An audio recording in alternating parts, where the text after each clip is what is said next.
Right now, from coast to coast, across presidential battlegrounds, it's all coming down to this night and this choice in a history-making, rule-breaking, jaw-dropping campaign. Can we trust her with our security? She is disqualified. He just spends all of his time denigrating, criticizing America. Tonight, voters get the last word in the election of a lifetime. Hillary Clinton seeking to break the ultimate glass ceiling. When any barrier falls in America, it clears the way for everyone. Donald Trump hoping to shatter expectations again. They said Trump doesn't have a chance. We love defeating those people, don't we? After months of twists and turns, the first results now just minutes away. And we're going to win because of you. I will totally accept the results if I win. This is CNN's coverage of election night in America. The fight for the presidency, the battle for Congress, and the issues dividing the nation. Either we win this election or we lose the country. Our future is at stake. The people are choosing, the world is watching, and anything is possible until the last vote.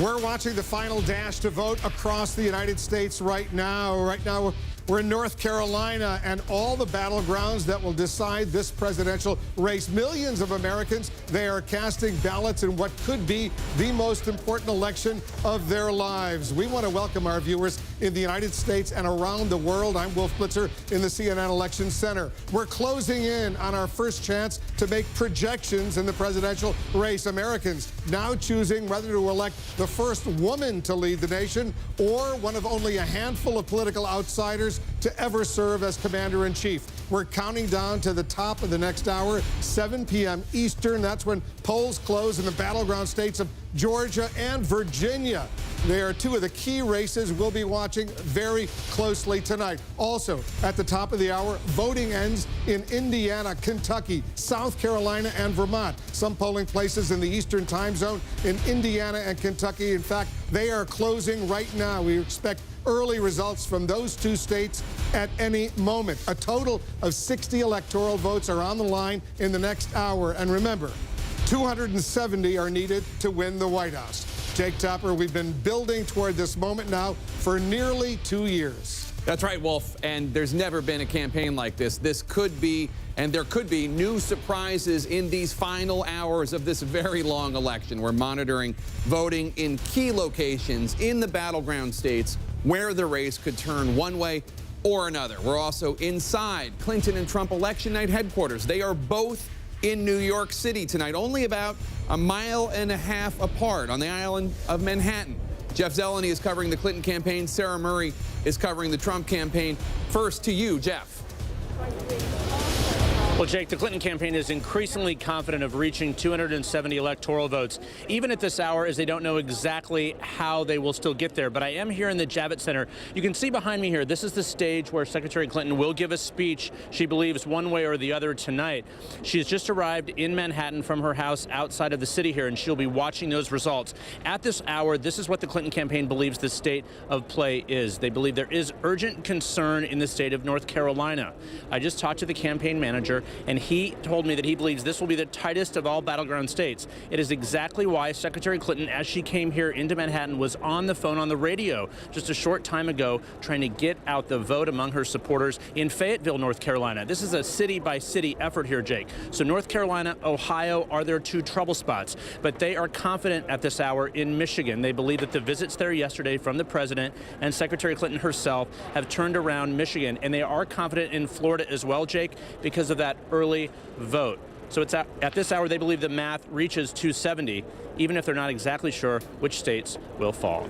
Jake. All right, Jeff Zeleny, the Clinton campaign very concerned about North Carolina. That is a state that President Obama won in 2008 and then lost to Mitt Romney in 2012. Let's go now to Sarah Murray. She's at Trump campaign headquarters, just a few blocks away from the Clinton campaign headquarters. Sarah? Well, Jake, it's a much tougher map for Donald Trump, and sources are telling me that one key internal metric is showing Donald Trump falling short of the 270 electoral votes he's going to need. Now, in spite of this, plenty of people in Trump Tower are still feeling very optimistic going into tonight. They're looking at a number of states, both internally and publicly, where the polls are very close, and they believe those could break late in their favor, and ultimately Donald Trump could come to victory. But this key internal metric at this point does not spell a win. Now, as for Donald Trump himself, he has boldly been predicting victory on the campaign trail, essentially since he got into this race, insisting that they're winning all over the country. But privately, he's a little bit more of a worrier. He has been pressing his aides all day long for updates on what they can point to, what data sets they have to indicate where the race is headed. And a lot of this has been sort of an educational moment for Donald Trump's aides and Donald Trump. This is obviously the first time he's ever run for president. So they're pointing to different states and saying, okay, we need to look at the independent voters in this state. We need to look at the early vote in this state where it's key. So it's an interesting dynamic going on behind the scenes in Trump Tower today, Jake. All right, Sarah Murray with the Trump campaign. Let's go now to David Chalian, our political director. He has new information from the exit polls about what voters who went to the polls, at least according to these early-ish exit polls, think about these two major party candidates. David? Early-ish, yes, Jake. These numbers are preliminary. They will change throughout the night, but you know one of the major storylines we've been following throughout this entire election season is just how unpopular both of these candidates are. That bears out with the voters today as well. Take a look at Hillary Clinton's favorability among people voting today across the country. 44% say they have a favorable opinion of her, 54% unfavorable. Donald Trump fares even worse on this score. 37% have a favorable opinion of him. 61% of voters in the country today tell us they have an unfavorable opinion of Donald Trump. And as you know, Jake, their Achilles' heels were front and center in this campaign. Take a look about whether or not Hillary Clinton's email problem bothers voters. 62% of voters say yes. The whole email situation with Hillary Clinton does bother them. 37% say no. This has been a hurdle she hasn't really gotten over throughout the entire campaign. Same for Donald Trump about his treatment of women. 71% of voters say it bothers them. 28% say it doesn't. These problems that presented themselves throughout this campaign, their unfavorability, their specific issues on email or women, they never resolved before voters went to the polls today, Jake. Fascinating. David Chalian, thank you so much. And Wolf, I mean, these exit polls also indicate that 54% of the American people approve of the current president. They just don't seem too excited about the one that they're going to have next. This is truly a historic night for the American people. I think it's historic indeed for the world right now, irrespective of whether Hillary Clinton wins or Donald Trump wins. This is history. Well, either we're going to have the first female president in the history of this country, and we should remember that only 100 years ago in this country, women didn't even have the right to vote nationwide, or we will have the first person elected president, Donald Trump, who has never served in government or the military, the first one ever. So, I mean, that is about as much of an outsider as you can get, even if he has been part of the financial world. And also, in terms of his experience, really quite new to the whole scene. Because those of us who love American history, we're really obsessed tonight by what's going on, Dana. That's right. Not only is it the outsider versus first woman, the potential of that, it's also, we were talking before about the fact that President Obama's approval ratings are so high and how Hillary Clinton has embraced him. And this dynamic hasn't happened. Even the possibility of what is effectively a third term, somebody who takes over the same party after a two-term president, since 1988, when George Herbert Walker Bush won after Reagan's 2 terms. And then before that, it was back in 1948. So this is a rarity if Hillary Clinton does see success in her, as I said, embrace of a 2-term president. We have our first key race alert of the night. All right, these are the first results. Actual votes coming in very, very early in the state of Kentucky. You can see 1% of the vote is in. Donald Trump has almost 80% of the vote. Hillary Clinton has 18% of the vote. He's ahead now by more than 2,600 votes. Once again, very, very early in Kentucky right now. Our first key race alert of the night. Let's go over to John King at the Magic Wall. John, a bunch of states are closing at the top of the hour, including some key battlegrounds that we've been paying a lot of attention right now. But let's take a look at Kentucky first. You look at Kentucky, and again, we have 1% of the vote in, so we're going to spend some time counting tonight, and that's good. We have a competitive race. We're going to count the votes. If you're Donald Trump, you love that as you watch the early results. Let's just be clear. They don't tell us much, except I think we can all agree Donald Trump is most likely to win the state of Kentucky and to win it quite handily. So what will we learn? We will learn a lot. Well, if you get coal country down in here, and Donald Trump has made an appeal saying Hillary Clinton has abandoned coal miners, has abandoned old steel towns, has abandoned white working-class voters who live in small-town America. So Kentucky will teach us something tonight. The margins in places like this, if Donald Trump is running up, again, these are the first votes, so just don't go to Vegas or make any bets on this, but if Donald Trump is running up margins like this in these small towns, not a lot of people live here. You see the early votes, just 313 to 68, but if he's running up big margins like that, as we get the early results in a state like Kentucky, that does tell us something, because there are communities like that here in southern Ohio. There are communities like that here in southwestern Pennsylvania. Virginia. There are communities like that in Pennsylvania, which we expect will be one of the defining tests tonight right here in Pennsylvania. Now, that's an 8 o'clock. So when we get results, the 6:30 polls have closed. The 7 o'clock results will start to come in. What you look for, as you're doing a little CSI, if you will, is you look at the towns in a state like this, and so what's going to happen here? Indiana, we expect, will stay red, but we want to look at it there. So the early results come from states that we think, Indiana and Kentucky, we think are going to be reliably red, but we can still learn from them looking at those results. Just want to also tell our viewers, these New Hampshire votes, when you see, as we go through the night, if you're staying with us throughout the night, states will turn a color. That's who's leading. Until we call them, it's just who's leading in the vote. And so sometimes the map can look a little deceptive. These, again, if you go into New Hampshire, Dixville, Notch, some other small towns voted last night. That's all we have in New Hampshire right now. The polls are still open. 55 people or so have voted so far. So that's obviously... let's take a look at stress on them today. They got it over with the electoral map right now. 270. That's the number you need to be elected president.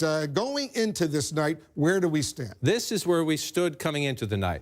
268 to 204, so clearly an advantage for Secretary Clinton. If you look, the dark blue states, those are states we at CNN view as solid Democratic. It's almost certain to vote Democratic. The lighter blue states, those are leaning Democratic. We have to keep an eye on those when we start to get results. When we look deeper into the exit polls, the dark red states, reliably Republican.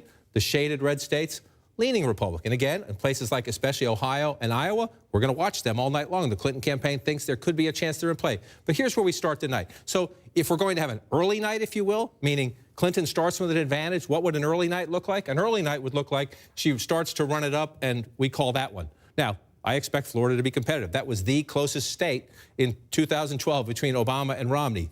That close. Florida is always a battleground. We can go back to 2000 or whatever. But if Clinton were somehow to lock up Florida early on, we're projecting to the west, but if you're winning this state big, well, guess what? That would tell us something. But what would Trump have to do to offset Florida? Right. So if she lost Florida, if she lost Florida, that's 29. If she wins Florida, what would Trump have to do to still win the presidency? It's incredibly hard. Can he do it? Can he do it? Here's what Donald Trump would have to do to win. He would have to win North Carolina, which if you're losing Florida, North Carolina, but he would have to win North Carolina.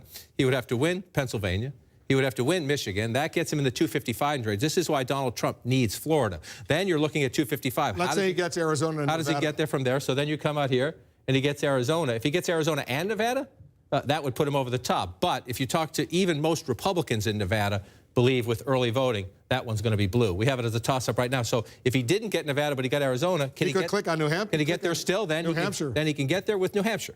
270. So he can get there. The question is, if you're losing this, it's hard to believe you're going to win up here unless he has an overwhelming surge among those white working class voters. Is it impossible? No. If you look at the data heading into the election, unlikely. But that's why we're going to count them, Wolf. We're going to count all those votes. We're getting closer and closer to our first chance to make projections in this presidential race. Coming up, the first wave of poll closings, including the battlegrounds of Georgia and Virginia. Much more ahead on this election night in America.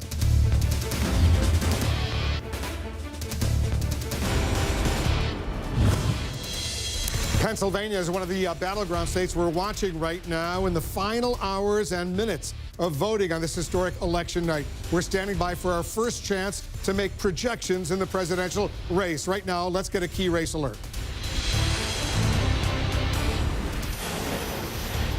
More results coming in from Kentucky right now. You see Donald Trump has a significant lead very early, but he has a significant lead of more than 5,000 votes, 73.9% for Trump, 23.5% for Hillary Clinton, once again, early in Kentucky. Let's go over to Jake. Jake, we're watching all these early states come in. We're getting a lot of key race alerts. More numbers are going to be coming in very quickly, but we're waiting for some key results in battlegrounds. That's right. 40 out of 50 states have voted the same exact way in the last 4 presidential elections. It's those other 10 states that are constantly shifting back and forth that will determine this election, and those are the ones that we're really going to keep an eye on. Let's go now to David Chalian. Our political director has some more information from the exit polls. And David, you're looking right now at what people in these preliminary exit polls are saying about how they would feel if Donald Trump or Hillary Clinton became the next president. That's right, Jake, and we're just going to see yet again, I know we've talked about this a couple times now, the challenge here with these unpopular candidates. For either one of them, whoever wins tonight, they're going to have a challenge bringing the country back together, getting a majority of Americans on their side. Take a look here. If Donald Trump wins tonight, no matter who they voted for, take a look at these numbers here. 21% say they'll be concerned. 37% say they'll be scared. Concerned or scared, 58% of the electorate if Donald Trump wins. Hillary Clinton, about the same, not a ton better. 24% concerned. 29% scared if Hillary Clinton wins the presidency tonight. 53%. They are both facing majorities who are more concerned and scared than excited and optimistic, no matter who wins this election tonight, Jake. Kind of bizarre, because that would suggest, and I know these are preliminary numbers, but that would suggest that people are voting for Donald Trump who would be concerned or scared, and people are voting for Hillary Clinton who would be concerned or scared. Yet another reflection that many voters are not happy with the choices they have. A lot of people concerned and scared right now. We have a key race alert right now.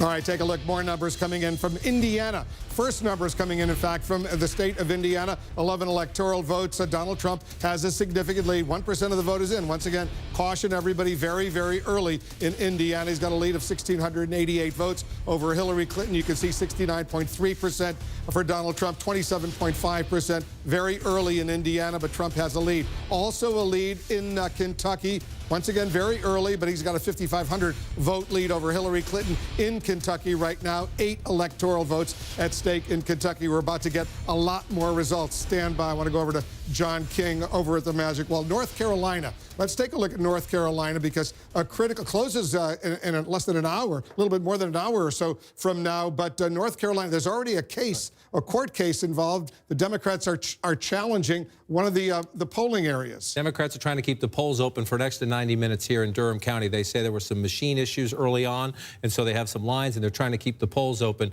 in this county. 2.8%, so about 3% of the state's population. Why is this important? Why are Democrats say keeping it open? Let's go back in history. Here in 2012, Durham County, 76% for the Democrat, President Obama, 23% for Mitt Romney. If you go back to 2008, when President Obama carried the state, pretty much the same, 76%. So you pull out to the map here, that's 2008. Let's come back to 2012. Obviously, this area of the state, the Raleigh-Durham area, is absolutely critical in this competitive battleground state, but Durham in particular, Democrats need those votes. So they're in court right now trying to keep them open, and this is what we're going to watch all night. This has become... Florida was the closest election in 2012. Demographically, North Carolina is probably the most closely contested battleground state. We expect Florida and North Carolina to be 2 of our most competitive states tonight. And that area of the state, Wolf, is absolutely critical. You come into Wake County here, next door to the Raleigh-Durham area. President Obama won by 11 points. Hillary Clinton needs almost 10% of the population of the state. Right, it's a very big chunk of the state population. And here, this is 2 battlegrounds within the battleground, in the sense that you need African-American turnout, and those college-educated white voters, especially suburban women, will be critical here. But Durham is a much more Democratic base area. This is a swing area. Wake County next door is a swing area. It goes Democrat now. The question is the margins for the Democrat to be competitive statewide. Here, the Democrats, this is a basket of Democratic votes, and if those polls close early, just do the math. People don't vote, you don't get those numbers. And so that's why you have the court case going on right now, because this is absolutely pivotal to Hillary Clinton and the overall vote count in North Carolina. The polls close in North Carolina, 7:30 p.m. Eastern. Same in Ohio, which is so important, especially for Donald Trump. If Donald Trump does not win Ohio, he will not win the presidency. You see here 51-47 against, this is the Obama-Romney race. This is absolutely critical to Donald Trump, and we lean Ohio in Donald Trump's favor in our electoral map because he has consistently led by a small amount, but a consistent, steady lead in Ohio. So what are we going to look for? Number one, on the Democratic side, can Hillary Clinton pull this state back, if you will, pull it away from Donald Trump?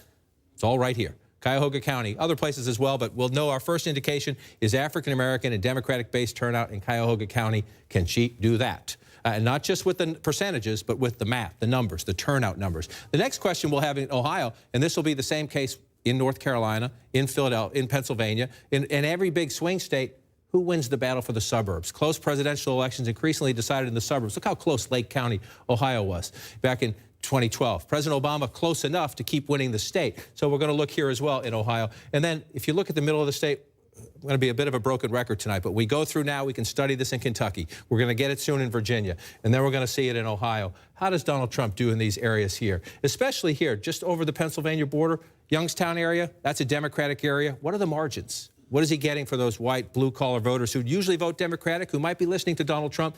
Maybe they think he's better able to handle the economy. Maybe they like the trade message. Maybe they like the immigration message. So we're going to look in here. And then in these smaller counties in Ohio and in many of the key battleground states, you're just looking, you know, how does he do compared to Mitt Romney? Is he getting more of these blue-collar white voters? Donald Trump has to run it up in the rural areas, and the big question here will be African-American turnout in Cleveland and the Columbus area. Let's not forget John Casey, the governor, voted this time for John McCain, not for the Republican nominee. We're nearing a pivotal moment in the presidential race. Coming up at the top of the hour, the first results from two of tonight's battlegrounds. We're talking about Georgia and Virginia. We're going to get important clues about how this night may turn out. Stay with us. All right, take a look at this. What a sight. This is Manhattan. You see the Empire State Building right there. This is the CNN helicopter that's flying over Manhattan right now. History is being made in New York City for the first time in our history, in U.S. history. Both candidates are on this election night in the same city. In fact, Hillary Clinton and Donald Trump are only about a mile and a half, their campaign headquarters, they're only about a mile and a half apart in Manhattan right now. You see our CNN helicopter flying over. You see the Empire State Building, red, white, and blue right there. We have a lot more shots of that, but right now let's get a key race alert.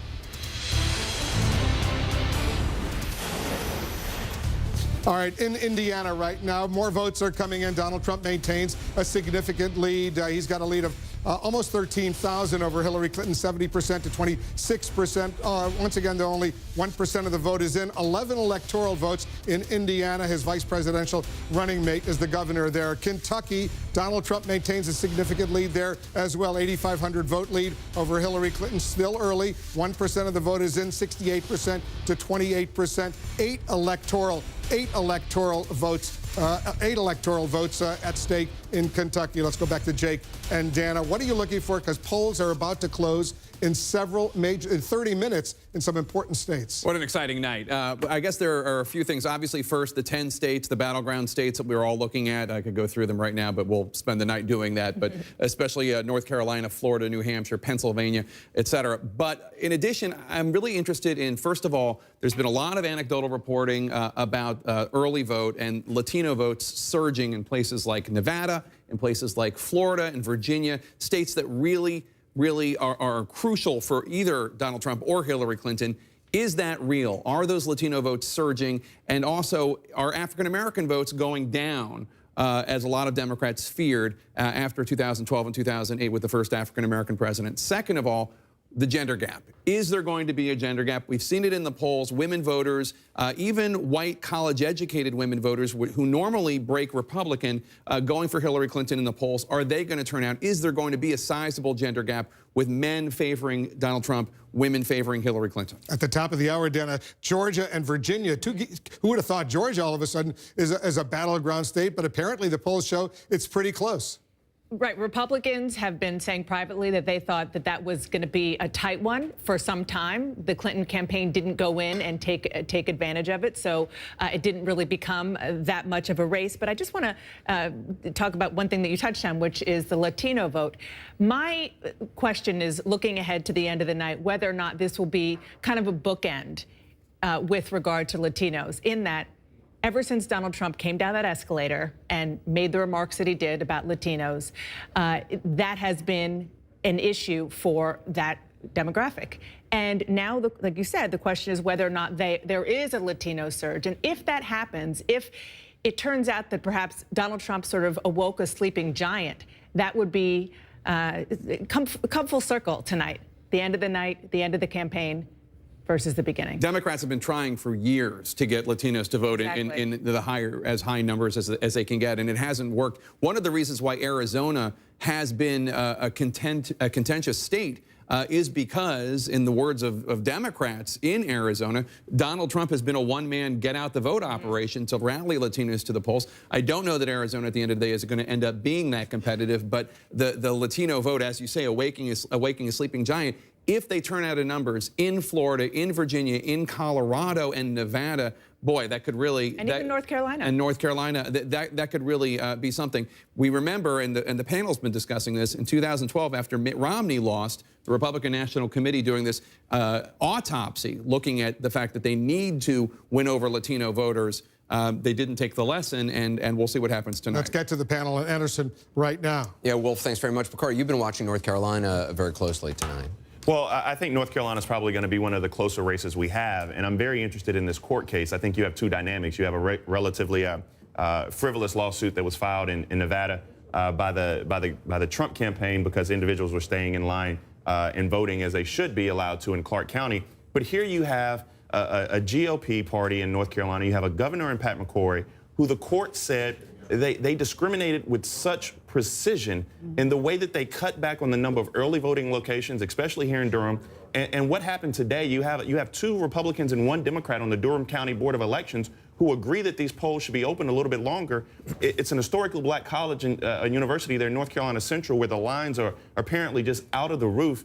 And so you see these things happening in pockets, but North Carolina has become synonymous with voter suppression. There's a court hearing taking place right now as we speak. It's going on right now, and it's very to allow some of the polls to remain open. Well, to allow this county to stay open for another hour and a half, which is important because Corey and I, we sit on this panel and we talk a lot, and we don't agree on everything politically, but we do agree on the fact that everybody should come out and vote, and everybody should have an opportunity to play in the process. And so if you're in line, stay in line. But what the North Carolina Republican Party did under the cowardice leadership of Pat McCrory is a disgrace. Well, and it's a big, that's the home county to Deborah Ross, who's running for U.S. Senate. That's a very big Democrat stronghold. So if I were them, I'd be fighting for it, too. I want to see the Republicans do well. Right, we'll find out the results of the hearing, whether or not they're going to be able to keep that open. Yeah, it's my home state. I grew up there, and I can just tell you it's been an agony seeing what's been happening in our politics over the last few years. It's gotten very rough, very nasty. And this is a big showdown night in North Carolina because the forces of McCrory's up in a very tight election for governor, be reelected to governor. And there's also a Senate race that could actually change the leadership of the Senate to Democratic if Burr loses a Republican governor. So there is a Republican senator. So this is what you're talking about is really pretty central to the way this whole election, the sense of democracy works. We also saw President Obama making numerous trips to North Carolina to try to raise as much support. Hillary Clinton. Yeah. Well, he's trying to get out the African-American vote because there was a sense that it wasn't turning out, as Bakari knows, in the numbers that they needed it to turn out. And I think, you know, what we're going to be watching tonight is whether there is a real demographic shift in this country. The last election, 72% of the people who voted across the country were white. We're going to have to see if that number decreases this time. And so demographics is destiny, as we always say. So the question is, in North Carolina and in other places, will minority vote make a difference for the Democrats? We're also going to be looking at the shifting in the country versus in college versus non-college educated voters. I mean, this is something that really interests me because for the last 60 years, Republicans have won the college-educated vote in this country. Is that going to change? The white college education. And we've seen that going to change? We've seen some of the demographic. We've seen some of the demographic information, the racial information, and some of the early exit polls, but those are very early, so we're going to be giving more of those throughout the night. We're just minutes away from getting the first results from two major battlegrounds. Polls are about to close in Georgia and Virginia. This election night just getting started. We'll be back after a quick break.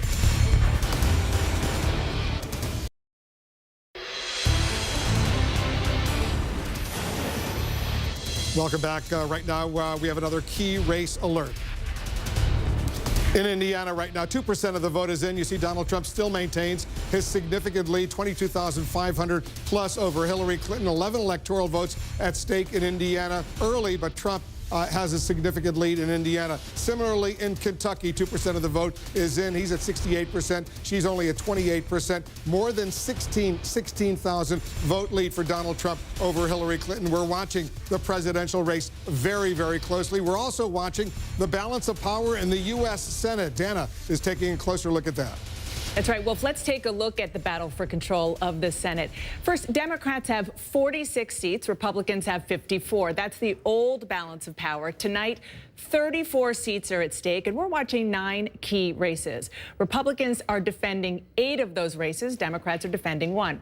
Now, if Democrats can pick up 5 Republican seats and hold the rest, they will have a 51-seat majority. Republicans, they've spent hundreds of millions of dollars, dispatched marquee players to all over these races to deprive Democrats of 5 pickups and that 51-seat majority. Well, here's another scenario. A 50-50 Senate. If Hillary Clinton is elected, Democrats would have the majority because Vice President Tim Kaine would cast the tie-breaking vote. If Donald Trump is elected, Republicans would have the majority because Vice President Mike Pence would cast the tie-breaking vote. Now let's get to the first votes coming up with this key race alert. The first votes are coming in from one of the state's Senate races that could determine who gets the balance of power, and that is Indiana. Look at that. Todd Young, the Republican who's hoping to keep this seat in Republican hands, is up with a significant margin there, up a little bit more than 13,000 votes, but only 2% of the vote is in. So we're going to keep watching that very, very closely because it's such a big one. Let's look at some votes coming in from Kentucky. Rand Paul, who started out this campaign running for president, dropped out. Now he's trying to keep his Senate seat. He's in his race for re-election. He's a little more than 10,000 votes ahead of his Democratic challenger, Jim Gray. We're going to keep watching that as well because, again, that's only 2%. Now let's look, Jake, at the current balance of power, where we start this evening. If you see up on the big board, Democrats right now have 36, Republicans have 30, and we are looking at 34 seats that we're going to be monitoring and projecting as we get the results in throughout the night. But really, it's 9 seats that we're really focusing on because the others don't really have competitive races. Exactly. One of the things that's so interesting is about 3 or 4 weeks ago, Democrats wished the election had taken place. Yes, they did. In early October, when Hillary Clinton was really surging following the release of that Access Hollywood tape, and Democrats were talking about recapturing the Senate by big numbers. Then, of course, FBI Director Comey released that letter, and the race started tightening.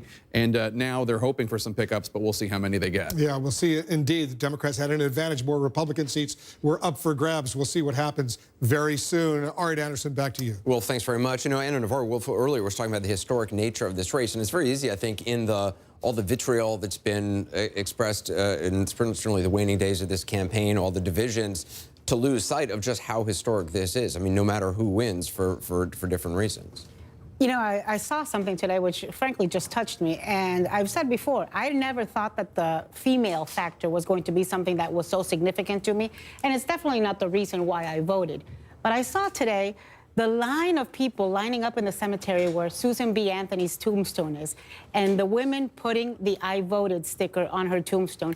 Whether you are Republican or Democrat, if you believe in a woman's right to vote, if you believe that we are all equal in this country, that should be something that touches us all, that makes a significant statement for us all. And obviously, Gloria, I mean, if Donald Trump wins, it is a historic night in a whole other way. It's an historic night because you would have an outsider, new to politics, a celebrity. Someone who hasn't been involved even in government or the military. Not even in government. I mean, Eisenhower was the last one, but he was a general.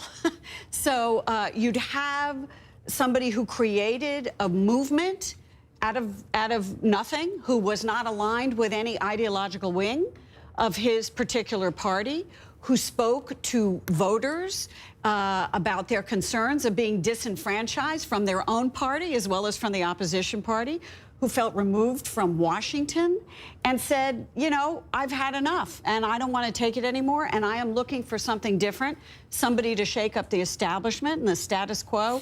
So either of these results would be historic for this country. I mean, I want to add to what Anna was saying. You know, it's the persistence of these women 96 years ago who got the right to vote for women in this country that those women were thanking today, because when you think it hasn't, you know, 96 and, you know, years. in our generations, we sometimes take it for granted. Of course right? we do. We take for granted that less than 100 years ago, women could not vote. Women were not equals in this country in that aspect.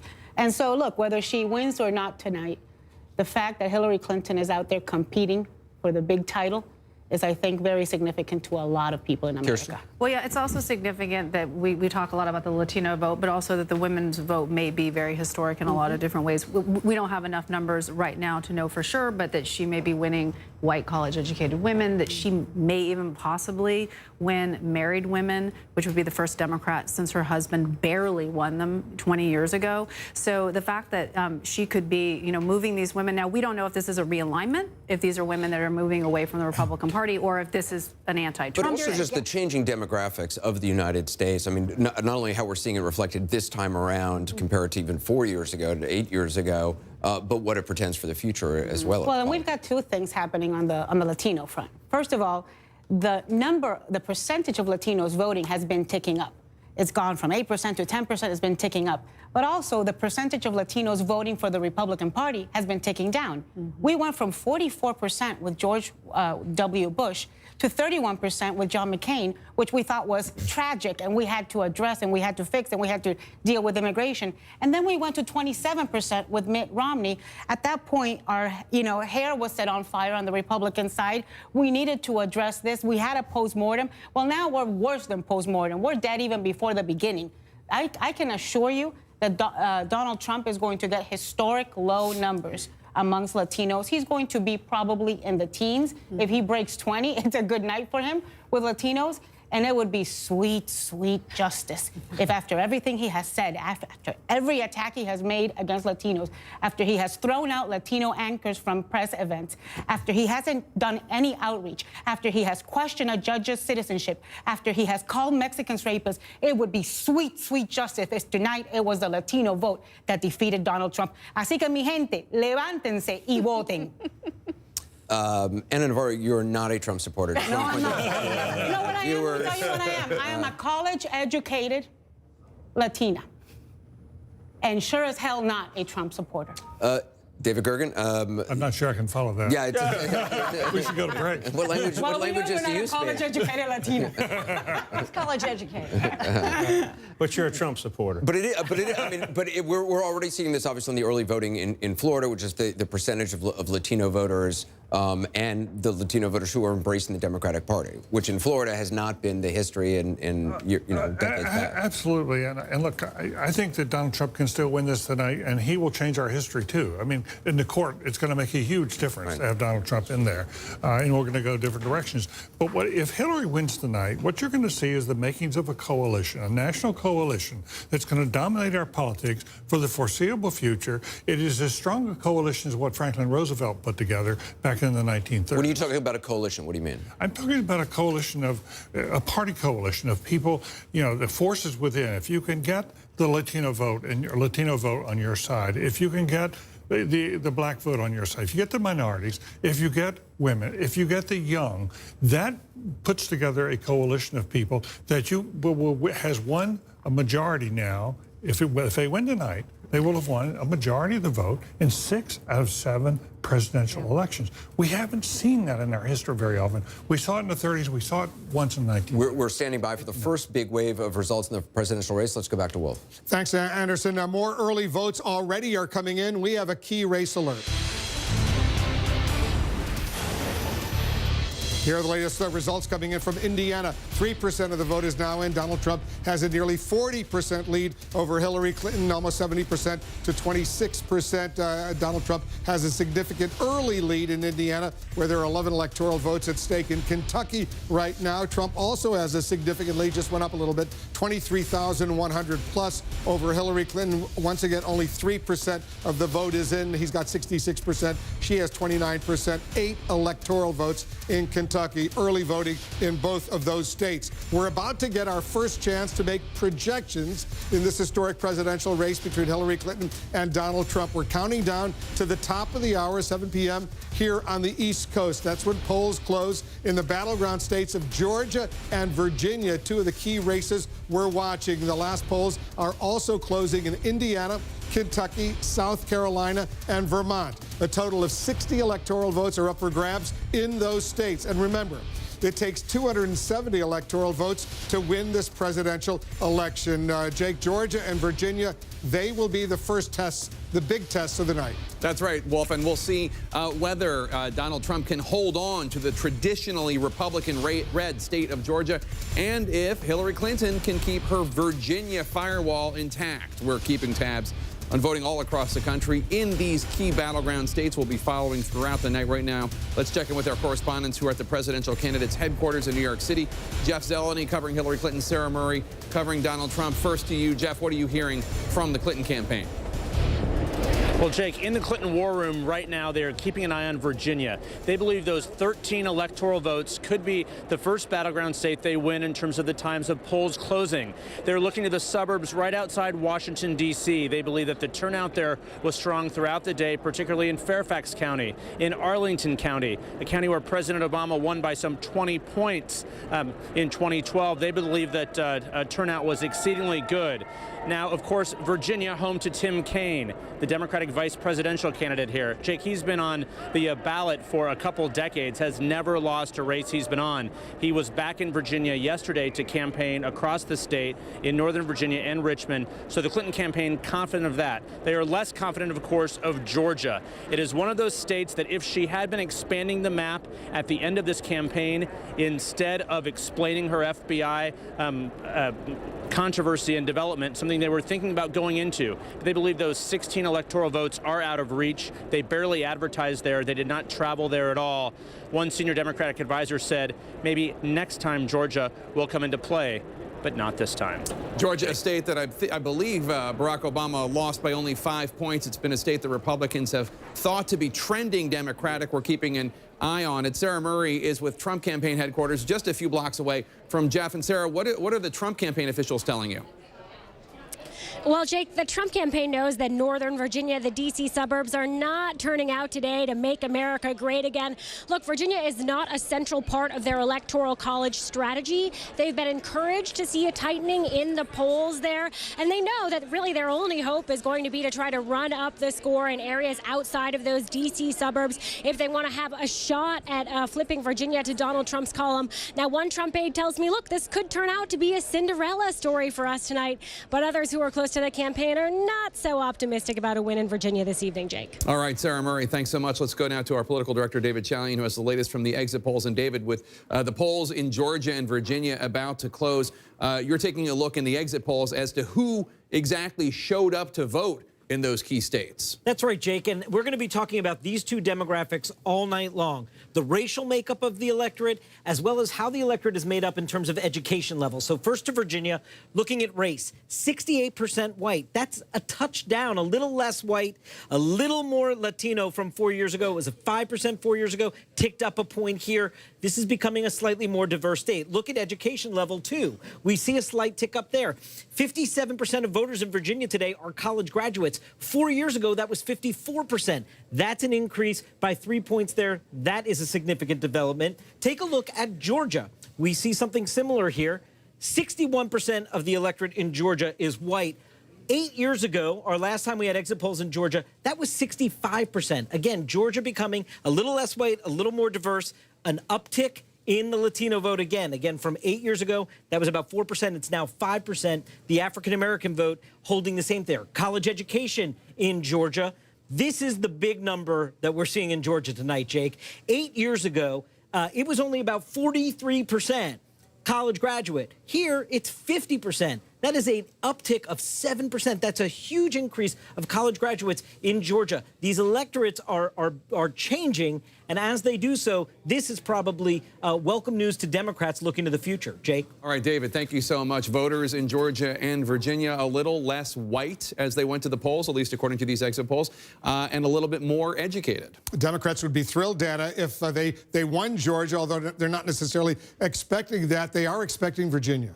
They are expecting Virginia. They say that they were heading that way even before Hillary Clinton put the sitting senator, former governor Tim Kaine of Virginia, on the ticket. But Georgia is really fascinating because, sort of looking ahead, the question is, given the changing demographics there, whether or not maybe it was a little bit out of reach for Democrats this time around. But if it continues to trend that way demographically, more educated, perhaps even more diverse, it might be within the Democrats' reach the next time around.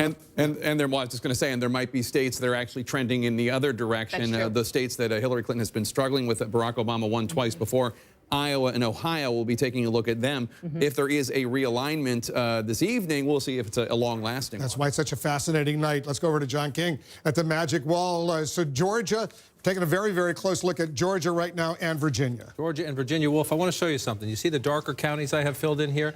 It's a new trick we're trying tonight in the wall. And it says all election long we've been talking about, will Hillary Clinton win a traditional Republican constituency? White, college-educated voters. These highlighted counties, these are counties that in 2012, the highest percentage demographic group to vote in these counties were college educated. So this is one of the things we're going to watch when the results come in. Let's go back in time and just look at them. You see, then President Obama won them up here in the D.C. suburbs area. Mitt Romney won them when you got more out into the rural areas. So we're going to look at these counties tonight. This was a key constituency nationally. Mitt Romney won this constituency by about 6 points. We know it's going to be a key battleground within the battleground, absolutely critical to Hillary Clinton's chances in places like Virginia, North Carolina, Pennsylvania, out in the Philadelphia suburbs. So it's one of the things we're going to watch. Let's turn this off now and come back and just look at the map as we go. 2016, we'll come up here, turn the key off. Now we're going to wait. In Virginia, what are we going to look for? Let me turn this. It doesn't want to go off. Let's go back and look at, 2012 and come back in here and bring it in. These, again, this is the county we look at here. I want to turn this key off. There we go. So what are we going to look for here? Number one, the key for Donald Trump tonight, and this will be a good clue. We expect, if you believe the late polls, the Democrats are favored in Virginia. If it's a very close race, that tells us a lot. Number one, is Trump actually in play to win Virginia? That would be a big deal. Number two, even if he's not, how competitive is it? What we learn from Virginia in the 7 o'clock hour is going to help us really understand the night ahead, especially when it comes to North Carolina and we move down. And again, talked about this a little bit earlier. Out here, Donald Trump needs to run it up. Smaller rural communities, not a lot of population, but he needs to run up the vote count out here in places like this, even if he loses Virginia, to offset close-in suburbs like this. Georgia is one of those states, each party has its state. For Republicans, it's been Pennsylvania. Every cycle they say, we're going to finally get Pennsylvania, and they come up short. Georgia is one the Democrats think we're going to get it because their strength has been in the Sun Belt states. We're waiting for this to fill in next hour. Increasingly, in diverse states in the Sun Belt, Democrats are doing better. They keep maybe Arizona. They're going to make a run this time. Most Democrats think they'll come up short. So what are you going to look for in Georgia? Number one, you're going to look here, African-American turnout in the Atlanta area, some other areas. Let's go back in history and look at it. You see, you have the blue areas here. To have any chance, it has to be off-the-charts turnout in the Atlanta metropolitan area, African-Americans, and then in the close-in suburbs. Again, close presidential elections and close swing states are generally won in the suburbs. That is where Secretary Clinton has had an advantage because of suburban women, college-educated women. We'll watch as this one plays out. Again, I think Georgia is something that Democrats, they've seen some polls showing them very close, so they've engaged the operation down there, but it's very hard for them to win that state. We'll watch it. Again, sometimes Virginia and Georgia in the 7 o'clock hour, it's not even so much who's winning. If Georgia's very competitive, Wolf, it tells us something about Secretary Clinton's in play. We're about to get some of our first big clues. We're about to get our first big clues indeed. Georgia and Virginia, Georgia State, as we've been pointing out, the Democrats have sought for a long time. They think they have a shot. Not all that optimistic. Virginia, they really, really need Virginia right now. The Democratic vice presidential candidate, he is from Virginia. They think they have a very good shot. Let's get ready. And we have our first projections of the night. Take a look at this. Donald Trump, we project, will win in Kentucky with its 8 electoral votes. Donald Trump wins in Kentucky. Donald Trump also wins in Indiana with its 11 electoral votes. His running mate's home state. Both wins, Kentucky and Indiana for Donald Trump. We have more projections right now.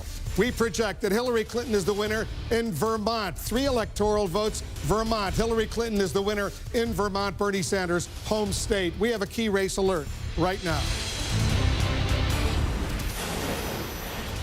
Too early to call in Georgia with its 16 electoral votes. We cannot make a projection yet. Too early to call in Virginia with its 13 electoral votes. We cannot make a projection yet. And too early to call in South Carolina right now. 9 electoral votes at stake. Too early to call in that state as well. Let's take a look at the Electoral College count right now. The vote, where it stands right now. You see Donald Trump takes a very early lead with 19 electoral votes. Hillary Clinton has 3. You need 270. You need 270 to win the presidency. You see the colors there on the map. The red states, those are states that go to Donald Trump. That blue state, Vermont, up in the Northeast, that goes to Hillary Clinton. The yellow states, those are states we cannot yet make a projection. Too early to call right there. Let's go over to Jake. Jake, the action in Virginia and Georgia is going to be intense. Although I have to say, Virginia, really, of all the states on the map, Virginia is really the one that we're all keeping an eye on, because Hillary Clinton and her team have not really factored Georgia in, and nor have they really gone in and made a play for it. Virginia, if they don't win Virginia, that's going to be a real problem for them. That is one of the states they are absolutely relying upon. So we're going to be watching the results out of Virginia all night very closely. I totally agree. And just to add to that, on the flip side, Republicans have privately thought that Virginia had been gone for some time. They're expecting to lose Virginia going into this, but they also say that in the past couple of election cycles, it has broken late. There's been a late surge for Republicans. Not enough, though. All right, let's go to David Chalian right now, who is our political editor. He's looking at exit polls. David, what are you seeing out of Virginia and Georgia? We're taking a look first in Virginia at the quality in the candidates that voters were looking for. Now that polls have closed, we can look at how they're splitting, Jake. Take a look here. By far and away, the top quality people were looking for were change, the candidate that can bring about change. 40% of Virginia voters wanted a change candidate. And look how they split here. Big Trump category. Trump gets 79% of those voters. Hillary Clinton gets 15% of those Virginia voters. We also looked at right experience. Now, fewer voters in Virginia were looking for the candidate for right experience, but obviously it is an overwhelming Clinton category. 89% to Trump's 8%. Only about 24% of the electorate, though, was looking for a candidate with right experience. In Georgia, we were looking about that anger at the federal government or satisfaction with the federal government. Take a look here. About a quarter of the electorate in Georgia was angry at the federal government, 27%. Obviously a strong Trump category. He wins the angry vote 77% to Clinton's 17% in Georgia. And about a quarter of the electorate is actually satisfied with the federal government. How did the satisfied voters in Georgia vote? Overwhelmingly for Hillary Clinton. 81% for Clinton, 14% for Trump among the quarter of the electorate that is satisfied in Georgia tonight, Jake. All right, David, thanks so much. And Wolf, obviously, if a large enough percentage of voters in any state or commonwealth goes to the polls wanting change and thinking Donald Trump is the instrument of that change, that does not bode well for Hillary Clinton. Even, Dana, if the Democrats don't win Georgia this time, 4 years from now, 8 years from now, given the demographic trends, they think they have a shot. It's certainly possible, especially given the numbers that David Chalian was showing us tonight about how it looks a little bit like, as we were talking about before, Virginia looked 1, 2, 3 cycles ago. This is a moment, though, that once we start getting these first projections, Jake, that everybody is going to be watching so closely to get trends for these other battleground states. That's right. I mean, and the question is how many Latinos turn out, how many college-educated voters turn out, how big is the gender gap, what is the results in Virginia might be relevant to results we see in North Carolina or even in Pennsylvania. Pennsylvania, your home state, all of a sudden, by all accounts, it's in play. Generally speaking, Republicans always seem to hear the siren song of Pennsylvania, and they go there and they try to compete, and ultimately they're not able to. But it does seem as though Donald Trump has been able to really make it competitive outside Philadelphia with the white working class voters that make up so much of his natural base. He has really made that state, or Commonwealth rather, a competitive one. It's a moment that we're watching very closely. I want to just check in right now with, walk over to John King over at the Magic Wall. John, we're taking a very close look. You've been looking at this one county, Vigo County in Indiana.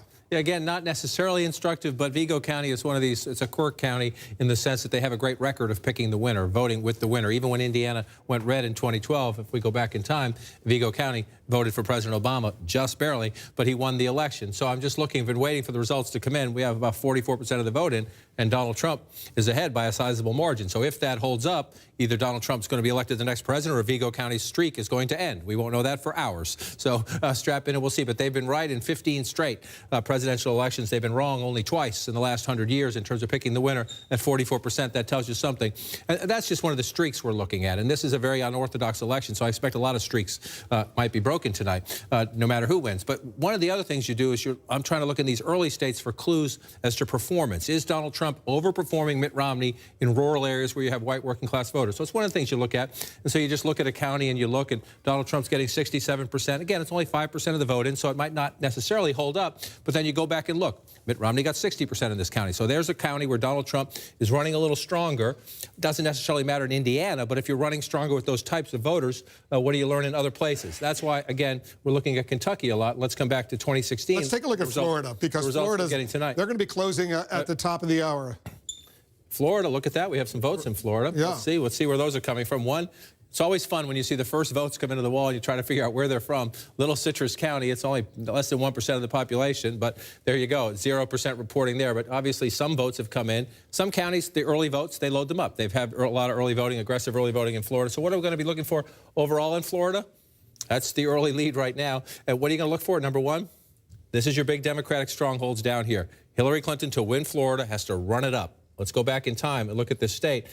Florida was the closest state in the 2012 race. President Obama eked out a very narrow victory. The early voting there, when they dumped those numbers in, that is critical. You heard the panel talking earlier about Democrats think they amped up the Latino vote to help them there. We'll see. What happens down here? A little battleground within the battleground. How does Donald Trump do in Palm Beach County? That's his second home. He thinks he's going to do very well in Florida. Is Donald Trump going to win Palm Beach County? I bet not. It is traditionally a big Democratic county, but the margins within these counties matter. In a very close election, if these are friends of Donald Trump and he can make it, instead of 60-40, make it a little bit closer, those things matter. That's what we're going to watch as we start to watch the results come in Florida, the key Democratic strongholds across here. I'll tell you, Wolf, and this is anecdotal. You call people in these states, you email with people on election days. The Democrats were very happy about their early voting. Hillsborough County, where Tampa is, absolutely critical. Pinellas County, you go to the west out here in St. Petersburg, it's more of a swing county, critical for the Democrats. The Democrats were thrilled with the early voting there. Talking to a friend who knows the organizers down here today, said the Democrats got some jitters today when they saw the long lines of Trump supporters. Right. So we're going to play this out. Stand by. I want to go to Mark Preston right now. Mark, the polls closed in North Carolina at the bottom of the hour, but there are some important developments you're watching. Yeah, Wolf, we actually have breaking news right now out of North Carolina. The North Carolina State Board of Elections has agreed to keep the polls open in 8 precincts, anywhere from about 20 minutes to 60 minutes. Now, this has to do, Wolf, with the fact that there was computer glitches. There were computer glitches, Wolf, in some of the precincts earlier today, and those computer glitches caused long lines, and people were being turned away from the polls. Now, the polls right now are scheduled to close at 7:30, so some of them now will close at 8:30. Some of them will close a little bit sooner than that. The Durham County Board of Election had requested, actually, the polls to be open for 90 minutes, Wolf, but they did not get the 90 minutes they asked. As I said, it was a computer glitch problem. And as we look into this right now, this is former Governor Jim Hunt. Before we had actually heard the ruling from the State Board of Elections, he said that this is not an appropriate way to treat human beings. It is heartbreaking, and it follows a deeply troubling pattern of disenfranchisement in the state of North Carolina. Now, Wolf, I should note, in the state of North Carolina, very important to Hillary Clinton, Durham is 38% African-American. Barack Obama won Durham by 76%. In 2008 and in 2012. Wolf. Interesting stuff. Very interesting indeed. All right, we're going to get back to you, Mark. You know, John Durham, let's talk a little bit about Durham. They're going to get a little extra. The poll's supposed to close there at the bottom of the hour in a few minutes from now, but they're going to stay open maybe as long as another hour. As Mark just explained, not as long as the Democrats had hoped for, had requested, but they do get the polls open longer. And as Mark noted, we're going to wait to watch this fill in, but let's go back for historical perspective. This is an overwhelmingly Democratic county. The African-American vote, other Democratic constituencies, and you see a state like this, again, again, North Carolina, like Florida, one of the most tightly contested states in the United States. So each party knows where its voters are, especially in the age of big data politics. The Clinton campaign has a list. They know who they need to vote here in Durham County. And the question is, you check them off as they go and you try to turn people out. So they're desperate to keep these polls open because in a state as close as North Carolina, Mitt Romney took it back from the Democrats. It's been traditionally Republican there. President Obama won it just barely, 50-50, in 2008. So in a state this closely contested, it's pretty obvious, every vote matters. And so you have these arguments, and it's in a key area of the state, not just Durham, but the Raleigh-Durham area. You have the African-American base out of Durham. You have the research triangle of Raleigh-Durham. This is a key battleground within this battleground state. Absolutely critical to Hillary Clinton to run it up in these areas, and absolutely critical for Donald Trump. His competition in the suburbs is very important here, too. So we'll be a little later counting those votes, obviously, in a state we expect to take us deep into the night. So they'll stay open for as long as an extra hour. Dana, we're getting our first projections in the balance of power in the U.S. Senate. That's right, Wolf, we sure are. And let's start with the state of Vermont. Patrick Leahy, already one of the longest-serving senators in history, CNN can project will go on to win an 8th term, defeating his Republican challenger, Scott Milne. Now let's go to the state of Kentucky. Rand Paul, people remember, he started out this campaign running for president, dropped out, then decided to run for re-election. CNN can project that he has won that seat, defeating his Democratic challenger, Jim Gray. Now let's go to South Carolina. Republican incumbent Tim Scott, CNN can project that he will defeat his Democratic challenger, Thomas Dixon. Tim Scott being the first African-American ever to represent the South. Now let's look at key races where we're watching very, very closely. Indiana, again, this is an open seat, a Republican seat. Todd Young, the Republican, at this hour, just about 10% of the vote in, is pretty far ahead Evan Bayh, who's trying to get his old Senate seat back, turn that blue. We're going to be watching that very, very closely. And now we have some where the polls have not yet closed, but we do see some numbers coming in. Marco Rubio, who is running for re-election, is up pretty significantly, but you see only 2% of the vote there. He's up by more than 60,000 votes. We're going to watch that very, very closely. And then another marquee race. This could determine whether or not Republicans keep the Senate. Incumbent Kelly Ayotte is trying to hold on to that, defeat her Democratic challenger, the Governor Maggie Hassan, only 1% in there. This is the one we're going to be watching incredibly closely all night long. So let's look at the balance of power at this hour.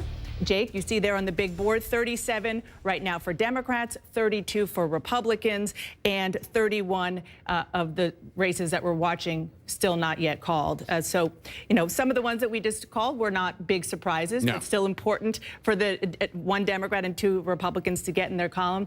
Indiana, to me, is absolutely fascinating because the Democrats thought they could make that competitive by running somebody whose name is incredibly popular and well-known, Evan Bayh, in the whole Midwest, especially Indiana. But it's unclear if he's going to be able to make it. In a year where outsiders seem to be popular, especially among Republican voters and in Republican-leaning states like Indiana, Evan Bayh, former governor, former senator, and then has stayed in Washington, D.C., done a lot of lobbying. They recruited him to run, promising him that he would be able to win. We'll see what happens. It looks like it's much tougher than he banked on. A lot tougher, and they thought he could win because his name has been sort of the political gold standard there, but maybe not in 2016. Not just his name, of course, his father, Birch Bayh, a popular senator as well. He's very well known in that state. We have a key race alert right now. All right, here are the results coming in from Florida. 2% of the vote is in so far. 58.5% for Donald Trump, 30.2% for Hillary Clinton. Trump has an early lead of some 63,000 votes over Hillary Clinton. Only 2% of the vote is in Florida. 29 electoral votes are at stake there. And we're getting the first numbers coming in very, very early from the state of Virginia. Hillary Clinton has a very slight lead. Look at how close it is, 49.5%, 45.5%. Hillary Clinton's lead, only 294 votes. Very, very early in Virginia, early in Florida. We're watching both of those key states right now. Let's go over to John King. The early votes in Florida. John, where are they coming in from? Mostly up here in the northern part of the state, a rural part of the state, a Republican part of the state. Remember, let's just do this so you can get a sense. All of our votes are right up around these lines. We'll go back in time and look. 2012 race. This is a largely Republican area. You got one county there in the middle that's Democratic. So it's a very small percentage of the vote. The major population centers are around here. This is where the big fight is if it gets close. If it's close in Florida, especially Orange County, a growing Latino population here in the Orlando area. This is a big area. The Democrats 60-40. Watch, this is a place where Democrats say their early voting was significant among Latinos. But if we come back to look where we are right now, this doesn't tell us much, except these are conservative areas up here. You're up here, so you're looking here to see if Donald Trump can run up the numbers. Now, again, 0%. So these are just the first votes, 692 to 387. It's very early and preliminary. But one of the things you're going to watch in a state like this, again, the closest state in 2012, is how does it shape up when you go back and look. And right now, remember, Romney at 63. Trump at 62.2. He's running about, again, very early returns where Mitt Romney was. Obviously, he'd like to run a little stronger than that because President Obama just carried the state. But we'll watch that as we go through these small, relatively 0.1% of the population. So you're looking for early clues in rural turnout. That is key to Donald Trump, especially in a state like Florida, this northern part of the state, which is the more southern part of the state, if you will, bordering the southern states. This is the much more conservative part of the state.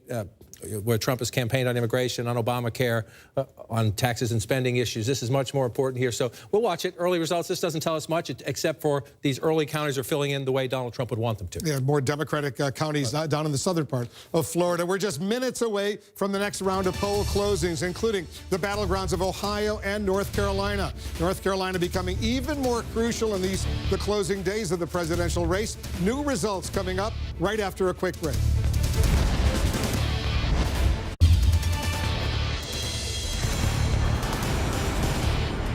You look at live pictures of the White House, a beautiful night here in the nation's capital. This is what both candidates want. They want to be living there starting January 20th of next year. We're back here at the CNN Election Center. Once again, we want to welcome our viewers. We're standing by for the next wave of poll closings. Right now, we have a key race alert.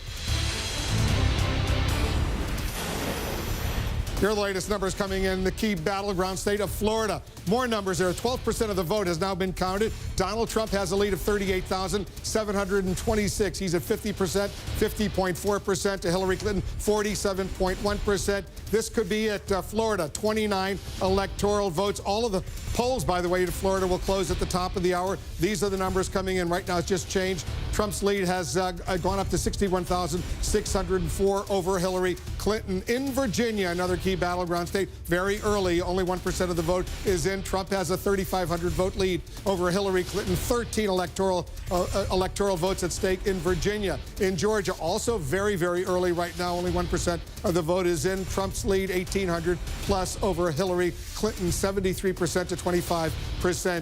Three key battleground states, all of America and indeed the world, now waiting to learn who will be the next president of the United States. We're counting down to 7:30 p.m. Eastern, just minutes from now. That's when the polls close in the key battleground states of Ohio and North Carolina, two of the key races we're watching tonight. Polls are also closing in West Virginia. Together, those states account for 38 of the 270 electoral votes needed to win the White House. Jake, both campaigns have invested a lot of time and money in Ohio and North Carolina. Indeed, although Ohio and North Carolina are generally considered must-wins for Donald Trump. North Carolina is one of the top races to watch. It could be the decider in this election, and from what we're hearing, it could go down to the wire. We're keeping an eye on all the major battlegrounds this evening, including many key races where voters are still casting ballots. Right now, let's check in with our correspondents who are at the major candidates' headquarters in New York City. Jim Acosta is joining us now. He's covering the Trump campaign. And Jim, what are you learning? Jake, a senior advisor from Donald Trump's inner circle is sizing up the GOP candidates to me this way.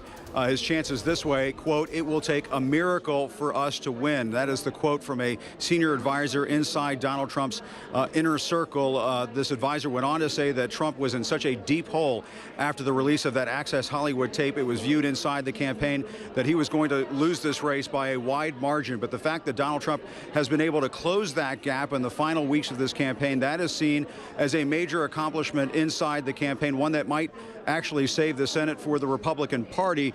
This advisor went on to say, and we did observe this out on the campaign trail, that top advisors were urging to Donald Trump just about every day, every chance that they could get, that he had to stay disciplined, he had to stay on message, and that is also seen, according to this advisor, as a pretty stunning achievement here at the end of this campaign, given this candidate's volatility at times. Jake. All right, Jim Acosta, who is in Manhattan with the Trump campaign. Let's go a few blocks away to Manhattan and the Clinton campaign, where we find Jeff Zeleny. And Jeff, Clinton campaign feeling confident, but they are not counting their chickens.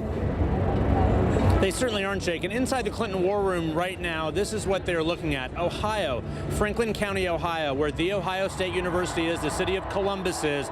I am told by advisors on the ground there that they are seeing greater than expected turnout throughout there. And they attribute it to a rally that Secretary Clinton held after that second debate, right before voter registration and early voting started. It was one of the biggest rallies of her campaign. So that's where the organizing comes in. At the same time, they're also concerned about a lower than expected turnout in Cleveland, despite all the star power she had, from LeBron James to Jay-Z to Beyonce. So they are watching the areas of Cleveland as well. And in North Carolina tonight, Jake, where the polls close at 7:30, they are looking at these college towns and university towns as well. If they are to win in North Carolina, it will be because of a spike in turnout there. We saw Michelle Obama with Hillary Clinton on campus there. We saw President Obama going from campus to campus. That's what they are hoping for tonight, if they are to pull out a win in North Carolina.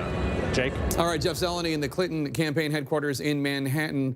Let's go to Wolf Blitzer right now. We have a key race alert right now.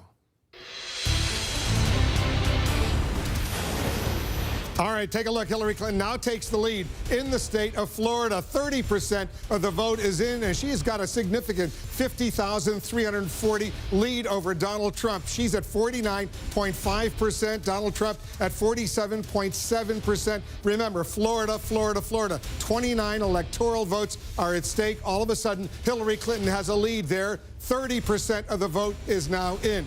Let's go over to John King at the Magic Wall. John, I want to talk about Florida. All of a sudden, a big chunk of votes came in, and she's doing well. And a big chunk of votes from traditionally and very important Democratic areas. Miami-Dade, look at the results so far, 61% to 36%. That's a small basket of votes from Miami-Dade. We're still at 0% right there. So that's the first dump of early votes coming in from Miami-Dade. Just to compare this is one of the things we're going to do all night, especially in a state like Florida that was so close, right down to the wire 4 years ago. So 61 to 36. If you look at it there, let's just go back and look. 62 to 38. That's running about the same. Very early votes running about the same. Significantly, Wolf, also, you were here a few minutes ago talking about Florida, and just after you left, Palm Beach County came in. Donald Trump has said he'll do well here, right? This is where Mar-a-Lago is, Donald Trump's second home. Well, at the moment, not so much. Again, we're very early. We have a long way to go in the count in Florida.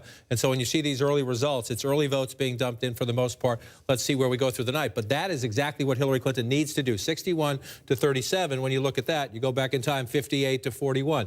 And so she's right now in these very, very, very early results, Hillary Clinton running up the percentages that she needs in Florida to withstand what will happen up here. When this starts to fill in up across the northern part of the state, it's conservative. Another key area we're going to watch tonight is the Orlando area. This is an area of population growth, especially Latino population growth, 62% or 63% if you round it up to 34% right now.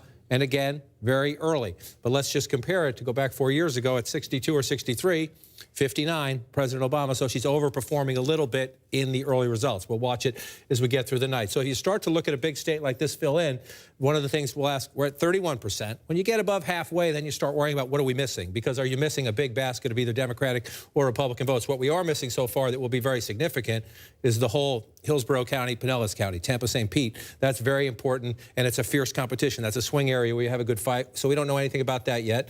The rest of the map, though, filling in as you would expect it to in terms of these are Democratic strongholds, these are Republican areas, and now we're going to wait for the swing area up here. We haven't got Broward County yet, right, which is a hugely Democratic area, but take a look at Georgia. I want to quickly go to Georgia. Look what's going on in Georgia right now, because it is all of a sudden still very early.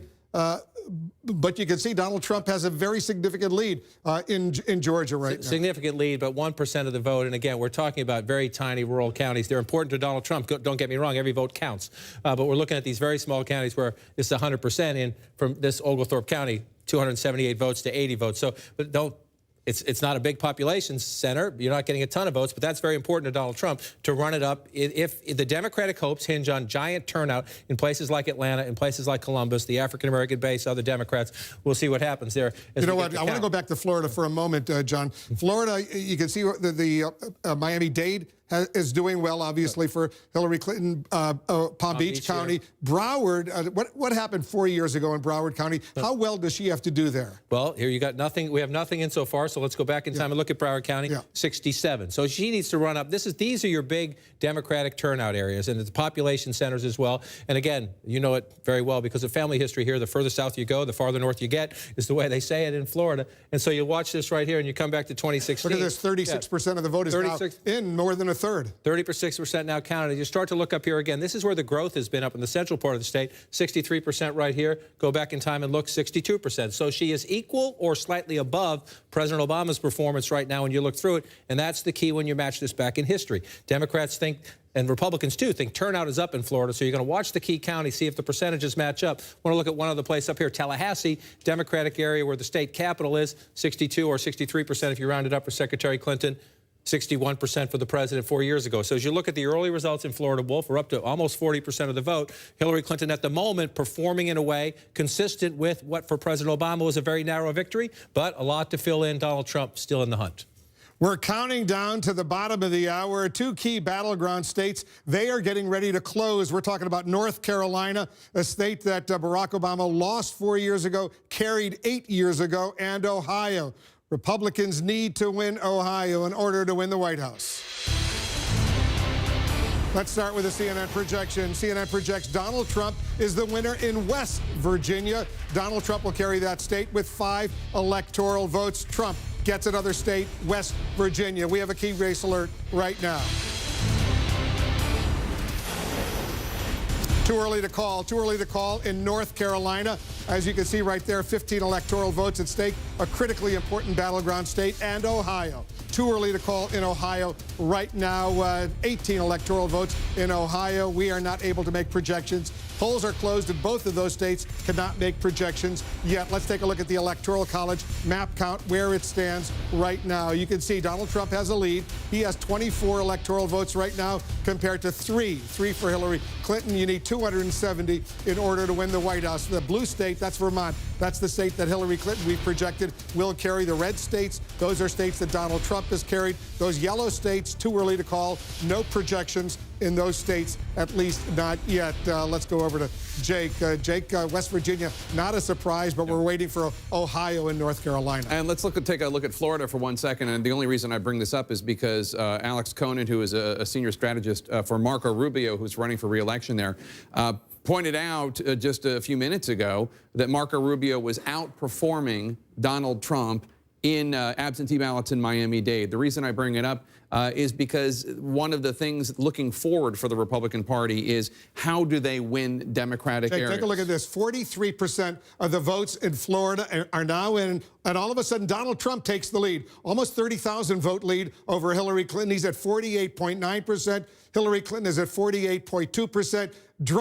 Donald Trump now takes a slight lead over Hillary Clinton. I suspect this is going to go back and forth all night. If Donald Trump wins, if Hillary Clinton wins, it's going to be by a very small margin. That's how it happened in 2012 and 2008. And Dana, remind us why Florida is so important right now. Where do we start? First of all, just the raw numbers, because of the electoral votes, that it's a very, very big prize electorally tonight, but also because of the demographics and because of the fact that it has gone back and forth, less so in the past couple of cycles. It's gone more Democratic, but historically it has gone back and forth between Republican and Democrat. It is a purple state. And it is a place where this year, both of these campaigns played so hard, spent so much money, the most money of any state, for lots of reasons, primarily because it is so big and it is so diverse geographically, and it's expensive when it comes to media markets. So it is by far the one that we are watching. And even Donald Trump has said very publicly that he doesn't think that there is a path for him to the White House without winning Florida. We've talked about the fact that Donald Trump really needs to run the table when it comes to a whole bunch of these big, important battleground states. Hillary Clinton certainly needs a large chunk of them, but Donald Trump needs to run the table. It's hard to imagine a path to the White House for Donald Trump without the state of Florida. Let's go over to John King over at the Magic Wall. Take a closer look at Florida right now. Once again, John, 43% of the vote is in, and Trump has a slight lead over Hillary Clinton, 49.1%, 48.1%. And since you were here just a few minutes ago, this is what happened. You had some votes fill in here in the north central part of the state here. You also had votes filling in down here.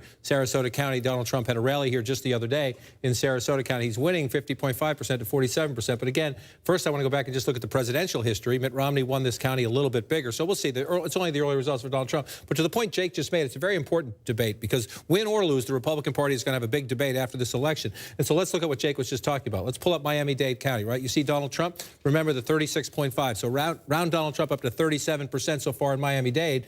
Look at the Marco Rubio performance, 47%. So he's running 10 points ahead of Donald Trump in Miami-Dade. Let's come back up here and look at Orange County, where Orlando is. Again, a swing area of the state. This part here is Democratic. You go across the I-4 corridor, it swings back and forth. But there's Rubio just shy of 40%. Let's look at Donald Trump, 34%. So this is the debate that's going to happen within Florida and across the country tonight. People are going to look at how the Senate candidates run, how the governor candidates run, compare Donald Trump to Mitt Romney, compare Donald Trump to Republicans on the ballot, because we'll settle the presidential election tonight, we think. But the Republican Party is going to have this debate about who should lead it and what it should be about for a long time to come. Now, as we watch this, we're up to 45%. It's a pretty quick count so far, but that's mostly the early votes being reported. And so now we're going to wait for today's votes to be counted as well. And we went through this 4 years ago. We went, to Jake's point, we went back and forth and back and forth and back and forth, and Florida ended up here, 50 to 49 4 years ago, and it sure looks like it's on track to be in that same ballpark tonight as we get to 46% of the vote so far. Because in the northern part of the state, pretty much Republican. Southern part of the state, very often Democratic. In the east. The southwestern part of the state is a Republican area. This eastern part of the state, Broward, Miami-Dade, and Palm Beach County, this is your Democratic stronghold. Every election, it comes down to, do Democrats run up the vote total in these bottom three southeast counties to offset? You're going to see a lot of red on this side of the state and up here across the top of the state. And we have no results from Broward County yet. That's where Fort Lauderdale is. Right, nothing yet at all there. And again, if you go back 4 years ago, this is a very important county for the Democrats, 67 to 32. You want to run it up in these counties in the southeast part of the state. Again, Palm Beach, Broward, Miami-Dade. You want to run it up there to offset some of this as we go forward, as you come forward here. You see we're missing these ones here just to offset all this. If you go back in 2012 and look, it's a whole lot of red. If you come up this way, the Democrats have to offset, mostly here, but also right across in here. And we did get, as we come back, last time you were here, Hillsborough County is Tampa, Pinellas County is St. Pete. This is a swing. This is a swing area where the campaigns have had a fierce fight. This tells you a lot. Yeah. This one county tells you a lot about how tough this state is. You know what I want to do, John? Let's take a look at the United States, the national vote, as it's coming in right now. Let's take a look and see where Donald Trump is as opposed to Hillary Clinton. And take a look at this. Among the national vote, these are the votes that have already been counted. Trump is winning nationally, 52.7%, 44% for Hillary Clinton. He has 3,100,000. She has 2,600,000. Take a look at that. Well, we're going to go through this as we count. Look, we're only in this part of the country, and we all have very preliminary results. But one of the conversations tonight, and one of the conversations some political strategists have had, will we have something like 2000 again, where one candidate wins the popular vote and somebody else wins the electoral vote? If you're looking at the map now, Donald Trump is not winning all these states. He's just leading in these. We have called some of them. We've called Indiana, I believe, and Kentucky. But if you're looking at the map early in the night, just because it's shaded doesn't tell you who won. It tells you who's leading. These are live results. And as I'm talking, sometimes these results will change as we talk because live results are coming in. Let's look up at this state, another traditional battleground state that has been leaning more and more Democratic. But in Virginia at the moment, Donald Trump is leading, 54% to 41%. Most of the vote is coming in from Republican areas, so no surprise there. But here's one of the things we'll look at. We come out here, Fauquier County. This is a exurban area. Now it's a suburb. Used to be the exurbs. But outside of D.C., is Donald Trump running well out here? And then the key issue will be when we get in closer. Loudoun County used to be Republican, has now become a Democratic leading suburb. 28% of the vote is in there. Is 55% about right for Secretary Clinton? 52% for President Obama when he won the state 4 years ago. One of the things we'll look at as we go through the night. And again, I come back out here. This is one of the counties I always watch. Prince William County, once Republican, now Democratic, in part because of college-educated women and in part because of the growing Latino population. 57% right now. We just got the first votes in Fairfax County. I'll skip over there in a second. 57% there. You go back in time, 57%. So it's running about what it takes for a Democratic victory, even though Donald Trump is ahead at the moment. Fairfax County, 60%. She's running just shy of that at 58%, and the results coming in so far, I suspect when I pull back out It's a little bit closer now, but Donald Trump's still leading in part because, as we expect, in these more rural areas, Republican anyway, Donald Trump is running up pretty healthy margins when you go into these smaller counties in the southwestern part of the state. You see 71, 73. That's where his early lead is coming from. The challenge for Secretary Clinton, offset it up here when the vote comes in, when more of the vote comes in the D.C. suburbs. Let's take a look at North Carolina right now. The polls closed there just a few moments ago. And we have very little so far, just 2%. And you're going to see this. Some of this is going to sound familiar throughout the night. You're in these rural areas out here. Donald Trump has to run it up. So far, 63% to 35%. Remember, the polls are closed except for here in Durham County. Some polling places have been left open for up to an hour, I believe. That was Mark Preston's reporting a bit ago. And this is a critical area for the Democrats. When you look, you pull out, you see where we have the cities marked. One of the clues throughout the night about how close are we getting is where you see these dots, where you see the cities. That's your population centers. Do we have any votes from the population centers? If the answer is no, then not that that's insignificant, but it's nothing to place a bet on because we have to wait for more of the votes to come in. Very, very early. 2% of the vote is in. Donald Trump has, about a 20,000 vote lead, but it's very, very early in North Carolina. Ohio. Let's take a quick look at Ohio right now. Well, it's shaded blue at the moment, and Hillary Clinton would love that. That would be game over for Donald Trump, but that's because this is all we have right here, 2.1% out in this part of the state. All right. And you know what? I want to take a look at the electoral map right now nationally. Show us what's going on right now. Well, I can show you where we are. This is our map coming into the night, 268 to 204. The question is, can anything change here? Donald Trump has to change something to win the election. And so you just show those early Ohio results. Well, we lean Ohio Republican. So that one, we just have very early results there. For Donald Trump, the key challenge here, Hillary Clinton is leading at 268 in our projection. And most Republicans even concede she'll win the state of Nevada out there. So the challenge for Donald Trump, number one, is to run the board among the toss-ups, and then to find something up here, blue wolf, to turn. That's the big challenge for Donald Trump. Can it be Pennsylvania? Can it be Michigan? Or he's leading early in Virginia. Can he pull off a huge surprise in the state of Virginia? Let's take a look, John. I want to take a look at the Electoral College map right now. The big picture, 270 needed to win. Trump is ahead early, 24. He's got 24 electoral votes. Hillary Clinton has 3 electoral votes, those 3 in Vermont so far. More polls are about to be closed at the top of the hour, but you can see the red states are the states that Donald Trump, we've projected, has won. The blue state, that's Hillary Clinton's state. The yellow states, those are states where the polls have closed, but it's too early to call right now. Let's go to Dana Bash. She's got a projection in the balance of power of the Senate. That's right, Wolf. You said it's too early to call for the presidential, but in Ohio, CNN can project that Rob Portman, the incumbent Republican, will go on to win another term, serve another term in the U.S. Senate, defeating his Democratic opponent, the former Governor Ted Strickland. This was supposed to be a nail-biter, but Rob Portman locked it up pretty early with the help of tens of millions of dollars from Republicans there. A big win for Rob Portman. Let's look at another state where polls are closed, but it's just too early to call. North Carolina. This is another one that we will be watching all night long to see whether or not Democrats can take control of the U.S. Senate. Republican incumbent Richard Burr is fighting to keep his seat. He, at this hour, is just a little more than 42,000 votes ahead of his Democratic challenger, Deborah Ross. But as you see, they're very, very early. Now I want to look back at Florida. Polls are not yet closed, but you see we're getting some numbers in. Marco Rubio, the incumbent Republican, is up pretty significantly against his Democratic challenger, Patrick Murphy. About half the vote in, and he is doing quite well there. Democrats pretty much gave up on that seat once Marco Rubio changed his mind and said he was going to run for re-election. Let's look at what all this means for the balance of power at this hour. Jake, look at the big board. Democrats right now have 37. Republicans have 33. There are 30 left that we are watching.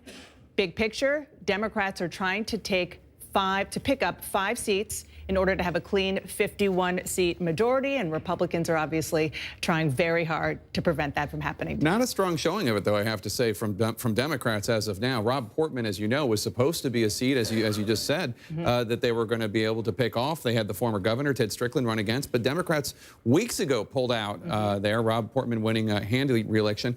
Interestingly enough, Rob Portman saying after that Access Hollywood tape came out that he would not support Donald Trump. He was going to write in Mike Pence.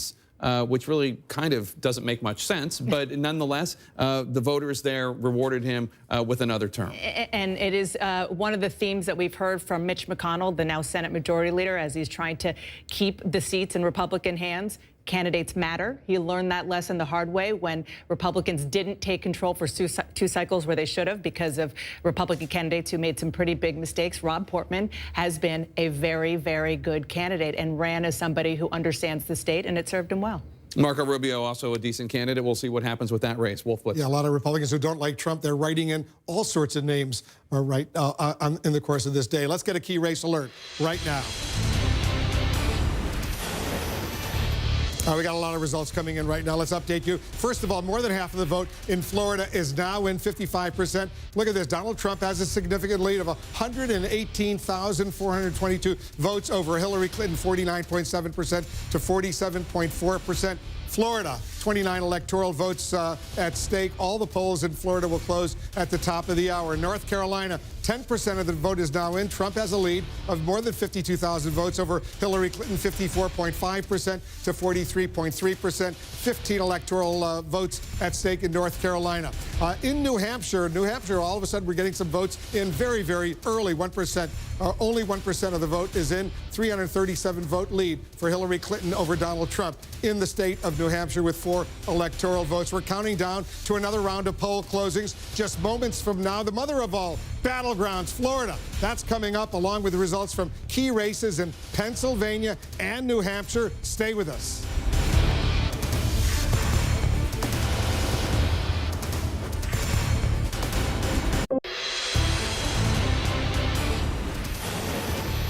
All right, look at this. We got a key race alert. Look at Florida right now. 65% of the vote is in. And all of a sudden, Hillary Clinton has taken the lead in the state of Florida. She's got a lead of 76,430 over Donald Trump. She's at 49.2%. Donald Trump is at 47.9%. Hillary Clinton is now ahead of Donald Trump in Florida with its 29 electoral votes. In North Carolina, 13% of the vote is now in. Trump is ahead with 74,969 votes over Hillary Clinton, 15 electoral votes in North Carolina. We're getting 3% of the vote in Ohio right now. Trump has a lead in Ohio, 96,000 plus to Hillary Clinton's 82,000 plus, 18 electoral votes in Ohio. We're getting more results coming in our key race alert. In Virginia now, 14% of the vote is in, and Trump has a 73,000 plus vote lead over Hillary Clinton, 54% to 41.2%. 13 electoral votes at stake in Virginia, and in Georgia, only 2% of the vote is in, but Trump has a lead of 31,977. Georgia, Trump has the lead with its 16 electoral votes at stake. Let's go over to John King. John, Florida has been going back and forth. All of a sudden, Hillary Clinton is ahead by, what, 1.5 points or so. And we're up to 65% of the vote, so 2/3 of the vote in. The big question is, how quickly does the rest of it come in? We've spent a lot of long nights in the state of Florida as it gets tight like this, and then sometimes the vote count slows down. What are we looking at? Last time we checked, remember you were here, we had nothing from Broward County. That still says 0%, so it's the early votes dumped in. We'll get more later, but 70% to 28%. Again, you go back in time just to compare it up. That's at 67% for President Obama, almost 70% for Secretary Clinton, so she's running a little ahead percentage-wise so far in Broward County. If you pull it out, I hate to say it, but this map is filling in a lot like 2012. Look at the map. Let's show Democratic votes here, Democratic votes in the population centers here, a lot of Republican votes across the top here. That's this year. Let's go back in time. Democratic votes here, Democratic votes across here, mostly Republican up here. It was 50 to 49 4 years ago. Get ready. We're at 48.9 to 48.2 as we go through this year. So it's fascinating to watch. And you just start to go through some of the population centers. Orange County is Orlando, the 62% for Secretary Clinton. Then you move out to the west here, the Tampa, the Hillsborough County. This one's a bit closer, 53 to 43. 10 points there. Look at this. 7 points there. So she's running a little bit ahead in Hillsborough County of where President Obama was. But then you move out here to Pinellas County, and you got 49.8% to 46% here as you go out and you look at it here. So it's just remarkably tight as we go through. Both of them over 3 million votes, now up to 71%. So the vote count's coming in very quickly in Florida tonight, Wolf. Hillary Clinton now with a bit of that's the biggest lead we've seen in the state so far. But, Wolf, I'll put the emphasis on so far. We'll keep counting.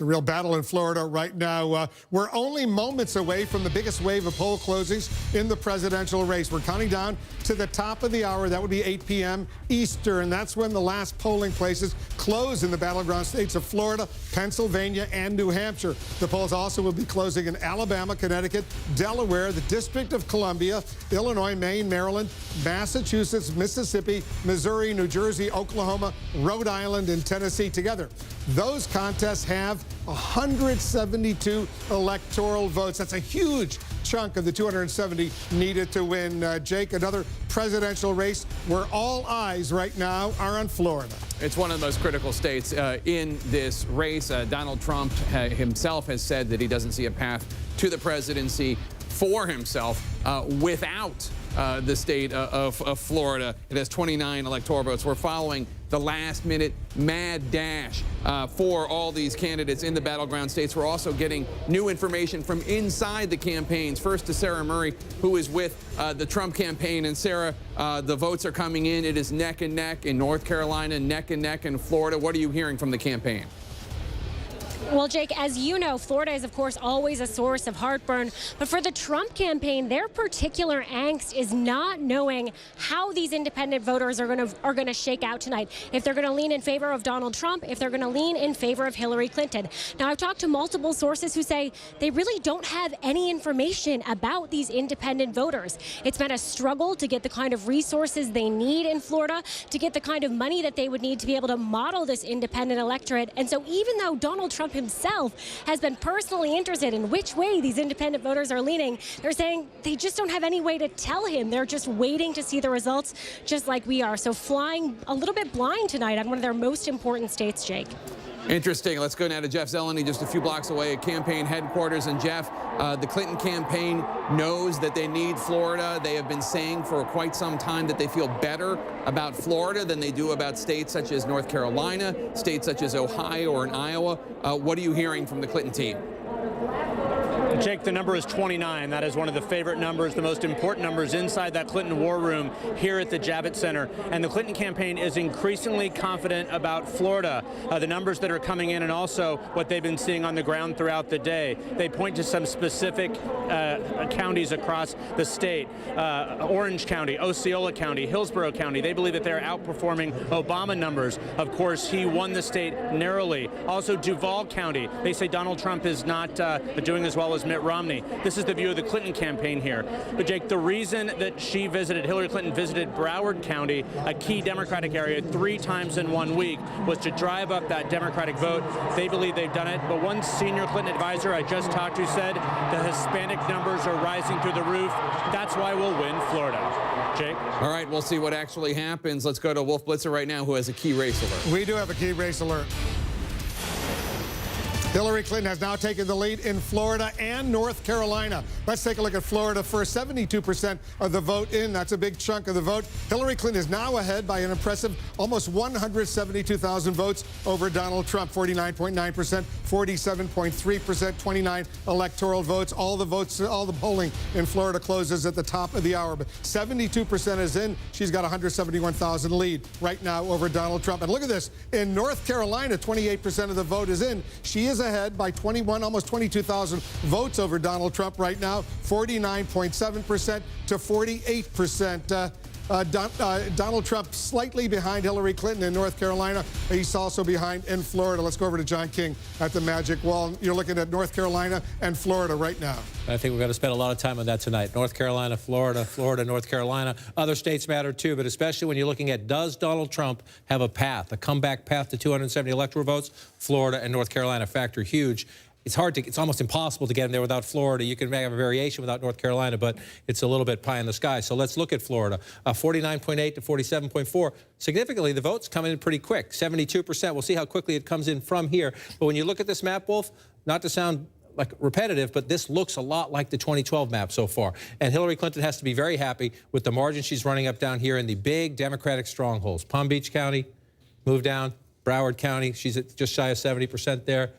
Miami-Dade County, 64% there. She has to be very happy with these. The question is, what are the, as the vote totals come in, do they match up to what she needs to offset Donald Trump is doing what the Republican needs to do, especially areas like this. You pull up Collier County. This is where Naples is. He's running at 61%. Let's go back in time just for a check. 65%, so a little bit under Romney there. We still don't have a lot of the votes here, though. We'll keep an eye on these things as we go through. If you come up here, Jeff Zeleny was just talking about the Clinton campaign. These are the swing counties across here that they're looking at. What's their margin in the Tampa area? That's Hillsborough County. You see it 10 points right there. You go back in time, 7 points there. So she's overperforming the president there. This one has been closer. Let's see if it stayed that way. This one has been closer, where you have essentially 2 points there. When you look at it through, maybe 3. If you look at it in that one, a little bit. Look at that. Let's look at North Carolina, John, right now, because all of a sudden in North Carolina, you go to North, she's ahead. Look at this. She's ahead in North Carolina by a little bit more than 100,000 votes, with 36% of the vote in. 36% of the vote. But one of the things you have to watch, especially when the leads swing, is where does those votes come from, right? So what came in? Mecklenburg County. This is Charlotte, and she's winning huge here. This is why she jumped. When you got a big dump of votes from the Charlotte area, which is a Democratic stronghold, that's why her total jumped. Where you watch where the votes come in. Not saying that's insignificant. This is what she needs to do. So just shy of 67% there. Go back in time. The president was at 61% here, and he lost. Remember, he narrowly lost North Carolina 4 years ago. So if you're the Clinton campaign, you love that number, and you hope that number stays up. This is going to go up. This is a small percentage of the vote still in one of the largest counties of the state. Now we have our first votes in Wake County. This was empty just a few minutes ago. And again, 25% of the vote in. This is of enormous consequence to Secretary Clinton tonight, in the sense that if she wins this county by that margin, she will win the state of North Carolina. But we're only at 25% of the vote. The reason I say that, if you look at that margin there, 20-plus points, you go back to 2012, the president won it by 11, and he lost the state. You go back to 2008, won it by 15. This is almost 10% of the state population. It's an incredibly important area for the Democrats. As we noted earlier, they left the polls open a little bit longer in Durham County. We still have nothing from Durham County, and this is a big basket of Democratic votes. Let's go to Ohio quickly, John, because all of a sudden we're getting some significant numbers coming in from Ohio, and Hillary Clinton is in the lead right now. You see she's got 53% to his 43%. 12% of the vote in Ohio is now in. Only 12%. If this holds up, it's game over. Republicans don't win the White House without winning the state of Ohio. But again, you always ask the question, where'd the votes come from? And they're coming. Jeff Zeleny just mentioned this a moment ago. They're coming from Franklin County, Columbus. This is a Democratic county. That's a big, healthy margin for Secretary Clinton. That's what you want to do here. Let's again go back in time. 61% for the president 4 years ago when he won Ohio. A lot of the conversation here this year has been even the Clinton campaign conceding in the final weeks that Ohio was one of the toughest for them to hold. They don't count on it in their math. They would love it, but they don't count on it. So now as we're watching what's happening here, one of the things you're going to watch is in the Youngstown area here, this is where Donald Trump has tried to sell, hey, the factory's closed. Hey, I'll rip up NAFTA. My trade message. The Youngstown area like this, she's getting at the moment, it's not a big percentage of the vote in yet, but she's getting 59%. Let's go back and check. So she's running a little bit below the president there. So, Wolf, we got a ways to go in Ohio as we watch it fill in. At the moment, the Clinton campaign's happy with what it sees, but we also have nothing yet, absolutely nothing out of Cleveland. So we'll be counting for a while in Ohio and elsewhere. We certainly will, and we're getting ready for 16 states. 16 states and the District of Columbia. They're going to be closing all polling stations right at the top of the hour, including Florida. All the polling stations of Florida will be closed. That is emerging as a critically important state. Pennsylvania closing right now. And look at all these wins we're projecting for Hillary Clinton right now. She wins her state of Illinois. That's where she was born. Hillary Clinton wins in Illinois with its 20 electoral votes. A win for Hillary Clinton. In New Jersey, Governor Chris Christie is the governor there, but guess what? Hillary Clinton is the winner in New Jersey with 14 electoral votes. Hillary Clinton wins in New Jersey. In Massachusetts, another 11 electoral votes we project will go to Hillary Clinton in Massachusetts. Another win for Hillary Clinton in Massachusetts. Let's move on to Maryland. 10 electoral votes. We project Hillary Clinton wins in Maryland. She will carry that state. An important win for Hillary Clinton in the state of Maryland. More wins for Hillary Clinton coming in right now in Rhode Island. Rhode Island, 4 electoral votes. Hillary Clinton carries the state of Rhode Island with its 4 electoral votes. Delaware, 3 electoral votes. They will all go to Hillary Clinton. Another win there. And the District of Columbia, which could vote in presidential contest, 3 electoral votes go to Hillary Clinton. Donald Trump also has some projected wins, 3 specifically. We project he will carry the state of Oklahoma with 7 electoral votes. Donald Trump will carry Tennessee with 11 electoral votes. Donald Trump will also carry Mississippi with 6 electoral votes. We have a key race alert right now. Too close to call, too early to call, I should say. In Florida right now, we cannot yet make a projection. 29 electoral votes at stake. Too early to call in Florida. Too early to call in Pennsylvania with 20 electoral votes. Cannot make a projection in Pennsylvania. Also in New Hampshire, no projection there. Too early to call in New Hampshire right there. Too early to call in New Hampshire. Too early to call in those states. Let's get the complete list of all the states where we are not yet able to make a projection. Take a look. All these states, too early to call. The 8 p.m. closings in Alabama, Connecticut, Florida, Maine, Missouri, New Hampshire, Pennsylvania. No projections there. Too early to call. Take a look at the electoral map where it stands right now. Hillary Clinton has taken the lead. She has 68 electoral votes compared to Donald Trump's 48 electoral votes. You see 270 are needed to win the White House. The blue states we projected go to Hillary Clinton. The red states go to Donald Trump. All those yellow states, too early to call. No projection in those states right now. That's where it stands, the electoral map right now. But Jake, these states like Florida and North Carolina and Pennsylvania and Ohio, they will decide presumably what's going on. Your take? Well, Pennsylvania, we still haven't heard anything out of Pennsylvania. North Carolina, as Democrats were talking about, they were telling Jeff Zeleny the other minute that when it comes to North Carolina, let me circle it here on the board, North Carolina, that they think it's going to go down to the wire, and that it could be, they might not even have it called all night. And then, of course, we're looking at Florida, and that could be a race that's decided by 1 or 2 percentage points. And as we've been saying all night, the Trump campaign says, and the Republican National Committee says, there's really no path to the presidency for Donald Trump without the state of Florida. And that's why Clinton and Trump have been spending so many days and so many millions of dollars in that state. One of the things that's most important, and John has been talking about this quite a bit, is not just southern Florida, which tends to be Democratic, especially on the southeast, or northern Florida, the Panhandle, which tends to be Republican, but that I-4 corridor in the center of the state, where there are so many college-educated voters. How are they going to vote? The trend has been for college-educated white women to go and support Hillary Clinton, at least in early polling. Dana, you spent a lot of time in Florida over these past many months. Yeah, and I just want to echo one thing that Jake was talking about with regard to how close Florida is always historically and what Republicans think is a path. I was just talking to a Republican source who says that at this point, the way that they're seeing the modeling, it looks like Donald Trump is more likely than not to lose by a couple of points in Florida. That's what they're seeing. They could always be surprised. They don't have all the votes in, but that is the expectation from a Republican source that I'm talking to. And to your point earlier, Marco Rubio, who is running for re-election in Florida, is outperforming Donald Trump big time in key pockets of the state, but particularly in his home area of Miami-Dade. But it's very important what Dana just said. There's modeling, there's polling, right, and then there's the voters. Yeah, exactly. There's all most important. There's the science, and there's the methodology, and then there's what people actually do. So even and the do is what's happening as we speak. And even though there are Democrats saying we think we're going to win Florida, and Republicans saying we think they might win Florida, at the end of the day, nobody knows what's going to happen until the voters actually do it. We have an update on the voting, the all-important voting in those states right now.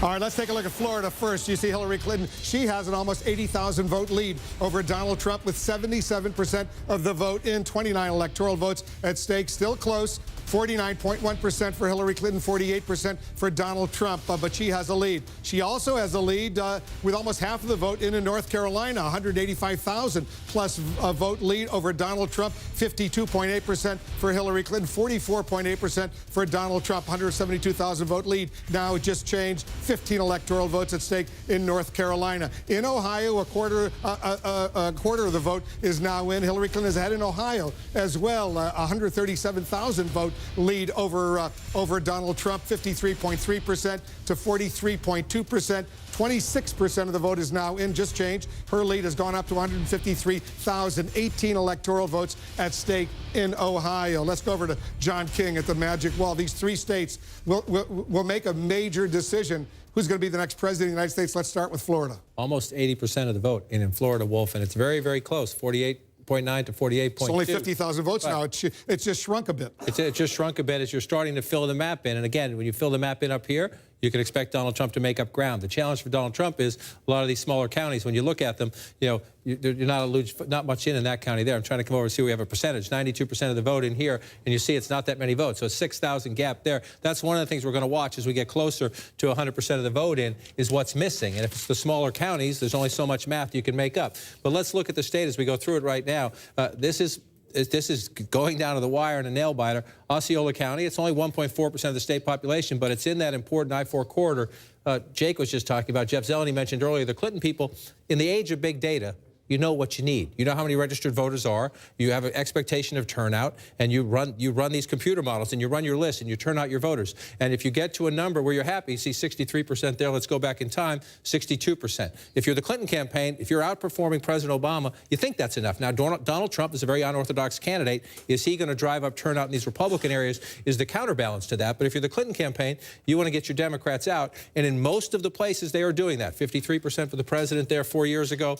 53.3% for Secretary Clinton. Now, this is a bit of a down for Secretary Clinton, and this is a swing area. This is Pinellas County, where St. Pete is, 49.8, so just shy of 50 for Secretary Clinton. The president did a little bit better here. So you find some areas where she's overperforming, some areas where she's underperforming, and then you start to watch. You pull out here right now. Let's come back to this year's race, and you're looking not only for what's missing. We have no votes at all up here. This is very conservative territory. Donald Trump's going to run up some numbers here, but then you want to come down here and say we still don't have percentages here, so this tells us what we have is the early vote.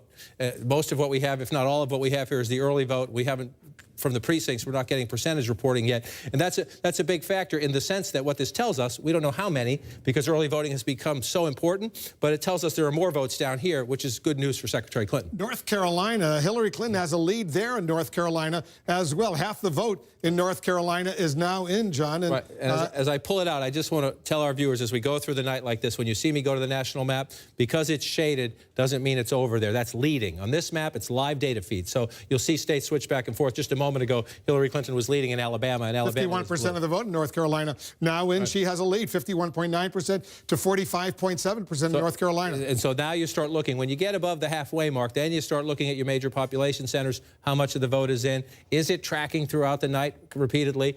We hadn't had any votes in Durham earlier. Again, now we have some Durham votes, but the percentage, this is an early drop of votes in from Durham County, 85%. Remember, 76% for the president 4 years ago. If that percentage holds up, that's what Secretary Clinton needs in a state that is one of the ultimate tug-of-war states in American politics. I want to come back over to Wake County, 9+% of the state population, 2/3 of the vote in there. She's getting close to 60% of the vote to 37%. Again, you match it up to try to do the math compared to 4 years ago, where this was such a close state, carried by Governor Romney 4 years ago. Secretary Clinton's doing what she needs to do here.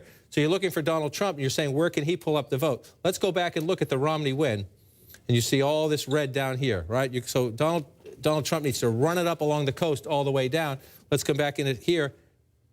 Mitt Romney carried here. New Hanover County, 2% of the state population. This is where Melania Trump introduced Donald Trump the other day. He had an airport rally here. Smart campaigns know where you got to win, but at the moment, it's the tiniest of margins. But if this county stays blue, that's a sign the Clinton campaign is not only holding the Democratic areas, but encroaching and taking a few votes. And again, this is what the big vote swing came here in Mecklenburg County. She's at 66%, but we still have that's a low vote total for what's almost 10% of the state population. So we still have more votes to come here. So if you're the Clinton campaign at 53%, you're looking at this, you know it's going to go late, but with what's still out there, you're encouraged at the moment. But we have a lot of these smaller areas, and it's 2,000 here, 500 here, maybe 2,000 there. It adds, there's still some potential out there for Donald Trump as the rural areas fill in. Yeah, I mean, she's ahead by about 150,000 votes with 53% of the vote in. That's significant. It is significant because it gets harder. Donald Trump, again, in the big population centers, Hillary Clinton is winning, and she's winning by some pretty lopsided margins so far. So for Donald Trump, number one, shrink the margins in these major population centers. As the later vote comes in, you're hoping they're coming in maybe from, this is for the city. You're hoping they come in from the suburban areas, the farther out areas, and you run up the vote a little bit. Number two, in the smaller rural areas that are still out, Donald Trump has to hope for very healthy margins. And you go through some of these, you see what I'm talking about. Only 5% of the vote in Stokes County, he's getting 73%. So, it's a couple thousand votes here. We have no votes over here yet. So it's out there, but if she keeps running up impressive numbers in the big population centers, it's simple math. It gets you over the top because the Democrats are winning where more people live. It's, again, arithmetic in the end. But at the moment, That's a healthy lead. You're 53% of the vote in North Carolina. The question is, how fast is the And they're race gonna keeping the come polls in? open in Durham at least an extra hour because there were some problems there. Let's take a look at Ohio. Blue at the moment. If that one stays blue at the end of the night, if we can call it. Remember, it was the day after in 2004. By the way, I want to show our viewers Texas. We showed as blue. That's only because the votes that have been released so far, they haven't closed the votes there. But she's leading right now in Texas, but barely. But that doesn't necessarily mean much. Barely because it's San Antonio. You have one place report early. Again, watch us throughout the night. Remember, we haven't called these races. We have different maps and different graphics. If you're looking at this, you're looking at a live data feed. Same for Ohio. We haven't called New Hampshire yet. It's blue at the moment. But Ohio, excuse me, if Ohio stays blue, Hillary Clinton's the next president of the United States. That's simple. But we're early. We're only up to 27% of the vote there. And you see that looks like a big swing, but you don't know what's out. So you go through this. At the moment, we did not have any votes out of the Cleveland area, Cuyahoga County, earlier. And this is 32% of the vote, 68-29 if rounded up, 69-30. So it's a matching. Right now, it's matching 2012. This state ended 2012 with a narrow Obama victory. President Obama carried Ohio twice. Carried Ohio twice. And so if you're the Clinton campaign, you like these numbers, you're waiting to see. Another key place to look is down here. Hamilton County used to be Republican. Used to be a Republican area. The Democrats have made up a lot of ground here in recent years. This is just early vote because we don't have a percentage right there. So we'll wait and see if this one stays like that. But if Hamilton County's blue at the end of the night in a presidential race, it's usually good for the Democrats as well. One of the questions was, would Donald Trump cut into the Democratic support in places like Akron? You just associate that blue-collar workers and look at the margin right there.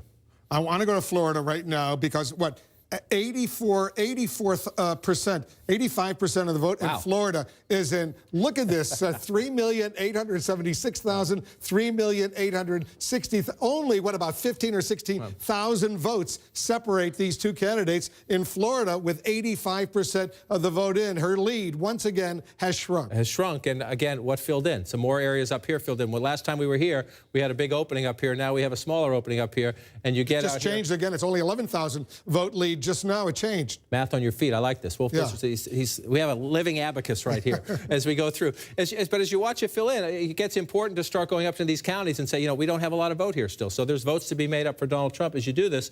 And as you go through, that's what I mean about this. You're seeing a live data feed into the wall, so it will change as we're talking sometimes. Trump is doing what he needs to do in the rural areas. All right, take a look at Florida, because all of a sudden, take a look at Florida right now. You see with 85% of the vote in, Hillary Clinton is now in second place. Donald Trump has taken the lead in Florida. He's got 3,900,000, 3,900,029. Look at how close it is. Look at how 700 votes or so separate these two candidates. Donald Trump, all of a sudden, has taken the lead in Florida. 740 votes there. You remember a campaign long ago, 537 votes. That would be 2,000. Yeah, that's what Florida is. I mean, Florida and North Carolina are these two states that are just 50-50 battleground states, and why we're going to have to count deep into the night. 86% right now. So you start asking yourself, what am I missing? And significantly, remember last time I went to Pinellas County here, Hillary Clinton was leading. Donald Trump has pulled ahead. Now you think 48.3, 47.9, does that make a difference? Well, it sure does when the margin in the state is inside of 1,000 votes. Winning a county like this where you have a population center, it sure does. And so you have a tug-of-war here. This is interesting because earlier today, a Democrat who was organizing down here said they got out on their early vote. They felt very encouraged, but then they saw the lines at the polls this morning. Trump right now is 918 votes ahead. 918 votes. Almost 8 million people have already, their ballots have been counted, and he's got a lead of just under 1,000 votes. 86%. So we're going to look here. Let's go down again. I just want to go down and look Collier County, 92%. This is where you start looking when the race is this close. What are we missing? So you're missing 8% here, but they're getting there, right? So you got most of the vote counted there. So then you come over here and get 80% here. So if this margin take a look at this. We'll just change it. Yeah. She has now taken the lead once again. Hillary Clinton is now in the lead. It's going to update in a second. We're watching this very closely. You can see right there. Hillary Clinton is the lead. She's got 3,972,000. 3,968,000, 4,000 vote lead. And that's, look, we're going to rock and roll with this for a while here. So let's go through. Here's an encouraging sign for Secretary Clinton. You say she just pulled into the lead. We've had a seesaw in the 2 or 3 minutes we've been having this conversation here. We may have another one as we have it. Now 3,000 votes. But there are votes, only 25% of the vote in Palm Beach County. She's winning 60-40, 59-39 there. So if you're the Clinton campaign, you're watching this seesaw, you know there's a lot of votes missing from here. Let's go down to Broward County. We don't have the percentages here yet, so that tells me this is early vote, and we're not getting live votes yet. We'll see. We'll get some more votes, and that percentage will jump up very quickly. Doesn't mean 0%, obviously. It just means when they dump in the early votes, they don't give us a percentage. Miami-Dade up to 80%. So there's more votes here. She's winning big. She's 1,600 votes ahead right now. Reasonable to expect she'll get more votes out of here. The challenge for Donald Trump is in the areas that are red, what's missing? This is an interesting one for me. I've been watching this all night because Duval County, this is where Donald Trump had a rally the other day. The President of the United States came in after him. Duval County is a Republican area. Trump is up right now, 49-47. But when President Obama won narrowly 4 years ago, he lost this county by 3 points. Sometimes it's about the margins. You see the blue and the red, you think Democrat, Republican, but the margins within these large counties can make a big difference. And President Obama came within 3 points in Duval County. They were happy with that 4 years ago because they knew they were going to get the votes in Miami-Dade and the others. So if Hillary Clinton is this close in Duval County, that's actually, she can lose this. If she's losing this county by that, she's fine with that. The question is, can she keep the margin from getting any bigger? And that's the math you start to get into when you get up to 87% like this and you are in a seesaw of less than 1,000 votes there. Stand by. We're watching Florida, North Carolina, Ohio, other battleground states throughout this election night in America. We're going to show you the results in a very unique way on one of the world's most famous landmarks, the Empire State Building in New York City. Take a look at our running tally of the electoral vote built with CA technologies. Right now, Hillary Clinton has 68 of the 270 electoral votes needed to win the White House. Donald Trump has 48. This night is all about your vote. You're looking at pictures from many of the millions of Americans who already have made their choice for president. They posted these photos on Instagram with the hashtag #MyVote. Right now, we're counting down to the next round of poll closings, including results from New York, the home base of both Hillary Clinton and Donald Trump. We'll have much more results right after the break.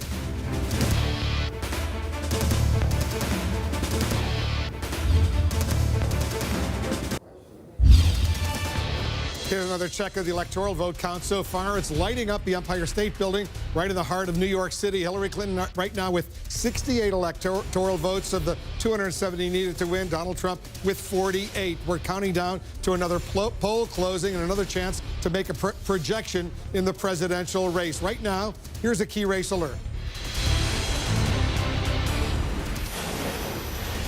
All right, take a look here at Florida. We'll start with Florida. 88% of the vote is in. Look at how close it is, 48.5% to 48.4%. Donald Trump has now taken the lead. Donald Trump is ahead of Hillary Clinton by 8,071 votes. 29 electoral votes are at stake in Florida. 88% of the vote is in. Donald Trump has now taken an 8,000-plus vote lead. In North Carolina, more than half of the vote is in. Hillary Clinton maintains a steady lead of nearly 150,000 votes over Donald Trump, 51.7% to 45.8%. 15 electoral votes at stake in North Carolina. In Ohio, almost a third of the vote is in. Hillary Clinton maintains her lead of about 120,000 votes over Donald Trump. 18 electoral votes are at stake in Ohio right now.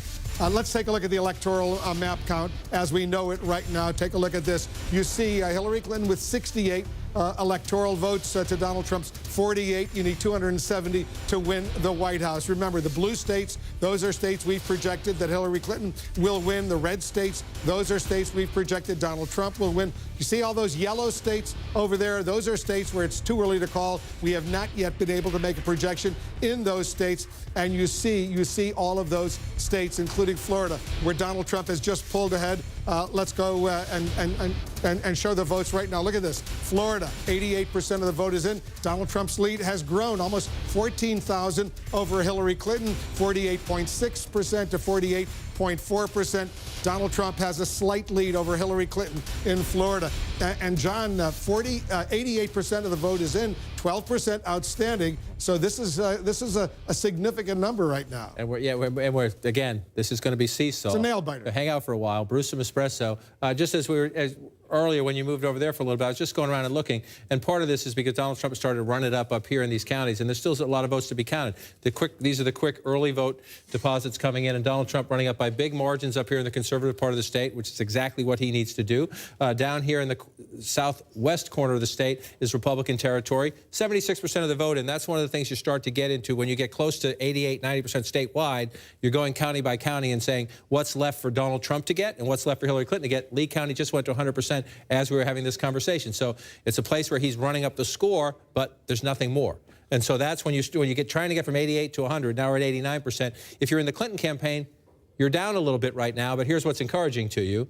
If you look at Palm Beach County, she's running it up quite big right here, and they still have 75% Only 25% of the vote is in. Right, so if the margin stays anything like that, there's a lot more math to be added in the Hillary Clinton column. Move down to Broward County, as we come in here in the middle, we still post a 0 here. It's obviously not 0. We have a lot of votes in here. You get the early vote count released, and only when they start counting the live votes do we get a sense of what the percentage is. So we don't know.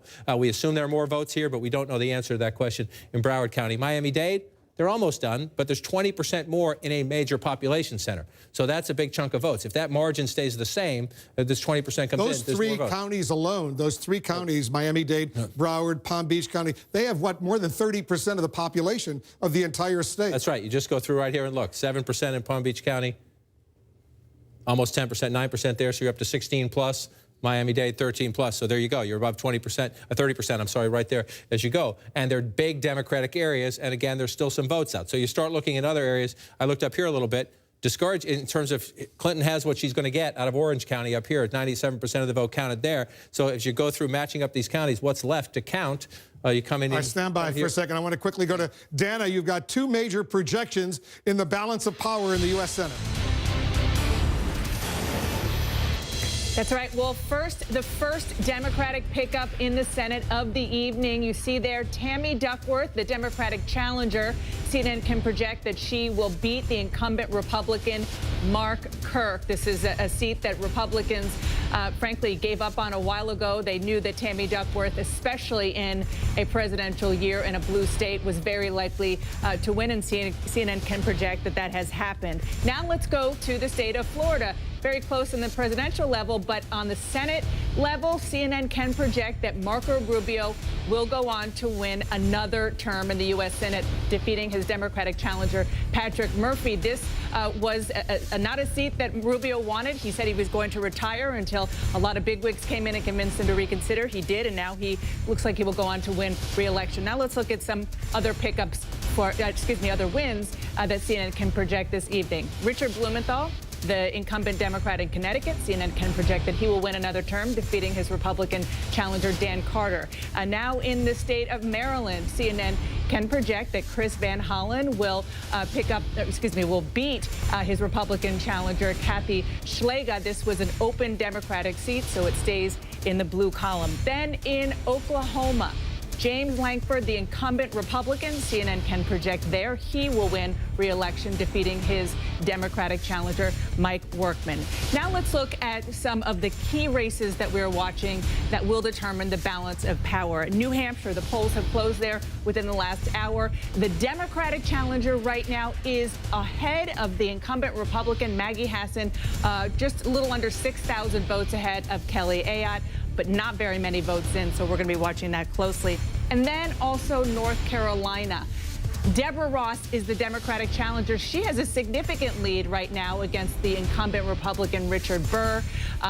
She is hoping to unseat him, and Democrats are hoping that that will be another one in their column in their quest to take back the Senate. Now let's look at what all of this means, Jake, for the balance of power. At this hour, you see there on the big board, Democrats have 40 seats. Republicans have 35, 25 left to call. But the big news during this hour is the fact that Democrats have their very first pickup in the state of Illinois. So what that means is they would need 4 more pickups, holding all the rest, in order to become the majority again in the U.S. Senate. This was the one that we knew the Democrats would get in Illinois, and then we also suspected that Rubio in Florida and Portman in Ohio would be able to hold on to their seats. Now we look at the real races and find out what happens in these ones that we have no idea what's going to happen. Yeah, but it could be very, very close in some of those key battleground states, and we're going to see what happens. As you point out, the Democrats need a net gain of 5. Unless they win the White House, then they need a net gain of 4. We have a key race alert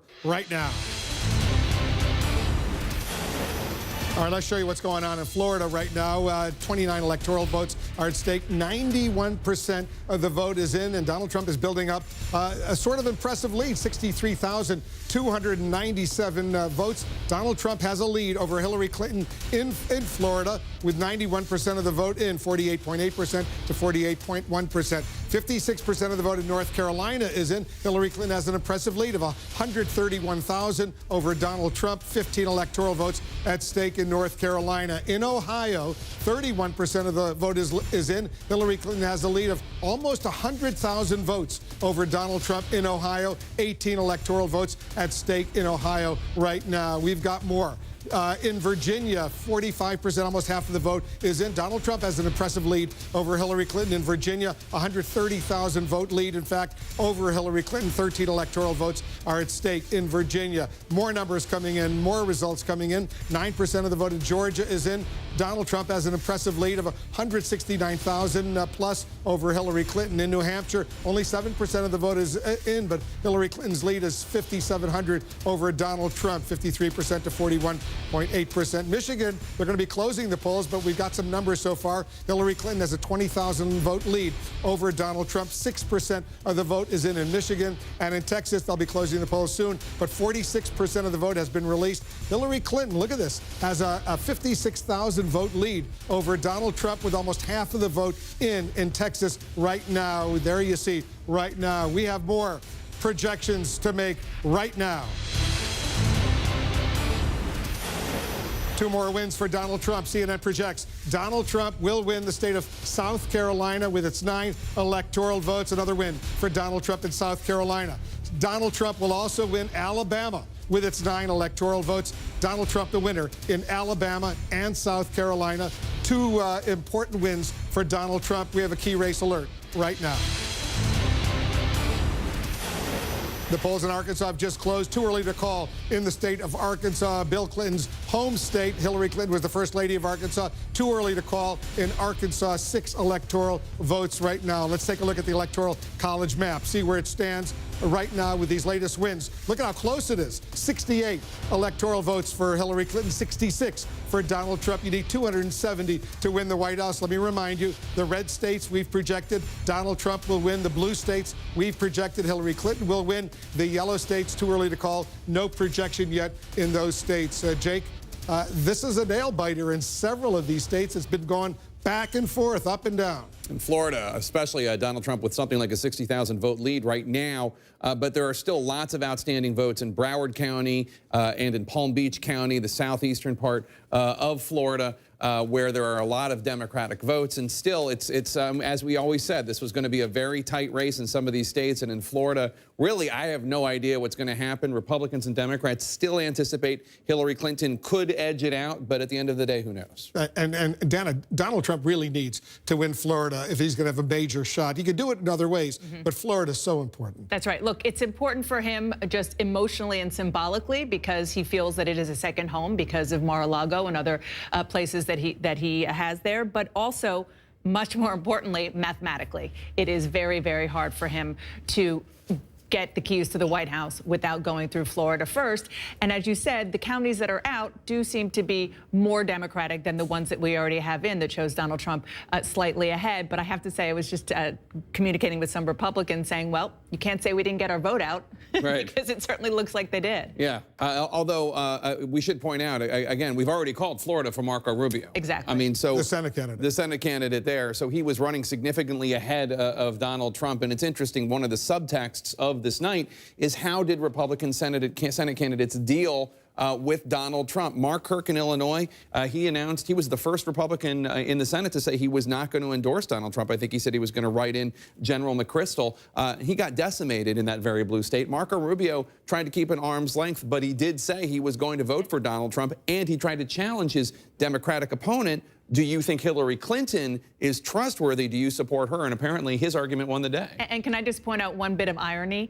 Marco Rubio's presidential race ended because Donald Trump trounced him. Killed him. In Florida, during the presidential primary. And now here we have Marco Rubio being convinced to run for re-election. We project that he's winning, and Donald Trump is fighting for the broader electorate. Originally said he wasn't going to run for re-election. He decided to run for re-election. It was only 4 months ago that he changed his mind. Let's take a look at the state of Florida right now, because Hillary Clinton was ahead, Donald Trump was ahead. They're going back and forth. There's still votes outstanding. But take a look at this. 91% of the vote has now been counted. I must say I'm impressed that Florida counts its votes so quickly, almost 10 million, 9 million votes. Look at this. Look at this. 48.9%, 48.1%. Look at a small lead over there for Donald Trump over Hillary Clinton. He's ahead by only what 77,000 votes. That's a significant number. That's a significant number. And then again, you know, as I said earlier, we're going to keep looking. I was just emailing when you were walking over with some Democrats and Republicans in Florida, asking them what they know on the ground, and they're where we are now. They're just counting votes. Except, you start going through this. When you get up this far, you start saying what's missing. And you still have half of the votes in Palm Beach County to come in, and Hillary Clinton has a big, healthy lead there. There's no guarantee, zero guarantee, she keeps that spread. But if she keeps anything like that spread, she's, you know, what, almost 90,000 votes up there. If the other half comes in, and she'll pick up, if she picks up somewhere the ballpark of 80,000 votes when the other half comes in, that's significant given how close this race is. So one of the most significant issues in Florida now, as we get up to 91% statewide, and I'm going to keep checking it because it can change on the fly as we go through this, is what's missing. And there's a lot of votes missing in that Democratic stronghold. A lot of votes missing here. We don't have the exact number yet. Broward County turnout, we are told, expected to be up from 2012. These are the early votes, and there's always one county in any state that's a little slow to count. And we'll wait to see if we get more votes. This bodes well for Hillary Clinton. The expectation is, we don't have the exact percentage, but the expectation is she's winning big, and unless there's a dramatic change in the results, she's going to get more votes there. And we come down to Miami-Dade, they're almost done here, but in a big populous county like this, 9% or 10% of the vote can make a difference. So if you're looking at the map right now, you're trying to think, are there places on this map where Donald Trump can make up what's still to come? And again, he's ahead by a very slight margin at the moment. There's every reason to expect Hillary Clinton will make up that margin and more down here. And so then the question is, where do you look for Donald Trump? So let's just go through. I'm picking these counties randomly. Well, here's one. Only at 32% of the vote. Again, it's not a lot of votes. It's less populated, but that's the key in these states. In just about every state we're going to go through in these battleground states, you see a lot of red. Those are smaller rural counties. So the question is, how many can you get? They're at 100% here, Citrus County. That's bad for Donald Trump. You come over here, they're only at 32% in Marion County, so there are more votes to get. Are there enough? Are there enough of these rural counties? This one's at 100%. You come through here, they're at 96%. You move up here at 97%. So after a while, you start to think if most of these counties, let's just keep picking them randomly to see, 100% and 45%. So in some of these counties, very small, the question is, when you're getting 100 votes here, 500 votes here, 700 votes there, can you make up for this? And that's always the challenge for Republicans in a state like Florida, because when you get down here, I just want to come back to Miami-Dade and check it, this is where you're talking about tens of thousands of votes. When the percentage number moves up, you're talking about tens of thousands of votes, not hundreds of votes. And so if you're looking at this map right now at 91%, you're crossing them a little bit in the Clinton campaign, but you think you get enough down here still in the bank to get you over the finish line. But that's by no means guaranteed, because we're going to have to go through all these smaller rural counties. He's 84,000 votes ahead right now. Right. But as you point out, ahead those right Democratic counties in the South, there's still a lot of votes outstanding. You could get those right here. You could get those right here in Palm Beach County. The combination of Palm Beach, Broward, and what's left in Miami-Dade to be counted is more than enough. The question is what else is still out there. And again, when you start to pick, you know, this is a large Republican. It's only 2% of the state population, but it's all Republican. Donald Trump's winning it big, but it's 95% in.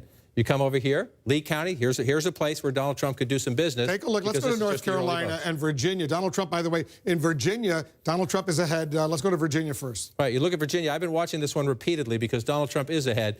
And just a cautionary note, again, this is more competitive than we thought Virginia was going to be, at least that a lot of people thought Virginia was going to be. So here's the big issue. Donald Trump is doing exactly what he needs to do out here. These are your smaller rural areas. You pick out these counties, 68%, 69%. 79%. Donald Trump's doing exactly what he needs to do out in rural, but the problem for the issue is what's here. Only 50% in Loudoun County. Secretary Clinton running it up. This is where your population center is, coming closer to Washington, D.C. Only 27% of the vote counted in Fairfax County. Again, look at the margin there. Go into Fairfax City and pull that out. Only 43% of the vote counted there. That's a very low number there. So we're waiting for a lot more votes out of Fairfax. Want to move over here. You come down here to some of these swing counties that you look at. Hillary Clinton. This is a comeback for Donald Trump. When we looked earlier tonight, and we're only at 16% in Prince William County, he was way down in Prince William County when we were in the single digits. This is a comeback of sorts there to show this will be the challenge. If Donald Trump can stay that competitive in these outer suburbs, then he has a chance. If you get into places just across the bridge in Arlington, Virginia, where you find the Pentagon, this is what you expect, 2/3 of the vote. So there's more votes for Hillary Clinton to come out of here. The question is, can Donald Trump stay more competitive in the outer suburbs and then run it up in these rural areas? But again, let's just check down here in the Norfolk area to see what we have here. Chesapeake County, 61% there. Portsmouth here, 41%. In these Democratic areas down here, still some votes to be counted. So Donald Trump is ahead. That's encouraging, but we still got some business to do in Virginia. North Carolina, Hillary Clinton is ahead in North Carolina right now. She's ahead, what, by about 80,000 votes, more than 80,000 votes. 85,000 votes. 85,000 votes, and they are coming out of the big areas where she needed to get them. Mecklenburg County, just shy of 10% of the state population. That's a big margin, and we still have more votes to get here. Again, when you go into these states now, statewide, where are we? 59%. And so we still know, because we have a 0 there, that means this is an early vote dump, and we're waiting for more votes to come in. We still have more to get out of Mecklenburg County. Then you move over here. Wake County, again, used to be the back and forth swing county in the state. It's a Democratic county now, but the Democrats need to win it big. She's winning it big. That's about 100,000 votes. That's what she needs to do. And here, again, and this is where we're waiting, because the polls were kept open. They should be closing now in that area, Durham County, right in this ballpark. So again, you look at this, and the question is, where does Donald Trump where can he get his votes in these places where he's winning? Let's just look. Brunswick County, again, it's a small area, but you want to compare it. He's running even with where Governor Romney ran. Romney was at 60% here. Donald Trump's just shy of that. So as you watch this pull out, it tells you the performance-wise, and we're seeing this in a lot of states, performance-wise in this race, it looks a lot like 2012. Now, obviously, President Obama won in 2012. In this state, Mitt Romney won. And so we're going to watch this. We still have, you see the light, the gray, those are mostly Trump votes. You can be pretty sure that in these rural areas, this one, between two Democratic counties here, Democrat might win this one. But if you come through and you look back in time, most of these rural areas, up here, they're Democratic. Down here and out to the west, they tend to be Republican. So if you're looking at the map right now, a little bit more probably to be gained for Secretary Clinton up here. Trump has to run it up here. And then the population centers, we haven't looked at Winston-Salem all night. Again, we have a 0. This means this is early votes to come in. So if you're the Clinton campaign, you're looking at the map, you still have some, in these population centers. You know that 59% of the vote is in, so there's still lots of votes out there. Let's go to Ohio right now. Hillary Clinton is ahead in Ohio. No Republican has ever won the White House without Ohio. Right, and a quick footnote again as we go through this, if you're just joining us. These are states we're still counting the votes in. This one here, I just want to show you. We don't think Hillary Clinton's going to win Mississippi tonight. If she does, that would be a stunner. But these are live data feeds, so it's 1 or 2 precincts, 1 or 2 counties coming in. So bear with us as we go through the night. You wanted to go to Ohio right there, 49 to 46. Again, if you're the Clinton campaign, you're encouraged. The map is filling in. I just want to show you. This is third of the vote is in. Right. So look at the map. Remember, it's mostly red. Remember where the blues are? It's pretty typical. A little more red up here for Donald Trump so far up here. If you look up along the northern part of the state. She's ahead now by 50,000. But she's ahead by 50,000 votes. And so the question is, this is your biggest vote center, Cuyahoga County, where Cleveland is.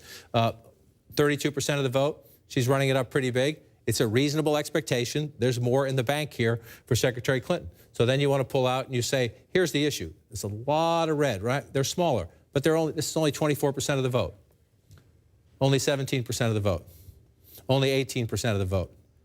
60% of the vote here, but still some more votes to come in Trump. So Trump is winning all this red, and if you're Donald Trump, be patient. Republicans should not give up on Ohio. There's a lot of places here that have not counted the votes. And again, you're talking, it's not as big a margin, but if it's 2,000 here, 2,000 here, 1,000 or so here, over time you can make it up. So there's still a lot to be counted in Ohio. We're up to a third of the vote, but if you look what you're looking for in the Republican areas, are you getting to 100%? Then if you're the Trump campaign, you'd start to get worried. We have a lot of counting to do still in Ohio. She's ahead at the moment, but there's a lot of business to be done. As you see, most of these counties are still in the 20s or the 30% wise. Let's go back to North Carolina, because Hillary Clinton's lead in North Carolina, critically important state, has just narrowed to about 66,000 votes, with 61% of the vote in. 66,000 votes, and so you're seeing what's happening. I just want to go out here to the Democratic area where she's getting 57%. You start to watch and see where Donald Trump is starting to pull in. He's got votes to be counted out here too. 33% of the vote here. He's pulling pretty healthy margins in the smaller rural areas, and there's still votes to be counted. So as these counties come in, he's coming back. I just want to keep checking here because it's the big population centers to see if it's getting any closer. We're still waiting for more votes out of Mecklenburg County. And the question is, you have the early vote that comes in. The Democrats, in a lot of places, the Democrats feel very happy with their early vote turnout. Sometimes when you get the day of voting, the Republicans will stage, even in a Democratic area, the Republicans will get closer because of the traditionalists who turn out on Election Day. So we need to be careful when we look at these big places where we still have votes to be counted. But here in Wake County, we're now up to 88%. And so this is to the same point. In a very competitive state, the Clinton campaign can count on some more out of Wake County, but they're starting to, this is where you run your models. You got 12% left. Is it enough to offset elsewhere? Durham County's now up to 12%. This is an area where she needs that. They see the 85%, not only the 85%, but the gap, 22,000 votes right there. In your computer models of this race, you need 85% and big turnout in Durham. All right. Let's just pull out and look one more second. Very close. We're going to be here a while. All right, we got another check of the electoral vote count of the Empire State Building right now. Hillary Clinton now with 68 electoral votes of the 270 needed to win. Donald Trump not far behind with 66 electoral votes. We're just minutes away from another big round of poll closings in 14 states, including delegate-rich New York State. That's the home to both of the presidential nominees. New Yorkers, by the way, they're watching the results on CNN. They're at a rooftop watch party down the street from the Empire State Building. Our election coverage continues right after this.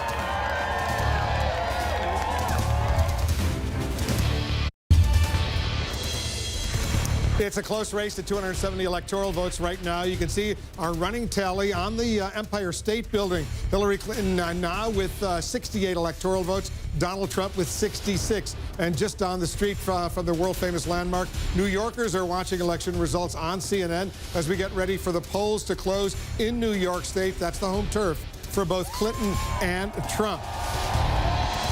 We're getting new numbers coming in right now. Here's a key race alert. All right, Donald Trump is ahead in two important states in Florida and Virginia. In Florida right now, 91% of the vote has been counted. Donald Trump has a 110,000 vote lead over Hillary Clinton, 49.1% to 47.8%. 29 electoral votes are at stake in Florida. In Virginia, almost 60% of the vote is now in. Donald Trump is ahead by 128,000 votes over Hillary Clinton, 50% to 44.8%. 13 electoral votes in Virginia. Two important battleground states where Hillary Clinton is ahead. In Ohio, more than a third of the vote is in. Hillary Clinton has a lead of 36,500 votes over Donald Trump, 49% to 47.2%, 18 electoral votes in Ohio. And in North Carolina, 61% of the vote is in. Hillary Clinton's lead is 62,000 over Donald Trump. 15 electoral votes at stake in North Carolina. So she's ahead in North Carolina and Ohio right now. Let's go over to Jake and Dana. We're watching Florida. Right now, let's say Florida, more than 90%, Jake, of the vote is now in. And it's surprising how close it is, given the fact that both Democrats and Republicans in the state had thought that Hillary Clinton had a slight edge. We're still waiting for a lot of outstanding vote in southeastern Florida, which is a Democratic stronghold, but he's up more than 100,000 votes as of right now, with 91% of the vote in. Yeah, that's an impressive lead, but it could certainly come back depending on what happens in those heavily Democratic counties in the southeast. That's right. And look, they not only spent money, but they also sent their most prized resources, the candidates themselves, over and over again. Just really quickly, our embeds with either candidate, Ashley Killow and Dan Merica, says both of them, since the conventions, both of them have been there to Florida 25 times, holding 45 events in one state. I mean, that tells you everything you need to know about why this is so close. Yeah, Anderson, this night is turning out to be a real nail-biter. It is. Fascinating. It's going to be a long night indeed. Let's talk with the Gloria Borger, David Axelrod. I mean, as you look at Florida, Donald Trump has a lead of some 100,000 votes. But again, we're talking about Miami-Dade County votes still to come in, Broward and Palm Beach. There are about 800,000. I was just speaking with a Republican in the state, 800,000 to 1 million votes still out. They believe, this Republican says, that her Democratic buddies are very worried about this state right now. And I think that you see the Latino turnout in the state was 18%. Barack Obama's, David pointed out to me, was 17%. So it's a little bit up, but it's not usually up, which is what we anticipated. African-American vote is up in the state, 15%. So that may balance it out. David Axelrod, as you look at the numbers, what do you see? Well, it's a slightly less, it is a slightly more minority turnout. And I think when you look at what's out, I think there's cause for optimism. In terms of what votes have not been counted in those heavily leaning Democratic areas. And as John King points out, that is how you have to look at these things. There are some big pockets of support for her that are out. This is going to be close. Assuming the votes that have not been counted in those leaning Democratic areas continue to mirror the votes that have been counted in those same areas. Then she would end up winning the state. But, you know, so if I were sitting there and looking at this, I would say, let's count them, because if you're on the Democratic side, this thing could turn out. But, I mean, all along, the Trump campaign has been saying that Florida's a must-win for them. Absolutely. And I mean, they can't win without it. I mean, the fact of the matter is that's 29 electoral votes. They have to have it, and they have to have other states as well that they've not been leading it in the polls. But this one, because of the size of it, they have to have. So this is really this is going to tell a lot of the story of this race. And I was texting with a Democrat in the state who was saying that Donald Trump did better in the exurbs, rural areas, and what this points to is this divide in this country. Yeah. You know, urban, rural, and you see it in the state of Florida. You certainly do, Wolf. Anderson, we're standing by for the second largest wave of poll closings in the battle between Hillary Clinton and Donald Trump. Just minutes from now at 9 p.m. Eastern, we'll be watching 14 states, including key races in the battlegrounds of Arizona, Colorado, Wisconsin, and Michigan. The last polls are also closing in Kansas, Louisiana, Minnesota, Nebraska, New Mexico, New York, North Dakota, South Dakota, Texas, and Wyoming. 156 electoral votes are at stake in this coming hour. Remember, 270 are needed to win the presidency. Jake, we're heading into battlegrounds where the candidates have tried to clearly shake up the electoral map. That's right. As we move west, we're looking at some states now where they've been trying to change the color of states. We've seen Hillary Clinton trying to make a play to turn Arizona from red to blue, while Donald Trump would like to flip Democratic-leading Michigan or Wisconsin or Colorado from blue to red. Let's check in with our correspondents who are at the major presidential candidates' campaign headquarters. They're both in New York City. First, let's go to Jeff Zeleny at Clinton campaign headquarters. And Jeff, these numbers out of North Carolina and Florida have got to be nerve-wracking for the Clinton team, especially Florida, which they felt pretty confident about. They did indeed, Jake. Really, for the last couple of days, the Clinton campaign's confidence has been rising about Florida. But what we're seeing here is seeing campaign strategy play out in real life. Keep an eye on Broward County, as John and you and everyone has been saying. Secretary Clinton visited there 3 times in the last week alone. They were literally dragging people to early vote. So that is something that is still out. That's why one top advisor tells me just a few moments ago there is no panic because of Broward County. But I can tell you, Jake, much closer than they thought. They're also watching Pennsylvania very carefully, but one advisor tells me we're flying almost blind there. This is old school, no early voting. They're frankly not sure what's happening in Philadelphia as much, but first things first. And first for the Clinton campaign is watching Broward County and watching South Florida. Jake. All right, let's go to Sarah Murray, who's with the Trump campaign just a few blocks away in Manhattan. And Sarah, the Trump campaign, while who knows what's going to happen, they've got to feel pretty good. They're really turning some of these states into a very competitive battlegrounds. They do feel very good about that, Jake, and particularly when you look at Florida and how tight the race is there. They're pleased to see that, but this is not a campaign that's out there popping champagne or rejoicing about the numbers they're seeing. They expected Florida to be very tight and very nerve-wracking, and they are very aware of the fact that if they cannot pull out a victory in Florida, then basically Donald Trump's chances of reaching 270 pretty much evaporate. And so that's why when I was checking in with one Trump staffer about how they're feeling so far about Florida, this person just told me simply scared. All right, Sarah Murray at Trump campaign headquarters. Let's go to Wolf Blitzer right now. It's a lot closer, Dana, than so many people thought in these key battleground states. This is going to take a while. It is going to be a long night. Look, I mean, it is a divided country, and at least as far as the votes are showing us as they're coming in now, that is playing out. I mean, there's no question about it, and especially and incredibly so in the purple state of Florida. Let's walk over to John King and take a closer look at Florida right now. John, some of those Democratic-leading counties in the southeastern part of Florida, there's still a lot of votes outstanding. Still a lot of votes outstanding. The question is, are there enough votes outstanding? And so you go through them as you look, and you look at Palm Beach County. We've been stuck at 53% of the vote counted for quite some time, 57 to 40. So reasonable to assume there are a lot more votes here for Secretary Clinton if the margin holds up. It doesn't always. Could be some more Republican-leaning precincts out there. We don't know exactly what's out there, but if you watch as it's built, it's been pretty consistent. The question is, what's left? Jeff Zeleny was just talking about this. We're only up to 13% in Broward County. Secretary Clinton has targeted this quite a bit. She's at 70-30 almost right there. Let's just go back and look at it comparative in time, 67-32. So at the moment, she's running a little stronger than President Obama was 4 years ago when he eked out the narrowest of victories in this one county in Florida. The president won statewide narrowly. We come down to Miami-Dade, which is the biggest place for Democratic votes, and this one's almost counted, 91%. But again, that 9%, when you're talking about, look at the numbers of votes here, that 9%, a decent amount of votes. So we've got some more counting to do here. And the other thing you start looking for, Wolf, is where are the Republican votes still out? So you're looking DeSoto County, 100%. A lot of these smaller counties, the rural counties where Donald Trump runs it up, still Polk County, we have nothing. So there's some potential gain for Donald Trump here. But you're starting to go through these. If you come out to the coast, here's a place, Volusia County. This is Daytona area. This is a place where Donald Trump outperformed Mitt Romney. You look 54, 55 there to 50. So there are some places where Trump is outperforming Romney, and this is a decent vote total, just shy of 40,000 votes there.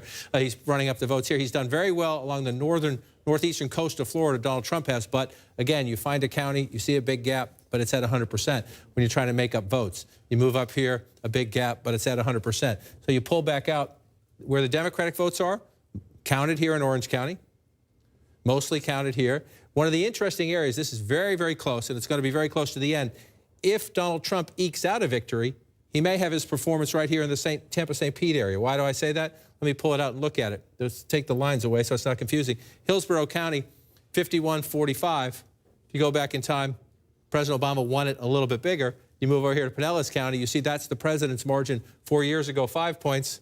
Donald Trump is leading here right now. It's a vote-rich area on the western part of the state, a swing area that goes back and forth in close races. Trump is outperforming Romney in that particular part of the state. So that's what's keeping him more competitive, keeping him in the lead right now. If he ekes out a narrow victory, he'll have his performance up here to think about it. And again, we're going to just come back down here and keep checking.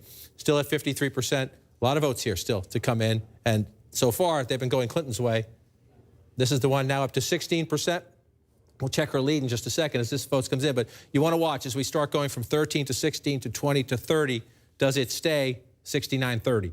Does it stay in that margin? If it stays in that margin, she's going to make up a lot of votes. That Broward County, where Fort Lauderdale is, 9.3% of the whole population of the state. And so as you move up, if you're looking at that big of a population center, as you move up through the count, Miami-Dade's still stuck at 93. But this is the big one we're waiting on. I mean, there'll be some adjustments in the margins, but when we get more of this, when we get from 16 to 30 to 40, we'll see if this holds up, and we'll see that we'll get to a better sense of the turnout. We'll see how much of the math. But if you look at just imagine at 16%, you're talking about 260, 280,000 votes right there. If that continues, there are still votes to be had. But we've got some counting to do. I'm just looking at other places as we go through this.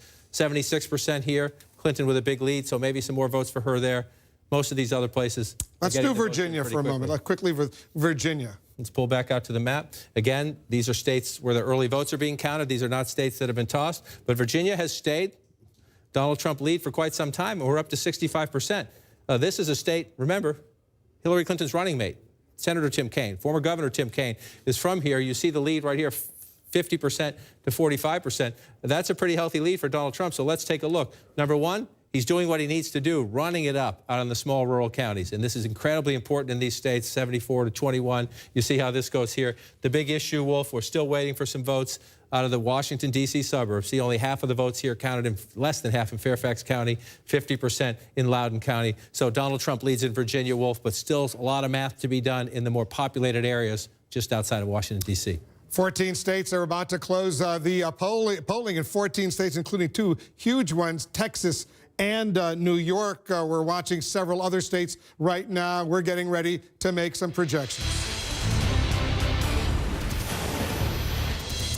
All right, take a look at this. We project that Hillary Clinton will carry her home state of New York. That's 29 electoral votes. Hillary Clinton will win New York State. That's Donald Trump's home state as well. Hillary Clinton carries the Empire State. Donald Trump, we project, will win Kansas with its 6 electoral votes, Nebraska with its 5 electoral votes, and Wyoming with its 3 electoral votes. Donald Trump wins those 3. Donald Trump wins some more states, 3 more. He will carry North Dakota with its 3 electoral votes, and South Dakota with its 3 electoral votes. Donald Trump carries those states as well. Donald Trump carrying some more states. Let's take a look at the states where it's too early to call right now. These are the states where the polls have closed, but we're not able to make any projections. Arizona, Colorado, Louisiana, Michigan, Minnesota, New Mexico, Texas, and Wisconsin.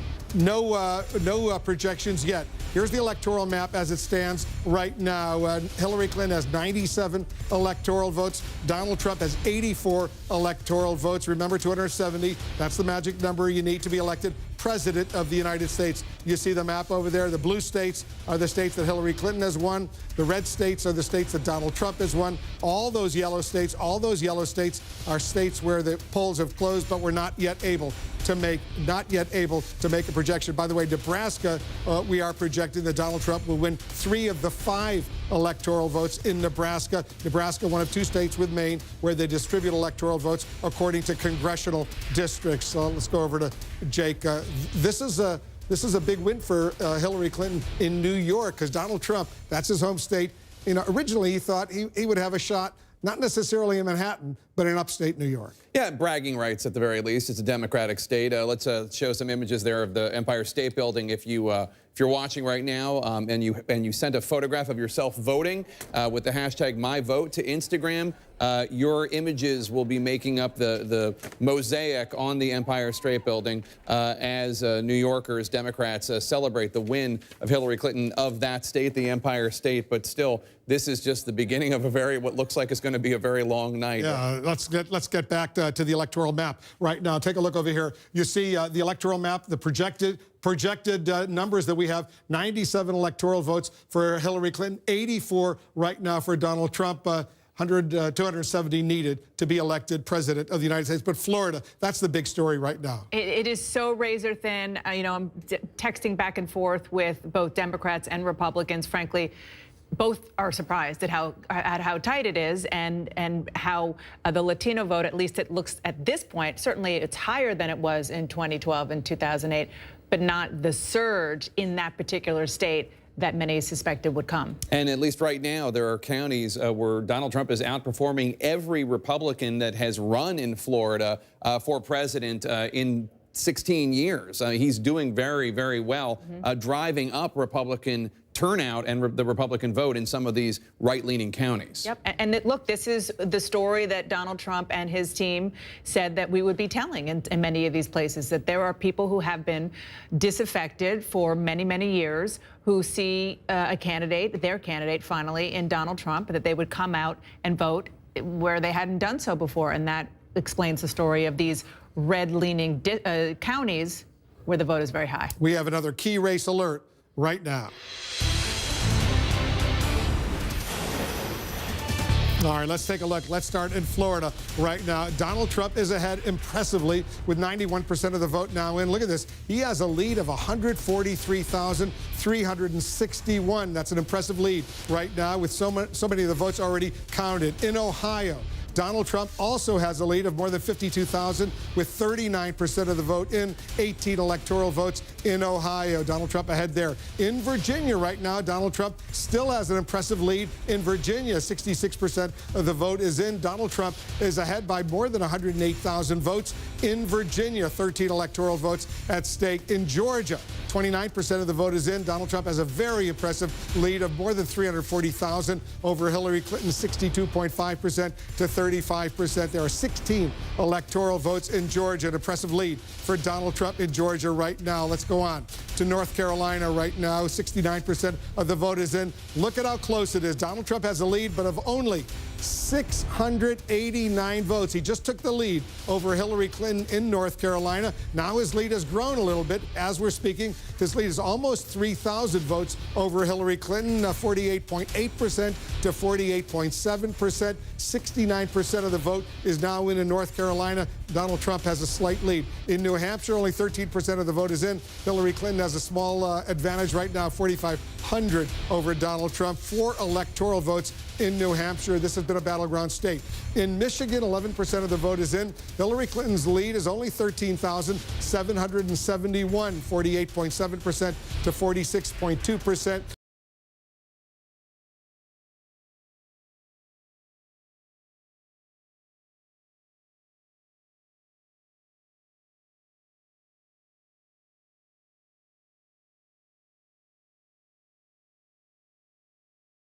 %. 20 electoral votes are at stake in Pennsylvania. Donald Trump really was hoping for Pennsylvania, but only 5% of the vote is in. Let's take a look at Colorado. Right now, 7% of the vote is in. Hillary Clinton has a 42,000-plus vote lead over Donald Trump, but very early, only 7% of the vote is in. 9 electoral votes are at stake in Colorado right now.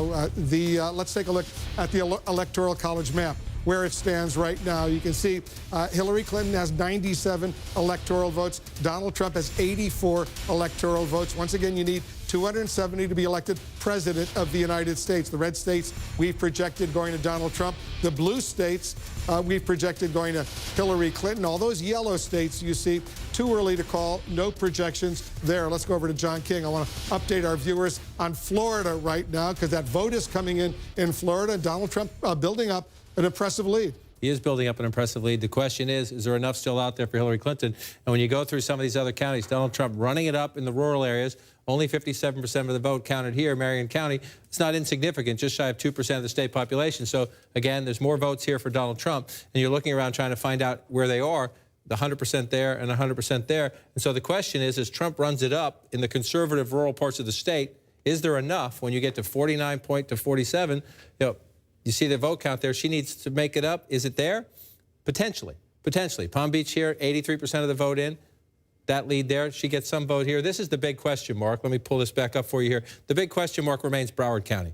Are there enough Democratic votes left? We have it at 16%. We're waiting for an update. That's been held solid there for some time. So sometimes you get a vote dump. The percentage total jumps up pretty quickly. Is there enough there? That's really the biggest outstanding question, is how much of a boost will Hillary Clinton get out of Broward County, and is it enough to overcome that Donald Trump lead? Because most of Miami-Dade is in. Again, 7% left in a big populated county like Miami-Dade. There's more there, too. The question is, when you pull it out to statewide, is it enough? What's left down here? Because most of the other Democratic centers are in. You see 100% of the vote counted there. You see 92% of the vote counted there. Again, Donald Trump, she's winning Hillsborough County, Tampa. Donald Trump outperforming Mitt Romney here, keeping it closer. Donald Trump winning Pinellas County, where St. Pete is. President Obama won this county 4 years ago. So you see some strength for Donald Trump in this part of the state that is giving him an advantage as we head into the final count. Now, we've been at this before in past elections where getting from 92 to 99 sometimes takes a very long time. So we'll see if the votes are still out here. One other thing, Wolf, since last time you were here, Ohio was blue. Before we go back to Florida for a second, sure, because I know we have a feature where there's still outstanding votes remaining. We see 92% of the vote is in. Can you isolate the areas where there are still votes outstanding? So you do this here, and you see this tells you where you have a lot of votes still to come in. This is where I put it. You just watch the number right there, where we are below. So let's say we're below 75% of the vote counted, right? You leave that right there. So you see the areas where you're still waiting, right? So we're obviously, this is the biggest vote center, but everywhere else where we're waiting.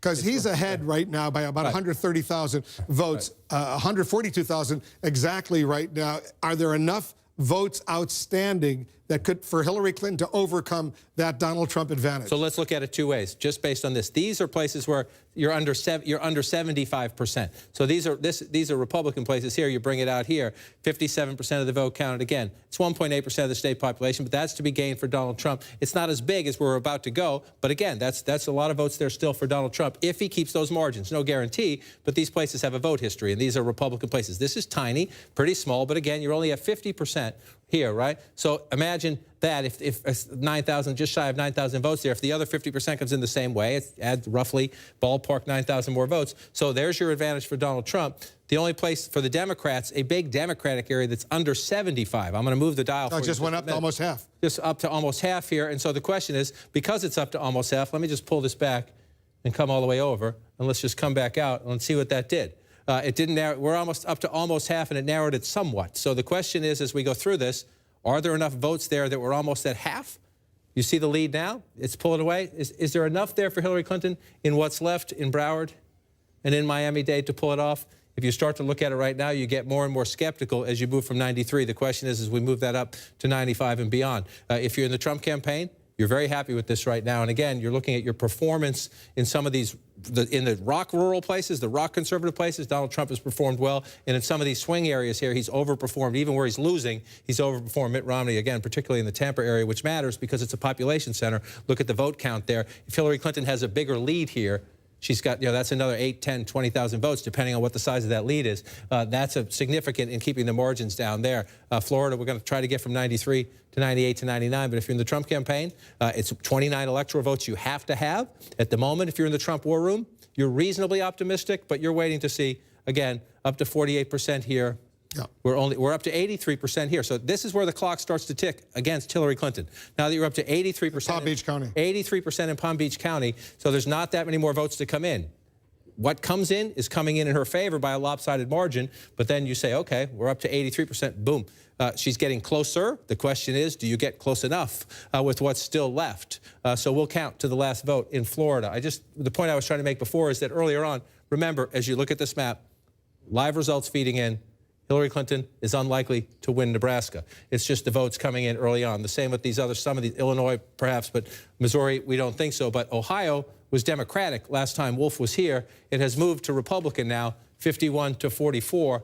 And the reason, last time I talked to Wolf, I said there's a lot of votes to be counted in all of these rural areas here. They are now filling in for Donald Trump. So Ohio is shifting Republican as well at the moment, Wolf. All right, John, we have some projections right now. All right, we projected it. Donald Trump will carry a huge prize. Texas, with all of its 38 electoral votes, a big win for Donald Trump in the state of Texas. Democrats had hope, but it's not going to happen for them this time around. Donald Trump also carries Bill Clinton's home state of Arkansas with 6 electoral votes. Donald Trump gets 2 more states in his column. Let's take a look at the Electoral College map right now, where it stands with those 2 states that Donald Trump has just won. He has now taken the lead. Donald Trump has 128 electoral votes. Hillary Clinton has 97 electoral votes. Remember, 270 are needed to win the White House. So let's go back over to John King. John, he's taken the lead of the Electoral College count, which is significant right now. There's still plenty of other states out there. I was just doing some experimenting while you were over there, just trying to do some math. As you look at this map right now, as you look at the map fill in, and I want to again caution our viewers that I'm sorry for those who've been with us all night. I'm being repetitive, but these are live results feeding in. These are not states that we have called in many cases. You see Nebraska, you see New Mexico, you see Missouri, for example. We haven't called those states, so they're blue at the moment. It's very early results. But as you look at the map right now, if you're Donald Trump, you're leading in Florida. You're leading in Virginia. We've got some votes to be counted there in the D.C. suburbs. But you just pulled ahead in Ohio, Michigan, and Wisconsin. Again, very, very early. But if you're in the Trump war room, you're looking at this, and you're saying, we told you so. We have a path. Now, does that path hold up as we go into the next hour and the next hour, and I sort of suspect the next hour and the next hour? We'll see. We'll see. But the early results in these places, especially when you're looking, a few moments ago I was looking at Virginia. We're up to 71% now. Yeah. Now, we've seen this before. I have been through many elections where the Republican is leading in Virginia very late. They start to get happy in the Republican war room. Well, zoom into those counties where there's still a lot of votes outstanding. Show them to us. Right. Then these votes come in. So you got Loudoun County, only 85% of the vote in right there. If you pull that out. Where's the outstanding vote? Yeah, it's all over the place is what I'm saying. Prince William County, we're only up to 16%. Fairfax City, 57%. So in the Washington, D.C. suburbs, which, as you can see, are filling in predominantly blue, I just want to check Arlington. It's the votes out. They're up to 94% in Arlington, so fewer votes there. Can you do for Virginia what you did in Florida? Sure. Show us where those votes, the outstanding vote, really remains. We're going to slide this back a little bit, pick a number. Let's just go back to 75% again.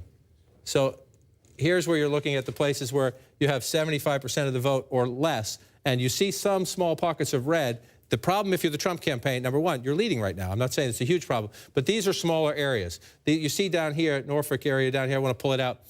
It's 3% of the state population. Hillary Clinton is winning the 62% of the vote, and she's winning 68 to 26. So there's a potentially, again, it's not guaranteed that the margin stays the same when the rest come in, but potentially a lot of votes for the Democrat there, potentially a fair chunk of votes for the Democrat here in Portsmouth. And then again, the biggest issue always in a close race in Virginia is what happens up here. And I just want to stretch it out a little bit. Let me turn this off and just stretch it out a little bit and look. So here's Washington, D.C., and you're across the river. And so most of the votes are counted in these counties, which are lopsidedly Democratic. No votes in Arlington County? No, they're counted. That means they're already counted. They're past, they're past the 70%. So here's where you're still waiting. You're only at 57%. Fairfax County, that's 13% of the state population. Well, if that's a lot of votes to come in, and again, they're coming in at the moment, lopsidedly Democratic. They're coming in here closer. Prince William County, Donald Trump has made a run at this. And again, if Donald Trump ekes out a victory in Virginia, you're going to look at this county, compare it to 4 years ago, and say it's one of the places where in the further out suburbs beginning to get into the exurbs, Donald Trump performed very well. Now, I want to pull this back over just so we get the whole statewide perspective. And you look, the map is filling in as you would expect it to, except for the fact that Donald Trump is running more competitive in some areas, but we're still waiting. I just want to check down here. We're only at 53% Richmond City. This is a Democratic area. She's going to run up some more votes here. You see 75 to 18. So there's more votes for here, but you're up to 72%. Again, we've been through many elections where the Republican is ahead early on, and then this vote comes in, and it changes everything. But if you're the Trump campaign, did you think, flip it, if you're the Democrats, did you think 2 weeks ago on election night we would be looking at Virginia as the count got up above 70%? And we were counting the votes. A state that President Obama carried twice. Carried twice. Now, it used to be a red state, but it has been moving, especially because of the growth in these suburbs and the fast-growing Latino population. So the fact that Trump is so competitive, even if he narrowly loses this state, right now he's winning, and he's in position to potentially win it. Even if he narrowly loses this state, it tells you he is performing in a way that is going to surprise some Democrats, and that's why when you look... Let's go to North Carolina right now. North Carolina, you're just moving just to the south. Do the same thing right for us in North Carolina, because 71% of the vote is now in, and Donald Trump still has a lead. You see a lead of, what, about 20,000 votes. So we move it back again to around 75%. And what are you missing? We got a long way to go here. We got a long way to go here because you've got a lot of places where, and these are largely Democratic areas, so this is, but I'll show you the Republican. The population centers here are Democratic. You see Durham County here, where the Democrats are looking for some votes. You come down here, Cumberland County, Fayetteville, only... This is the absentee vote. This means we don't have a big dump of real, to date, election day votes as yet. This is a smaller county, Robeson County, but still, that's more competitive, a 5-point race there in that county. So you're looking at what's left out there. There are some Republican areas. Let's go through them and look. They tend to be a little bit smaller, but this one's not bad. There are some votes for Trump potentially here. We don't know what's coming over here. I want to move over to Wilmington. I showed you this before. Clinton was narrowly ahead. Now, Trump is very narrowly ahead, very competitive. So North Carolina, again, there's enough out here that you can't make any leaps. We have a very close race, and we're going to have a very close race as we count through. What about Charlotte? That's a heavily populated area, almost 10% of the population. Mecklenburg County, and we only have 14%. So if you're the Clinton campaign, in both campaigns, there's a little nail biting, a little running to the math, scribbling, trying to figure things out, frantic phone calls to county chairmen in all these places to find out where, which precincts are still out, where they're coming from. But if you're the Clinton campaign, you are assured that you've got a lot more votes to come out of Mecklenburg County and Charlotte when you pull out to the whole state. Let's go to Ohio. Again, we're going to keep at this. You can leave that up if you want if we go to Ohio and see what's still out. Again, a lot of the map filling in here. So just to remind our viewers, almost half of the vote is now in Ohio, and Donald Trump has a significant lead, almost 200,000 votes over Hillary Clinton. Almost 200,000 votes, and yet, a lot of votes still to be counted because the votes coming in here. Do the same thing for Ohio. It's still up. It's still up. That's what I'm saying here. We moved this back about 75%. So you see how many counties have yet to get there. It's a lot of them. See, you go to these rural counties, 40% of the vote is counted, just shy of 75% there, 64% here. So you're going through this. What does that tell you? This is encouraging news if you're the Trump campaign in the sense that there's a lot of votes to be counted. Look at all this red, and there's still a lot of votes to be counted out here. So the Trump campaign, you're thinking, sure, it's only a couple hundred in this county, maybe 1,000 there, maybe 1,500 there, but that's a lot of counties. It's a lot of math to do. So the question for the Democrats is, can you make it up here? These, again, you're talking 10% of the state population. Franklin County, where Columbus is, only a third of the vote is in. So, what's going to happen is Trump will get 500 here, 1,500 here, 200, 2,000 there. Can Clinton get 20,000, 50,000 out of a place like this as the margin comes up? The Democrats have to make it up. You see, you can just tell by looking. There's a lot of areas where Republican votes have yet to be counted. The question, this is the biggest one of all up here. Cleveland, only 33% of the vote. Cuyahoga County there. Let's just move over to Lorain County, 45% of the vote. It's Democratic area, but Trump's running reasonably. Let's see, 51 to 44. 57. Trump is running stronger. This is a blue-collar area. We've talked about this all along. Lorain, Ohio, you're talking about your trade message. You're talking about your immigration message. Trump running stronger there. So as you pull it back out, let's come back to 2016. So make sure we stay there. This is fun. I mean, this is, but it's starting to inch out a little bit. I want to just pull this over. We make sure we have the full count of the vote. And you look at it through. He's starting to pull away. I mean, in Ohio, pulling away. Almost 200,000 vote lead right now. Yeah, 200,000 vote lead, and that's significant. You get in the 300,000 vote lead, and then you're coming to here and you say, okay, what have I got left? She might have 100,000 there, maybe a little bit more, but you have 200,000. That's the math you're doing now in these war rooms when you're going to call all your people and say, in this Democratic area, what's still missing? How much am I going to get? Athens is relatively small, so there's some there for Clinton. Clearly, Trump is looking good in Ohio. I want to go to New Hampshire right now because look at how close it is in New Hampshire. It's only, Hillary Clinton is only 72 votes ahead of Donald Trump in the state of New Hampshire. Look at this, 47.5%, 47.4%. 19% of the vote is in. You're noticing a trend? Yes. Florida, North Carolina, Ohio, now New Hampshire, and these are the states that are going to decide who the next president of the United States is. Ohio. These are the states. You go Florida, Virginia, North Carolina, Ohio. Now New Hampshire, it's only 4. It's the smallest. We just went through, only 4 electoral. We haven't gotten to Pennsylvania yet, which is 20. It's only 4, but it's key. It's key to the Trump math, and it's a place Hillary Clinton very much wants to win. We don't know much about New Hampshire yet, to be perfectly honest, because if you look, it's 19% of the vote.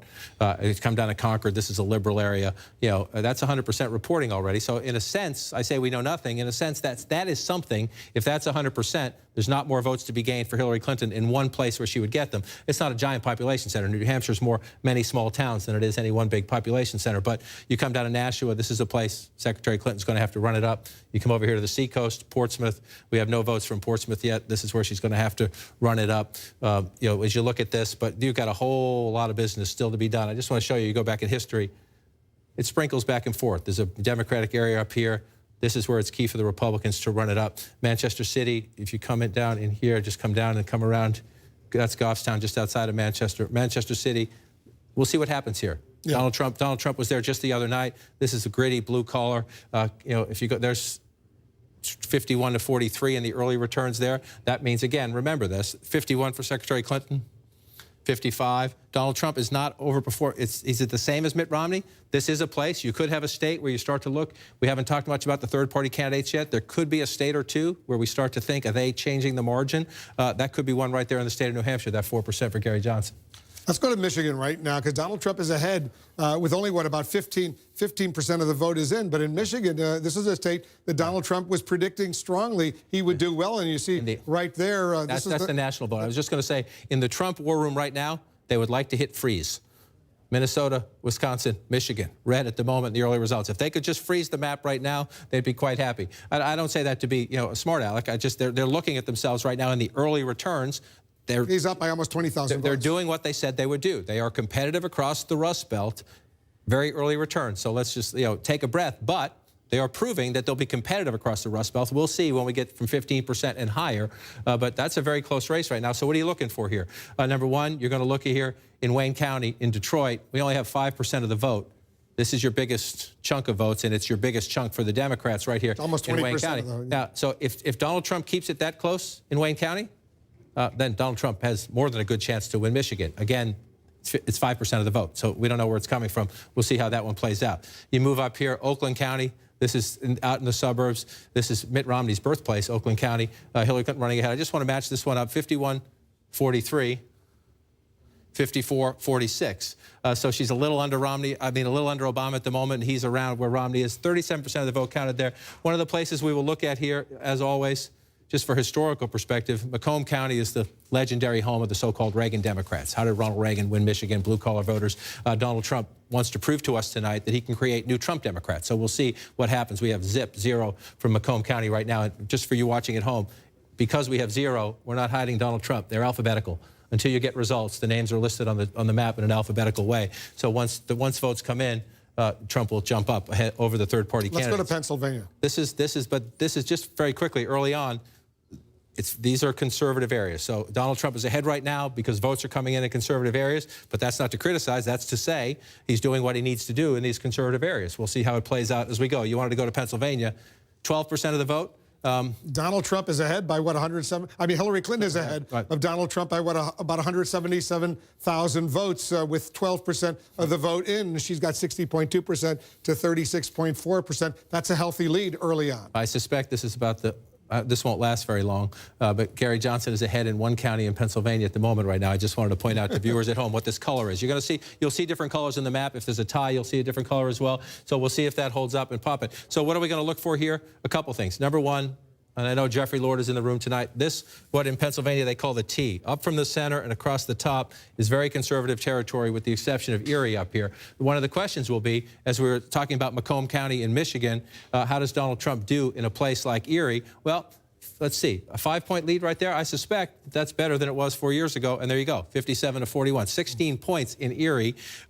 If that holds up at 65%, that tells you something. This is, again, a blue-collar area, not unlike Buffalo, New York, my friend's hometown, a place where Donald Trump has tried to sell his immigration and his trade message, and that's a good number. So let's look down here in Allegheny County. This is more about where it should be, 60 to 35 if you're a Democrat. That's what you need there. Let's look back here, 57-42, 15 points. So you come back in there. This one, only 9%. We'll see how it plays out. Both candidates focusing on that area. But the key is over here. We have nothing from the suburbs yet. We have 37% from Center City, Philadelphia. Watch this number right here. In Philadelphia County, in an hour or two, when we're counting Pennsylvania, maybe 3, when we're still counting the votes here, is this margin around 400,000 or more? If it's not, Donald Trump's in play in Pennsylvania. Hillary Clinton has to run it up in Philadelphia by 400,000 votes, even more than that if she can. And then after that, if she can do that, that makes her competitive. And you see all these suburbs right here. This race will be won or lost. She's currently leading by a little bit. This is significant. Again, this is only 1% of the vote. Donald Trump's running about even in Bucks County. The last Republican to win Pennsylvania in a presidential election was George H.W. Bush. He won Bucks County. No Republican has won it since. So can it be close? Mitt Romney kept it close. If you go back 50 to 49 in Bucks County 4 years ago, if Donald Trump can keep it there, it keeps him in play. If this is red at the end of the night, that's a good sign for Donald Trump. And then you want to look at these other counties here. This is right here. This is where Melania Trump gave her speech when she went to Berwyn, Pennsylvania, Chester County. It's about 4% of the state population. This used to be rock-solid Republican suburbs. But, again, the Democrats have done more successful, especially with suburban women. We'll watch Chester County as we get there. Let's check in Virginia right now and then North Carolina. You see the red? I mean, it's just, at the moment, it's staying. So you keep thinking every time you look, are these states going to change? We're up to 76% in Virginia. We're getting 60,000 votes, right? 61,000 votes ahead in Virginia for Donald Trump right now. And so the question is, you start going, where are the Republican votes? So you check these smaller rural counties, and so you're going through these, and you see all the 100%. So if you're in the Trump campaign, you know that in this rock-solid conservative area, you've pretty much...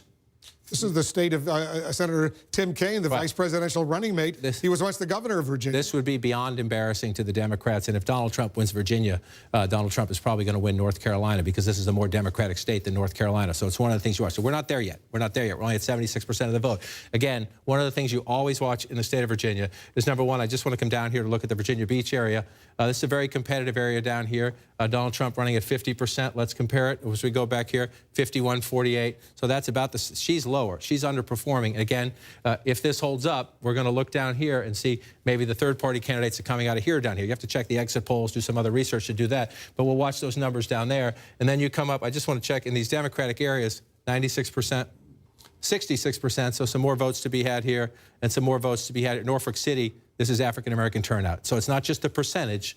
In the end, it's the math. How many did you, not just what percentage are you getting, but how many of your voters have you turned out in a place like Norfolk? But then again, Wolf, this is going to sound repetitive and broken record, but this is where most of your votes are, just across the Potomac River in the northern Virginia County, suburbs. 85% of the vote is now in. 85%, 55 to 40, if you do that math.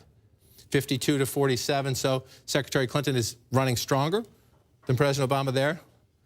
Fairfax County, almost up to 70%. But look at the numbers here. There's a population center here. You have more population center here. So you go through this one here. Arlington County is just about in. Alexandria City is all in. Those are big Democratic votes there. And so you're looking around here, you're trying to hunt. You come down here to Prince William County, we're only at 26%. Is that right? Yeah, Prince William County only at 26%. Hillary Clinton there. I just want to compare that to 4 years ago again. She's underperforming at the moment. She is underperforming Wolf here. So Virginia is very close. There's still a lot of votes to be counted in Northern Virginia. That's the difference. Hillary Clinton has closed the gap somewhat, but got a little ways to go still, Wolf. Let's do a key race alert right now. All right, let's start out with Florida right now. 94% of the vote is in. You see Donald Trump maintains an impressive lead of 141,000 votes over Hillary Clinton, 29 electoral votes at stake. Trump is ahead impressively in Ohio. Trump is also ahead. More than half of the vote is in. Donald Trump has a 235,000 vote lead over Hillary Clinton. Very impressive lead in Ohio right now, 18 electoral votes. In Virginia, Trump is ahead there. He's got a lead of 42,000 plus in Virginia. 77% of the vote is in. Donald Trump is ahead in Virginia. He is also ahead significantly in Georgia, 384,000 votes ahead of Hillary Clinton. 41% of the vote is in. 16 electoral votes in Georgia right now, another state where Donald Trump leads. There are more states, more numbers coming in. 76% of the vote is in North Carolina, and Trump has a 56,000 vote lead over Hillary Clinton, 49.5% to 47.9%.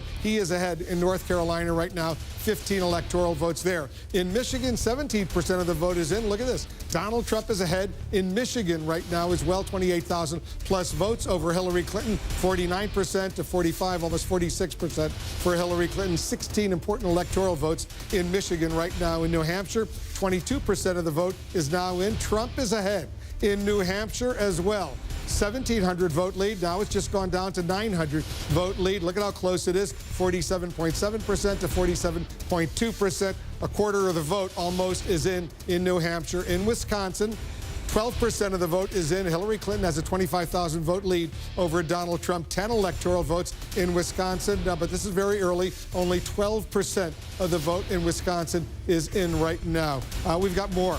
Colorado, 42% of the vote is in. Hillary Clinton has a 55,000 plus vote lead over Donald Trump. 42%, once again, of the vote is in. 9 electoral votes in the state of Colorado. And in Pennsylvania, Hillary Clinton right now has an impressive 154,000 vote lead over Donald Trump. 17% of the vote is now in. Look at this, 56% for Hillary Clinton, almost 41% for Donald Trump. Pennsylvania has 20 electoral votes, but only 17% of the vote is now in. Let's take a look at the electoral map, see where things stand right now. According to our projections, Donald Trump is ahead.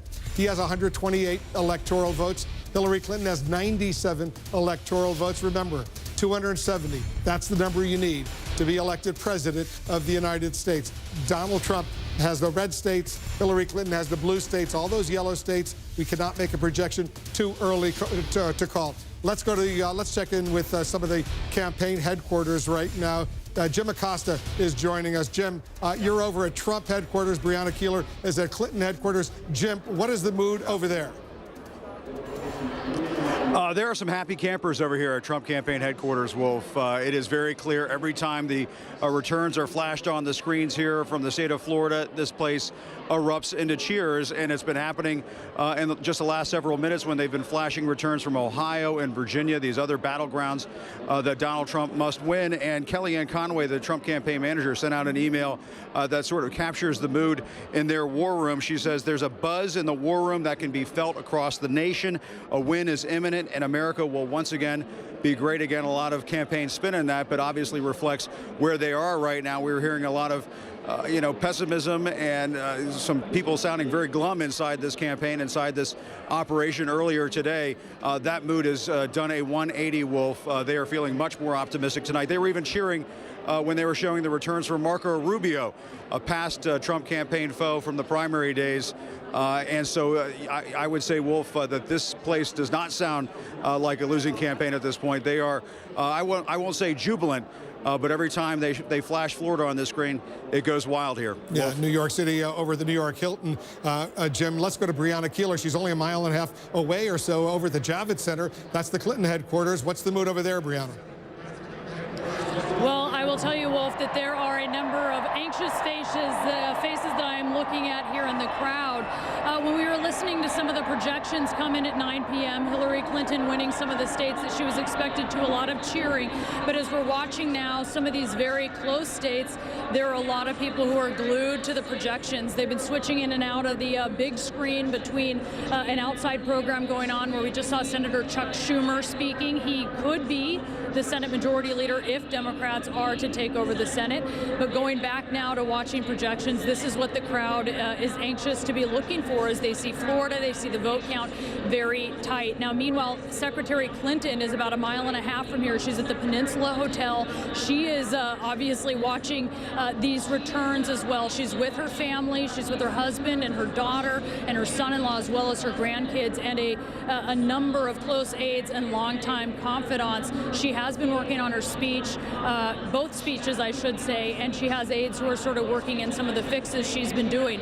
But again, a lot of curiosity here about how the night is going to unfold and which of those speeches she's going to be giving, Wolf. A lot of uncertainty right now. All right, guys, we'll get back to you soon. Let's go over to Jake and Dana.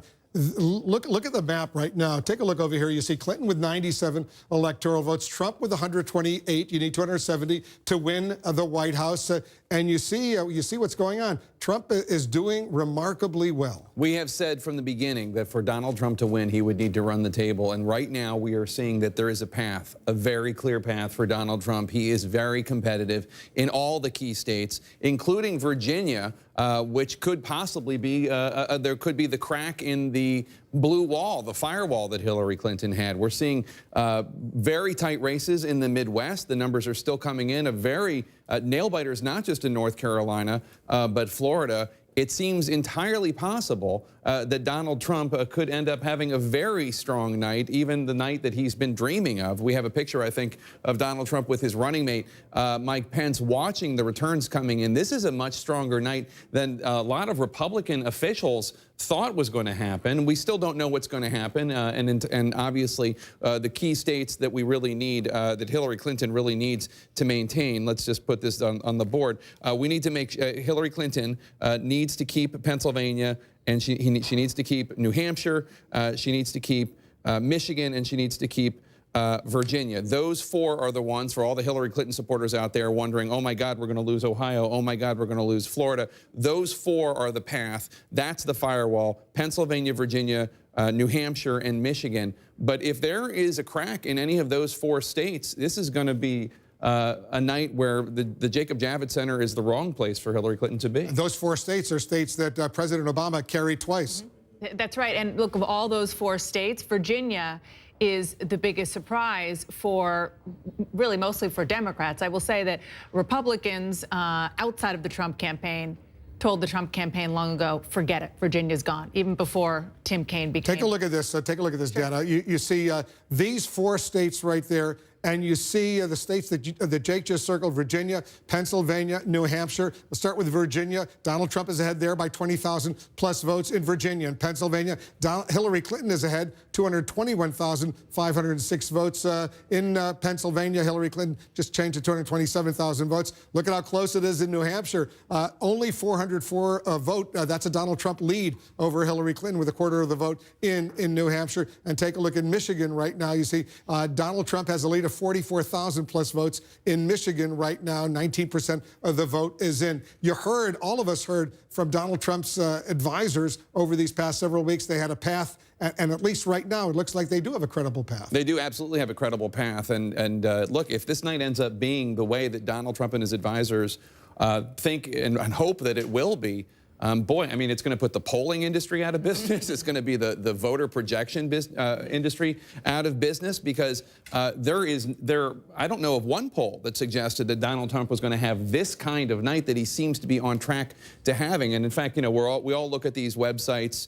I don't need to name them, but that prognosticate the odds. Hillary Clinton has this percentage odds that she's going to win. And most of them had Hillary Clinton, the odds of her becoming the president, at over 65%. Well, I just logged on to one of them, and it has Donald Trump at 54%. Now, this is not science. This is prognostication based on data coming in and polls and the like.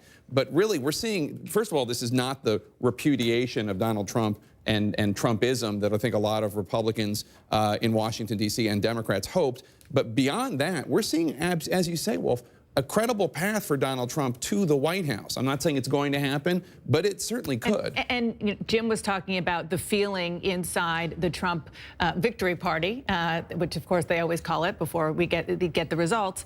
It's not just there. It's the photo of Donald Trump and Mike Pence watching the returns with the people who have been working on their campaign in the war room is one thing.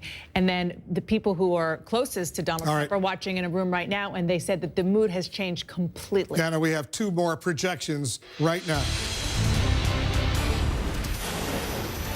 All right, CNN now projects that Hillary Clinton will carry the state of Connecticut with its 7 electoral votes. Hillary Clinton wins in Connecticut. CNN also projects Donald Trump will win Louisiana with its 8 electoral votes. Another win for Donald Trump in Louisiana. Let's take a look at the Electoral College map, see where it stands with these latest 2 projections. You can see right now Donald Trump's still ahead. He has 136 electoral votes to Hillary Clinton's 104 electoral votes. Remember, 270, that's what's needed to be elected president of the United States. The red states we've projected going to Donald Trump. The blue states we've projected going to Hillary Clinton. Let's go over to John King to watch what's going on. John, you're studying this at the Magic Wall so closely right now. Just going through, and you're trying to look, let's just start down here in Florida. I was just emailing back and forth with a key Democrat and Republicans who know this state very well. The Republican is not a fan of Donald Trump, trust me, who thinks that Donald Trump has enough to hold on here. That doesn't mean he will, but we're up to 95% here now. And so every time we do this, we go back to the bank of what's left out there. And there's still some votes left in these Democratic areas, but 94%. First, let's just go back and do the statewide math. You see right there, 49, go ahead. I was going to say, I want to get back to Florida in a moment, but let me take a quick break. We're counting down to another round of poll closings right now at the top of the hour. We're going to get results from 3 more battleground states that will help decide this presidential election. We're talking about Nevada, Utah, and Iowa. In Miami Beach, people are watching CNN. They're following the close race unfolding in Florida, very close. That crucial battleground state still too early to call. More votes coming in right after this quick break.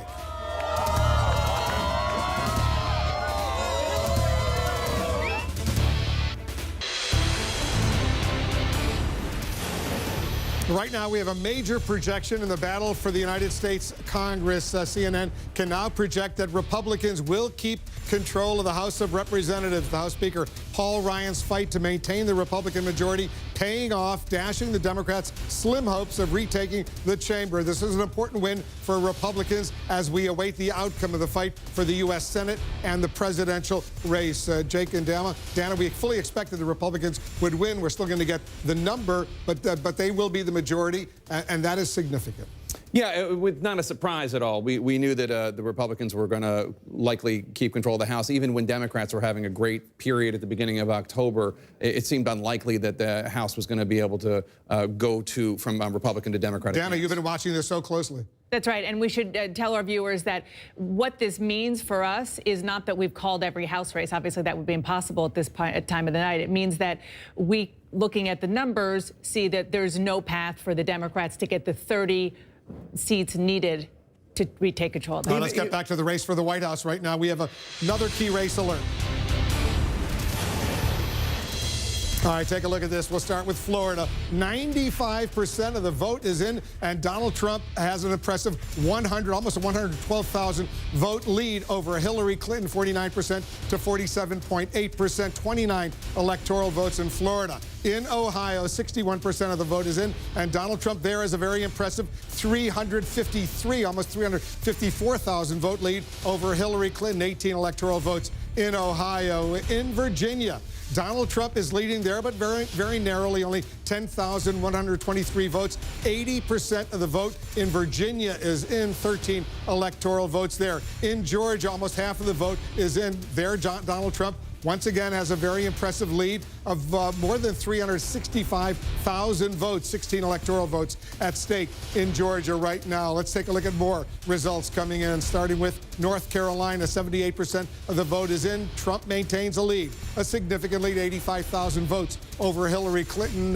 with 15 electoral votes at stake in North Carolina. In Michigan, 20% of the vote is in. Trump is ahead there as well. by more than 41,000 votes. Trump is ahead over Hillary Clinton, 16 electoral votes in Michigan. In New Hampshire, very close there, almost a third of the vote is in. Donald Trump maintains a lead of more than 1,800 votes over Hillary Clinton. It's very close, 47.8% to 47%. Almost a third of the vote is in, 4 electoral votes in New Hampshire. In Wisconsin, 21% of the vote is in. And there in Wisconsin, Trump is leading there as well. 43,000 plus votes over Hillary Clinton, 10 electoral votes at stake in Wisconsin. Trump is ahead right now with 21% of the vote is in Wisconsin. In Colorado, more than half of the vote is in. Hillary Clinton is ahead in Colorado. She has more than 88,000 vote lead over Donald Trump. 9 electoral votes in Colorado. And in Pennsylvania, a quarter of the vote is in.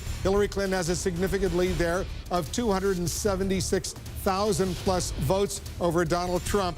It's 269,000 right now. 20 electoral votes in Pennsylvania. Let's take a look at the Electoral College map to see the all-important Electoral College map. Trump is ahead. He has 136 electoral votes compared to Hillary Clinton's 104. 270 are needed to win the White House. Let's go over to John King over at the Magic Wall. He's taking a look. Donald Trump is doing remarkably well, John, in so many of these states that President Obama carried twice. And so we'll get to the results in a minute, but first the question people are asking at home, does he have a path now? With what we are seeing, does he have a path? And remember, this is where we started the night. We had Secretary Clinton at 268 to start the night. All she needed to do was win one more state if, and it's a big if at this hour, she held all the blues. So let's just go through this where we are right now.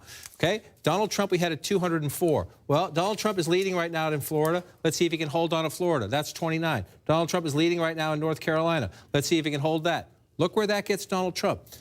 Let's assume we're not out west yet. This may come down. We could come down to Arizona and Nevada in this race, but let's just say Donald Trump wins Arizona, where he was leading in the late polls. That gets him to 259, Wolf. He's leading in Virginia right now. That would do it. Let's assume Clinton comes back in Virginia and holds that, just for the sake of argument. Michigan would do it.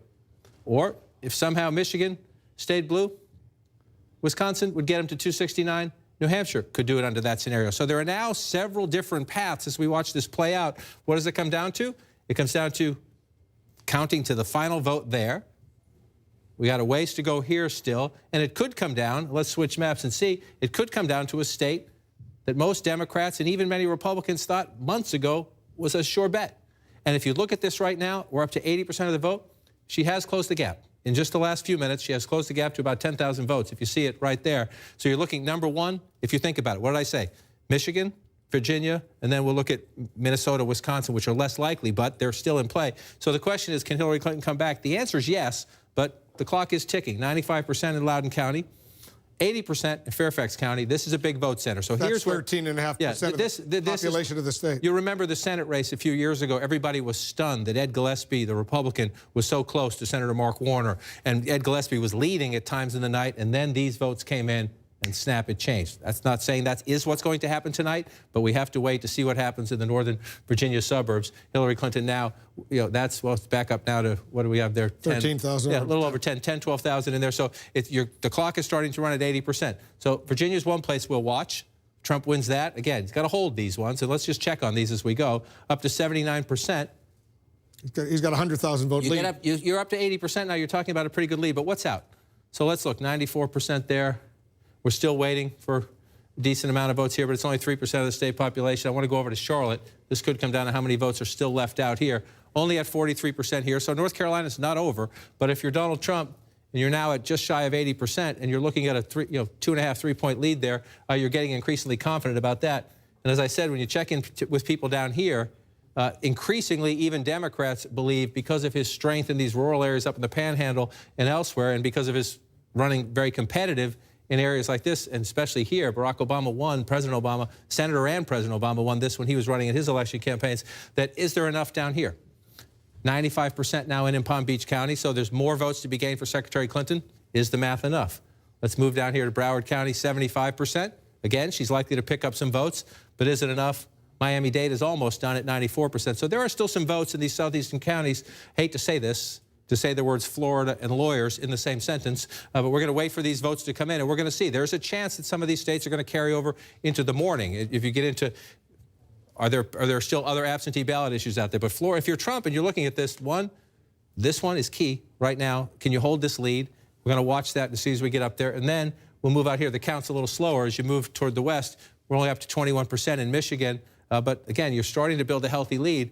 Some people look at that and say, wow, the other way to look at it is that what we have so far. What about the Democratic areas like Detroit? Right. Most of what we have so far is from the rural areas. So it's not surprising in the sense that once you look at where the votes are from, that doesn't surprise you. The question is what's happening in places like this. And again, this is going to come down to margins. If Donald Trump is running more competitive in these areas, so 51 to 44, 54 to 46. So you have a Donald Trump running closer in these outside, essentially the counties just outside of Detroit. Let's go down to Wayne County. One of the biggest concerns for the Democrats in this election cycle has been African-American turnout. Wayne County, Detroit, we're only at 11%. So if Wayne County ends the night 48, 45, Donald Trump is going to win Michigan.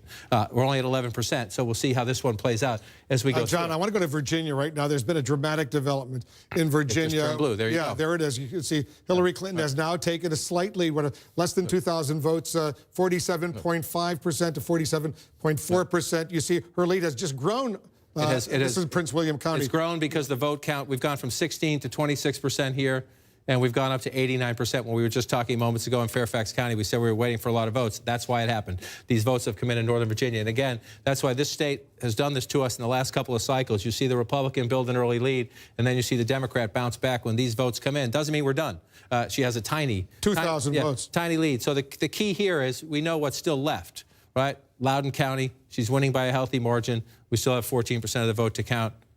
Fairfax County, we're up to 89% now, but she's winning by a lopsided margin here. Let's just check Fairfax City.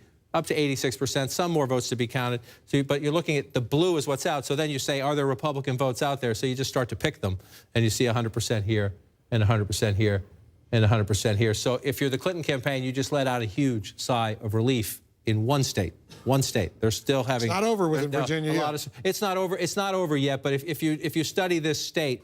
You think this one just started to move your way, and here's one of the places we're going to keep looking. This here, 5% of the state population. This again used to be. Well, she's 5,000 votes ahead now. It just changed, John. Right. So she's got a bigger lead right now, 1,559,000 to 1,553,000. Yeah, and that's here. That's here, and this is what again we've seen many races lately. It's a very close, still a swing state that leans blue. That's what I was waiting for all night long. Again, we're not done. We're not done, but they feel, trust me, just for the fact that that is suddenly blue on this map, in this sea of red, makes them feel a little bit better as we count the rest of the votes. And so you're looking. Let's go to New Hampshire right now. Let's go to New Hampshire right now. You got it. 34% of the vote right now. This is what happens in New Hampshire. It fills in, kind of looks almost like a checkerboard when it fills in as it goes. So let's look at the areas. Manchester City, Hillary Clinton ahead, 6 points there. Just want to go back and check this. It was 11 points.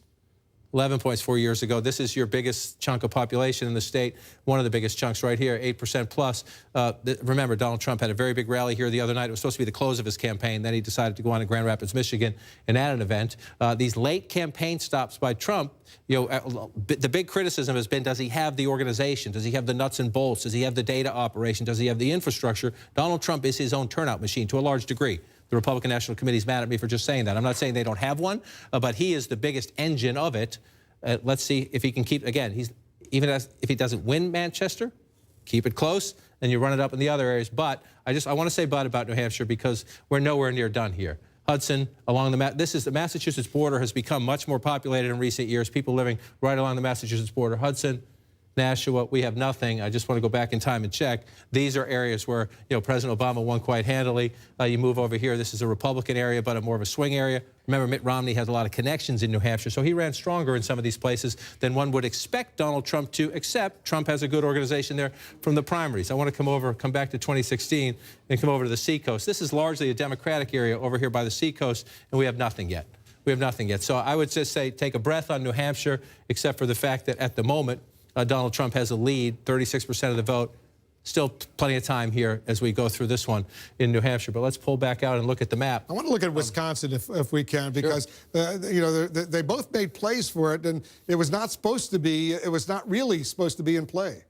It was not supposed to be in play, except the Trump campaign told us they could make a run at this late, and a lot of people didn't believe them. They had the dysfunction. Let me just tell our viewers, a quarter of the vote is in, 26%, and Trump is ahead 50% to 44%. He's got, more than 40,000 vote lead right now. And again, so you're looking at a lot of these small rural areas. You're going to see this in so many states tonight. They're filling in red. The question is, where are we percentage-wise? In Madison, Dane County, this is the University of Wisconsin. This is a big Democratic area. We're only at 23%. This is key as we go forward. You see the lopsided math here at 23%. As we get 50, 75, 100, Hillary Clinton, if she's going to make up Donald Trump's lead at the moment in Wisconsin, she needs to do it here. Let me pull out and look again as we come around here. Let's come over to Milwaukee and see what we have here. 45%. She's running up a lead pretty big. I just want to see 66 to 28. Let's go back in time and look 68 to 32. So it's comparable. It's comparable. We're at 45% there. The question is, we'll check the math.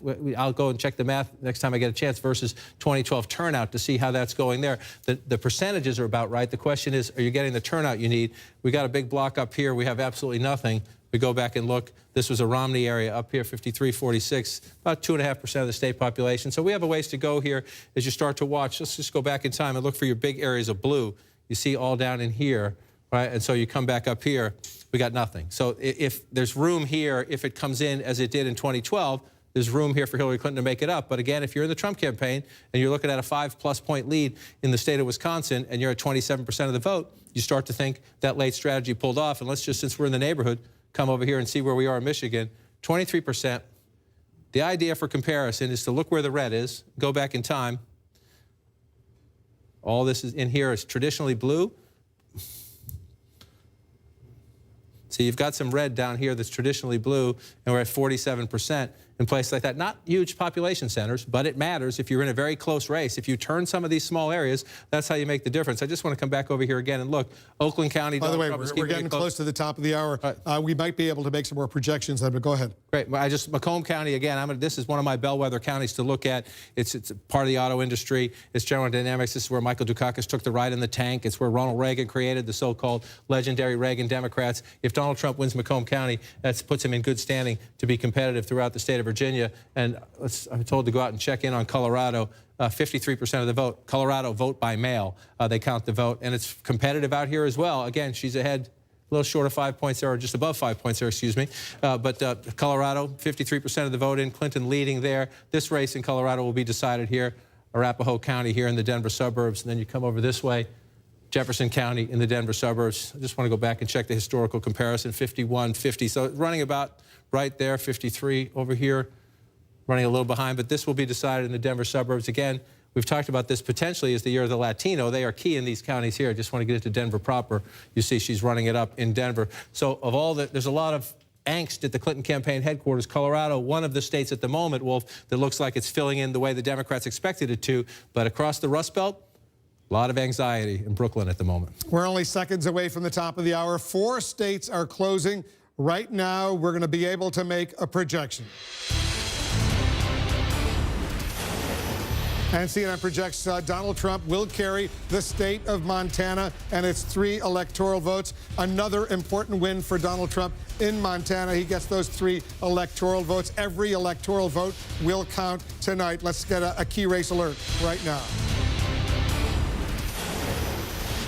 Too close to call in several states where the polls have now closed. In Iowa, with its 6 electoral votes, too early to call, no projection there. In Nevada, 6 electoral votes, too early to call, no projection there. Similarly, in Utah, too early to call there, 6 electoral votes. Evan McMullen, a Utah native, a third-party candidate, a conservative. He's making a push in Utah right now. Too early to call there. Let's update the all-important Electoral College map. Where it stands right now, you can see Donald Trump maintains his lead. He has 139 electoral votes compared to Hillary Clinton's 104 electoral votes. 270 needed to be elected president of the United States. Let's get another key race alert right now. All right, here's where the votes stand. Let's start in Florida. 95% of the vote is in. Donald Trump still maintains an impressive 105,000 vote lead over Hillary Clinton. 5% of the vote outstanding, 29 electoral votes. Trump ahead in Florida. In North Carolina, 81% of the vote is in. Trump maintains an impressive 114,000 vote lead over Hillary Clinton. 15 electoral votes. Trump ahead. in North Carolina. In Ohio, 67% of the vote is in. Donald Trump has a very impressive, almost 400,000 vote lead over Hillary Clinton. 18 electoral votes at stake in Ohio. In Virginia, 83% of the vote is in. Hillary Clinton all of a sudden has taken a lead, 15,456 vote lead over Donald Trump. 83% of the vote is in. 13 electoral votes in Virginia. Hillary Clinton ahead there. Let's go to Georgia right now. In the state of Georgia, almost half of the vote is in. Donald Trump here too, he has a very impressive lead, 365,000 vote lead over Hillary Clinton. 16 important electoral votes at stake in Georgia right now. In Colorado, 53, more than half of the vote is in. Hillary Clinton has a lead of about 73,000 votes over Donald Trump. 9 electoral votes in the state of Colorado. In Michigan, a quarter of the vote is in. Trump is ahead there, still maintaining a lead of almost 50,000 votes over Hillary Clinton right now. 24% of the vote is in. 16 electoral votes at stake in Michigan. In New Hampshire, 41% of the vote is in. Trump is ahead there as well. 5,297 vote lead over Hillary Clinton. 4 electoral votes. Everyone is critically important in New Hampshire. Trump is ahead in New Hampshire right now. More votes coming in. Let's take a look at Wisconsin. 28% of the vote is in. Trump is ahead in Wisconsin right now by more than 50,000 votes. 10 electoral votes at stake in Wisconsin. In Pennsylvania, third of the vote is in. Hillary Clinton has an impressive lead, 250,000 vote lead over Donald Trump. 20 electoral votes in Pennsylvania. Votes just beginning to come in Arizona. Only 2% of the vote is in. Donald Trump has a lead of 6,600 votes over Hillary Clinton. 11 electoral votes in Arizona. Let's take a look and see nationwide where the popular vote stands right now. U.S. popular vote. Donald Trump has 48.9%. Hillary Clinton has 47%. He is ahead nationally by 1,153,000 votes nationwide. That's the popular vote. He's ahead by more than 1,100,000 over Hillary Clinton. In the all-important electoral vote count, Donald Trump, once again, he's ahead there with 139 electoral votes to Hillary Clinton's 104 electoral votes, 270. I got to remind you, that's the magic number needed to win the White House. Let's go back over to Jake. Jake, I know you've checked the markets right now. How are they reacting to all of this so far? Pretty good news for Donald Trump. It's great news for Donald Trump so far, and it's an unpredictable race. We're talking about this, how much this really upends so much of the prediction industry. But the one thing that the markets don't like is uncertainty. And right now we've been told that U.S. stock futures are down nearly 500 points. That's 2.7%. Wall Street has consistently during this election season, whenever Trump took the lead or seemed to be doing well, investors have been worried about his unpredictability, his tough talk on global trade deals. The market jitters most obviously in the currency markets, with the Mexican peso plunging 7% against the U.S. dollar. Obviously, Mr. Trump has talked about negotiating tough trade deals with Mexico, talking about scrapping NAFTA, the free trade agreement.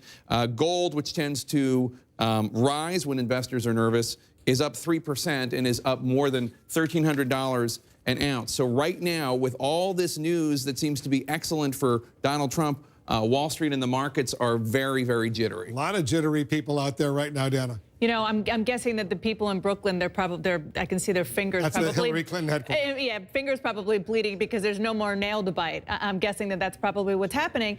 And I think it's really, really important to point to the state of Virginia, because these other battleground states where the candidates, both of them, traveled heavily, okay, you know, we expected those to be close.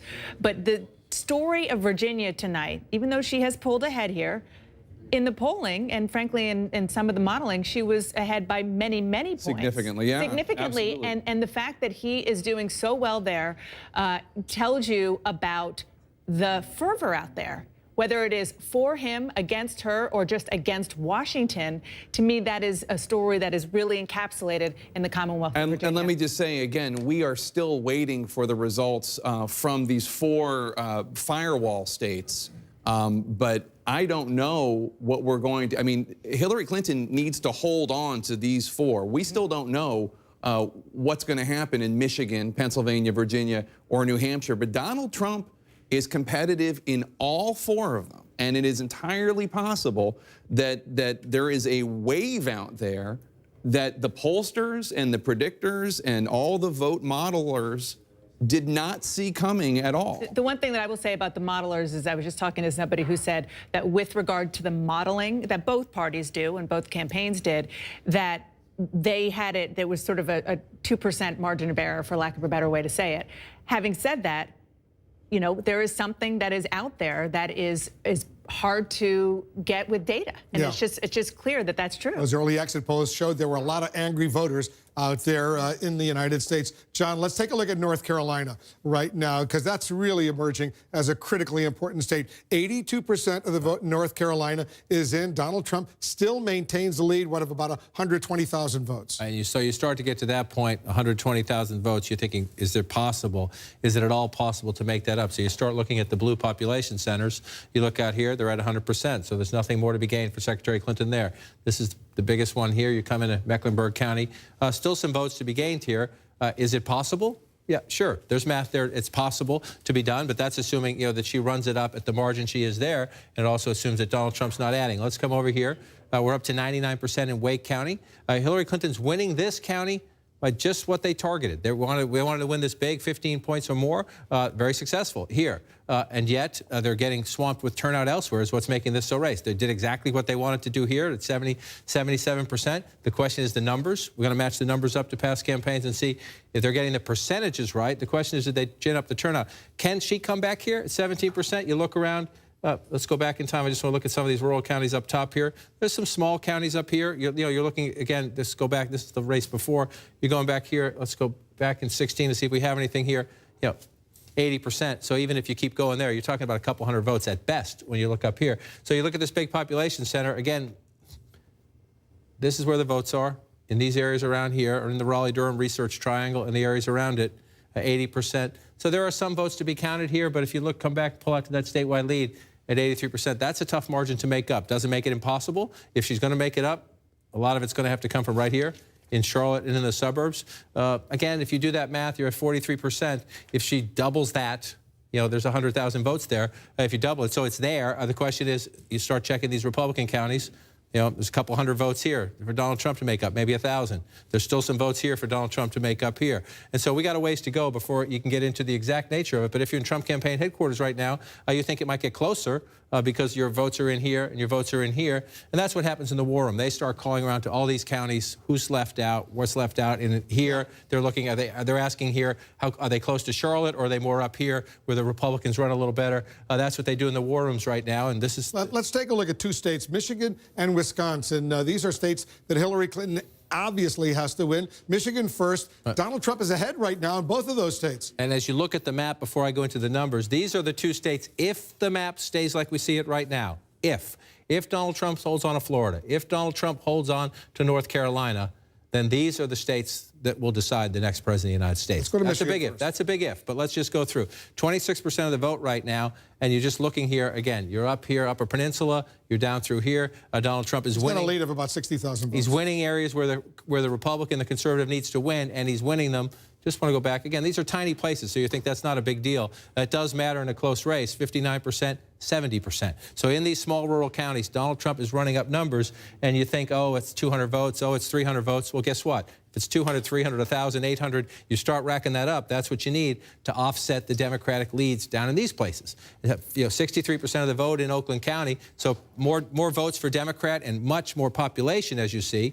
But let's go back in time and take a look. 51, 54. So she's underperforming President Obama a little bit here in the Detroit suburbs. Just want to come back to Wayne County.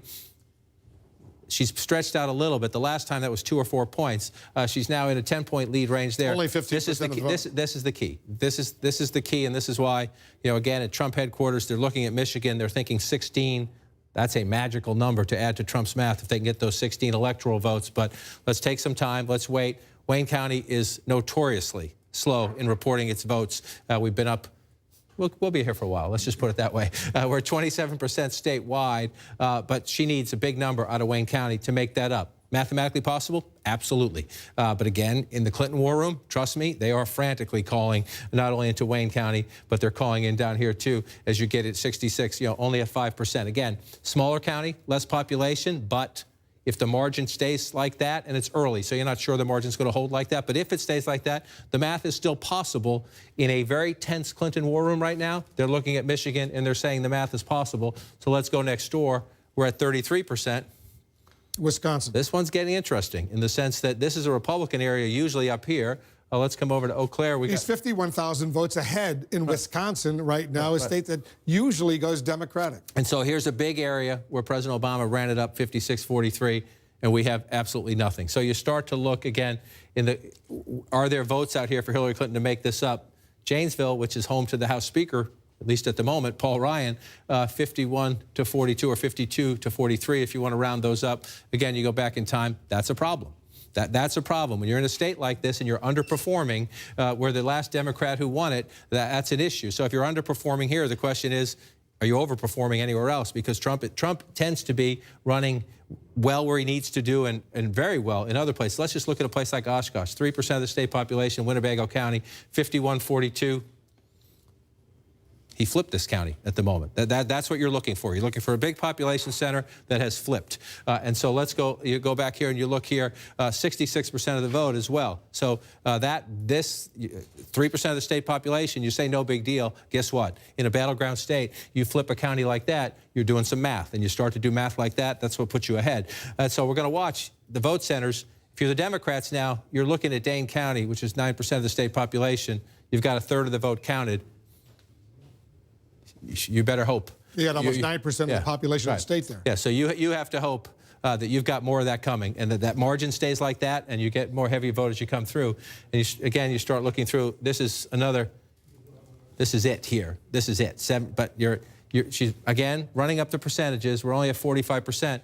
Still a lot of votes left to be counted here. You presume most of them are going to go to Hillary Clinton. It just clicked up to 82%. So let's see what that did. We just jumped from 82% in Milwaukee County. So now we pull back out. It got her closer.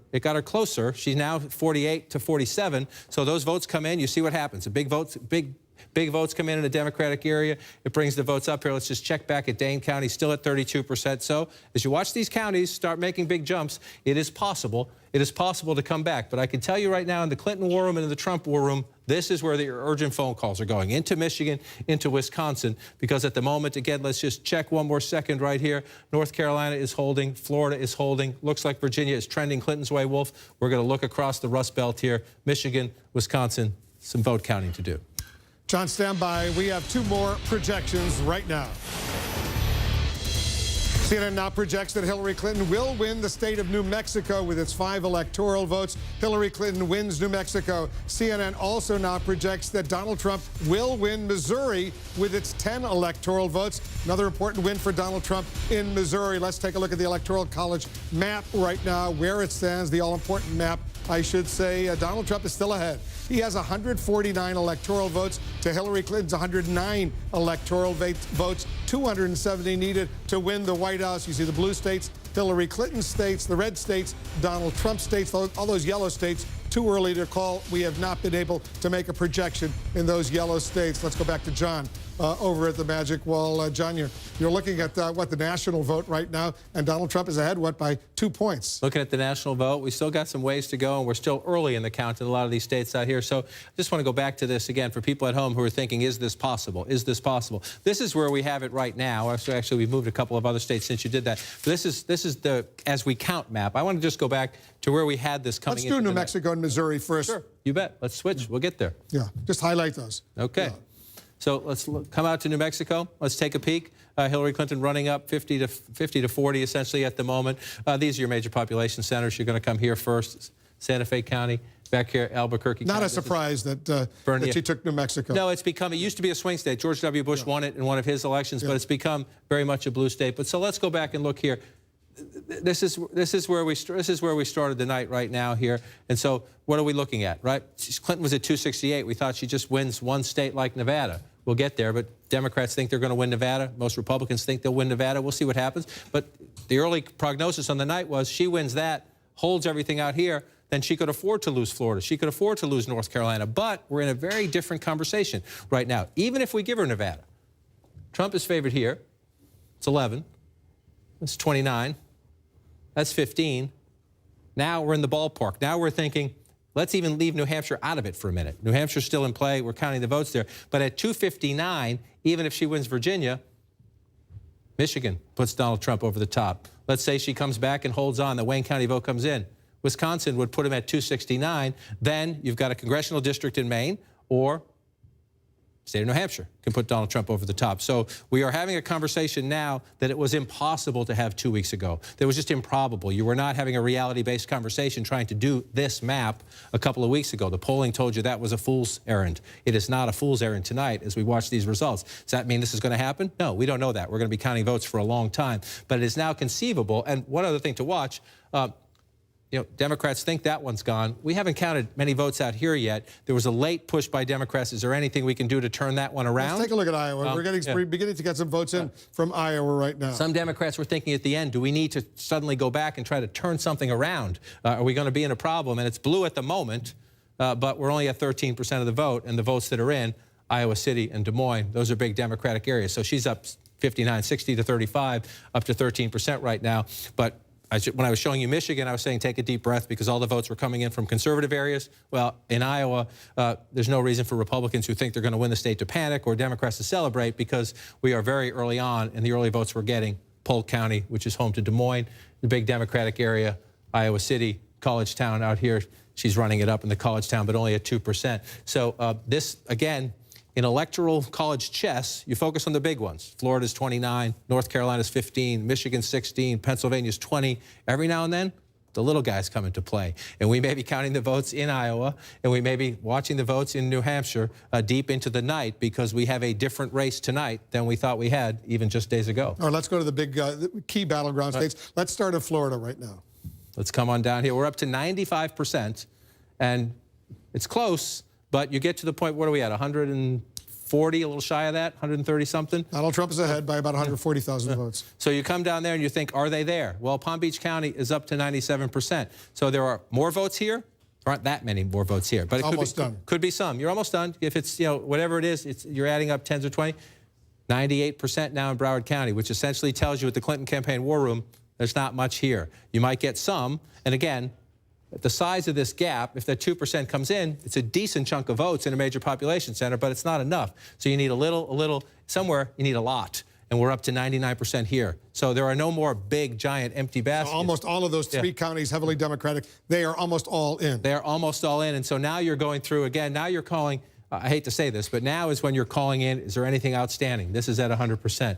You've come in there. Let's come up here, other places, tiny, much more small counties, but they're at 100%. So the issue now at the Clinton campaign headquarters when it comes to Florida, number one, what's left in any of these small counties? And if the math continues this way, is there anything, you know, you're nowhere near automatic recount land. Let's go back to Michigan and Wisconsin, see what's happening right now. First of all, in Michigan. 49 to 48. 50, if you want to round that up to 45. I mean, 50 to 45 if you round that up. Again, so you're looking. Just go back in time. There's not much of a surprise up here. Marquette, we'll see where the vote comes in. Let's go back and check. Let's see where we are right now. 50 to 43, 56. See, you're seeing, just as I was showing you in Wisconsin, you find every now and then you find that one big county, moderate-sized county. It's not huge, but in a close race, you flip a county like that from past races, you're talking about a chunk of votes that matter. Now let's come down here. This race is going to be decided down here. Oakland County, she's leading. But again, if the final third comes in, at that, you're going to make up some votes, but not a lot, and this is what we're waiting for.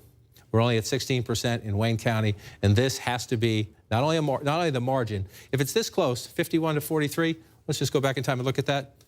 I mean, there's no way. If that stays that close, and we're waiting for inner-city Detroit. If inner-city Detroit comes in and blows that away, but if you look at this 73 to 26, if Donald Trump, at the end of the night, is getting over 40% of the vote in Wayne County, well then, that's a tough night for Democrats in the state of Michigan. So we got to wait. We're only at 16%. Those votes could be coming from out here, down here, more Republican areas. But this is a question of, one, she better turn that percentage around big time if she wants to win Michigan. And number two, where are the votes? That's not a lot of votes. That's not a lot of votes right now. We're only at 16%. But that's a warning sign. I just want to just show you that again because it's a stunner if you look at it. 51% for Hillary Clinton in Wayne County.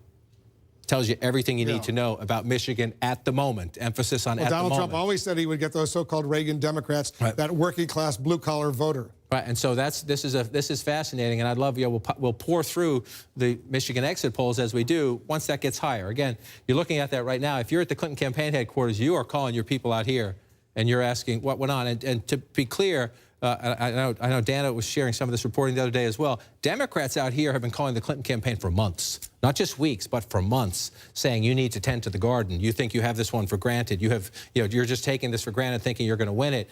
You better get out here. And the Clinton campaign late did get out there, but there's one of the.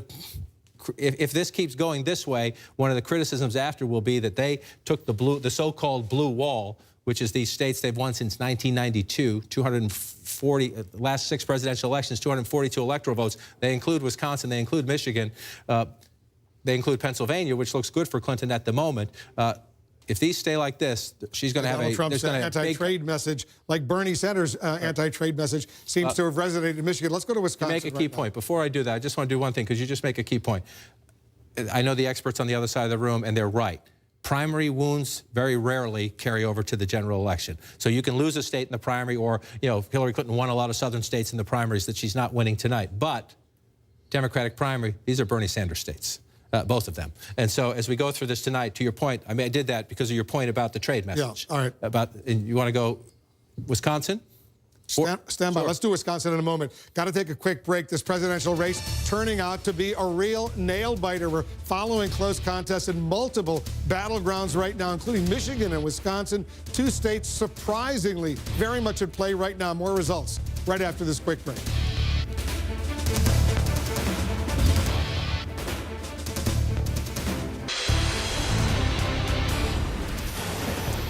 We have a major projection right now. Donald Trump will take Ohio. CNN projects Donald Trump will win Ohio with its 18 electoral votes. A relief for Donald Trump. No Republican has ever won the White House without Ohio. He has won Ohio with its 18 electoral votes. Let's take a look at the Electoral College map to see where it stands now. Big win for Donald Trump in the state of Ohio. Right now, he is ahead of Hillary Clinton. He has 167 electoral votes compared to Hillary Clinton's 109 electoral votes. You need 270 to win the White House. Donald Trump is ahead of Hillary Clinton right now. Jake and Dana. Jake, this is a big win. He needed Ohio.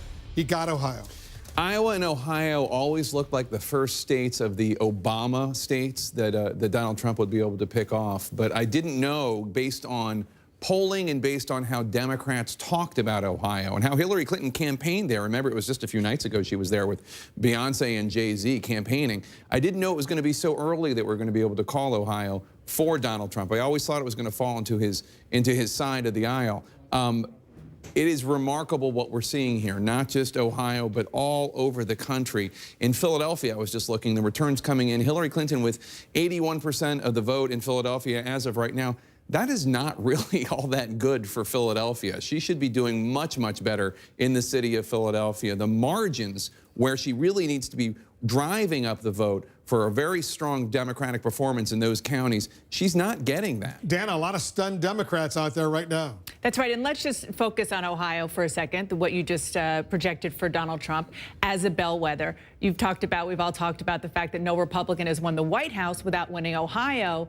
But given where we are tonight, and another interesting statistic is that no Republican has ever won Ohio without winning the White House since Richard Nixon in 1960. So there is a very long history of Ohio predicting the president, no matter where which party he is in. The other point I think is important to make is that Donald Trump, we are projecting to win Ohio, no thanks to the sitting Republican governor in Ohio, John Kasich, Donald Trump's former rival for the presidential nomination. John Kasich made it very, very clear, very loudly, that he did not think Trump was the right person for the party, the right person to lead the country, sat out of the convention, even though it was in his home state. And we should also note, Donald Trump, obviously, all the victories that Donald Trump has this evening, Donald Trump gets the credit for. But we should also note that when there's all this talk about how Hillary Clinton had a ground game and Donald Trump did not, the Republican National Committee has had boots on the ground for years now, right. And they have had a great ground game, and Donald Trump has been using that. So he it's was not the as beneficiary. it's not as though all these victories that we're seeing came just because got a lot of help from you got a lot of help from the RNC. Absolutely. All right, we've got another key race alert right now.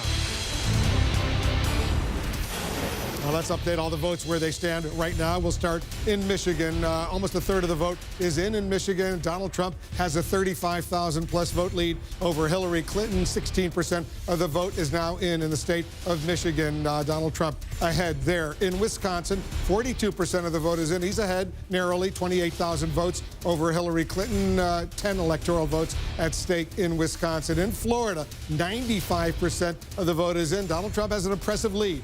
In Florida, 135,000-plus vote lead over Hillary Clinton. 29 electoral votes are at stake in Florida. In Arizona, more than half of the vote is in. Trump has a lead, more than 33,000 vote lead over Hillary Clinton. 11 electoral votes at stake in the state of Arizona. Let's continue. Let's go to North Carolina. Right now, Donald Trump, he has an impressive lead there with 84% of the vote in, more than 143,000, almost 144,000 vote lead over Hillary Clinton. 15 electoral votes in North Carolina. Almost half of the vote is in Georgia. Very impressive lead for Donald Trump. 347,000 vote lead over Hillary Clinton. He's doing well, very well in Georgia with its 16 electoral votes. In New Hampshire, almost half of the vote is in. Trump is ahead there as well. More than 10,000 vote lead over Hillary Clinton. 4 electoral votes in New Hampshire.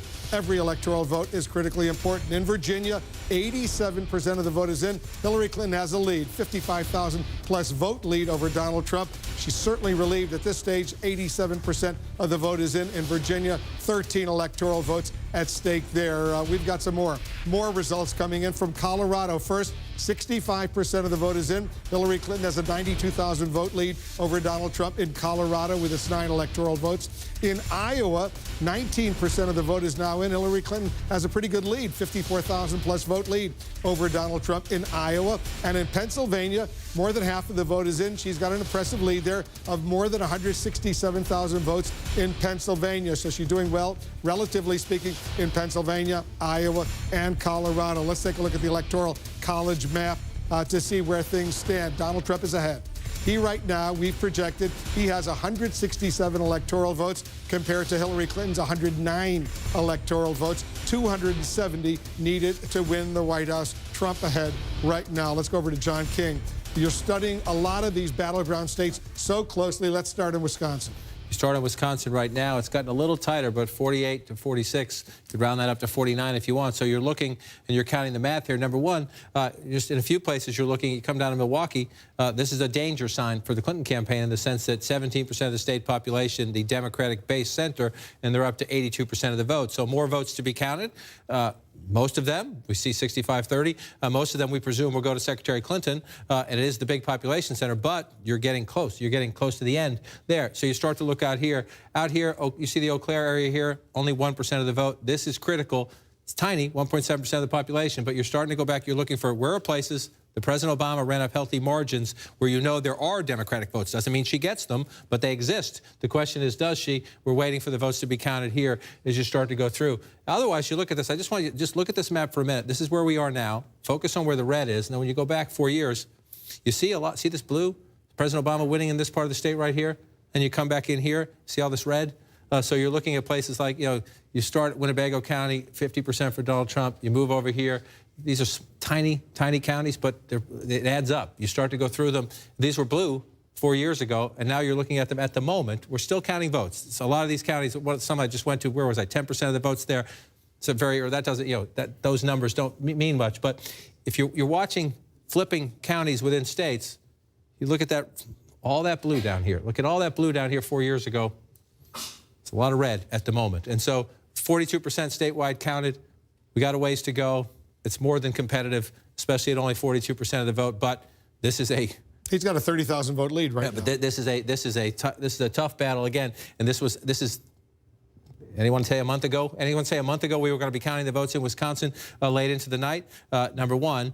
And again, the criticism is going to be here that even if she pulls some of these states out, the criticism is going to be that you ignored your friends. These are friendly Democratic states that have been Democratic for quite a long time, and look how close they are tonight. That's not to take anything away from Donald Trump. Donald Trump went into these states. He campaigned in these states. He's selling his economic message in these states. He's selling change in these states. But these are not states where the Clinton campaign was repeatedly visiting in the parts of the campaign when they could have and should have.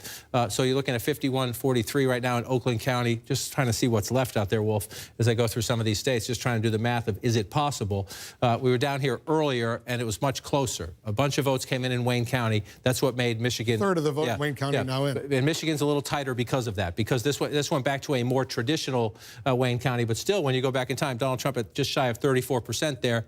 Mitt Romney got 26%. So, again, we'll see where we get. We're only at 34%, and it has changed. Let's see how we get as it comes in. Wayne County, again, notoriously late for coming in later. I'm not criticizing Wayne County. It's just later as they come into the state. But you're looking at this. Donald Trump is doing what he has to do. Again, compared to 4 years ago. See all that red up here in the Upper Peninsula, up here in the northern part of what they call the mitten, if you will. See, put the map, the hand up there. See, running it up. Still some places up here where President Obama did well that at the moment Donald Trump is leading, and that can make the difference. Again, it's a tiny little county, but that 1,000 votes can make the difference in a close state when you get down to a battleground like this. Goes to show you every vote counts. Let's go to Colorado right now. Colorado is close. 65% of the vote is in. Hillary Clinton is ahead by, what, about 89,000 votes? About 89,000 votes, and so you're looking at what are we missing. And so, again, most of this state is won here. Unless this is very close, then the smaller counties fill it in. So let's just check around here.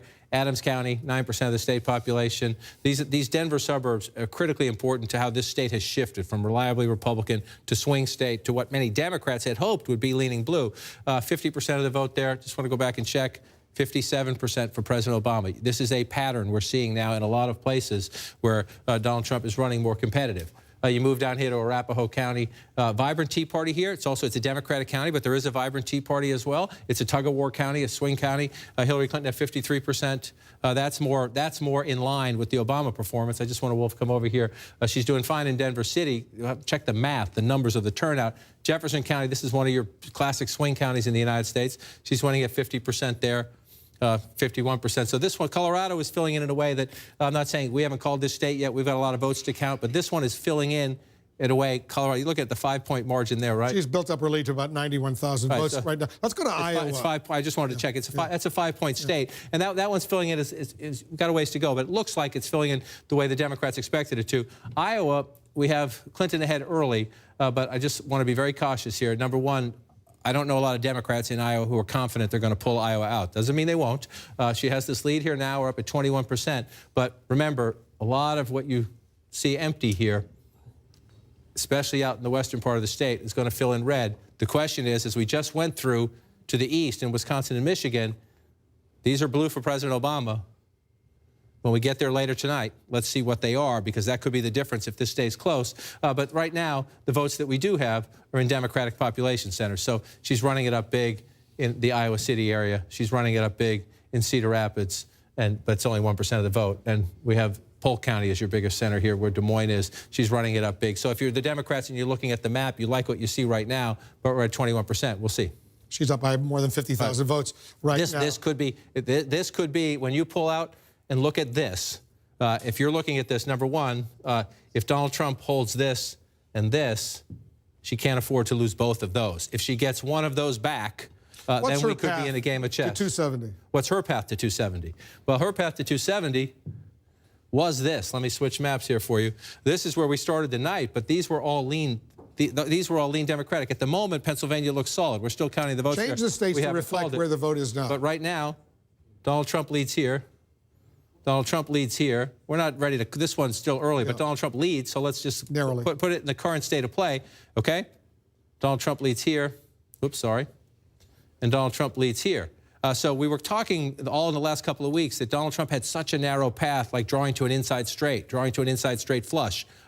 Take away Iowa. Tables have flipped. Take away Iowa right now. Hillary Clinton slightly ahead. And Arizona, give them Arizona. We'll make it a toss-up. If you give Trump this one, I think most people expect she'll get this one based on early voting. But even then, we took Iowa away. If Donald Trump holds these, and this gives her Virginia, this scenario gives her Virginia, which we're not done yet, but she has pulled ahead there in Virginia.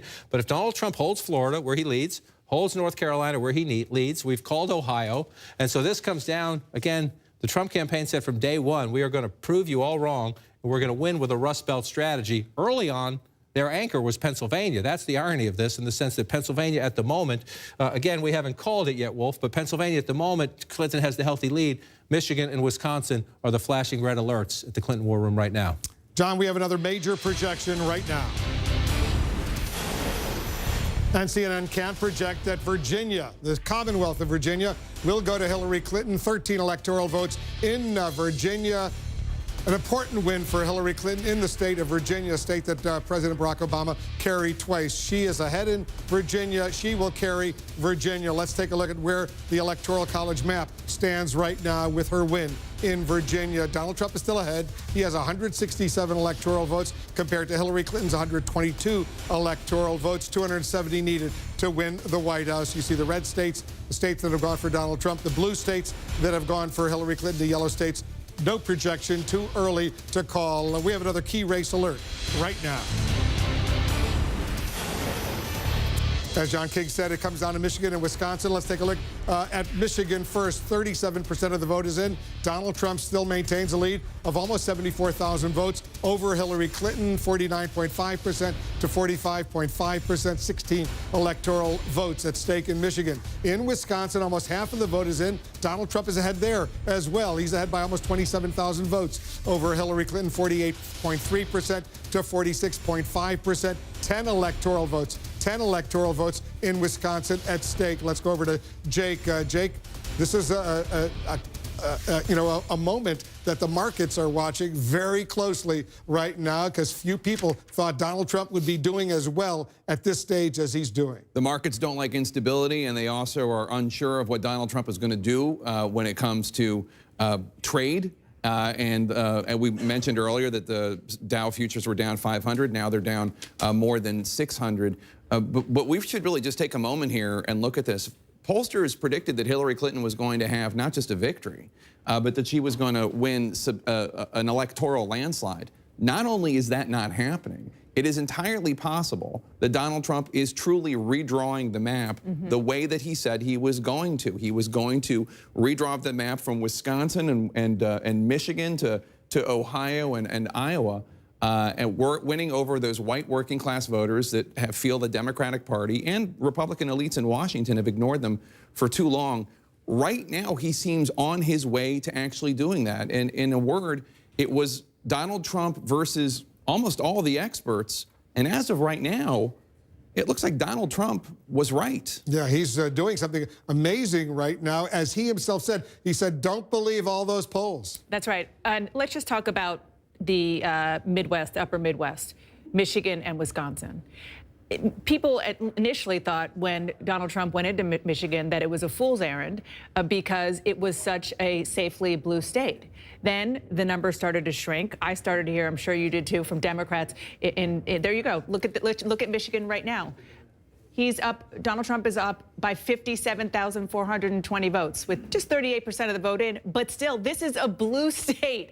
This is the state that the Clinton campaign should have had in the bank a long time ago. And this is the other thing that is really stunning to Democrats. Wisconsin, I think we can put that up there as well. Wisconsin is a state that has not gone Republican in decades. They didn't spend a lot of time there. Donald Trump did do some trips there, canceled one that he was supposed to do last week, but he did certainly more than Republicans thought that he should have. People thought he was, frankly, bananas to go to Wisconsin as much as he did. Clearly, he wasn't. They knew that there was something possible to take there. He also has been traveling with the Republican National Committee chair, a Wisconsin native who also knows the state. But these are part of the Democrats' reliably blue states.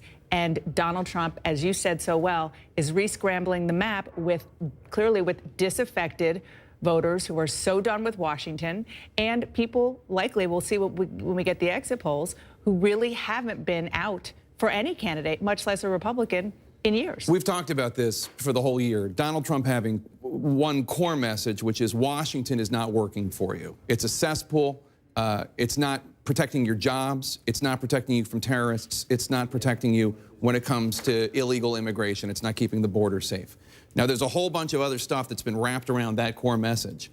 But apparently, to millions and millions of Americans, that message was more important than all the other stuff wrapped around it, even when that other stuff was perceived to be very offensive to millions of other And he Americans. clearly has energized a lot of voters out there that may not have necessarily have voted, but he got to them and he energized them. John, you're taking a much closer look at Michigan. Let's take a look at Michigan right now. Taking a closer look at it and emailing people in both campaigns and people I know in these states who aren't affiliated, at least directly. They're not on the payrolls of any of these campaigns. The Democrats are obviously supporting Clinton. Most of the Republicans are backing Trump, although some of them are actually pretty agnostic about Trump when you think about it. So can she come back in Michigan is the question, right? We're at 38%. 49 to 46, you're looking at that 20 plus 40, so about 60,000 votes, just shy of 60,000 votes there. If you're looking, can she come back in Michigan? The answer is yes, she can. Not that she will. The answer is yes, she can. You look at all this red and you think that's nuts. How is that possible? I just want to show you a couple things. Number one, you come down here. It's 3% of the state population. We're at 63% of the vote. So there's more votes to come here. This is the smaller basket of potential Democratic votes, but there are some votes here. The Clinton War Room says they're confident the rest of this is overwhelmingly Democratic. We'll see if they're right. You come down here. We're going to come over here to Detroit, Wayne County. This is still a stunner to me that this is that close. It was much closer earlier on. You're looking at 61 to 35 there. You go back here, 73-26. That's where this has to end up for Hillary Clinton to win the state of Michigan. Can it? What the Clinton War Room says, and I just checked with a labor activist I know out here just to be sure that we're not getting spun too much, and he said he generally agrees that most of this vote is from the outer parts of Wayne County. You're in the more suburban parts out away, and that we have not gotten the large pocket of votes that we will get from Detroit. So everyone says that's the case. If that's the case, there's a lot of math to be done when these votes come in, if they turned out. If. It's a big if. So when you start doing the math, is it possible? We're only at 40% of the state vote, 39% statewide. And she is down, you know, she just pulled a little bit closer there. Is that what? About 60,000 votes. 60,000 votes. So are there 60,000 votes in Detroit alone? Are there 60,000 votes in Detroit alone? Of course there are. And so we have a ways to go. It is stunning that we're having this conversation based on how we thought this campaign was going to go. And it could be equally stunning if you're sitting in the Trump campaign or the Clinton campaign headquarters. You're looking at these two long, deep blue states, red right now. It is possible they could both turn as we count the votes. Remember what happened in Virginia. Donald Trump led it all night long. He led, and then the Democratic areas came in and it flipped. Is that possible in these states? Yes, it is. Guess what? That will decide the presidency, whether that happens or not. Because if you look at the way this map is filling in right now, yes, Florida's very close, but Trump's lead is pretty healthy. You go down here and look at it. In Florida, the way 130,000. Right, the way we've gotten used to Florida, the closest state in 2012, 50-49, when you're looking at 2 points, or that's a little less than 2 points, I guess, but that's normal for Florida, and most people on the ground here, they're checking everywhere, trust me. They're checking everywhere, but even Republicans who don't like Trump in Florida think he's got this one. We'll see how it goes as we go forward. Let's check on North Carolina. That's a 3+ point lead there, 4-point lead. It's 4-point lead. We're at 90%, so you're starting to look, where are these votes? That's not good news for the Clinton campaign. When you look at North Carolina, 100% is in here. 77% here, but it's a much smaller piece of the population. But there are some Democratic votes still out there. Let's come over here. There are Democratic votes out here. If they're in here, the central city part, where you're predominantly, I mean, she's winning this by a lopsided margin anyway. There are parts of this county where she's probably winning at 70% plus. If they're out there, is it possible? So that's a lot of math to make up. If you look at the margin so far at 87%, her margin is what, 130,000 votes. You're not going to get, you only got 13% to go. So you're not going to get that many there. So you're looking at this and you're thinking, again, we're not ready to call this state by any means. We're going to be counting for a long time. But if you're the Trump campaign headquarters, you're thinking, we think we got Florida. We think we got North Carolina. We know we have Ohio. This is what you're going to look at right here. If Clinton can turn them back, and I'm going to keep checking to see if the vote count goes up to 44% in Michigan, you still see this lead. We're going to wait for this a while. And again, we could be counting votes in California, Wolf, when this comes in. This is how it goes sometimes. We're going to wait on this. We're only at 39%, but 39% is significant. In Wayne County. Yeah, in the sense that, are they here? If they're in here, this is 18% of the state. 18% of the state. That's what I'm saying. So if the votes that we have are from here out here, it's less Democratic. I don't want to call it Republican. It's less Democratic. But you see this here. So we're going to wait on this. And again, the Clinton campaign says they're not panicking. Trust me, they're concerned. They say they're not panicking because they're told that's where the votes are. I checked in with a labor activist who says they're generally right, although he's a little skeptical. There are enough of them. We'll see how that plays out. I just want to peek at this, and then I want to go up. Wolf will come back to me in a second. We got to go to you for projection. We have another major projection right now. CNN can now project that the state of Colorado will go to Hillary Clinton with its 9 electoral votes. Hillary Clinton wins Colorado. She's ahead in the popular vote right now. You see 67% of the vote in. She's winning by more than 86,000 votes. 9 electoral votes in Colorado. Another important win for Hillary Clinton. She needs all of these wins right now. Let's take a look at the electoral college map. Donald Trump has 167 electoral votes compared to Hillary Clinton's 131 electoral votes. Remember, you need 270 to win the White House. I keep saying that, but that's the magic number, 270. Another important win for Hillary Clinton in Colorado. Let's go back to John and talk about New Hampshire right now. More than half of the vote, John, in New Hampshire is now in. 54% of the vote in. You see Donald Trump with this lead, 3-point lead, just switched up 54. We're still at 3, just a little slight change in the math there. So what's that, 11,000 votes right in that ballpark there? So Trump is in the lead. He's got a lead there. Are there any encouraging signs outstanding for Hillary Clinton in New Hampshire? I wouldn't call anything encouraging for Hillary Clinton at the moment, to be honest with you, my friend. But yes, are there places when you look at New Hampshire that tells you this was a Republican county 4 years ago, but this is where I meant to tap Nashua City. Nashua City is just shy of 7% of the population. This is a Democratic area if she wins it. We've seen Donald Trump flipping some areas tonight. This, if you go back in time to 2012, 56 to 42, 6% of the state population. So if you look at what the margin is right now, there are enough votes even just right here if she performs. That's been the question, and we've gone state by state to see, is she performing in these Democratic areas? That's one of them. I want to come over here to the seacoast. Sorry, I touched Maine. When you get right out here to the edge, let me stretch it out a little bit and make it easier for me. Portsmouth, another area here, just shy of 2% of the state population. An overwhelmingly Democratic area. We have no votes counted here yet. So let me just keep it on 2016 so I don't make a mistake. And so you come back, are there places? Yes. Our friend Mr. Tapper can tell us about Hanover, New Hampshire. There's a famous university there. Just 1% of the state population, overwhelmingly Democratic area. So we got a lot of counting to do still in the state of New Hampshire. But at 50, we're at 54% of the count. It's a 3-point race right now. The challenge is quite simple. In these Democratic areas, Portsmouth, Nashua, smaller population up in Hanover. I just want to see what's happening here. She's at 6 points now. We're at 92% in Manchester. So this is 8% of the state population here. 50% for Secretary Clinton. This is an issue we're seeing consistently. Donald Trump's appeal to blue-collar voters in gritty Manchester, New Hampshire, 55-44, 11 points for the president 4 years ago, 6 points for Secretary Clinton right now. That's what gets you the tighter race. You move into the traditionally Democratic areas. If you go back to 2008, remember we thought Obama was going to win the New Hampshire primary? This is where she pulled it out, right here in Manchester. At the last minute, her team, her organization pulled it out in Manchester. They know this state very well, and they're not doing what they need to do in Manchester City right now. There's still room for her to come back. Don't get me wrong. A 3-point race. There's a lot of Democratic areas. Just look at what's left on the map. If you see it, it's kind of scattershot. It's hard to follow. It kind of looks like a tablecloth in a diner, if you will. But you see a lot of blue. See all this blue down here? This is 2012. You see all the blue down here in the corner. We don't have those votes yet. So she might still be able to overcome that 12,000 vote or so disadvantage she has. Yes, she can, and we will know when we see results come in from Nashua and Portsmouth. These are smaller communities. You're going to get 50 votes in this town, 100 or 200 in the next town. And Donald Trump's, there's a lot of Donald Trump territory still here to fill in on the map. Don't get me wrong. Well, there's a lot, if you want to go back, there's a lot of red still to be filled in. From 4 years ago. So there's more votes for Trump. But the big population centers that we don't have yet are Nashua and Portsmouth, big relative in the context of New Hampshire. But there's room. No question there's room. Oops, sorry, I hit the wrong button there. There's room for her to come back without a doubt. Let's go to Pennsylvania right now. She's ahead in Pennsylvania. Take a look. She's ahead by only, less than 100,000 votes in Pennsylvania with 66% of the vote counted. The way the rest of this night is going, She's happy, Wolf, in the sense that, no, it's odd in the sense that we thought, if we were talking about this, and our good friend Jeffrey Lord is from Pennsylvania, consistently we have thought that this would be the test. This is where the Trump campaign told us would be the big test. We're not done.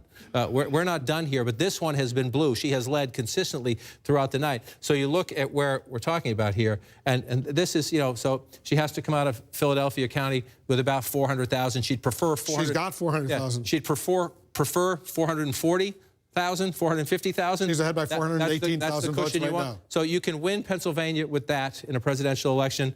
That's almost the minimum. I hate, you know, it looks so lopsided, but that's almost the minimum. She's at 82%. You know, you come back here again. You go back 4 years ago, 85%. And so I just want to see it's at below 1%. So yeah, so there's not much of a drain from the third-party candidates there at all. That's okay. She would like that to be stronger. The question is, how's she doing out here in the suburbs? And when you match this up right now, this one looks, if you're a Democrat, this one looks right. Pennsylvania. Yeah, it looks right, if you will. If you look, 57% in Montgomery County, 57% in Montgomery County. The president was 50-49 in Bucks County. Hillary Clinton, the third-party candidate's drawn a little bit there. It's a one-point race. That's consistent. It's a one-point race there. Just want to move over here and look. Chester County. She's winning this. Actually, this is significant. If she holds this, it's only 32% of the vote. This is where Melania Trump went to give her speech. Berwyn, Pennsylvania is here. It used to be Republican. It's trending Democratic. Mitt Romney won it just barely 4 years ago. So when you look at Pennsylvania, if there's a place they are reasonably optimistic about in the Clinton campaign headquarters, it's Pennsylvania. But we're only up to 67% of the vote. So you start looking out here, again, in the central part of the state is going to be for Trump. But that's 50-44. She's holding her own in a place like that, but we're at 100% here. We're at 94% here. I'm trying to see if there are places out here where we know there, you know, even if it's hundreds at a time, if there are a lot more votes for Trump to make up. And you see, well, there are some small ones, but it's tiny here. You're looking at the votes. You can right just here. screen it to show us the outstanding vote that's still out there. Here. We have this new feature. You come, oops, bring it back. I just touched. She gets a little touch happy at this time of night. Let's see if we can get the percentage. Here we go. So we just come over to, let's just use 75 ballpark. So you're looking at the places where we're still under 75% of the vote counted. So you come in here, you're at 59%. So, you know, again, it's a relatively small population center, but there are some more votes for Donald Trump as well. You're looking, you know, Allegheny County, I just wanted to check this one. As you can see, it's over that. They're at 91%, Clinton winning. So more votes for her, but not a lot because that one is counted. So you're looking at what your calculation at home or in the war room is, okay, what's left?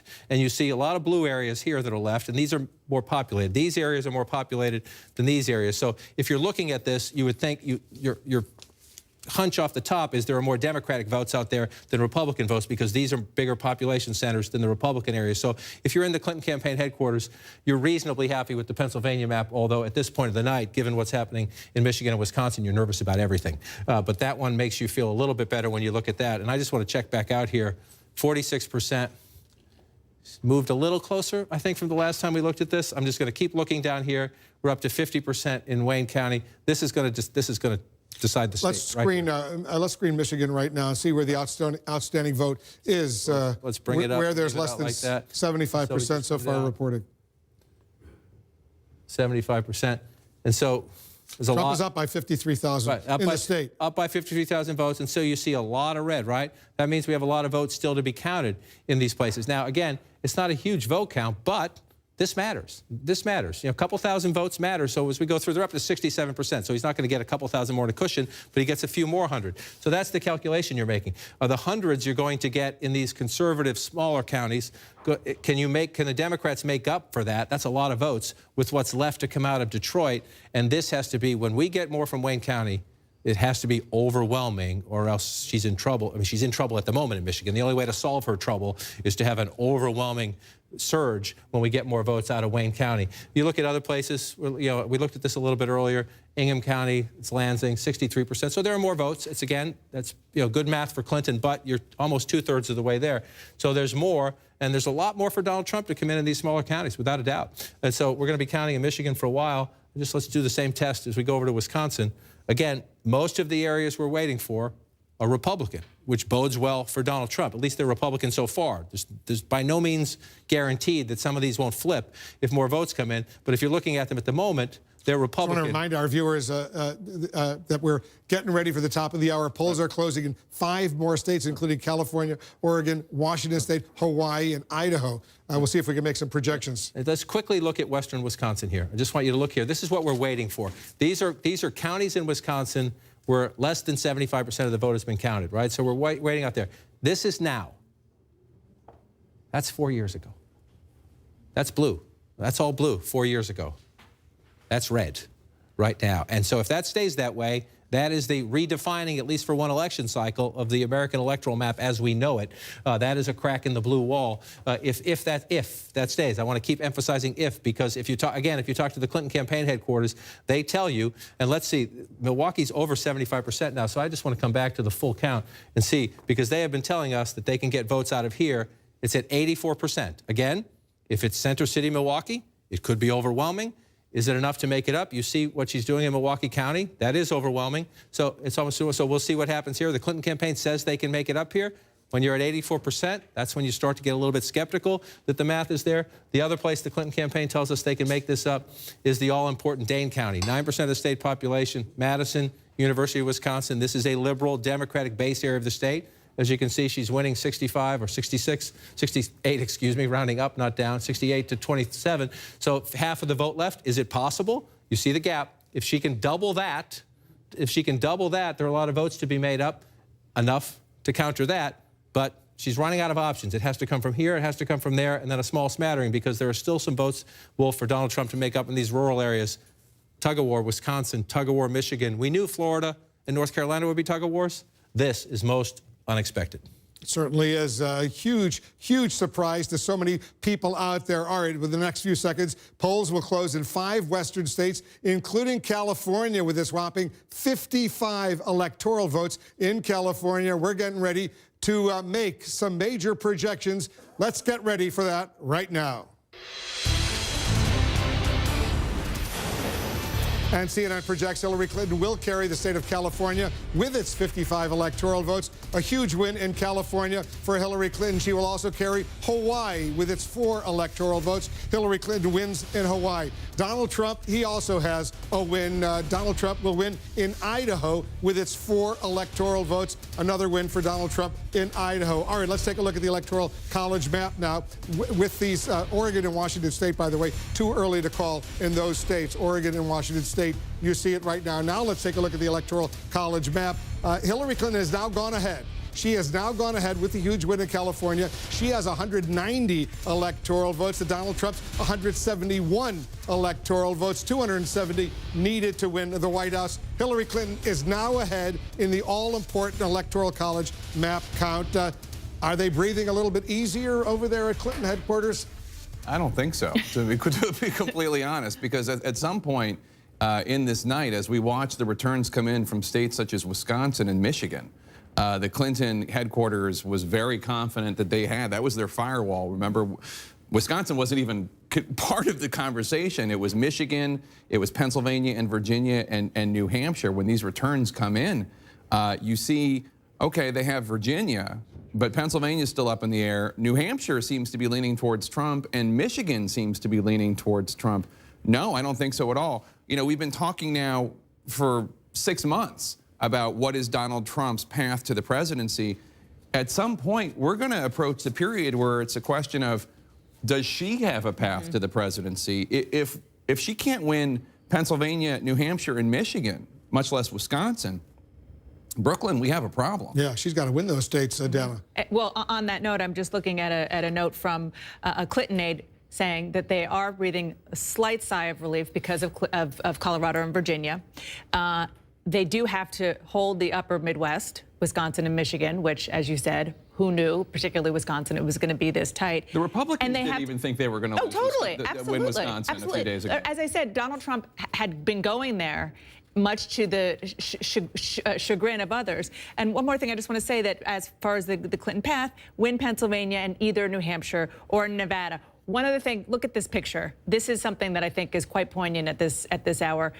2 hours ago at 8:55 p.m. Eastern, the Clinton team tweeted this out. It says, "This team has so much to be proud of. Whatever happens tonight, thank you for everything." And this picture of Hillary Clinton embracing this young girl, you know, if she pulls this out, this is a picture that says, I did it for you.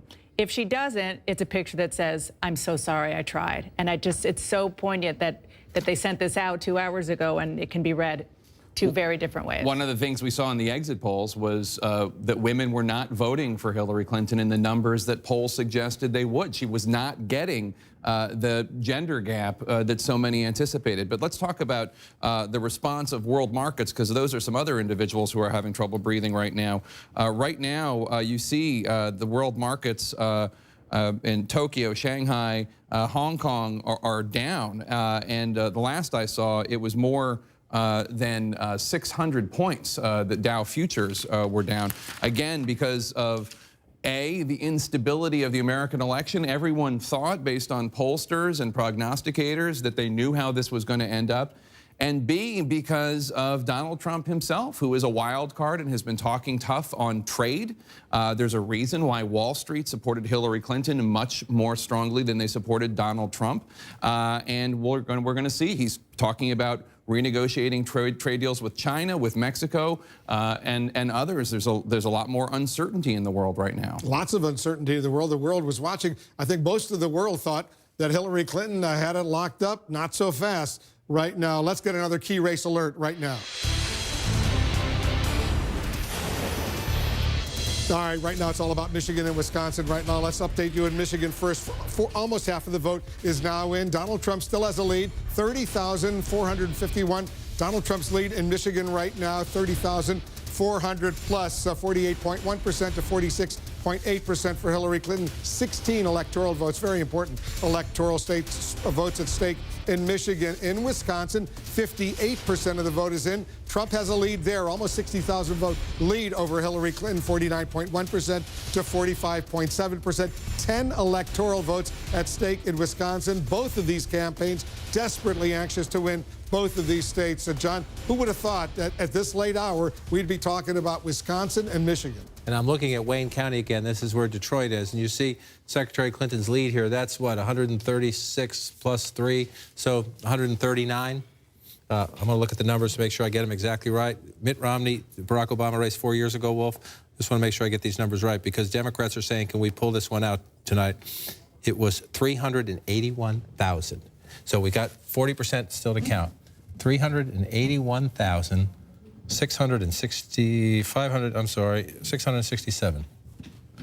That was the margin. We're going to talk about this in Philadelphia when we go back to Pennsylvania. Democrats need to run it up. 381,000. Now, we've got 40% of the precincts still to count. So we got a lot of votes to still come in, and they could come in from inner city Detroit, and maybe we'll get there. But 381,000 plus, she's way short where we are right now. So the question is, can she get here? Can she get here as we get there, as we pull this back out? We're up to 49% of the vote now, and 48, 46. Is it doable? Is the math doable? Yes. Other Democratic areas, we're still looking for votes here.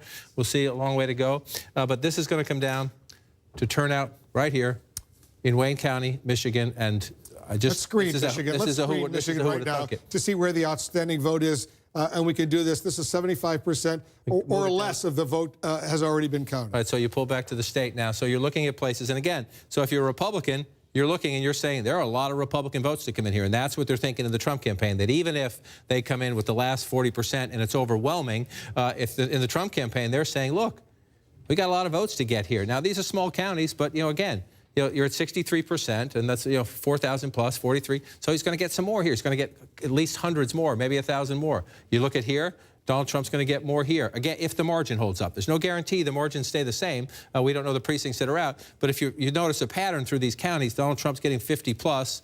In some of them, he's getting 55. 38% of the vote in, 61% of the vote in. So you pull this back out, there are a lot of Republican votes still to come in if the counties keep trending the way they are right now. Again, no guarantee of that. But when you start to get this far up in the state, and so this comes down, this state and perhaps the presidency comes down to Wayne County, Michigan at the moment, where we are at 58% of the vote, and Hillary Clinton is well shy of the margin Democrats need out of Detroit to help them offset gains elsewhere. And again, Wolf, we're consistently seeing this. She is underperforming in the Democratic base areas. All right, we have another major projection right now.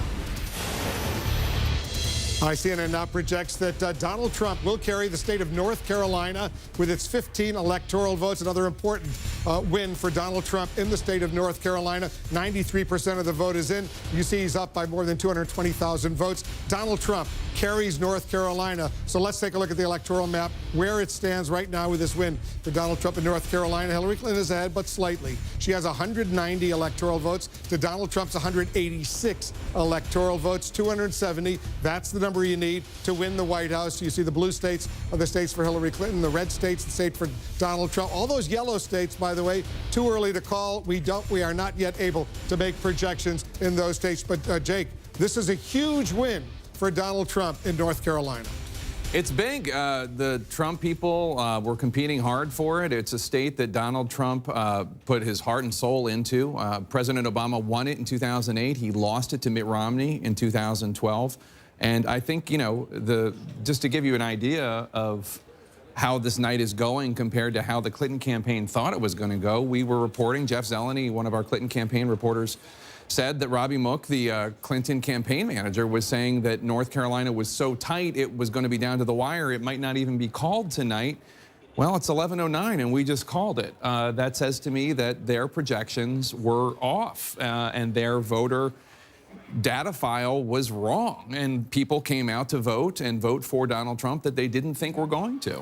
That's right. And look, when we begin to see the exit polls about the demographics and how these votes turned out the way they did, we'll see what really made this happen. But just in my experience being in North Carolina, Hillary Clinton had trouble with millennials. We saw the voting that showed that she was having trouble with the African-American vote. And clearly, as we are seeing in other states, even those that are traditionally blue, never mind the purple North Carolina, he has really boosted the white vote, particularly among white working class voters. North Carolina, as you said, went for it's really a swing state. Went for President Obama in 2008, for Mitt Romney in 2012. Donald Trump is keeping it red. One thing that we're going to also need to look at as we all come and analyze the night, or you know, after it passes, is the effect of the third-party candidates. Yeah. Gary Johnson, the Libertarian, Jill Stein, the Green Party candidate, Evan McMullin, the Independent candidate. What role did they play? What role, like what votes would have gone to Trump or Clinton, but instead went to them? That was always one of the wild cards that pollsters were talking about, that there were so many undecided voters and third-party voters that made this race unpredictable. Turns out that might have had a bigger effect than we thought, in addition to the Trump effect. Let's go over to John King. John, let's get back to Michigan and Wisconsin. These two states potentially could make the difference who's going to be the next president of the United States. And at the moment, they're leaning in favor of Donald Trump. We got some more votes to count. 60% in Wisconsin, 49 to 46. You start to look at that lead. That's a 3-point lead. That's a healthy lead in a battleground state. The question is what's left. And it's get a little bit redundant this time of the night because we're waiting for this to come in. And so we're waiting. And so here's, you know, this is what the Clinton War Room tells you.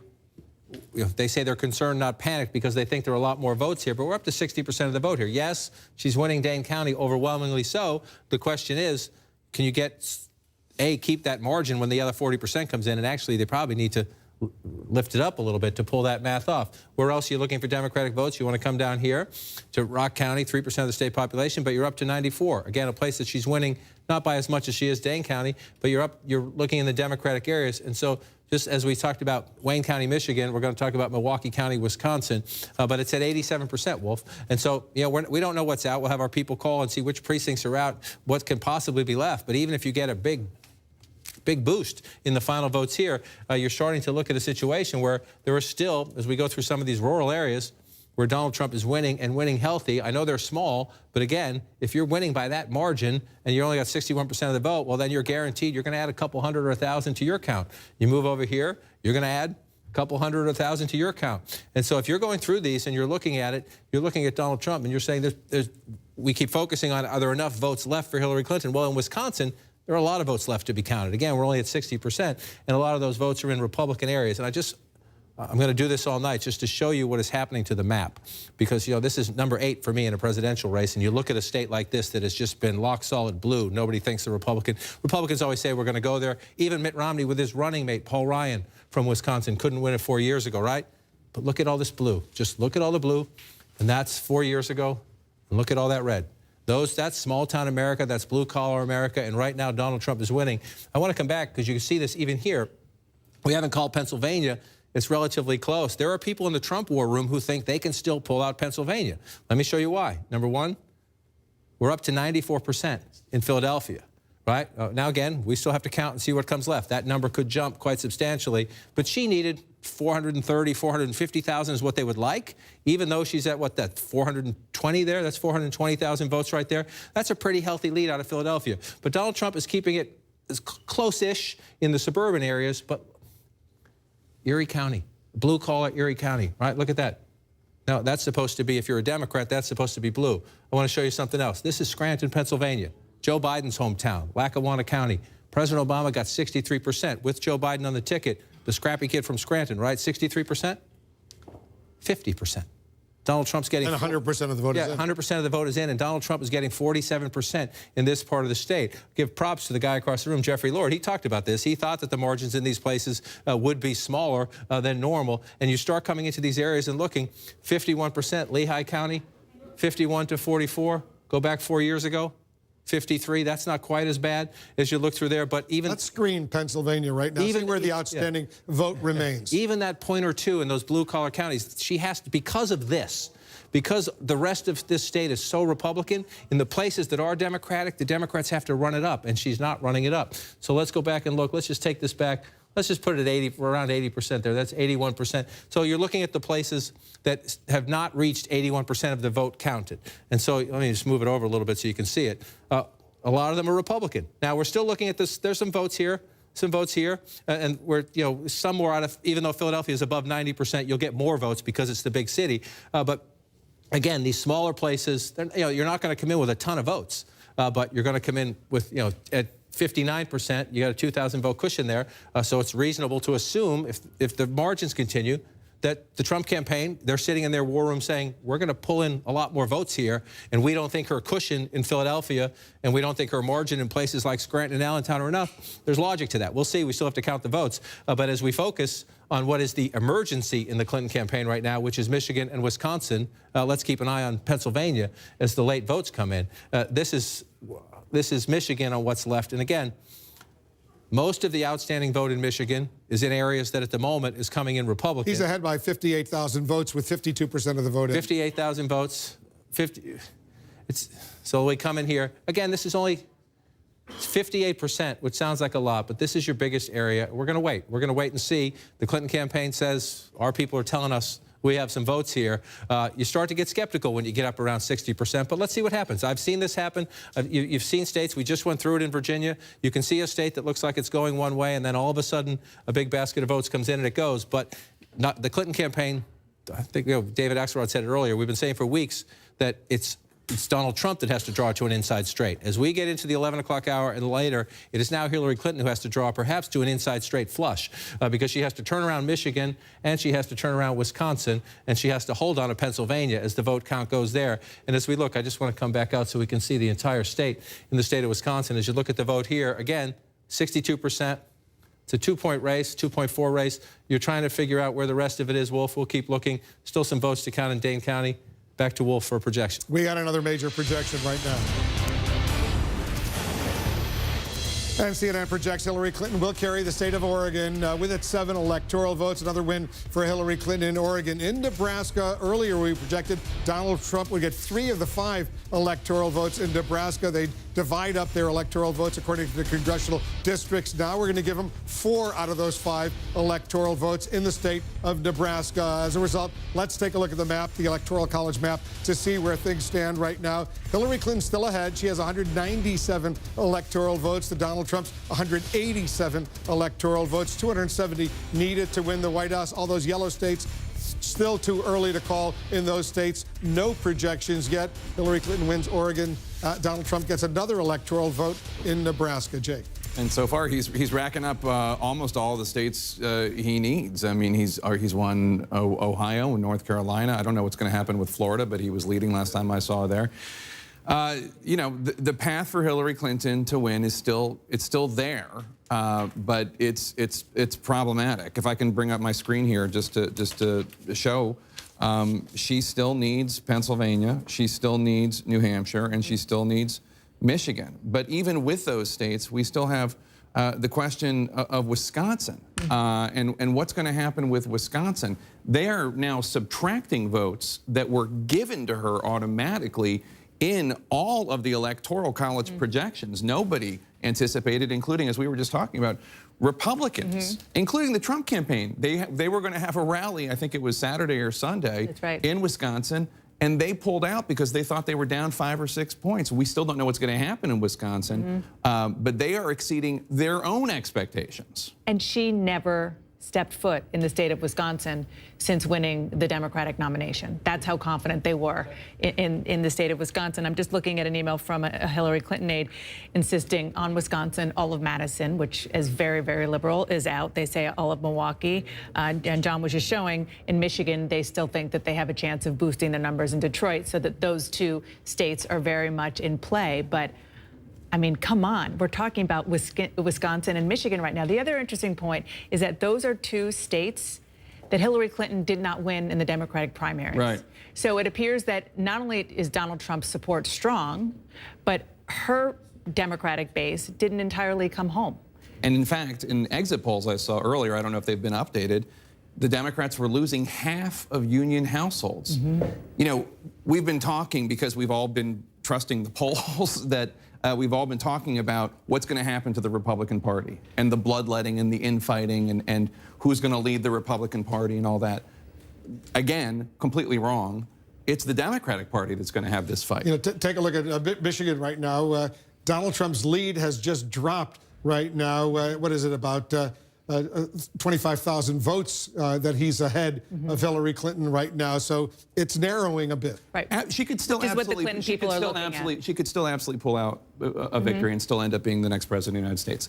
But with the fact that the performance of Democrats, as of right now, in these Rust Belt states has been so challenged, shall we say, I think it's fair to say that the Bernie Sanders, Elizabeth Warren wing of the Democratic Party is going to be emboldened and stronger, and Democrats are going to be saying, what went wrong? Even if Hillary Clinton wins tonight, which seems less probable by the hour, even if she wins, there is going to be a real argument that Democrats have ignored working class, white working class voters for too long. Which, as you said, was exactly the argument that Bernie Sanders made successfully. The reason why he gave Hillary Clinton such a run for her money during the entire Democratic primary season, and why there was such a clarion call early on by those people in the Democratic base for an Elizabeth Warren to get into the race. Michael Moore, the progressive filmmaker, was on my show about a week ago. From Michigan.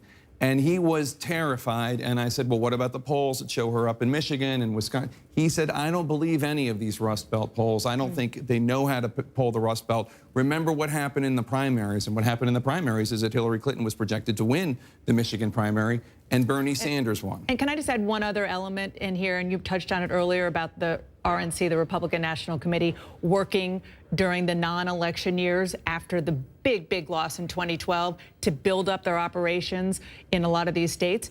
Michigan and Wisconsin were two of those states. Wisconsin, probably not surprisingly, because it's the home His lead has state just been cut down to 14,000. It's getting closer and closer. Oh, wow. Take a look at that. So it's still a race. It's still very much of a race. Yeah, she needs to win Michigan, Wisconsin, Pennsylvania, and New Hampshire. Yep. It's still possible. It's just much closer than anyone thought it was going to be. Yeah, but what I was, and my point there was that there's a ground game that Republicans have built even before there was any nominee, and it seems to be coming. Cliffhangers in Michigan and Wisconsin. These two states could decide who's going to be the next president of the United States. We'll be right back.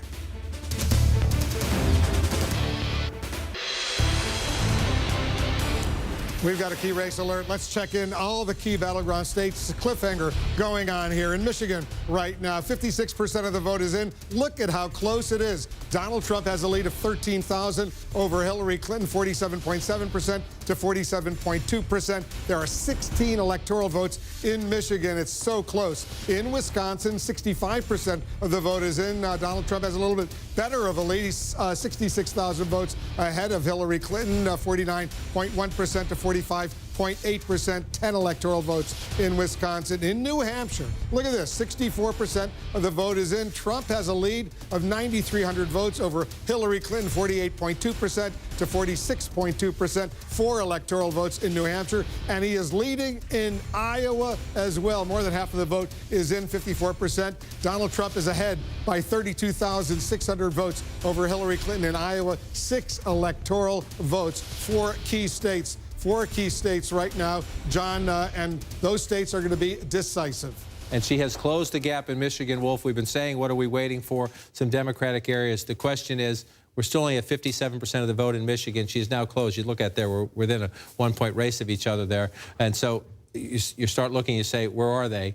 You go out here to Kalamazoo, 96%, but some votes came in here that boosted her up a little bit. Here's the big one we're waiting for, still over here in the Detroit area, and this is why this is so important. We're up to 72% now, but she's starting to stretch the lead here, and what we were told from the Clinton campaign war room and Democratic labor activists on the ground say that most of these votes are in here, and they expect when they do come, they're going to be overwhelmingly for Hillary Clinton. Does that mean it's enough? We'll wait till they come in to do the math. But she has closed significantly in the state of Michigan, and we watch that one. So now we're going to go over here to Wisconsin. 49 to 46, if you round that up, 65% of the vote. You're in the Trump campaign headquarters. You're starting to look. What are we looking for? I just want to come down here to Milwaukee County, 17% roughly the state population. We're at 87% county-wide.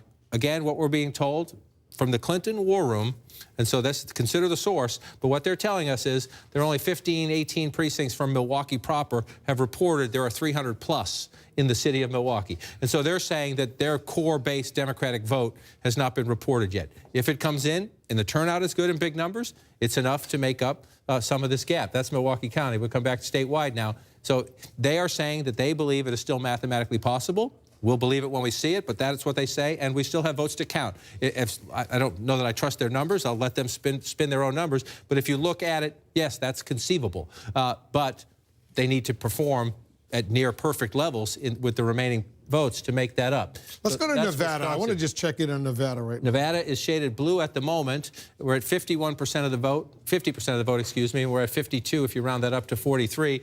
This is where this is going to matter the most down here. This is where the Democrats believe they had a very successful early voting operation, 53 to 41. I just want to go back in time for comparison to look, 56 to 42. So that we'll wait and see when the rest of it comes in. This is very, very early. Early voting. Very early in Clark County. So you're just getting the early voting in, and so we'll see how the count goes up in here. It's pretty simple what has to happen here. Democrats have to run it up huge here. Donald Trump has to run it up huge out here to see what happens. So we got to wait to go in Nevada. And again, right now, the country and the world are focused on Michigan and Wisconsin. We'll see what happens as we get closer to these. You know, if she can come back in Michigan where she is right now, then these smaller states, Iowa was blue earlier.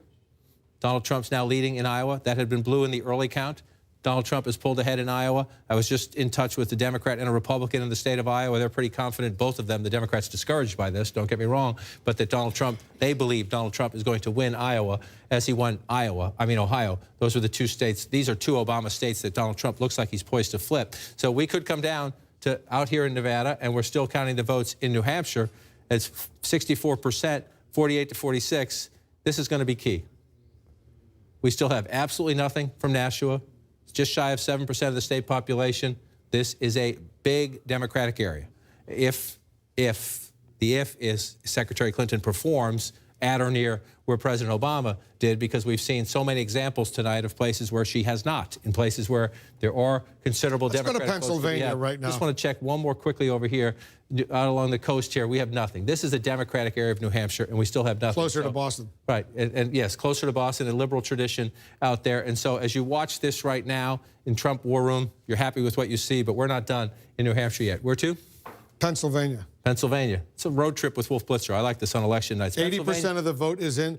Hillary Clinton has a lead, 48.9% to Donald Trump's 47.6%. 73,000 vote lead for Hillary Clinton in Pennsylvania with 81% of the vote counted. It has closed of late. It has closed of late. There was a little time earlier tonight. I go back and forth in the map, pulled out national. There was a time where it flipped red, then went back blue within a matter of seconds as some votes get adjusted through the system. So what are you looking at here in Pennsylvania? Number one, again, here, we're up to 96% now. and she's up in that area. I told you you want to get 430, 440, 450. Right, that's critical. That's the figure that they needed. You got to be over 400,000 for the Democrat. You'd prefer to be closer to 450,000. So that's quote unquote the right number if you're a Democrat. So you get that out of Philadelphia. Then the question is, how do you perform in the populous suburbs in the collar counties? 59% there to 57%. So she's doing it percentage-wise. The question is, you look at the turnout, 90% of the vote is in there. Let's move over to Bucks County. This is always the close one. This was 49-48 is my memory, 50 to 49, I'm sorry, a one-point race 4 years ago. This is the closer, the more blue-collar of the suburbs, and so that is getting tough. The question then is, do Democrats make it up? This used to be the more Republican, more affluent county, and you go out there and Hillary Clinton's doing well with 70% of the vote in here. So we have a ways to go here. The reason this is so close, in what has been a rock-solid Democratic state for so long, number one, Erie County. That should be a Democratic county, Donald Trump winning there.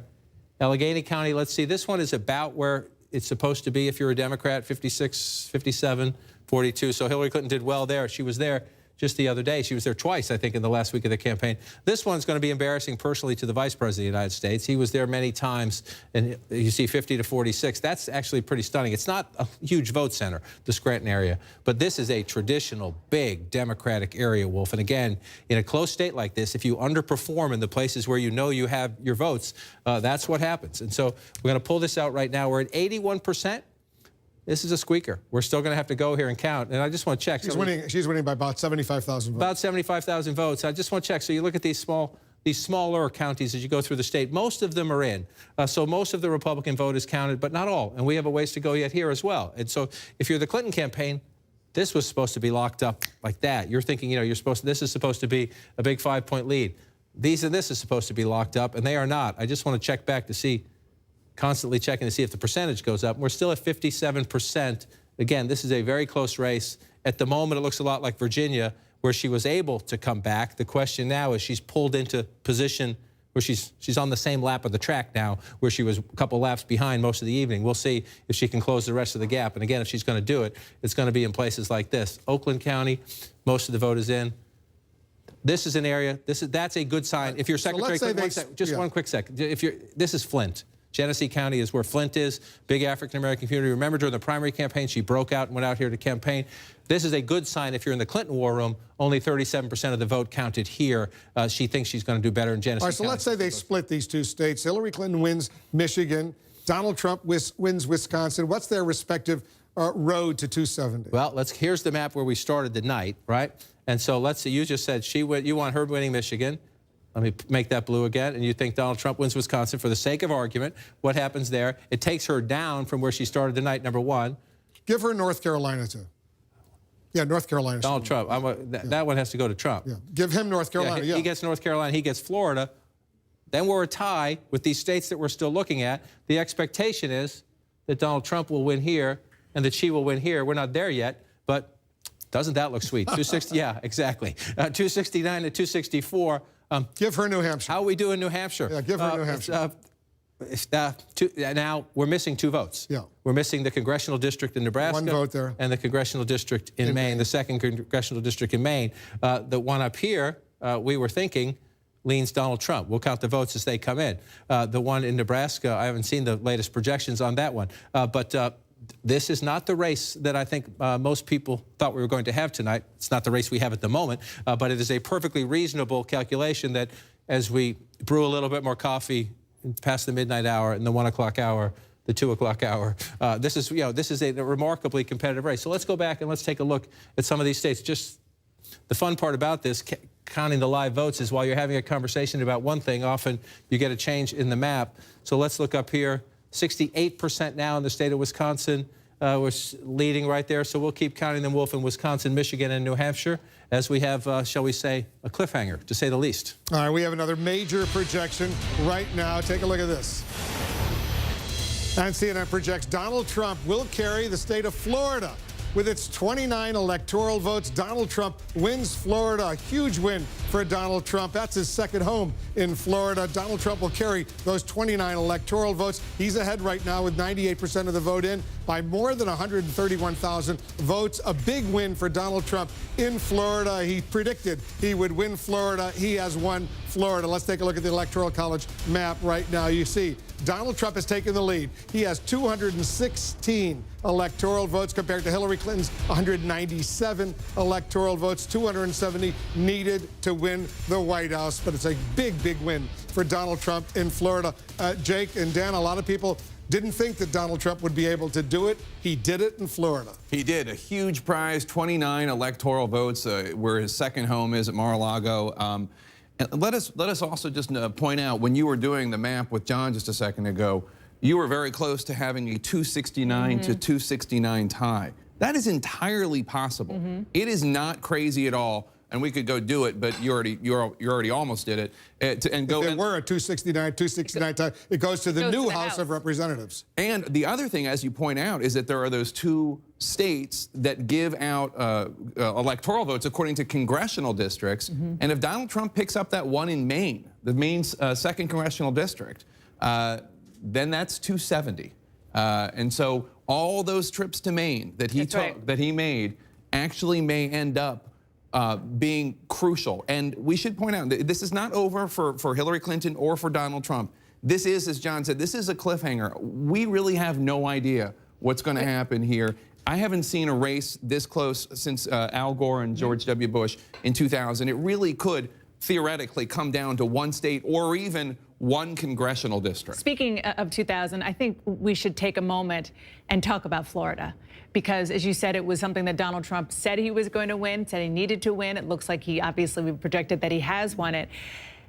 And it just shows that there are big questions as to who this electorate is. Because looking at the early vote, part of the reason why Democrats were so bullish about Florida and part of the reason why Republicans were so pessimistic was because of what they saw was a big surge in the Latino vote.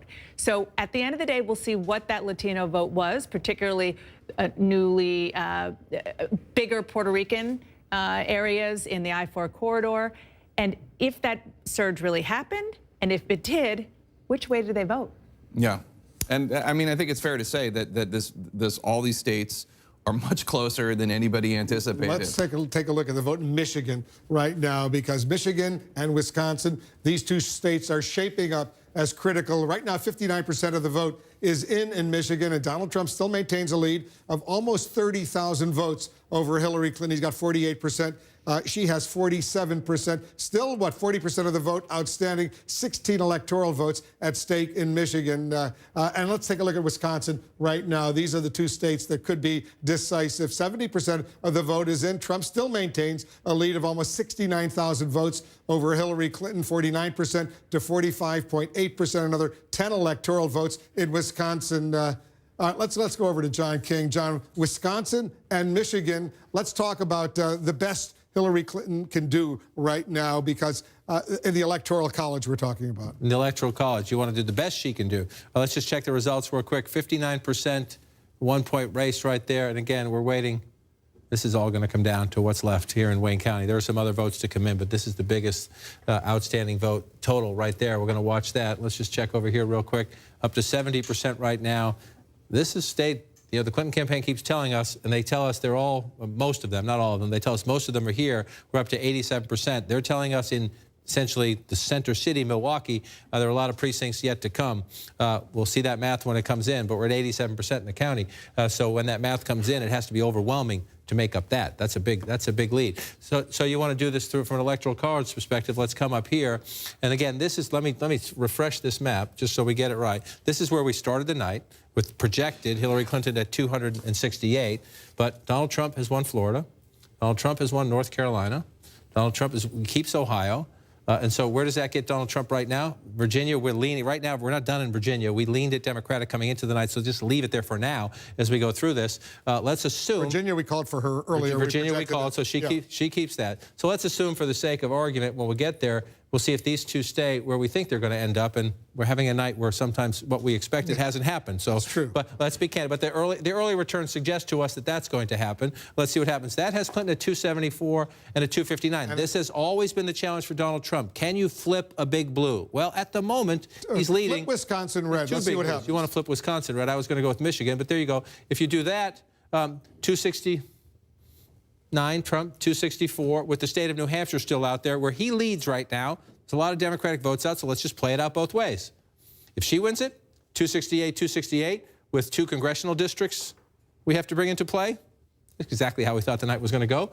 If he wins it, 273, assuming he wins the state of Wisconsin, that gives him Wisconsin. Michigan, 16, that one's 10. So if they split these, how they split them is hugely significant to the Electoral College count, because the 6 will make a big difference, especially now that we expect, and these 4. If you get 10 here, 4 there, we're into interesting math. So let's go back as we play out all these scenarios. Let's just go back and take a look. And so what are we curious about? Number one, we're curious about this. We're up to 70%, and we're still waiting on the same. We're waiting on Center City, Milwaukee. Let's move next door. Michigan, we're up to 60%. And this one is in a closer state here. And so, Wolf, we have Michigan, Wisconsin, New Hampshire still counting, and some others. We got a ways to go. All right, we have another projection right now. And CNN projects that Hillary Clinton will carry the state of Washington. Washington State and its 12 electoral votes will go to Hillary Clinton. She's ahead, you see, in the poll and the actual vote count in Washington State. We project all 12 electoral votes will go to Hillary Clinton in Washington State. Let's take a look at the Electoral College map, where it stands with her win in Washington State. Donald Trump still is ahead. He has 216 electoral votes. Hillary Clinton has 209 electorals. Very close, 216, 209. You need 270 to be elected president of the United States. You see all those yellow states there. Those are still the states where we have not made projections.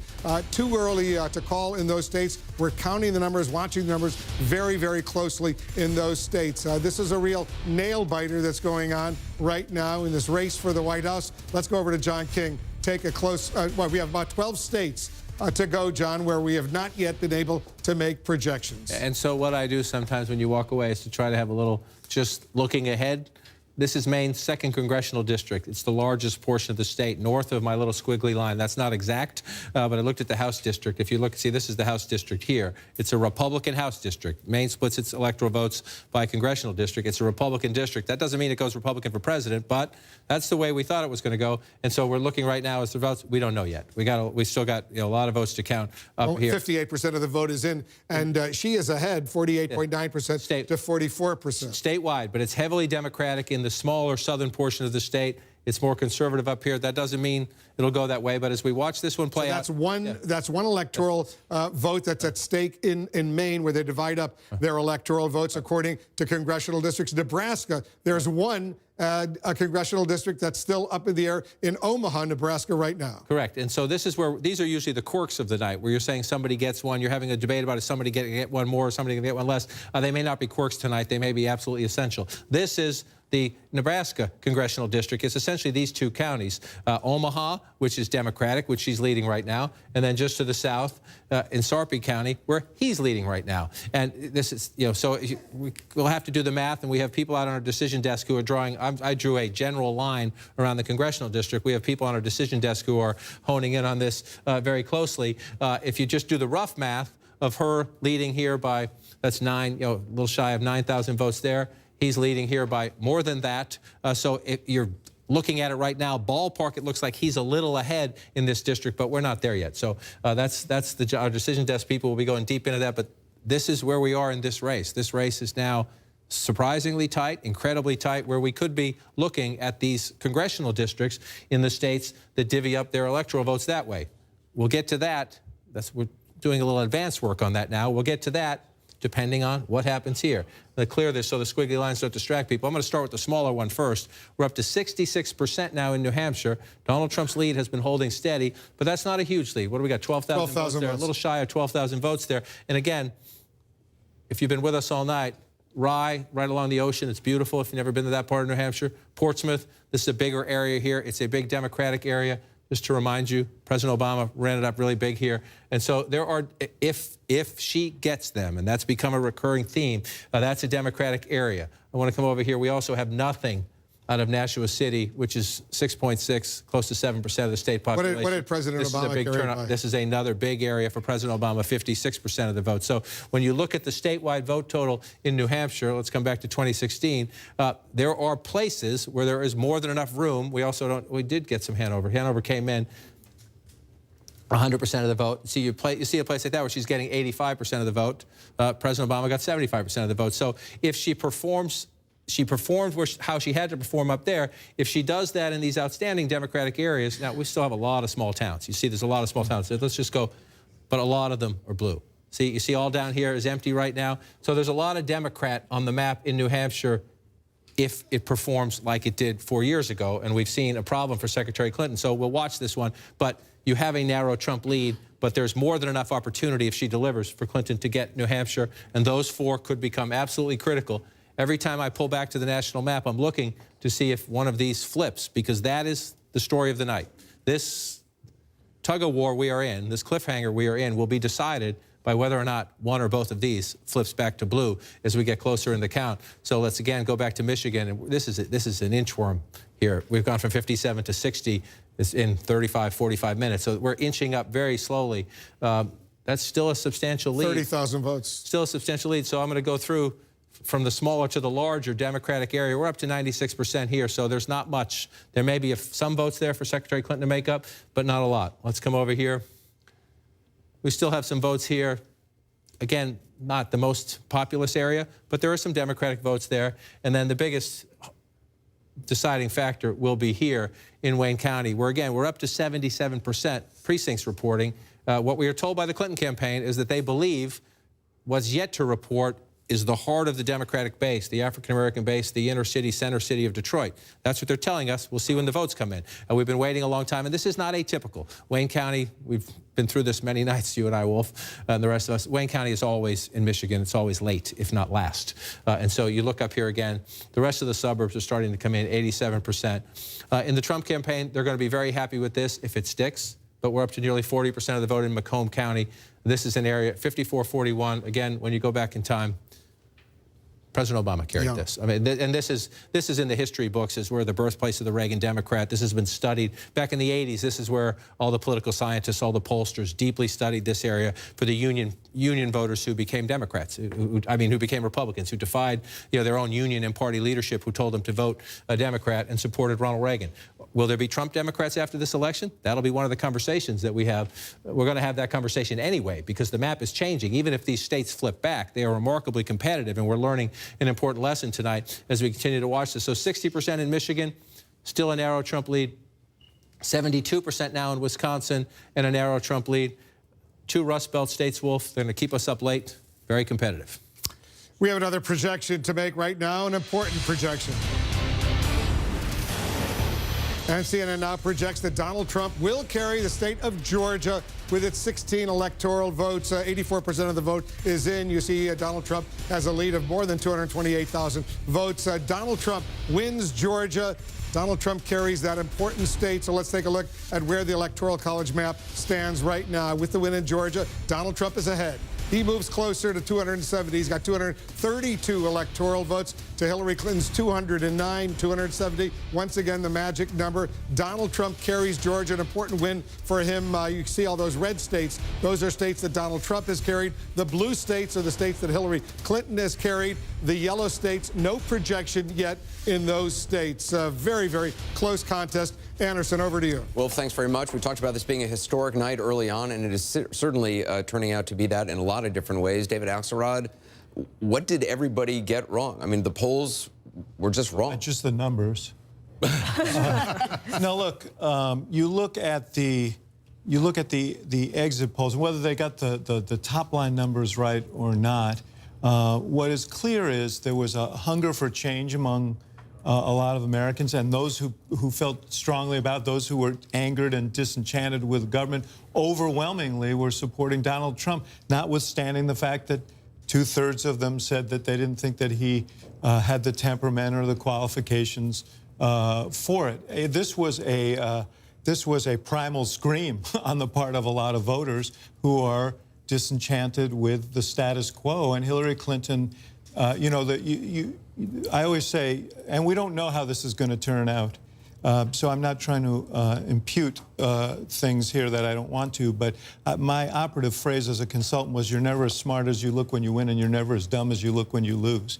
You look back now at the things that Donald Trump has been doing with his time in terms of where he's campaigned and the hammering away relentlessly at the message of Hillary Clinton as 30 years, and it has found an audience, and that's what's made this race close. And you look at these rural areas, in all these states, in county after county, he is outperforming Mitt Romney dramatically, and she is underperforming President Obama dramatically. And I mean, you know, in every interview with Kellyanne Conway, she talked about sort of hidden Trump voters. Right. A lot of Trump supporters were saying that. We certainly, it seems like they were right all along. That tonight, I've been talking to somebody who works on the Trump campaign, who's involved with their, you know, digital operation and their polling. And they say that in some places in rural America, that they have 10% more turnout than they originally thought.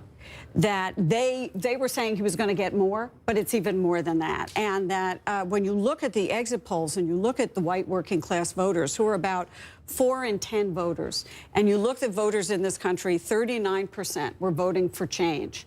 And you see that half of the electorate in the state of Michigan felt that trade takes away jobs. And you say, as Dana was saying earlier, that Hillary Clinton didn't even visit the state of Wisconsin in the general. You put that all together, and what we see is a massive outpouring among voters who perhaps didn't vote before, who perhaps were hidden, and they came out tonight, particularly in rural areas of this country, and said, okay, we want somebody who's different. But Michael Smerconish, I mean, the Democrats thought with all the star power of their surrogates, with the high popularity of President Obama, and President Obama out there on the stump, and Michelle Obama clearly did not do what they had hoped it would.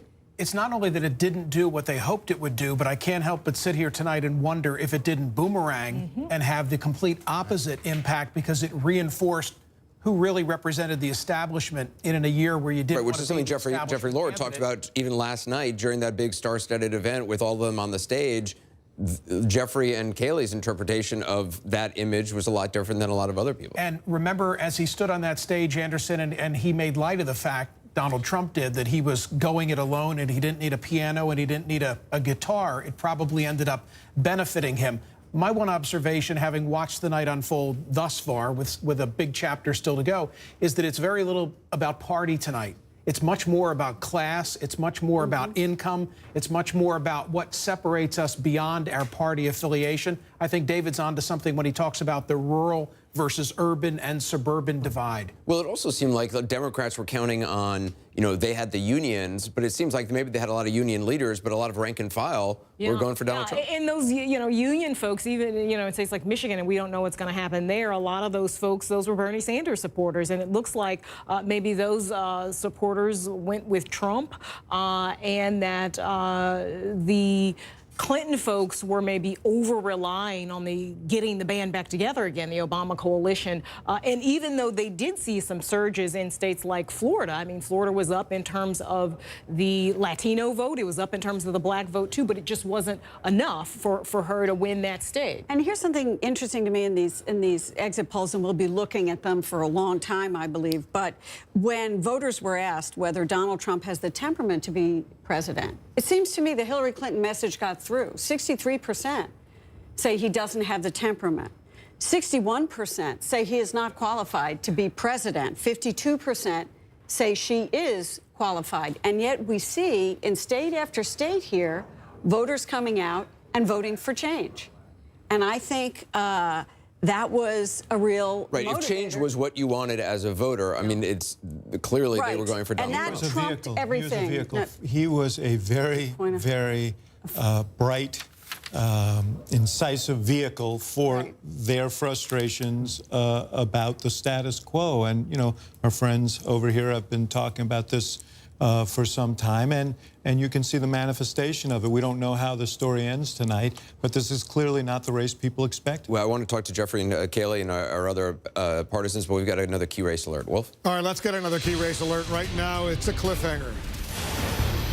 All right, let's take a look at Michigan right now. Michigan is so critically important. 62% of the vote is in, and Donald Trump still maintains a lead of nearly 32,000 votes over Hillary Clinton. 16 electoral votes in Michigan. We're watching that so closely. Wisconsin, 73% of the vote is now in. Donald Trump has a bigger lead there. He's up almost 90,000 votes over Hillary Clinton in Wisconsin. 10 electoral votes in Wisconsin right now. In Arizona, 61% of the vote is in. Donald Trump there, too. He has a lead of some 57,000 over Hillary Clinton. 11 electoral votes at stake in Arizona. In New Hampshire, 69% of the vote is in. Donald Trump has a lead of almost 11,000 votes over Hillary Clinton. He is ahead in New Hampshire as well with his 4 electoral votes. There are more states we're looking at, including Iowa right now. 78% of the vote is in, and Donald Trump has a healthy lead. 106,000 vote lead over Hillary Clinton in Iowa with its 6 electoral votes. An impressive lead there. In Pennsylvania, 85% of the vote is in. Hillary Clinton is ahead by 40,000 votes, 48.6% to 47.8%. 20 electoral votes at stake in Pennsylvania. Hillary Clinton ahead. In Nevada, 66% of the vote is in, and Hillary Clinton has a lead there, almost 40,000 votes ahead of Donald Trump with its 6 electoral votes at stake in Nevada. Hillary Clinton is ahead. And in Utah, 31% of the vote is in, a third almost of the vote is in. Donald Trump has a lead of almost 100,000 votes over Hillary Clinton and Evan McMullin, the independent third-party candidate. So those are the latest information we're getting. Let's check in with Brianna Keeler. She's over at Clinton headquarters right now for us. So Brianna, update us on what's going on over there. Wolf, the scene here is so different than it was a few hours ago when people were happy and relaxed. I have been looking around the room at people who are stone-faced. Some of them have been crying. We have seen people leaving the venue, including some who have been sitting on the risers behind the podium where Hillary Clinton is supposed to speak.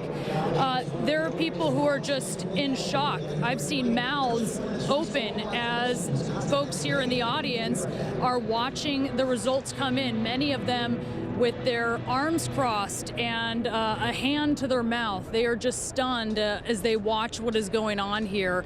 It's just been a complete reversal from what we saw a few hours ago. And what they are watching is various networks, as we're seeing these calls being made for different states. They've been monitoring, a lot of them, their iPhones, seeing certainly the projections for what is going to happen. And they are just stunned at the idea that they were completely sure they were coming to this event for what they thought would be even an early night to celebrate Hillary Clinton becoming the first female president, and now they are confronting the reality that they could be walking out of here either not knowing, but perhaps expecting that Donald Trump is going to become president. I mean, you're seeing it here on these faces. They are just stunned. People who were talking and laughing before are standing there not talking to the folks that they came with.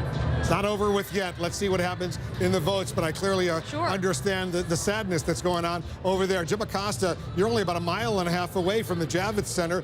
You're at the New York Hilton Hotel. There's the ballroom behind you. That's where Donald Trump will be appearing at some point, we assume. What's the mood over there?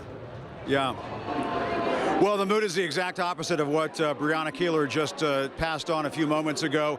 It is not over yet, you're right, Wolf, but it is starting to feel like a victory party here at Trump campaign headquarters. I can tell you that behind me, we're seeing a sea of red. Those are those red Make America Great Again hats. They're being passed out to all the supporters in the room here. And Wolf, it's interesting, as these returns are coming in throughout the night, especially in these key battleground states of Florida, North Carolina, Ohio, and so on, and Wisconsin. When that happened, the room exploded. Wolf, I will tell you that they started all sorts of chants. USA, USA, President Trump, drain the swamp. But Wolf, one fairly disturbing chant broke out in this room, and that was lock her up. They were starting to chant lock her up. Of course, that is a chant referring to Hillary Clinton, her email investigation. that the FBI says just recently they've basically wrapped up. It's a common thing that we hear at those political rallies. But Wolf, I have to tell you, covering this campaign for about a year now, going to these rallies and seeing the enthusiasm and these large numbers of crowds that you see turning out to see Donald Trump, you know, during the primaries, we saw that translate into success. We may be seeing that here tonight at Trump campaign headquarters. You talk to people inside the Trump campaign, they're using words like "we're dying," "we're freaking out." They are just over the moon tonight with these results. I think they've surprised themselves. Earlier today, I heard from a top official who said that it'll take a miracle for us to win. I got a text from somebody saying, "Do you believe in miracles?" Wolf. Jim Acosta over at the New York Hilton, where Donald Trump's headquarters are tonight. Let's take a look at the Electoral College map, see where it stands right now, the all-important Electoral College map. Donald Trump is ahead. He has 232 electoral votes compared to Hillary Clinton's 209 electoral votes. You need 270 to become the president of the United States. He is ahead of Hillary Clinton right now, but there are still several of those yellow states that are outstanding right now, so we'll see what happens in those states. You saw the mood at those two respective campaign headquarters, Jake. It's a very different mood at both. Yeah, her path is getting narrower and narrower, and he has many more options on the board, in complete contradiction to everything we've been saying up until today. Let's take another look at what's going on with Dow futures. The market is now down with Dow futures. It's down 4.32%. We should point out that after Brexit, which is an event that Donald Trump likes to invoke, talking about the unexpected nature of that vote and what was going to happen with his election. After Brexit, the Dow went down 3.4%. So if this holds, we don't know if it will, this will be the biggest loss since the day after, since the day that the trading resumed after 9/11. So this is a day that the markets are not particularly enjoying, unsure about the future of the U.S., unsure about the trade deals and the economy of the U.S. That's when the people of the UK voted to leave the European Union. It was a stunning surprise to so many pollsters and others. Dana, it's still not over with yet. Let's not say it's over. You need 270. Neither of these candidates has it, and we're watching Wisconsin and Michigan, a bunch of other states, very closely. Very, very closely. I am getting texts from Democrats who have been working for months, even over a year, for Hillary Clinton, though more and more pessimistic as they see the results coming in from Wisconsin, for example. The other thing that I'm hearing from Democrats, and I'm sure that there's going to be, no matter how this works out in the end, the fact that it is so tight right now, a lot of finger pointing back at the FBI director for the October surprise, saying that that the investigation was sort of kind of reopened into the email situation, and then closing it back up. However, it's hard to imagine that this kind of almost wave was because of the FBI director. I mean, there's something way more deep and clear going on in this country, and probably the whole idea that Hillary Clinton was potentially in trouble played into that, and it helped that. But I think it's a lot more than what Democrats are saying. There's no doubt that there's a deep anger, and our early exit polls showed it. There's a deep anger in this country right now at the political establishment. So when Donald Trump keeps saying drain the swamp, he was really, Jake, reaching out to a whole bunch of people, including a lot of people probably who hadn't voted before. A lot of anger at Washington, D.C., a lot of anger at institutions, and that was a big part of Donald Trump's campaign. I think it's also worth pointing out that white working class voters are the single biggest demographic in the United States. And while many policymakers in Washington, D.C., have turned a blind eye to these individuals, especially when it comes to their economic issues, as opposed to merely social issues that might appeal to them.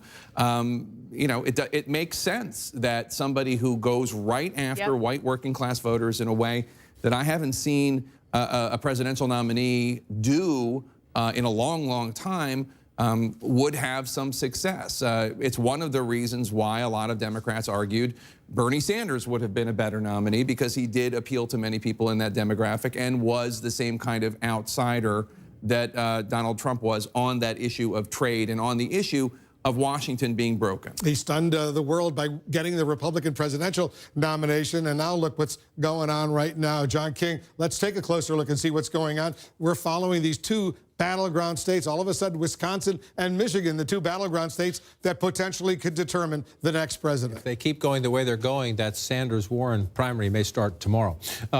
Let's look at these states as we go through them. Wisconsin, again, this is not the way this was mapped out. Trump is ahead by 85,000 votes. 85,000 votes. You're up to 77% of the vote counted. The question now it's 89,000 votes. Can she make it up? And so here's what we're told. I want to start down here in Milwaukee County. Here's what we are told. We are told it is now 12:04 here in the east, almost 12:05. We're told at the bottom of the hour we will have results, the rest of the results in Milwaukee County. We're told there are 11 wards that we haven't seen yet, plus 60,000 absentees. So 60,000, you said the lead was close to 90,000.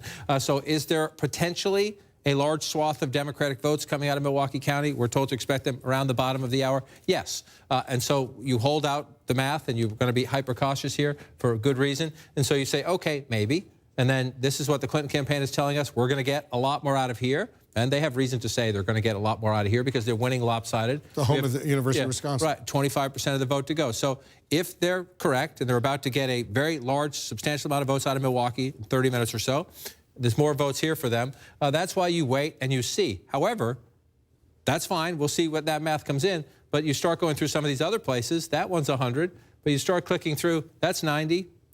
94 over here. Come down here, 71. There are still a lot of counties that Donald Trump is running up the score pretty impressively that have votes out. They're not population centers like that. There aren't as many votes. But even if she picks up 10,000, 20,000 more than that out of Milwaukee, there's still some counting to do for Donald Trump as well. And so you have to say advantage Trump as we go to the wire here. The Clinton campaign is telling us they believe in Milwaukee County, Dane County, a few other places, they can make up these votes.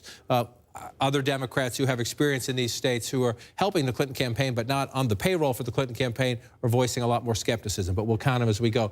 To the point Jake was just making, I just want to show you this. This is Brown County. This is where Green Bay is. Mitt Romney won it last time, but look at the margin.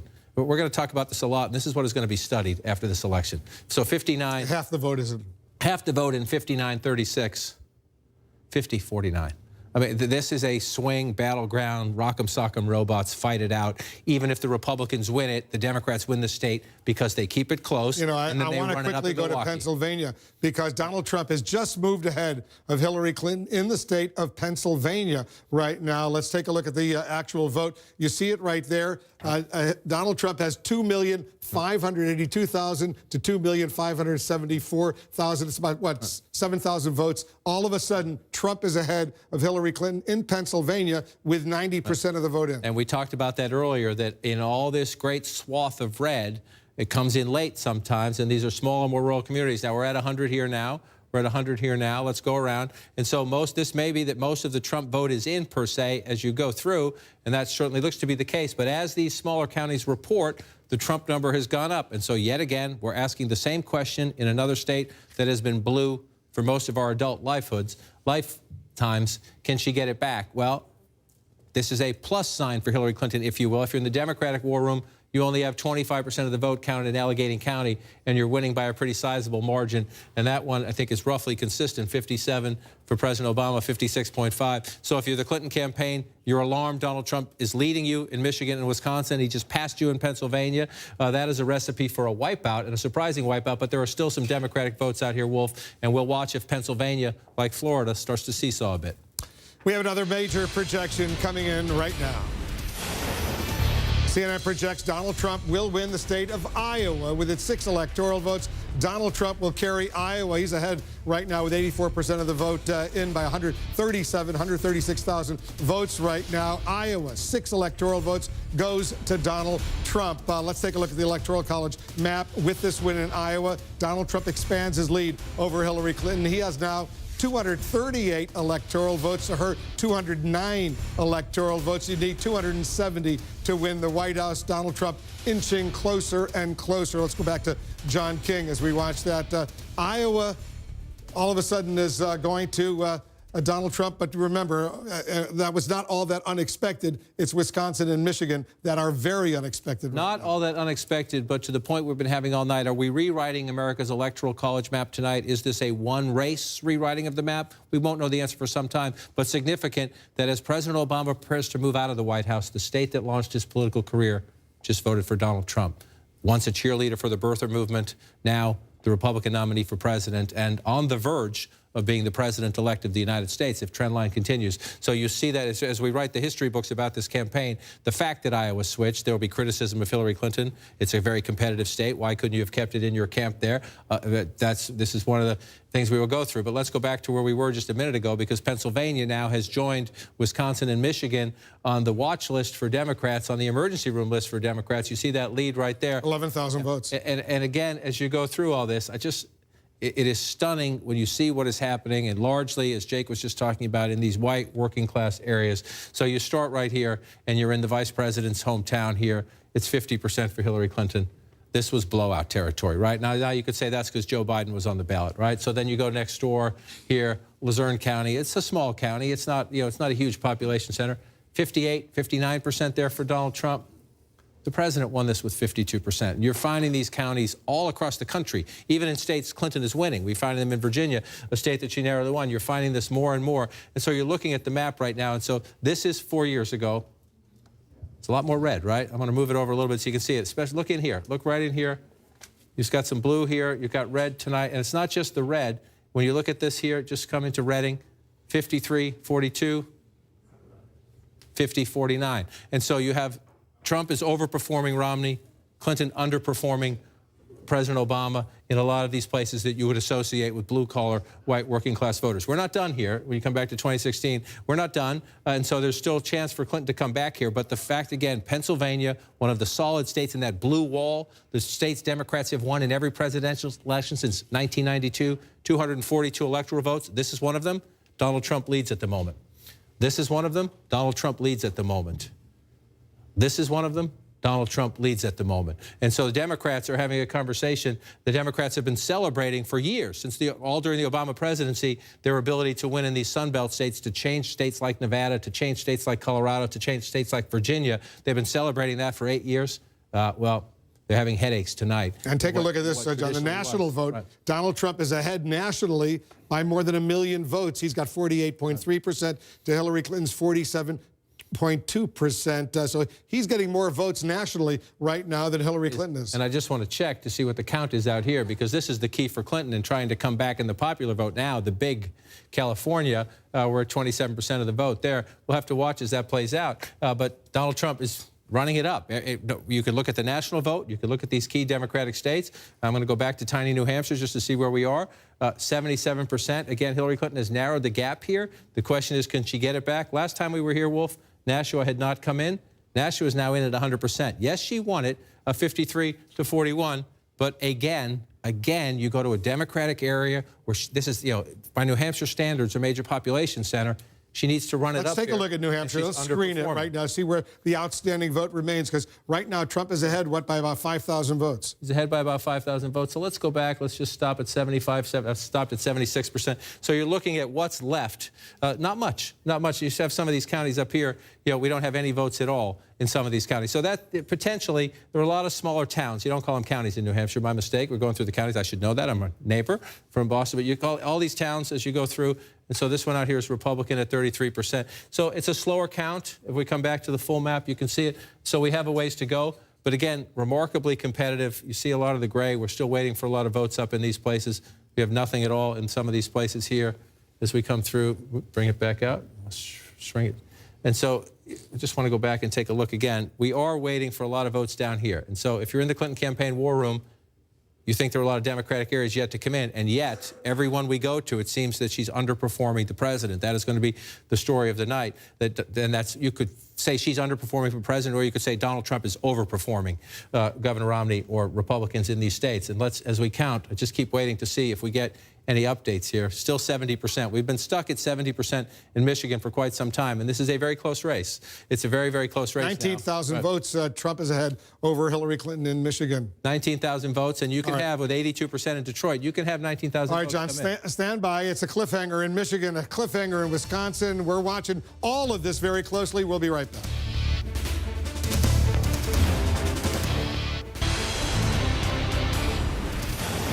Well, let's update you with a key race alert right now. Let's start off in Michigan. Michigan, 70% of the vote is in. Donald Trump maintains his lead. He's got a lead of 23,000 plus votes over Hillary Clinton. 16 electoral votes at stake in Michigan. In Wisconsin, 78% of the vote is in. He's got a better lead there. 92,000 vote lead over Hillary Clinton. 10 electoral votes in the state of Wisconsin. In Arizona, Trump has a lead. 63% of the vote is in. He's up by 50, almost 59,000. There he's gone over 59,000 vote lead over Hillary Clinton. In the state of Arizona, there are 11 electoral votes in Arizona. In New Hampshire, 77% of the vote is now in, and Donald Trump maintains his lead of more than 5,000 votes over Hillary Clinton. It's close, but he's still got the lead. You see it to 47.9% to 47%. 4 electoral votes in New Hampshire. They could be critically important. Let's take a look at some of the other states right now. In Utah, Trump is ahead. A third of the vote is now in. He's ahead by more than 100,000 votes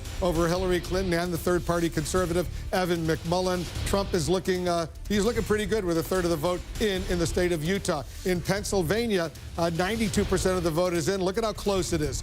48.2% to 48.2%. Hillary Clinton is down, though. Donald Trump is ahead by 2,800 votes. More than 5 million votes have been cast. He is ahead by 2,857 votes. In Nevada right now, Hillary Clinton is ahead with 71% of the vote. Hillary Clinton has 36,000 plus votes over Donald Trump. 6 electoral votes at stake in Nevada. In Minnesota right now, Hillary Clinton has a pretty impressive lead of more than 116,000 votes over Donald Trump. 72% of the vote is in. She is ahead, looking comfortably in Minnesota. 10 electoral votes there. In Maine right now, 71% of the vote is in, and Hillary Clinton has a 15,000 vote lead over Donald Trump. Remember, Maine is one of 2 states where they divide their electoral votes according to congressional districts. Let's take a look at the electoral count where it stands right now. Donald Trump is ahead. He has 238 electoral votes to Hillary Clinton's 209 electoral votes. You need 270 to win the White House. All those yellow states out there, too early to call those states. Those are the states we are not yet able to make projections. We're watching all of those states very, very closely. So he's got a lead in the popular vote, and he's got a lead in the much more important electoral college vote right now. And he did it exactly, he's doing it exactly the way that Donald Trump and his team said they were going to, which is by, well, actually, I should add a caveat to that. He is winning all these states that traditionally Republicans would go for, Mitt Romney, John McCain, such as Florida and North Carolina, and Iowa and Ohio. Even though John McCain and Mitt Romney were not able to win all of those states. But he is also seemingly, at least giving a run for her money in the Rust Belt states that originally was what Donald Trump said he was going to do in order to win the presidency. So he's actually doing both. He's redrawing the map. He's taking the states that the Republicans traditionally pursue, North Carolina, Florida, Ohio, and giving her a run for her money in Pennsylvania. And also, on top of that, going after the Rust Belt states where there are all these voters who are convinced that trade has been horrible for their communities, and whether they liked the offensive things Donald Trump said or they didn't care about the things that Donald Trump said, they are with him when it comes to draining the swamp and getting Washington, D.C. to focus more on these communities and their jobs. He's clearly doing now, Dana, what he did during the Republican primary, surprising a lot of folks. That's absolutely right. And look, you know, we started out this evening, so many hours ago, talking about what to expect. And I talked about whether or not the Trump candidacy would awake a sleeping giant in the Latino community. Well, as we're looking at these numbers, the sleeping giant that seems to be waking up are white working-class Americans. Let me interrupt, Jake. Take a look at your home state of Pennsylvania right now. Look at Donald Trump has just gone ahead by 2,409 votes over Hillary Clinton with 92% of the vote in. They both have 48.2%, but he is now ahead by 2,400 plus votes over Hillary Clinton. In your state, or the Commonwealth, as we should call it. The Commonwealth of Pennsylvania. And let me just, I don't know how many people remember this, but when I went to some of my old haunts in South Philadelphia during the Democratic convention, which was in Philadelphia, that's how important they thought Pennsylvania was, how important they thought Philadelphia was. I asked the guy that owns Termini Brothers, which is a great Italian pastry shop, who are people voting for here? Are they voting for Trump? Are they voting for Hillary? He said, we have a lot of leaners. I said, leaners? And he said, yeah, they lean into you. And they say, yeah, I think I might vote for Trump. Yeah. And enough of those people, if the margins in Philly end up being that Hillary Clinton only wins 80%, that sounds like a lot, but that's not how you need to win Philadelphia if you're going to win Pennsylvania. You need to have margins way higher than that. Those people actually, those leaners actually voted that way. And you know, Kellyanne Conway, Donald Trump's campaign manager, has been talking, who's a pollster by trade, has been talking about the hidden Trump vote, that it's out there, that people don't feel comfortable telling their pollsters, never mind their friends and family, that they're going to vote for Donald Trump. Well, just based on the data that we saw going into tonight, both the polling and some of the modeling, particularly the Democrats' modeling, she was right. Yeah, that there was a hidden Trump vote. Now, whether people weren't telling pollsters or whether pollsters were just not anticipating the turnout that we've seen. Yep. One of the other things that's interesting is there are obviously millions of Americans who voted for Barack Obama in 2012 and voted for Donald Trump today, which is a fascinating thing given that Donald Trump is running as the anti-Obama in almost every possible way. He's ahead of the popular vote nationwide. That's right. That's true, and you know, that would be a fascinating book to write on the Obama-Trump voter.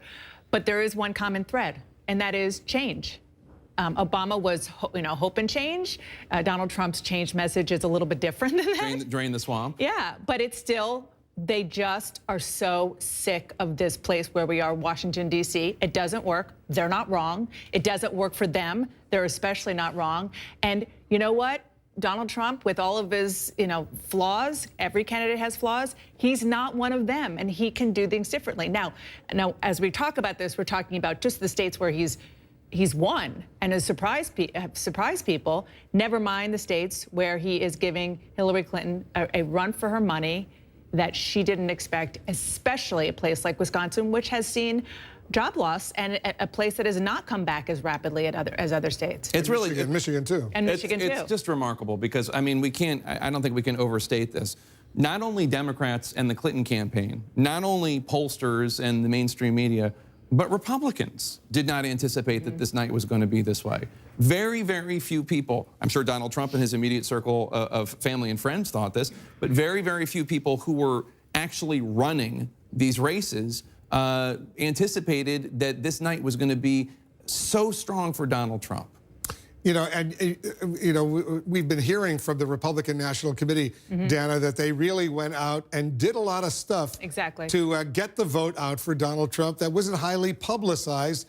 But clearly, they must have done something right. That's right. And I think the key is, and we talked about this a little bit before, it was to get the vote out for Donald Trump, but it was to get the ground game up and running in a way that would benefit any nominee, no matter who it was.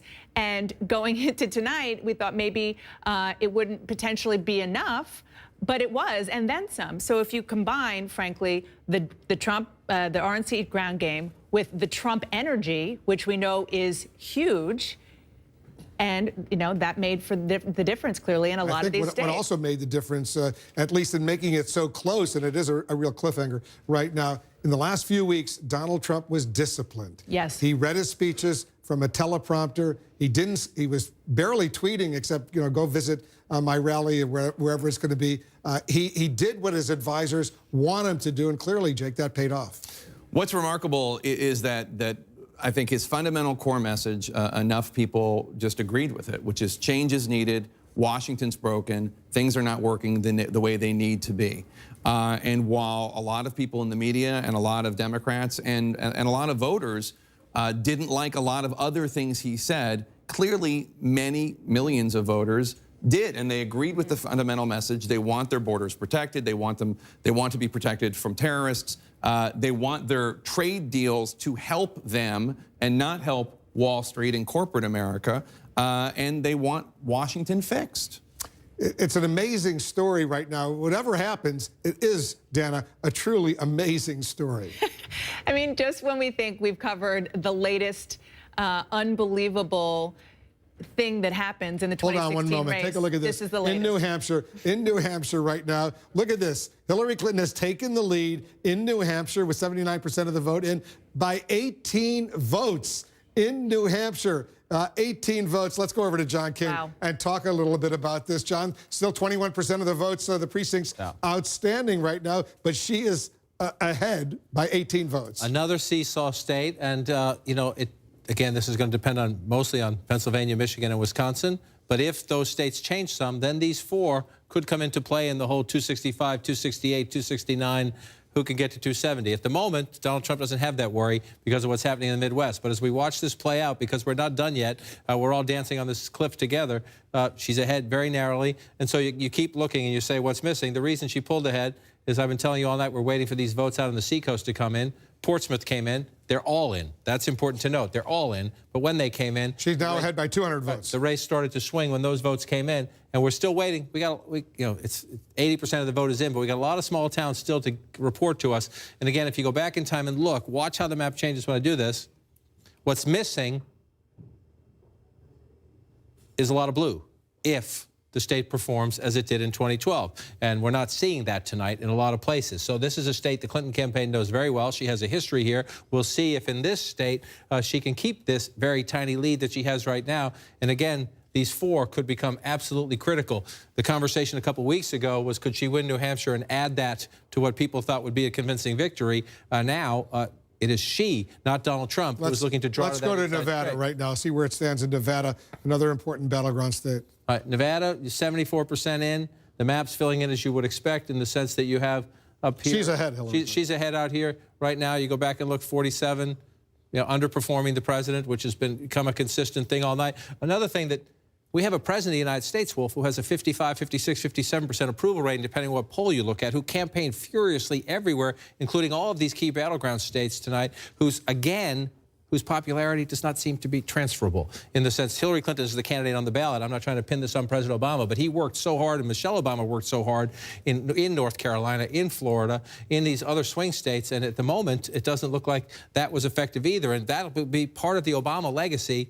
If this holds up, the former cheerleader of the birther movement could be about to win the presidency, could be at the White House on Thursday as the president-elect of the United States. In New Hampshire right now, she's now 99 votes ahead, 99 votes ahead of Donald Trump. She'll take it if that holds in the sense, but 80% of the vote to go. So we still got some ways to go. 80% is counted, 20% to go. 80% is counted. I want to look. All the Democratic votes are in Concord. You come down here in Nashua. I looked earlier. We had all the Democratic votes in. So now we're going through.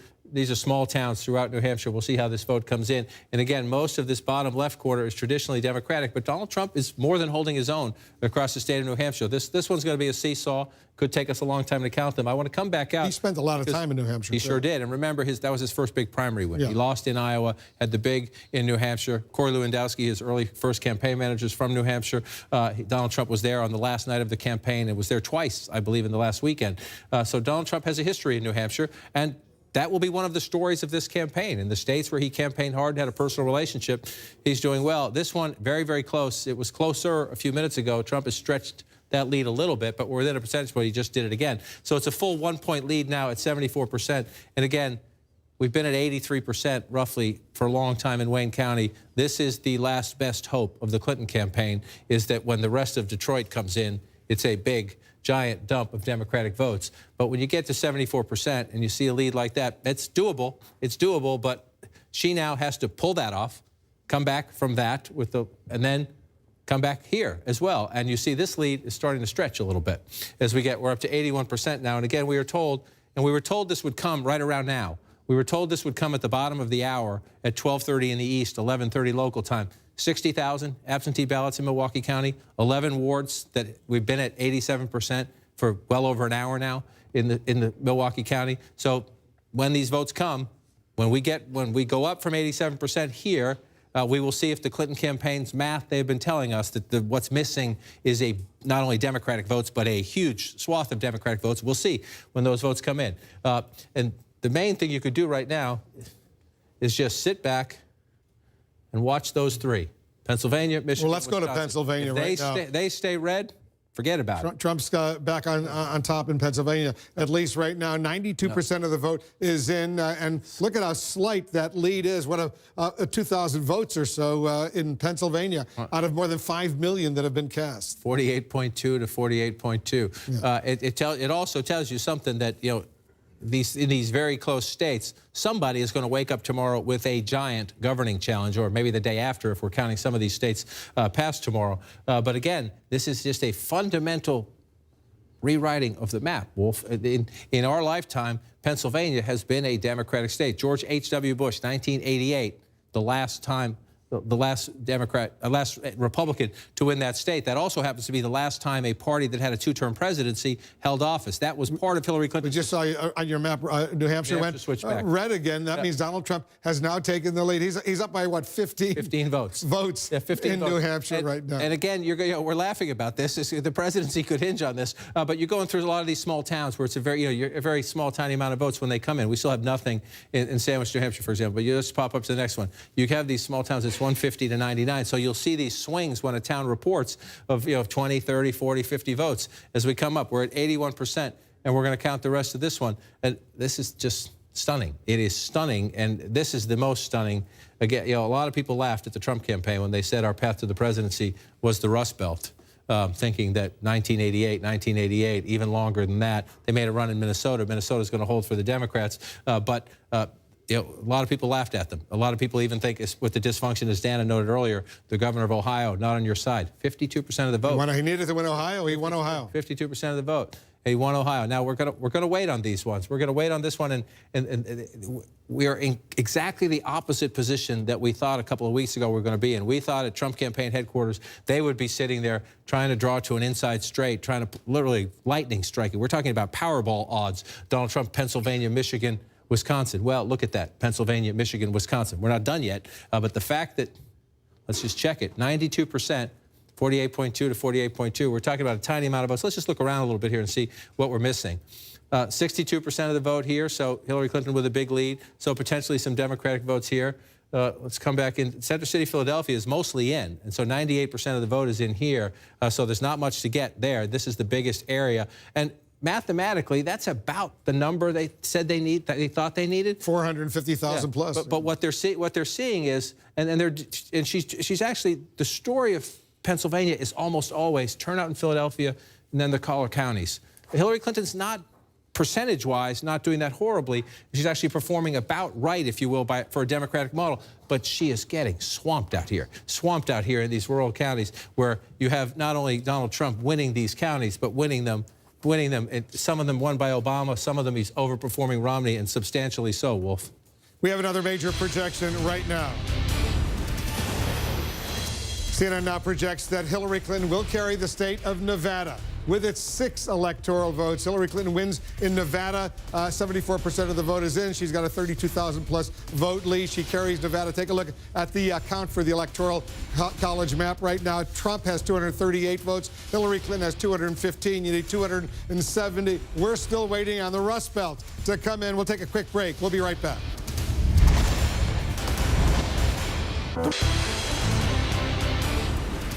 Still waiting to make projections in 9 states, but let's take a look at this key race alert right now, where it stands. Michigan with its 16 electoral votes. Donald Trump continuing to maintain his lead of almost 34,000 votes over Hillary Clinton, with 75% of the vote in. Trump still ahead in Michigan. In Wisconsin, 83% of the vote is in. He's got a better lead there, 86,000 votes over Hillary Clinton, 10 electoral votes at stake in Wisconsin. In Arizona, Trump is ahead by nearly 60,000 votes, with 64% of the vote in, 11 electoral votes at stake in Arizona. Trump doing well in that state. In New Hampshire right now, it's a cliffhanger. Look at this. Trump is ahead by 864 votes. Let me repeat that. 864 votes. He's got 47.5%. She has 47.4%. 81% of the vote is in. Those 4 electoral votes could be critical in New Hampshire. Let's take a look at some more states right now. In Utah, 29% of the vote is in. Trump maintains a pretty healthy lead of 81,000 votes over both Hillary Clinton and Evan McMullin, the third-party conservative. In Pennsylvania, 93% of the vote is in, and Trump has a lead of more than 25,000 votes over Hillary Clinton, 20 electoral votes at stake in Pennsylvania. In Minnesota, 77% of the vote is in. Hillary Clinton has an impressive lead of almost 90,000 votes over Donald Trump, 48.1% to 44%, 10 electoral votes in Minnesota right now. In Maine, 75% of the vote is in. Hillary Clinton has a lead of more than 17,000 votes over Donald Trump. Let's take a look at the all-important Electoral College map, where it stands right now. Donald Trump is ahead. He has 238 electoral votes to 215 for Hillary Clinton. You need 270 to win the White House. Those yellow states are states that we have not yet made projections. Still too early to call. Anderson, over to you. Well, thanks very much. Let's go to Jeffrey Lord, Kayleigh McEnany, both Trump supporters. I mean, all along, Jeffrey, from the beginning, we have talked about how Donald Trump, from the beginning, has rewritten the rules of politics. And there was a lot of question about whether Hillary Clinton, with all her big data, with all of her alleged ground game, would simply just swamp Donald Trump with his huge rallies, but apparently a lack of a ground game. She was the Jeb Bush of the Democratic Party, and she was the face of the establishment. As I said last night, when we saw those folks on that stage in front of Independence Hall in Philadelphia, and everybody's remarking about, you know, his history and her history and all this sort of thing. And I said, look, if you're sitting there in Cumberland County, Pennsylvania, which is where I live, you're looking at these people and seeing there's a bunch of insiders there. And they're all scratching one another's backs, and they're making millions of dollars in the case of the Clintons, so alleged. And they're just sick of the whole, they're sick of the whole thing.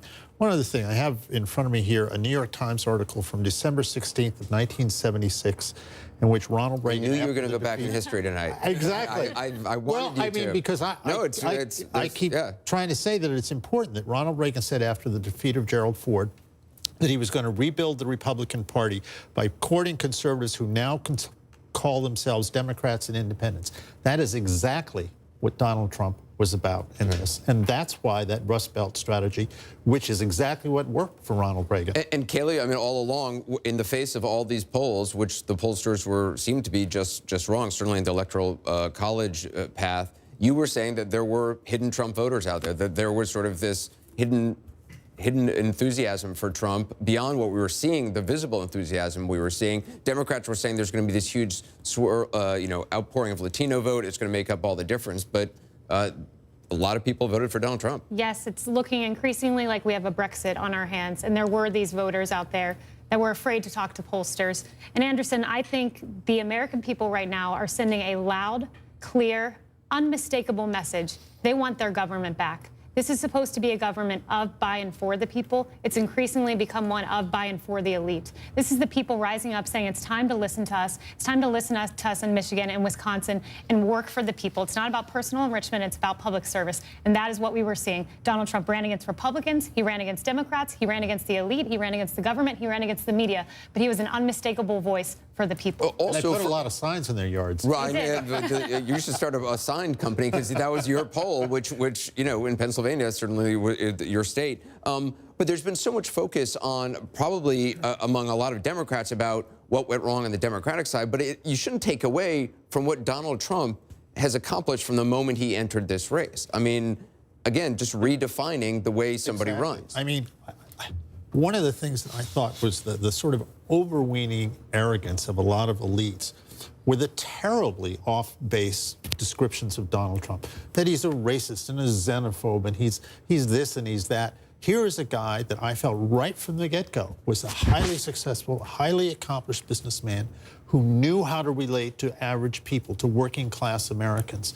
And the problem is they believed their own message, and they were totally wrong. Well, there's still a lot of people out there in the country tonight who still have that belief about Donald Trump, Van. Well, look, first of all, you know, congratulations. Both of you guys were... We're not there yet. Well, you're further than anybody said you would be. And I have enough class, and I was raised well enough to say when you outdo... Yes, sir, thank you. When you outdo expectations, you know, good for you. But there's another side to this. People have talked about a miracle. I'm hearing about a nightmare. It's hard to be a parent tonight for a lot of us. You tell your kids, don't be a bully. You tell your kids, don't be a bigot. You tell your kids, do your homework and be prepared. And then you have this outcome, and you have people putting children to bed tonight, and they're afraid of breakfast.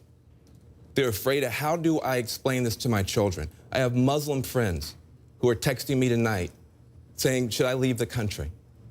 I have families of immigrants that are terrified tonight. This was many things. This was a rebellion against the elites. True, it was a complete reinvention of politics and polls, it's true. But it was also something else. We've talked about race. I mean, we've talked about everything but race tonight. We've talked about income. We've talked about class. We've talked about region. We haven't talked about race. This was a white lash.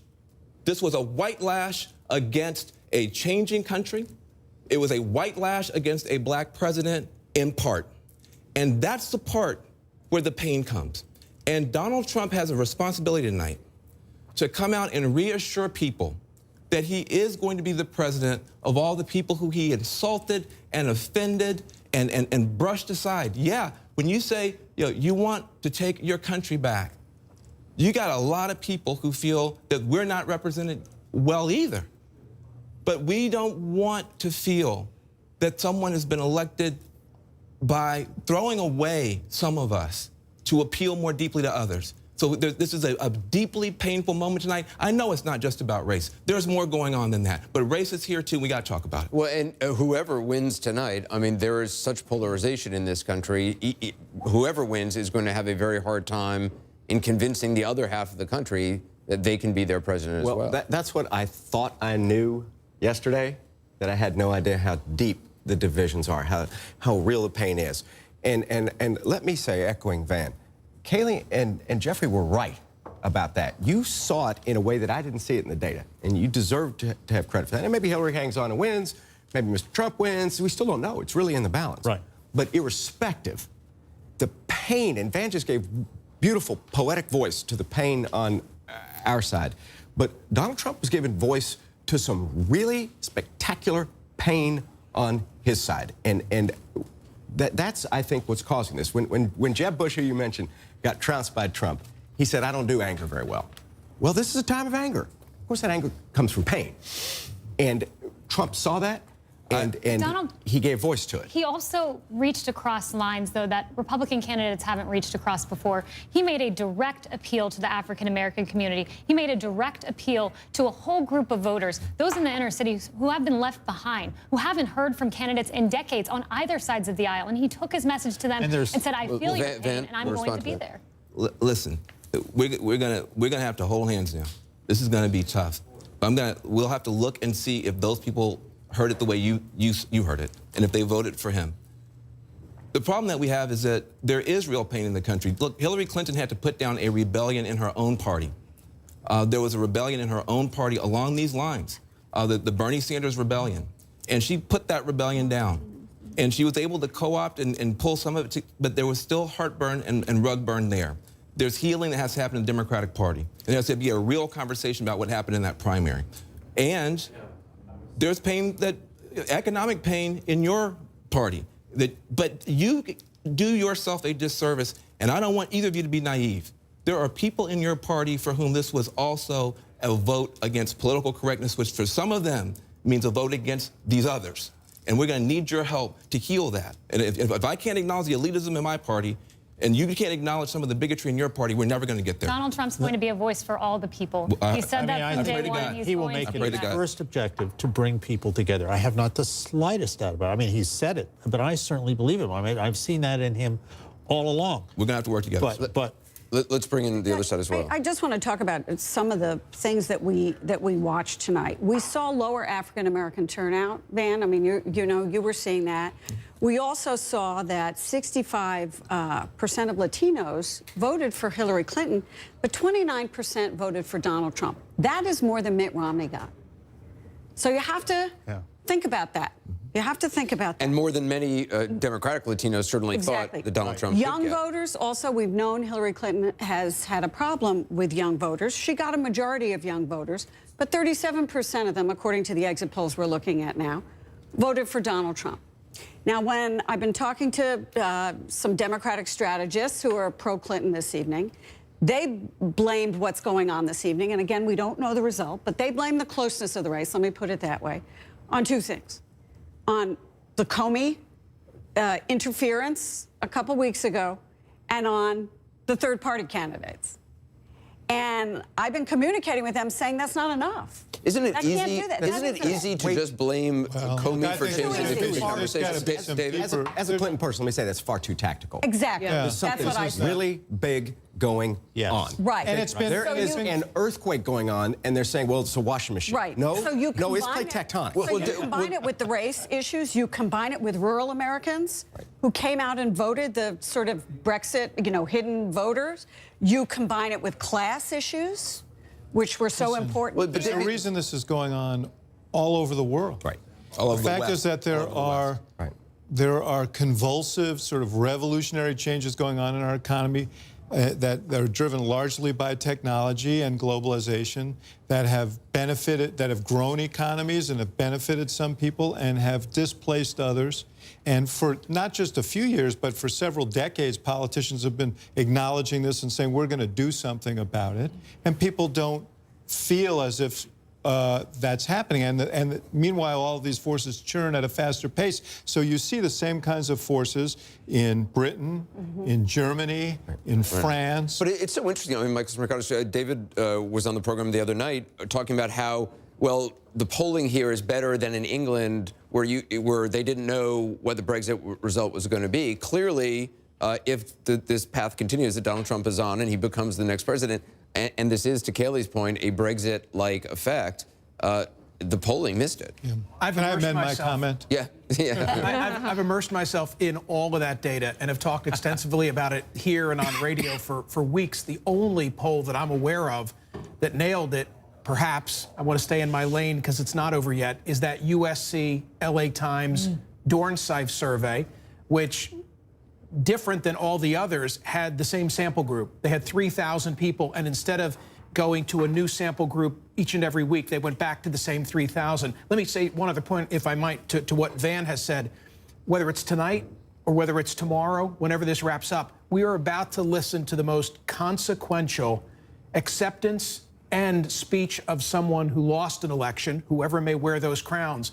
And wow, is there a real need for leadership from those folks now to extend olive branches, whomever wins, and try and put this together. Donald Trump early on during the primaries would say a lot in interviews that he can be presidential, he can change his tone. He, in Palm Beach, is a different person than he was elsewhere. And I think we're going to see as a country what, if in fact he takes the Oval Office, what that actually means. What that looks like. And we've seen some of that, right? In these last couple of weeks or so, he was teleprompter Trump. He was different. I mean, he was able to stay on schedule and stay on message, sometimes coaxing himself out loud to do that. The question is Obamacare, the Supreme Court. Listen, I think this is a very consequential event.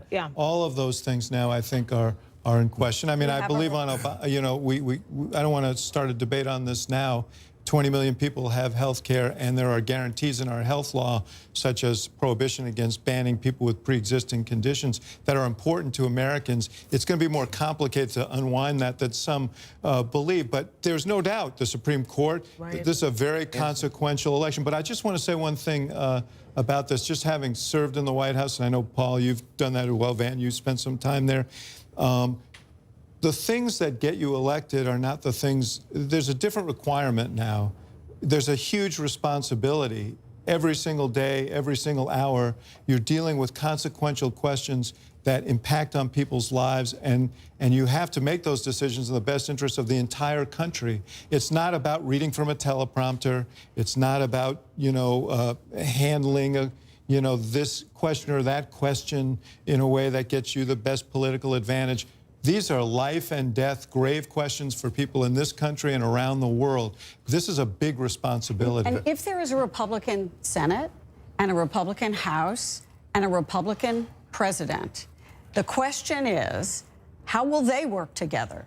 Because some of these senators will have ridden in on Donald Trump's coattails, which they never expected to do. We've got a quick update on Wisconsin. I want to go to Wolf and John for that. All right, thanks very much, John. We're taking a very close look at Wisconsin right now. 85% of the vote is in, and Donald Trump continues to maintain his lead of about 90,000 votes over Hillary Clinton, 15% of the vote outstanding. 90,000 votes, and we've been saying, and the Clinton campaign is telling us they expect a big basket of those votes to come from here in Milwaukee. Now, this is what we have right now, 87%. We've been stuck there for some time. We're waiting for the feed to come in here, but on the Secretary of State's website, they have updated the numbers in Wisconsin. Forgive me for coming across. I'm left-handed. One of the perils of being left-handed on a night like this, but here are the latest numbers. You see Clinton at 214 right there. The new numbers are 235. 247, and Donald Trump is at 117,450, and this is 99.58% of the vote. She made up a very tiny. This is what, if you look at the map here, this is now 117,000 vote difference in Milwaukee. If you look at it there, she didn't make up that many votes. We were looking for a huge basket of votes out of here for her to make it up. When you come back out and add that into the state total, it is nowhere near what she needed. Nowhere, and that's at 99.5% now. It's not even close. It'll make up some of that gap, but nowhere near. So the question then is, are there other Democratic votes out there somewhere? Got to turn the telestrator off to bring this out. The last place we're looking is Dane County is the last big one. We're at 82%, but it's not. It doesn't strike me as a big enough population center. We're still going to wait to count these as you look, but we'll wait till we get the official update to feed into the wall. We're still at 87%, but this is 99.58% in Milwaukee. And you simply do not, the question was, could she have this giant leap in the math out of Milwaukee County, in the spread out of Milwaukee County to make a big difference? And these numbers simply aren't enough to do that. Basically the same ratio as before. Right. Not much difference. Not much difference at all. Her ratio actually goes down a little bit to 62.5%. The main point is the math here, and it's just not enough. She makes up, in the vote count, she gains a little bit, but when you bring it out and you try to add it into that, We'll see what happens in Madison. That's a liberal Democratic stronghold in Wisconsin. Let's take a look at Michigan. Move over to Michigan. Still at 77% here, and it's a close race. And we're in the same calculation we've been in before. Again, when you talk to the Clinton War Room, they tell us, just relax. We're going to see some votes come out of here. We're still at 85%, so there's still more votes to come out of Detroit, Wayne County and Detroit, and she does have a huge lead there, obviously. So if it's a big chunk of votes, it'll affect the math. We've been waiting a long time. Not unusual that it comes in late. And this is close. This one is closer than the race in Wisconsin. About 57,000 votes. Right, closer than. So you look over here. Is it doable? Okay, but let's see them. And you're starting to see Ingham County now is up to 94%. Again, she'll get some more votes out of that. But you're looking at these leads for Donald Trump. They're relatively small, but they have been persistent and they have held. And the Wisconsin news, that Milwaukee news, to me is, and we'll watch and see if the rest of this comes in. I'm just going to look 84%, but it's nowhere near the population center of Milwaukee. So you see these Democratic areas where you still have some votes, but can they swing it enough to change that? That's almost a 4-point race or a 3-point race. I don't see it at the moment. We'll see when the rest of these votes come in, but you don't see the math there in the state of Wisconsin as you go through. So we've done Michigan, we've done Wisconsin. What about Pennsylvania? So I was just going to touch New Hampshire, which has been rocketing back and forth, 47.5 to 47.4. One thing, I was just in touch with some Republicans up here. I just want to show you Derry, New Hampshire. It's out. We have no votes there. This was a very big area for Mitt Romney 4 years ago. The Trump people are telling me they expect to get a big run-up of the vote here. You move down here to Salem, New Hampshire. These are the two big population centers left. Again, relatively small towns in New Hampshire, but 2.5% of the state population there was a big Romney area. 2% of the state population here, also a big Romney area. The Trump people are very confident they're going to do very well in those two counties in New Hampshire. And so their expectation is that they can hold on. She's in the slight lead now. The Trump expectation is they can come back. We'll see if that turns out to be true. But again, another seesaw. It's got a lead of about 25 votes. It's not very much. 25. This is what we're going through in New Hampshire right now. And here we are again back here. And you start looking at this right now. And another incredibly close state. The challenge becomes... She's losing by about 50,000 votes. 50,000 votes. With 96% of the vote. 96%. You look at a giant state like Pennsylvania, you think, that's a pretty small lead, but you start looking, what's left? And we're at 100% here in a place she's winning. We're at 100% here in a place she's winning, but by nowhere near the margin she needed to win, which has been a consistent story throughout the night. Let's come out here. We're at 100% here in a place she's winning, but again, by a very narrow margin. And so you keep asking, are there Democratic votes out there? Allegheny County was not this high the last time we checked. Yes, she's winning by a healthy margin there, but there's nothing left, or not much left to count. And so you keep looking, you're looking at this map and you're saying, are there any here in the population centers? 93%. Lehigh County, she's winning, but not by a lot. There's some math there, enough to make up that lead. We'll watch Bucks County here in the suburbs. This is more populous. There are some votes here, but look how close it is. So, as the rest of the results comes in, if the margins stay the same, 99% is in Montgomery County, 95% in Chester County. Let's move closer in toward the city. Delaware County is up to 98%. The city of Philadelphia is up to 98%. Wolf, if you're looking at this map and you're thinking, where can I squeeze some more Democratic votes to make that up? My answer is, I don't know. I don't see it. Anderson, it's really a remarkable development, a historic development, what's unfolding right now. It's not over yet. We're watching every state, every electoral vote. Without a doubt, probably one of the most momentous nights in American political history, certainly modern American political history. I mean, first of all, Corey Lewandowski is joining us. Congratulations on what has been just an extraordinary night, whatever the end result is. To you, has anything surprised you tonight? Because all along you were saying there's a hidden vote that the polls aren't showing, that the whole notion of big data, Hillary Clinton's huge, highly expensive operation a la Jeb Bush, getting out the vote, that's the old model, Donald Trump is the new model, and it certainly seemed to work tonight. Well, what we're not talking about is how many offices Donald Trump has in the state of Florida. I guess it's not relevant anymore. What we are talking about is, why did the electorate do what they did tonight? And I think what we have said from day one is that Donald Trump represents a fundamental change to Washington, D.C. And for 30 years, elected officials, both Republicans and Democrats, have made promises that they haven't kept. They have brought us into a greater deficit where we've got almost $21 trillion in debt. We're leaving our country in a worse shape than our parents left it for us for the first time in the history of our country. And what people have said was, we don't want that anymore. We don't want people who make promises that have, the most extensive credentials ever to serve as the President of the United States. People don't want that. They want someone who's going to tell them the truth, that's going to go and do what they say they're going to do, to bring fundamental change, and let the people decide how the country is run. That's what we're seeing tonight, is the people have listened to what the media said. They've listened to the narrative of how great the other side was, how everybody is going to join, and how the Hispanics are going to come out in record proportion, how Donald Trump is a misogynist and a bigot, and all the things that we've heard the mainstream media talk about. And they've stepped back and said, you don't understand. We are tired of Washington, D.C. We're tired of broken promises. We're tired of people going there and forgetting about us. And we want wholesale and fundamental change.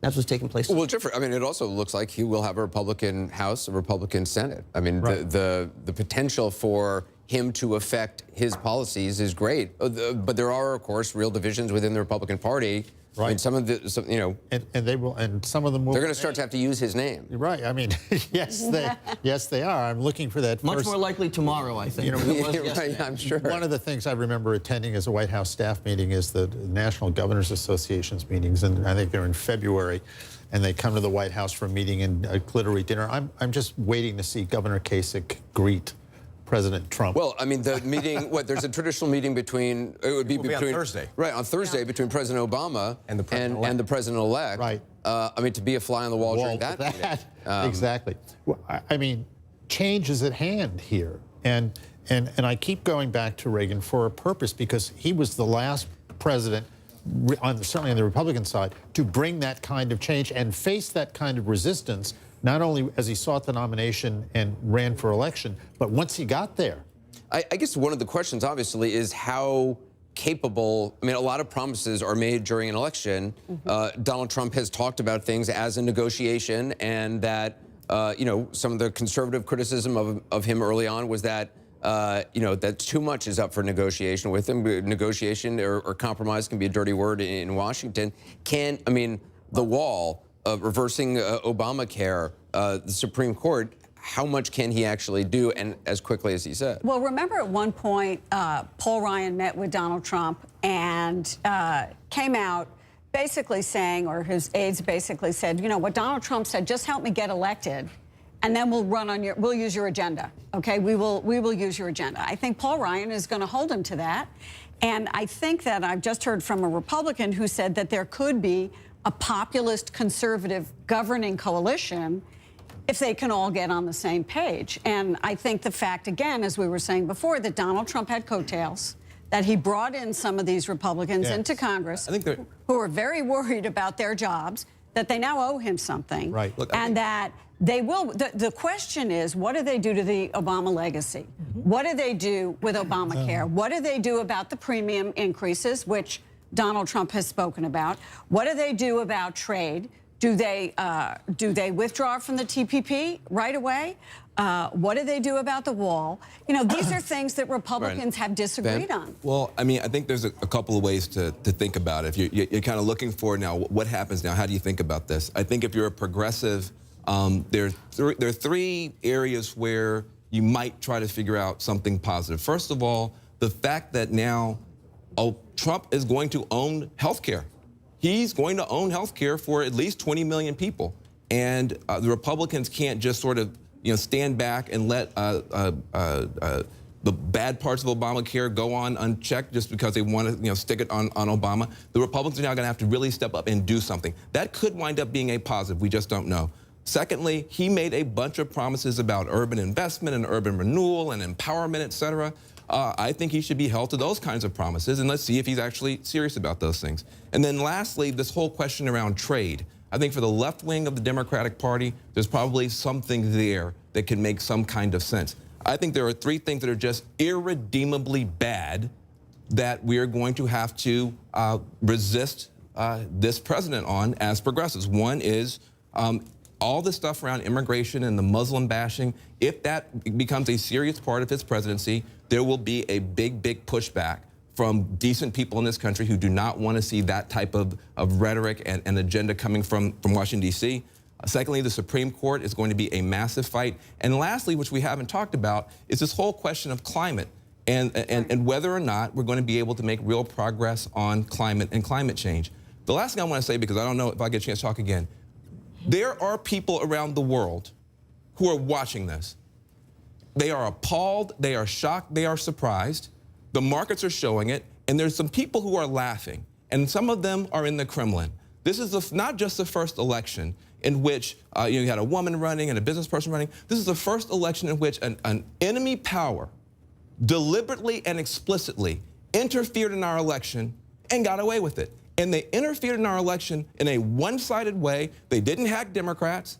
They didn't hack Republicans. They hacked Democrats. And we're going to have to figure out now, what is our relationship to Russia going forward? And if Russia got away with it this time, what if the Chinese do it to the Republicans next time? We are now living in a completely different context from a national security point of view. That needs to be talked about. Jeffrey, assuming Donald Trump becomes the president, do you think, and I mean, he's already talked about, there's been some talk about who would be his attorney general, who would be his secretary of state.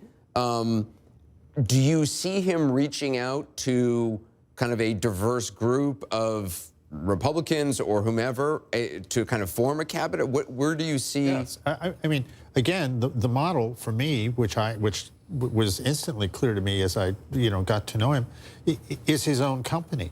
I mean, he has a lot of people there, a lot of very different people who are very talented in A, B, or C areas that he brings in to accomplish tasks.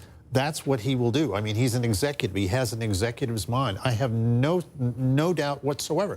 Now, will he, as any president should, having won an election, want to steer the country in the direction that he promised he would steer it? Sure. Will he try to find people who will do that in these individual cabinet departments? And the age-old problem in Washington is presidents appoint people to run departments, and then they wind up doing it the reverse. They wind up representing the department to the president instead of representing the president and the people to the department. But yes, I'm sure he will do this. Paul? Yeah, that may well be, but I would point out, first off, the election's not over. Right, well, right. We're in play. Exactly. And it seems to me, just back of the envelope math, highly likely that Hillary Clinton wins the popular vote, irrespective of even if Mr. Trump can pull off this Rust Belt states. Only 24% of the vote in California is in. She's likely to win that overwhelmingly. Washington, Oregon, So you could very well be in a situation, we know, no matter who wins, that this country is deeply, deeply divided. And that has been the case for many years. We had, when Bill Clinton was sworn in, it was on the book of the prophet Isaiah, and thou shalt be called healer of the breach. Then the next president had 2 terms. He said, I want to be a uniter, not a divider.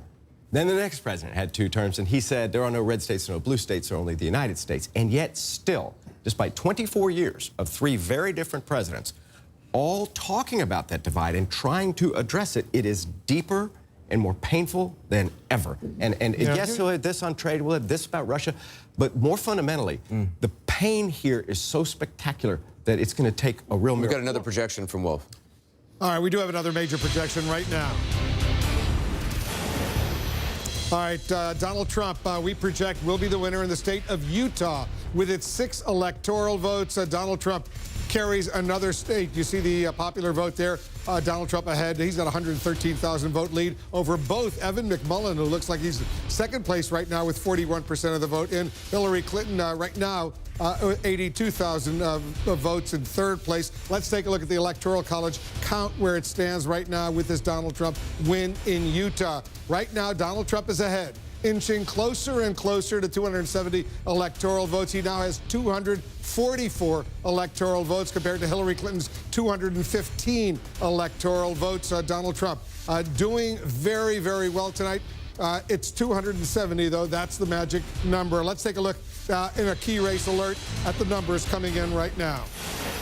Remaining states. We'll start with Michigan right now. 80% of the vote is now in. Trump has an impressive lead of 77,000 plus votes over Hillary Clinton. There are 16 electoral votes in Michigan. Trump ahead. In Wisconsin, 87% of the vote is in. Similarly, he has an impressive 84,000 vote lead over Hillary Clinton. 10 electoral votes at stake in Wisconsin. In Arizona, Trump again leading. 60,000 vote lead over Hillary Clinton with 65% of the vote in. Arizona has 11 electoral votes. In Pennsylvania, look at this, 97% of the vote is in. Trump is ahead by almost 51,000 votes over Hillary Clinton. There are 20 electoral votes at stake in Pennsylvania. Trump doing very well in Pennsylvania right now. Let's take a look at some more states where we have not made projections. In New Hampshire, Hillary Clinton is ahead, but by only 700 votes over Donald Trump with 85% of the vote in. 4 electoral votes in New Hampshire. In Maine, 81% of the vote is in. Hillary Clinton has a lead of almost 17,000 votes over Donald Trump in the state of Maine. Finally, take a look at this in Minnesota. 84% of the vote is in. Hillary Clinton has a pretty good 71,000 vote lead over Donald Trump. 84% of the vote in. Minnesota has 10 electoral votes. Let's go over to Jake and Dana. The numbers clearly right now, Jake, are in Donald Trump's favor. Absolutely. Hillary Clinton needs to win Michigan. She needs to win New Hampshire. She needs to win Pennsylvania. Right now, she's only ahead in one of those states with almost all of the vote in.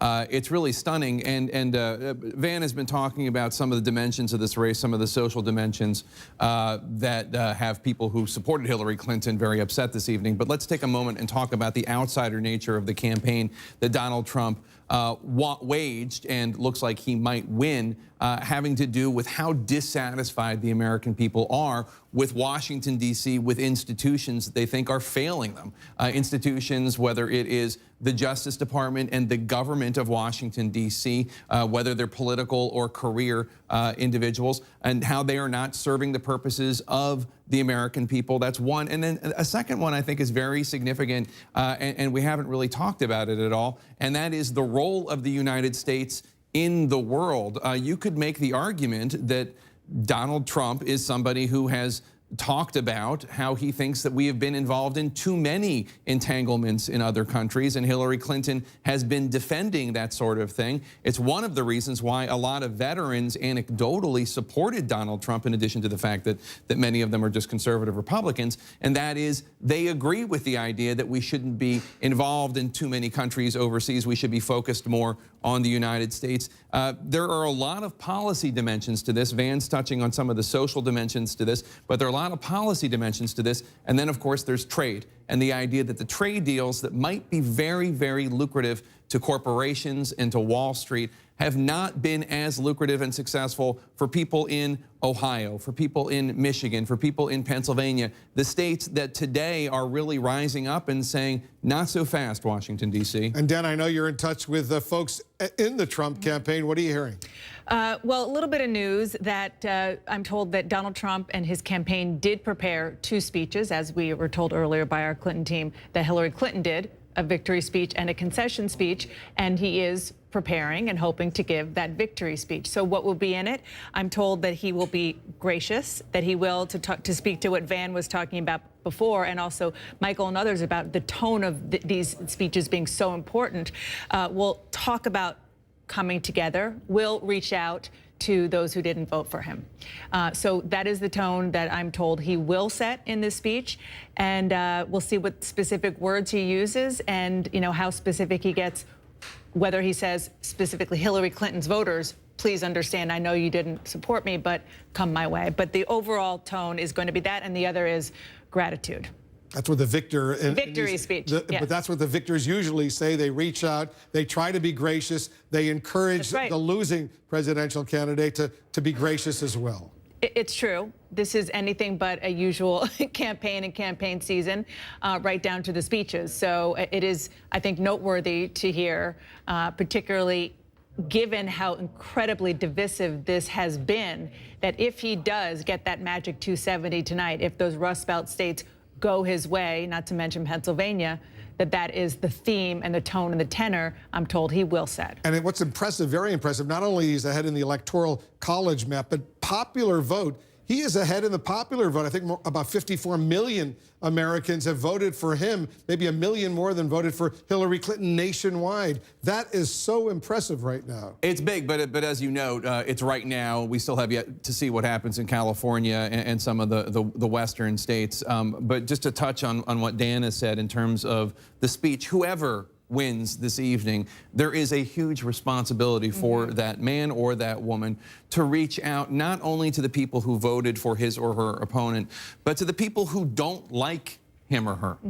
If Donald Trump wins, I think there is going to be, in addition to his celebration and the victory lap that he has every right to take, there are people who were really bothered by things like when he made fun of that disabled reporter. And he really has an obligation, especially if he wants to be a successful president. And I know he wants to be a successful anything that he tries to do. He wants to succeed at. There is an opportunity now for the country to heal, for the country to come together, whether Hillary Clinton wins or Donald Trump wins. And I really hope that the victor does actually take that opportunity to try to unite the country after this extremely brutal election. The onus is also on the person who doesn't win. Absolutely. To do that. Absolutely. And we remember in 2008, John McCain's concession speech was probably one of the best speeches he ever gave in his life, because it was so gracious in telling the people who supported him to please support the next president. And because, again, this has been so divisive, so tough, so intense, it is maybe even more important for the person giving the concession speech to give that message to their supporters. We'll see what time the victory speech happens and the concession speech happens. We're going to be watching all of that so closely. It's still not over yet. They're still counting votes. Anderson, back to you. Yeah, well, thanks very much. In terms of what happens in the coming weeks for whoever the president-elect is, in terms of a transition team, I mean, some of them have, I assume both sides, and certainly the Clinton side has already, they have people in place. I know Donald Trump has named as well. What is the process for that? Well, Chris Christie is running the transition for Donald Trump, and that's a problem. And he also hasn't been particularly visible of late with Donald Trump because of the whole Bridgegate trial, et cetera. But they have been running a full-bore transition. I think in terms of Hillary Clinton, when you were dealing with an Obama administration who had been here, Democrats, the transition might have been a little smoother and a lot easier than if it is President Trump, then the Obama team would have dealing with the President Trump's team who wants to actually undo everything that President Obama has done in office. It is interesting also when you have President Obama with the highest approval ratings I guess of his presidency. Well, probably not of his presidency, but it's certainly for a president at this stage. Yes. Up there with Reagan. And certainly was out there on the campaign trail an awful lot. I mean, to not be able to, I mean, he was able to get himself elected, but he didn't have great coattails certainly for Hillary Clinton. Well, obviously, I'm sure he's deeply disappointed tonight. I haven't spoken to him, but he campaigned very, very vigorously. He felt very strongly about it. You know, my guess is that they will meet on Thursday because that is the obligation of the outgoing president to try and affect a transition to the next administration. We've done it for a couple of centuries, and I'm sure he'll feel a responsibility to do it. Let me just make a couple of points, though. One of the things that I'm going to be watching, you know, you talk about people were swept in on his coattails and so on. Some of them were incumbents who were reelected. There are many members, or there are more than a few members of Congress who didn't endorse him of his own party. Paul Ryan separated himself from Donald Trump and excoriated him in very, very sharp terms several times. They don't have the same agendas in many ways. The notion of, I mean, I'll be interested to see. I can't think of a time when you had a president who was so at odds with so much of his own base, because ultimately he ran against the Washington establishment, and Mitch McConnell and Paul Ryan and some of those guys, they're part of the Washington establishment. But now they're going to have to deal with them, and they're going to have to figure out what part of the Trump agenda works with what they want to do. I mean, as Donald Trump always says, he's a negotiator, even if he has to negotiate. Can I just add to the list of, you know, we're in uncharted territory. Yeah. We seem to be assuming we're going to hear an acceptance speech from Donald Trump, perhaps, if this goes the way it's. You know what all the caveats are. Here's what I'm trying to say. You can put on that list trying to calm down the market because the Dow futures are down 800. I don't know what it is he says tonight or tomorrow, but he needs to the point of who will he surround himself with, make sure that he can instill some confidence in Wall Street sooner than later. Yeah, and it'll also be interesting to see what Obama says, right? I mean, they have this meeting on Thursday or so. Obama has been very vocal that he didn't think that Donald Trump was qualified to be president. He didn't have the temperament. Donald Trump, if he becomes president, is a complete and utter repudiation of Obama. I mean, he ran as the anti-Obama. And if you look at all the things that the transition team has been saying, their goal is to undo Obama's legacy. It is paradoxical because, as Anderson pointed out, the president's approval rating is quite high. But let me just say this. Part of what the president and others criticized Donald Trump for was suggesting that he might not accept the result of the election. I don't think you can do that and then not accept the result of the election. And I think there'll be people, and Van can speak to it, who are going to be in a resistant mood about this because they'll say Donald Trump didn't give Barack Obama a chance, so why should we give Donald Trump a chance? And the answer to that is we only have one president at a time, and you have to try and make it work. We're going to have more with our panel, a lot more. Still looking, counting the votes, looking at the numbers state by state. We'll be right back.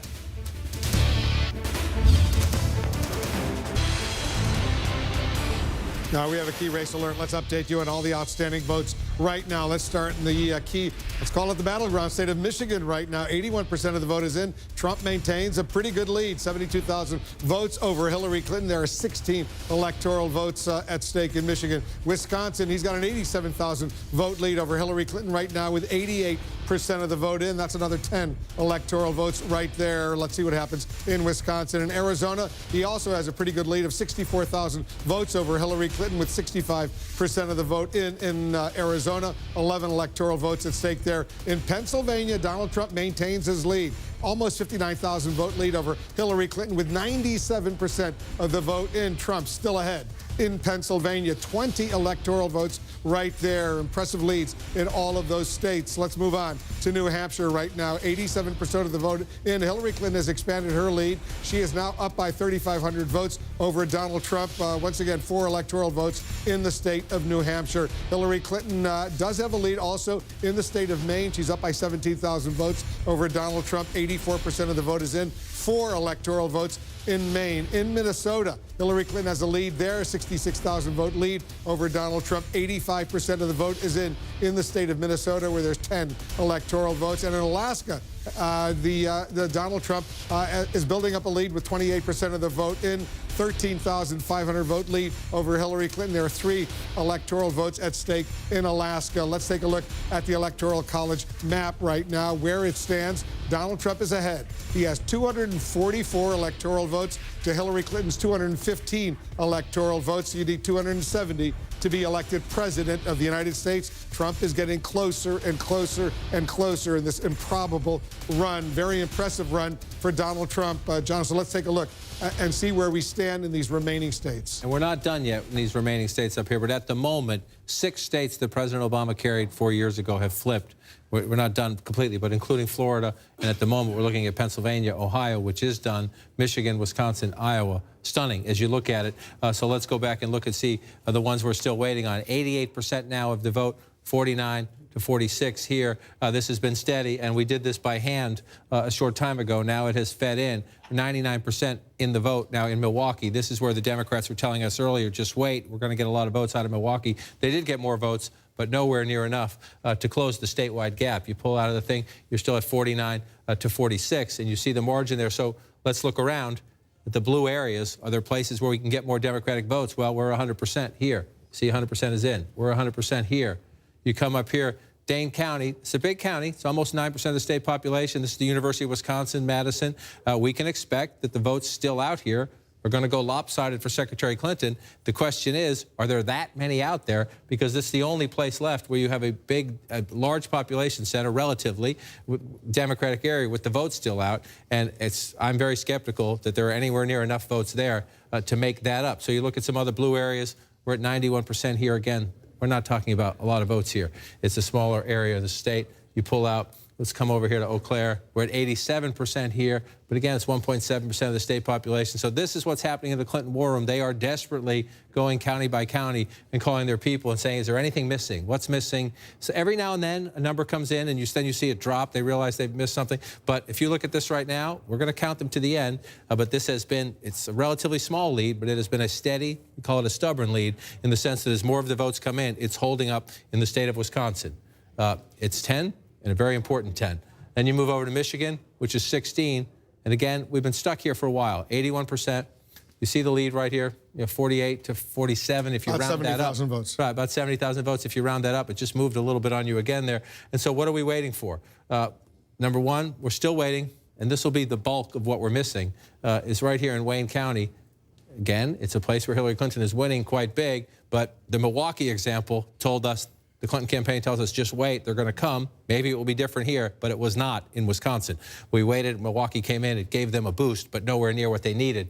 They need a miracle here out of Wayne County to make up some big numbers, translate when you get back out here. And you look through the state, earlier in the night, this was red, Marquette was red most of the night. Hillary Clinton came back, but we're at 100% now, and so there's no votes to be made up there. And so you're looking in the middle part of the state. Well, if you're trying to find areas, Genesee County, this is Flint. It's 4.3% of the state population. There's more for her. She's winning by a sizable margin. But again, you see 62-46. When the rest of that vote comes in, it's not going to. You're not going to get 30. You're not going to make up 30 or 50,000 votes there. You might make up some, but it doesn't look big enough. And that is the issue now as you go through these states. Oakland County's at 99%. You pop down. We're still waiting most of all on this Wayne County vote. Again, mathematically impossible? No.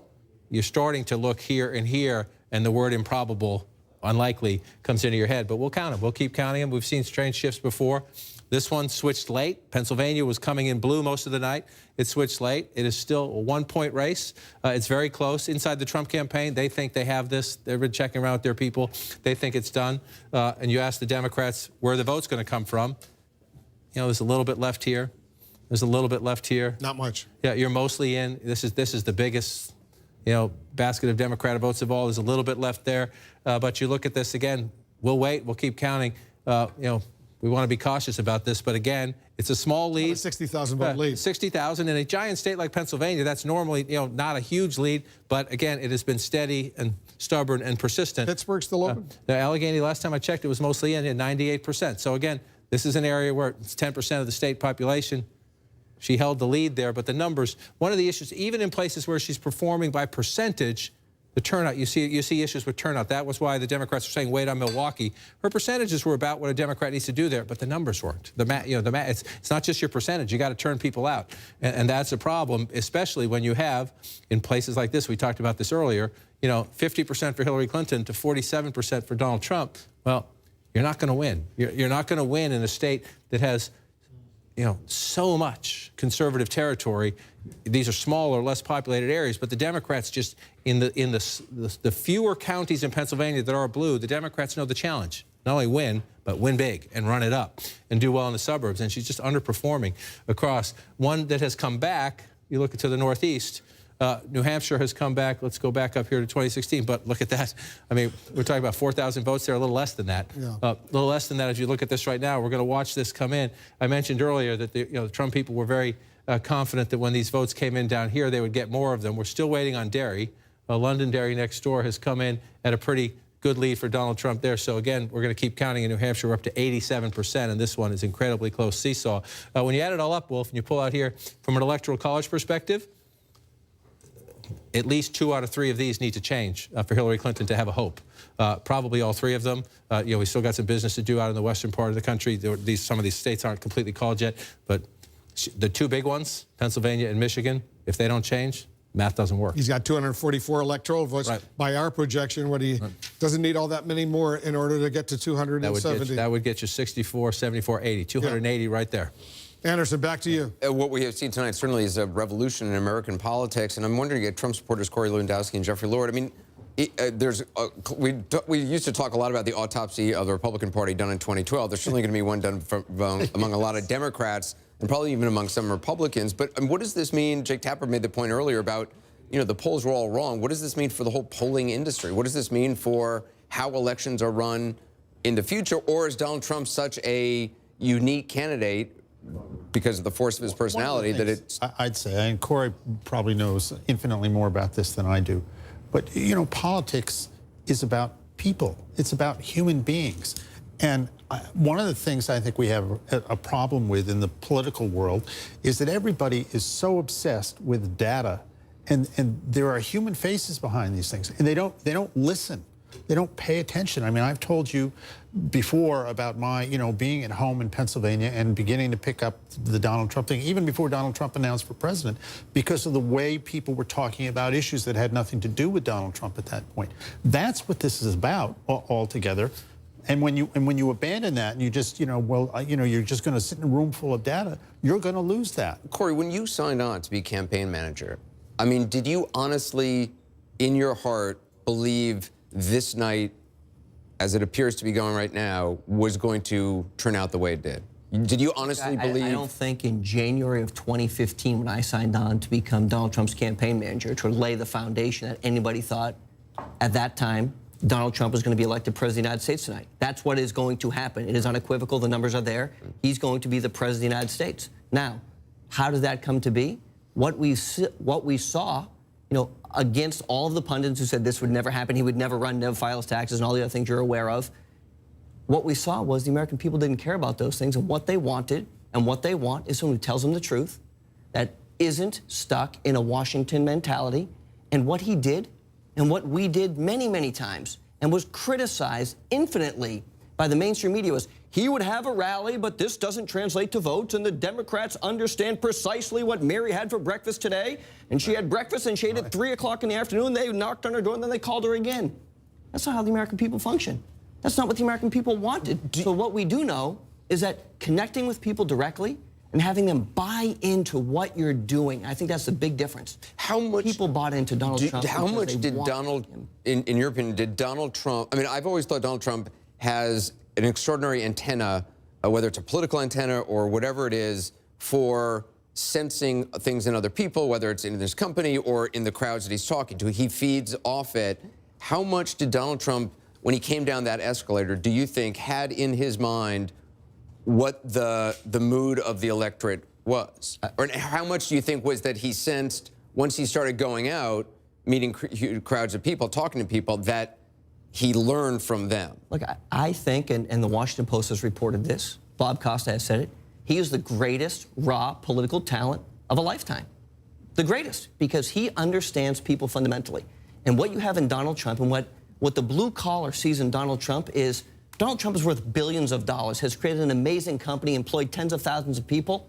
But you know what he does? He stops at McDonald's and eats there. And you know what he does? He walks a construction site and he talks to everybody with respect and dignity and doesn't think anybody is better than anybody else. And I've seen it firsthand on so many occasions. And when you go with him to a construction site, and I witnessed it here in Washington when he was building the old post office, he would stop and talk to every person there working and ask them, oh, is this the right way? And he would notice small things, taking pride in everything that he does at his properties, giving pride back to the people who are doing the work, making sure that they understand that he appreciates it. The American people see that, and it was real, and it is real, and that's what the American people respect. I know Van and Paul. Three things. First of all, let's just try to be clinical about it. When there is a revolution in media, when there's a new media form, a new master usually comes along and shocks everybody. Radio with FDR. People totally wrote FDR off, and then he understood radio better than everybody else, and he broke through. JFK, totally written off, but he understood television better than everybody else, and he broke through. Obama, totally written off, but he understood the internet, that you could raise money, small donation dollars, viral videos, and he was able to break through. Donald Trump understands social media and reality television better than anybody else. And that's the era that we're in. And so things that you do in social media, like being outrageous, insulting people, doesn't get you fewer followers on social media. It gets you more. The idea of being the villain actually is the star in a reality TV show. And he kind of understood that. So he kind of played up the villain kind of thing. I was saying all along, as you guys will remember, that this guy was a major threat. I used to call him Trumpzilla. And every Democrat told me I was wrong. When Brexit came out, I did a Facebook video, and it was called Freak the F Out, because I said this could happen here. Every Democrat told me that I was wrong. Part of it is understanding the media environment. The other part is understanding, I said over and over again, I'm quoting Lord of the Rings, where will the hammer fall? And I said the hammer will fall on the Rust Belt. And people said, no way, it's going to be blue forever. There is a problem with the Democratic establishment not understanding the media environment that we're in, not understanding where the pain is in the country, and taking a lot of stuff for granted. So you guys were able to take advantage of that. That said, it's not as rosy as you say. Paul, just want to get you in, and then we got to go to break. Well, we have to understand the political environment as well, right? Donald Trump did. He gave voice to this spectacular anger. But at the same time, 69 out of 99 state legislative chambers are controlled by the Republicans, highest since 1920. 34 of 51 governors, third highest since the Second World War. 54 senators, the highest since 1928. 274 House members, the highest since 1928. In other words, there's a huge constituency for Republicans out there. This is a Republican country. Okay, President Obama, he cut through that. Right. But to try to win a third term has never been done by the Democratic Party in my lifetime. We got to take a quick break. We'll have more. We'll continue to count the votes, continue to look at the states. We'll be right back.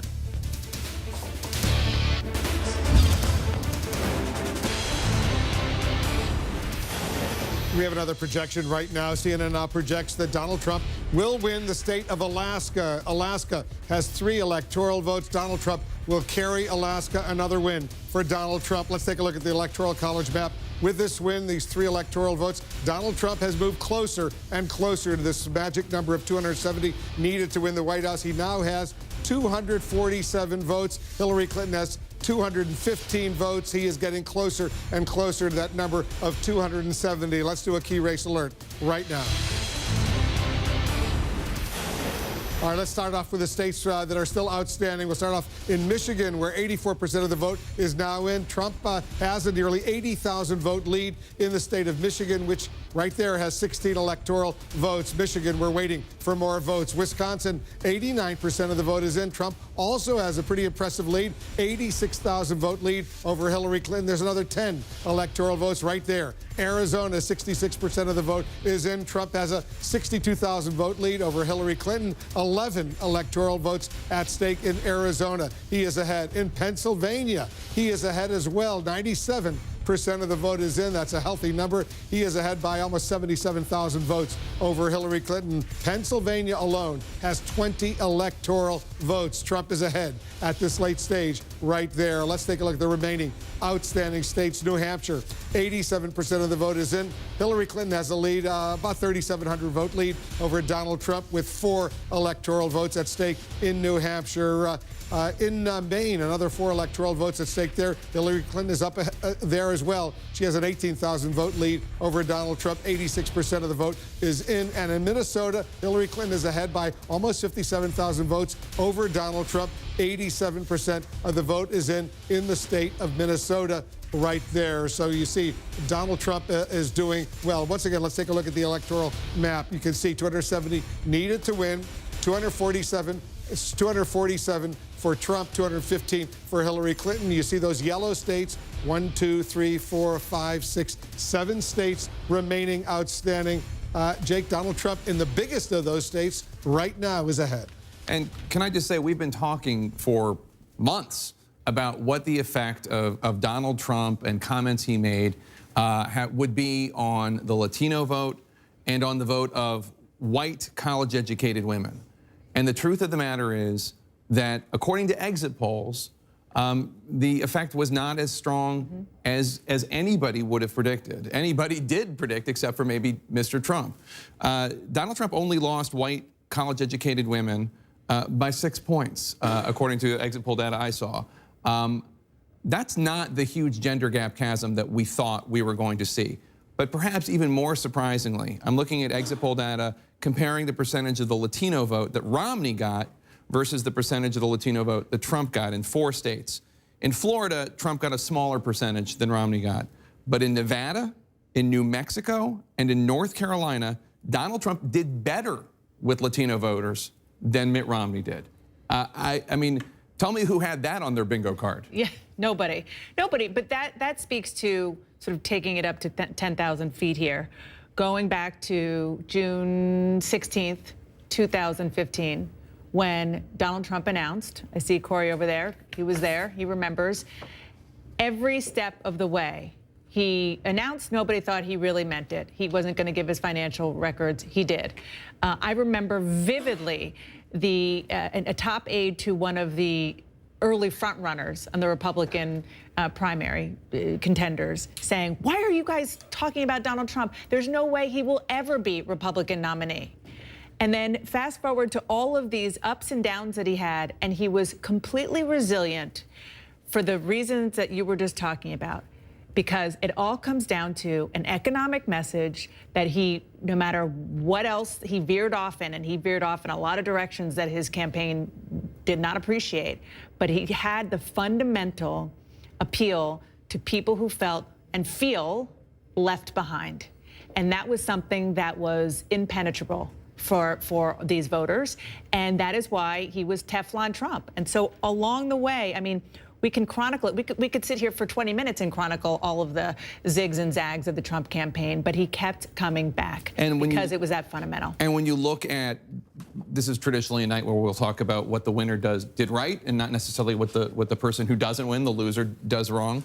But when you look at the campaign of Bill Clinton talking to working class voters in 1992 versus the campaign of Hillary Clinton talking to voters in 2016. I don't think you got the "it's the economy, stupid" message from Hillary Clinton that Bill Clinton and James Carville and Paul Begala and others drove home. It was a very different message, and apparently enough people in union households and in white working class households in Michigan and Wisconsin and Pennsylvania and Ohio and Iowa thought, she's not talking to me. She's not telling me what she's going to do to make my life better. And Donald Trump is, which seems obvious now, but at the time, I think probably a lot of Democrats were frustrated. And Dan, as you remember, all of us remember a lot of those Trump supporters, and there are millions of them. I think about 55 million already have voted for him tonight. So many of them were angry at Hillary Clinton when she used that word deplorables in describing Donald Trump supporters. And they said, we're Americans. We love this country. We are not deplorable. No question. You know, it didn't turn out to be the Mitt Romney 47% moment that that kind of, sort of played on a loop. But there's no question that the deplorable concept was something that the Trump supporters embraced. I mean, how many times did we go to a Trump rally and people were wearing T-shirts saying, I'm a proud deplorable, adorable deplorable? I mean, they embraced it because they thought it was so ridiculous, because they thought that their voices, and they think that their voices, should be heard too, and that Trump supporters were misunderstood. And some of them were, and some of them weren't, but that's a story for down the road. But the bottom line at the end of the day is that he surprised constantly throughout the entire Republican primary season, and then he clearly seems to have continued to do that through the general election. And you know what else, Jake, he did? He showed during the Republican primary contest when he beat 16 or 17 Republican senators and governors. So many of them had a lot more money in paid commercial advertising than he did. He had relatively little during the primaries, but he was on television clearly all of the time. And in the general election, Hillary Clinton, her campaign spent so much more money on negative ads against him, yet look at how well he has done today. At the end of the day, it's not necessarily the richest candidate, as Jeb Bush showed us earlier. It's not necessarily the candidate that is flashier necessarily. It's the candidate that has a message that appeals to the plurality or majority of voters. And he apparently, we haven't called this race yet, but he apparently had that. That message of jobs, border, terrorism, Washington's broken, saying it over and over and over again, that was appealing. People think Washington is broken. They think they have lost their faith in American institutions, including Republican leaders and Democratic leaders in Congress, including law enforcement, including counterterrorism officials, including the mainstream media. They have lost their faith. And he was giving voice to them. And Dan, he stuck by his basic message from day one. He said, we're going to build a wall. Mexico's going to pay for it. He still says that. In the past few days, he continues to say that. He's going to repeal and replace Obamacare, the Affordable Care Act. He still says that. He's been saying that since day one. He's stuck to those messages, and it seems to have worked. It's true, and as you're saying that, I'm thinking of Kellyanne Conway, his campaign manager's kind of her mantra. She said it to me, and she said it to both of you as well in interviews, which is her sort of diplomatic way of saying that she didn't think that Donald Trump did well when he hurt himself by getting distracted by other issues, but he did the best when he was talking about the issues. On that note, let me just tell you what she said in the "Told You So" tweet. Kind of very well constructed from Kellyanne Conway. Things that were true: undercover Trump vote, at Mike Pence for VP, Hillary's floor and ceiling are the same, rally crowds matter, we expanded the map.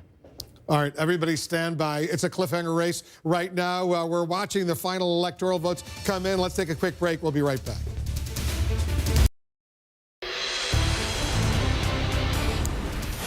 Let's update you now with a key race alert. Let's take a look at the remaining states where there are votes outstanding. In Michigan right now, 16 electoral votes, 85% of the vote is in. Donald Trump maintains a lead, more than 70,000 vote lead. You just saw it increase right there over Hillary Clinton. Michigan, Donald Trump is ahead. Wisconsin, he's ahead even more impressively. He's got an 85,000 vote lead over Hillary Clinton. 90% of the vote is in Wisconsin. 10 electoral votes at stake in that state.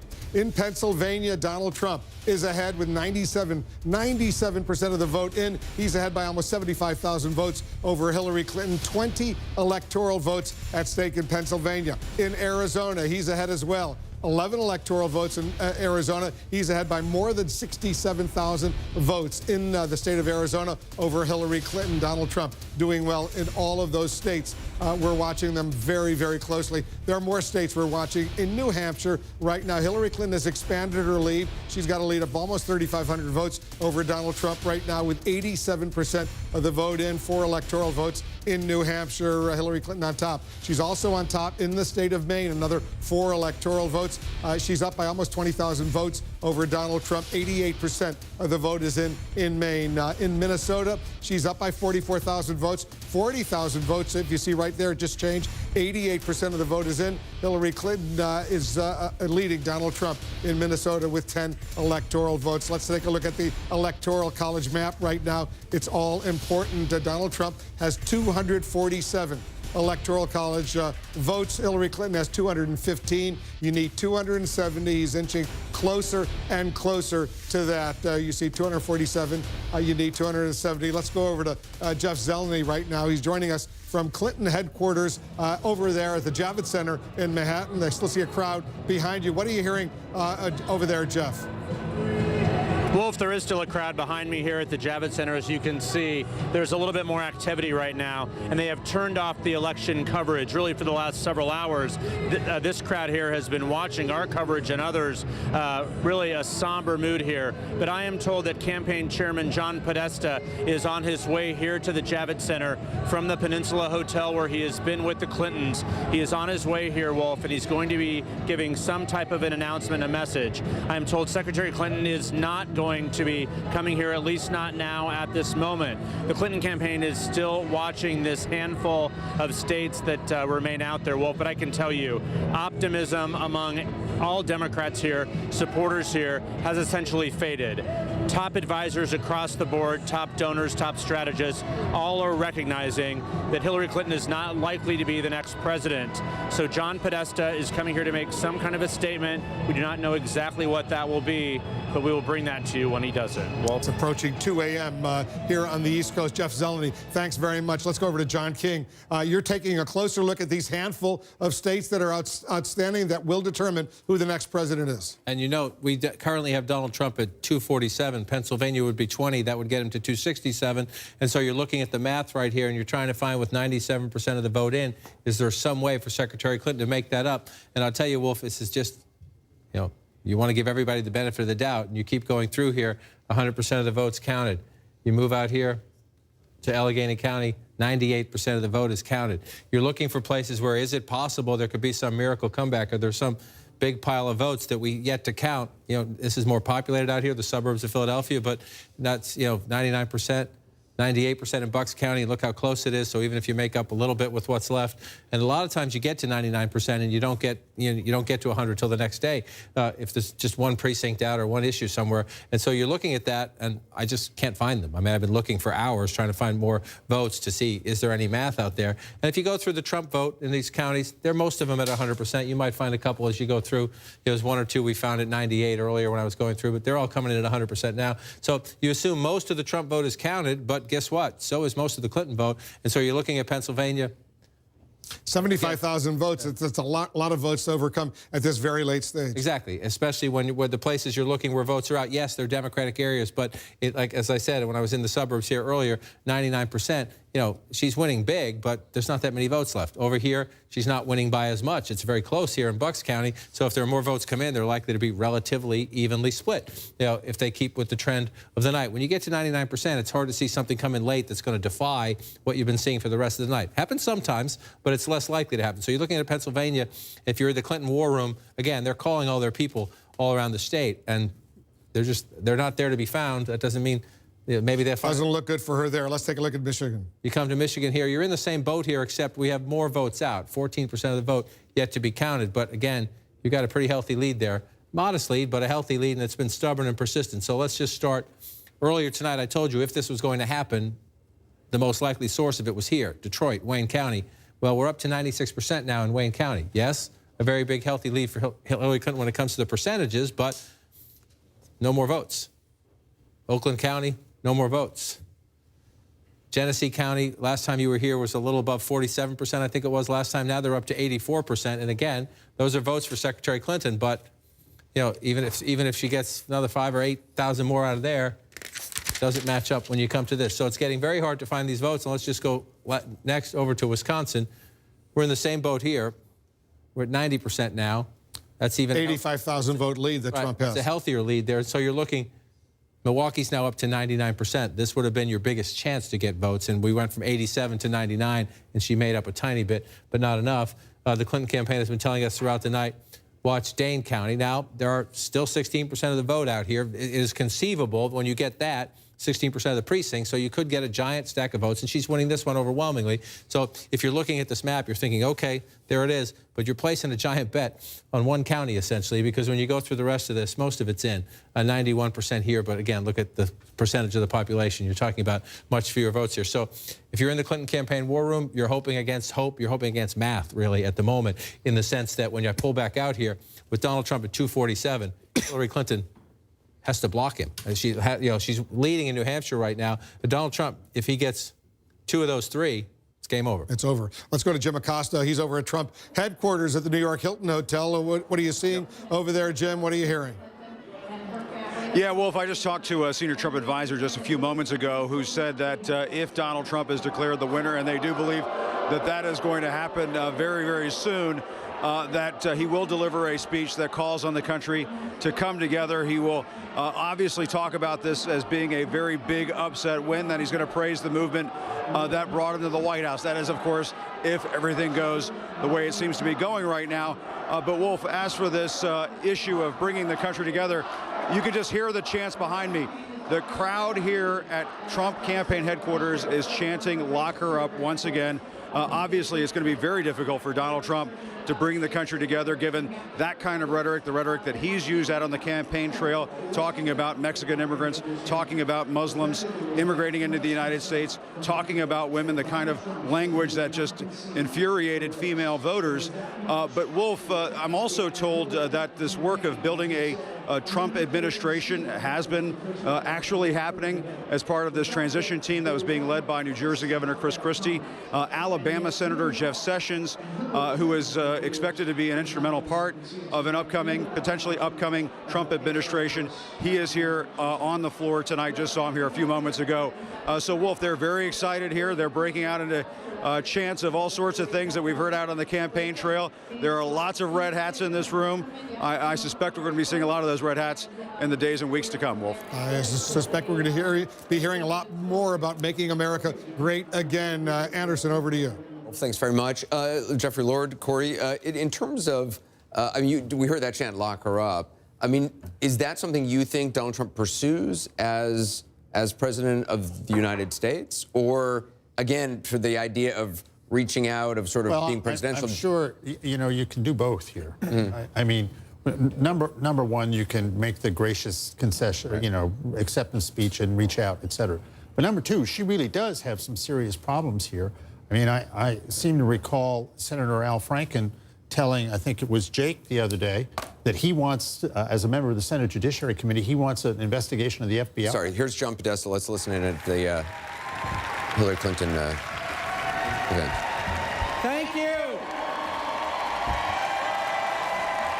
Well, folks, I know you've been here a long time, and it's been a long night, and it's been a long campaign. But I could say we can wait a little longer, can't we? They're still counting votes, and every vote should count. Several states are too close to call, so we're not going to have anything more to say tonight. So listen to me. Everybody should head home. You should get some sleep. We'll have more to say tomorrow. I want you to know, I want every person in this hall to know, and I want every person across the country who supported Hillary to know that your voices and your enthusiasm means so much to her and to Tim and to all of us. We are so proud of you.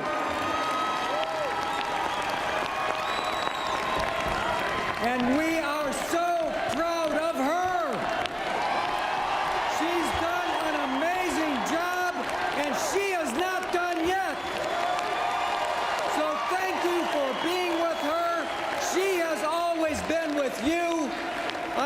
say this tonight.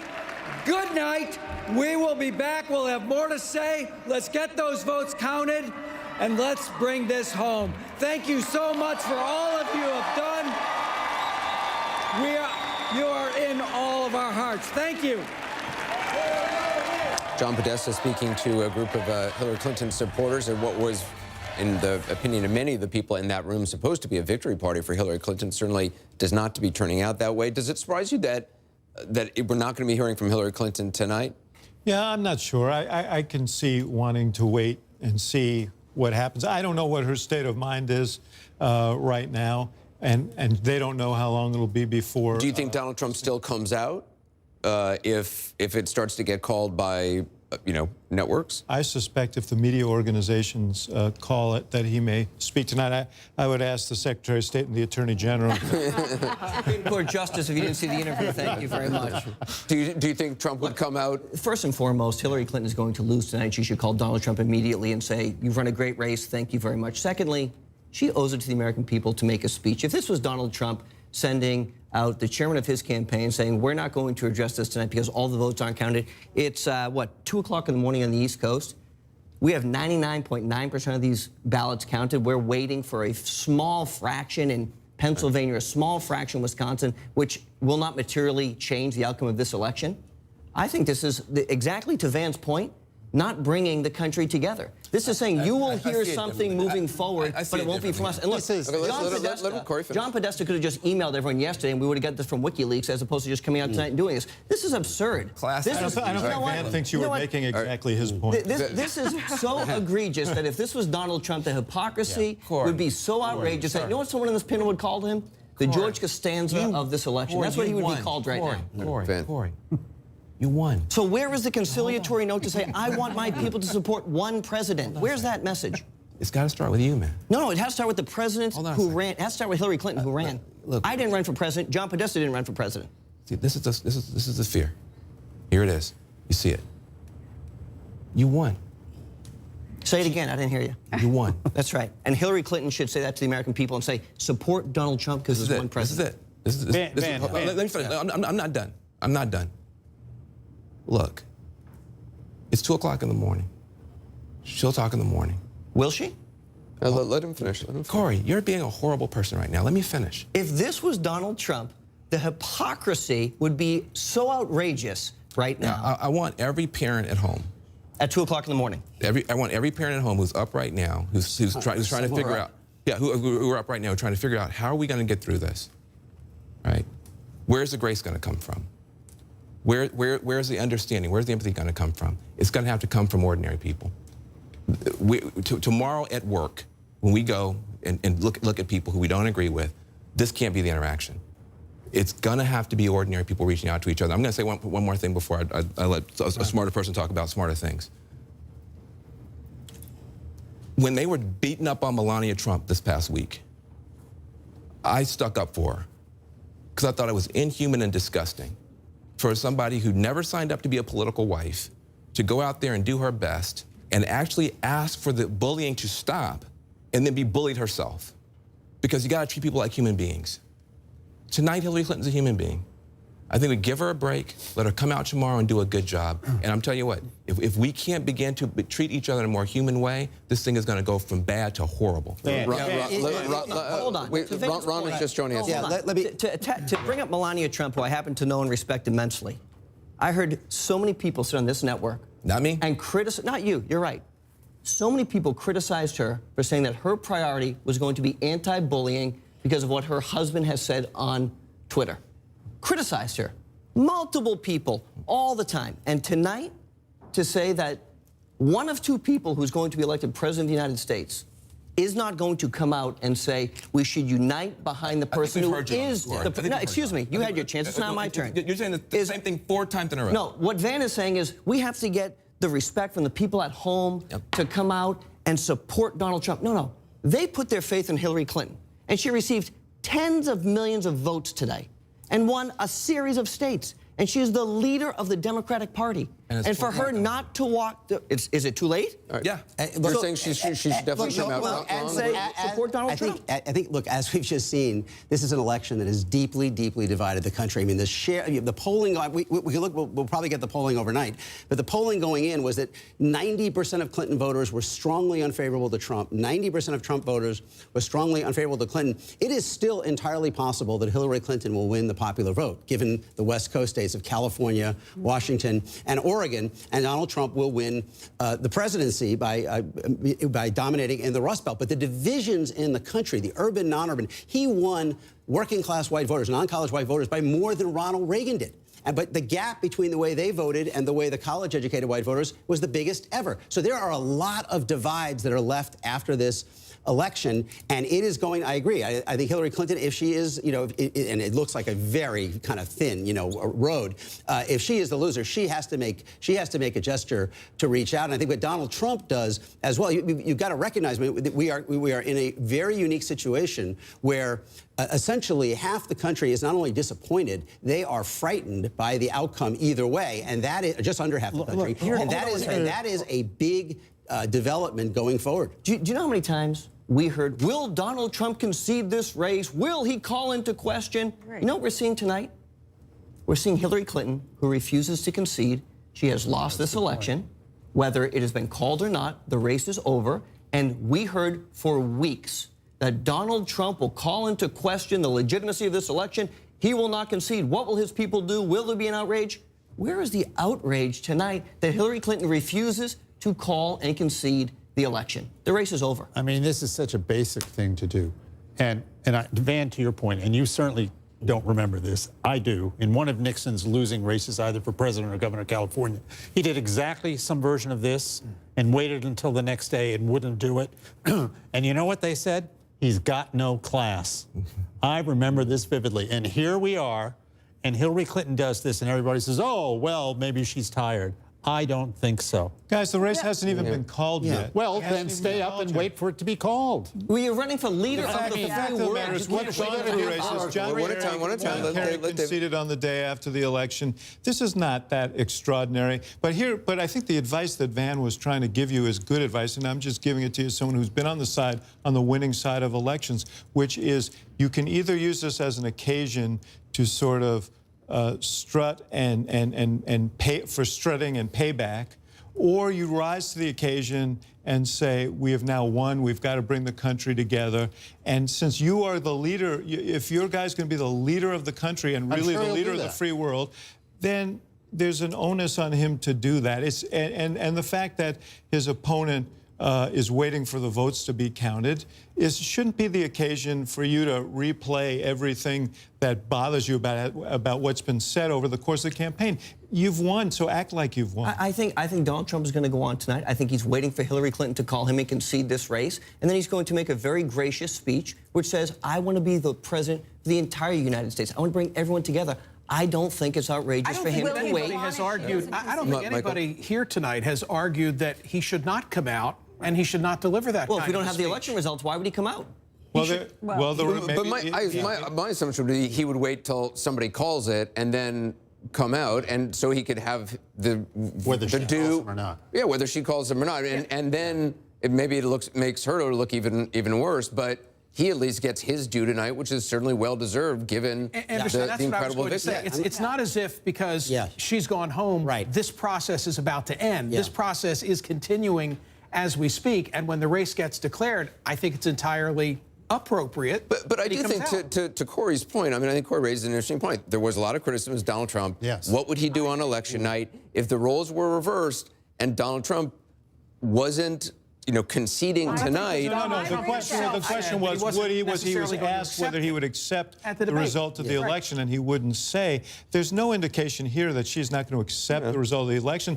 The result of the election hasn't been officially declared yet. So go ahead. I'm sorry. And if the roles were reversed, and you might not know the answer to this, would Donald Trump want to wait for every vote to be counted? I think he would respect all I'm saying is this goes to one of the things that drove this entire election is this belief, this passionate belief that there is a double standard, one standard for elites and the other standard for the regular folks. Donald Trump being the representative of the regular folks here. Yeah, and to Corey's Jeffrey, point, I think exactly, to Corey's point, exactly, if this were reversed, you can only imagine the criticism that Donald Trump would have if he had sent Kellyanne out there to say, go home and we'll talk to you tomorrow. Jeffrey, you're right, but there's the difference isn't just that your guy is the blue-collar billionaire and Hillary Clinton's the elite. The difference would be that your guy said he wasn't sure if he would accept it.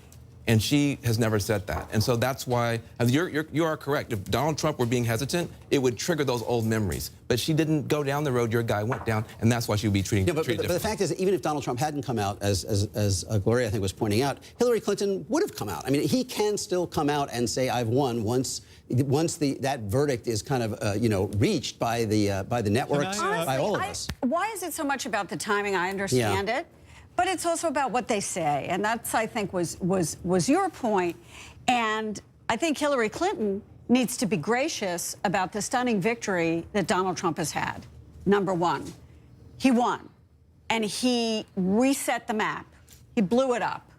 His supporters came out where we didn't think they were. Polling was wrong. We were wrong. Everything was wrong. I mean, his own analytics people had him winning in Wisconsin, but they didn't believe their own analytics. That's how stunning this was. I think back to the end of the second debate, and the last question that was asked by somebody in the audience, which was say something nice about the other person. Hillary Clinton said, "You're Donald Trump's kids," which is, you know, that's an easy one.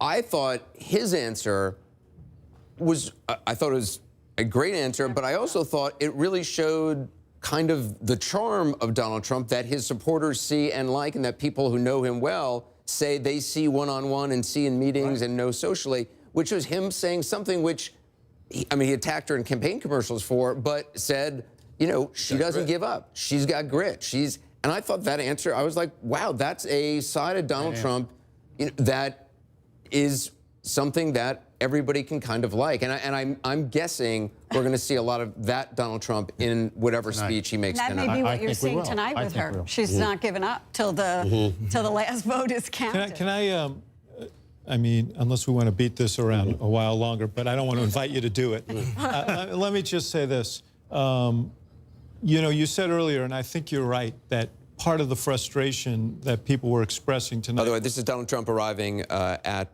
campaign headquarters, where we believe he will be speaking. You can hear the response. Let's just listen in some of the votes of the people outside the street, cheering him there. And that's a hat in a box that has been there. I'm guessing he's going to take it out of the box. I don't know. But that is Donald Trump arriving. We assume he will be speaking tonight. Sorry, but continue, David. No, what I was going to say is Corey said earlier, and he's right, that people have heard promise. You know, Bill Clinton ran for president, saying he wanted to run for the forgotten middle class, and every president subsequently has said we're going to address some of these big economic problems that that our economy and other economies have faced, that have particularly been visited upon working class manufacturing sector workers and so on. Donald Trump ran for, you said Donald Trump ran for office speaking the truth. He's going to have to now carry through on those things. That's going to be very difficult. And if he doesn't, he's going to have the same reaction visited on him that other politicians. We just saw Chris Christie. We also saw former Mayor Rudy Giuliani, Donald Trump's entourage, his supporters, his family heading. We haven't gotten a glimpse of the candidate himself, but we anticipate seeing him shortly. There's a lot of folks waiting. What started out, I mean, it was really interesting when you think back to 5 o'clock this afternoon, 6 o'clock. Kellyanne Conway earlier in the day on another network had given an interview sort of saying that they hadn't gotten as much support from the RNC, from Republican establishment as they liked. A lot of people online kind of interpret that as, well, they're trying to set the stage for a disappointing night. That is certainly not, whatever the mood might have been internally early on, it is certainly Anderson, it's completely beyond changed. that. There was a story that broke many moons ago, the afternoon yesterday, that said that John Kasich had scheduled a speech Thursday afternoon in Washington. and that the purpose was to reclaim the direction of the Republican Party.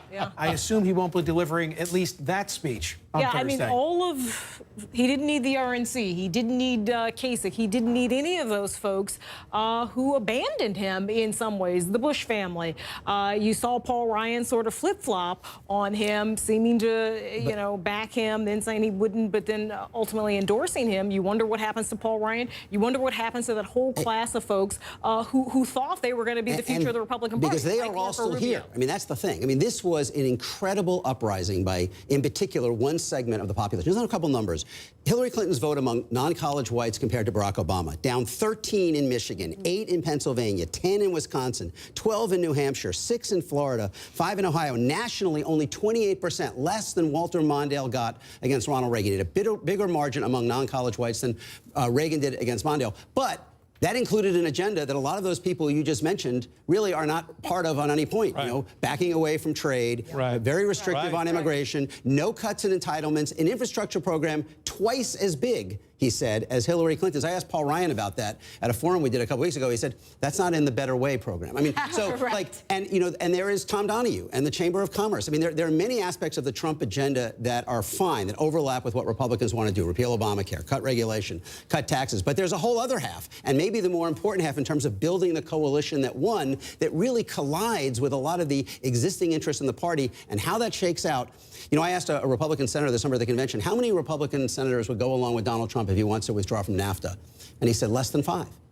But yet, that is an important part of what happened in Michigan and Wisconsin and Pennsylvania. I think you're how does that play out? I think you're going to see the better get out of the way program now. Right. Yeah, there you go.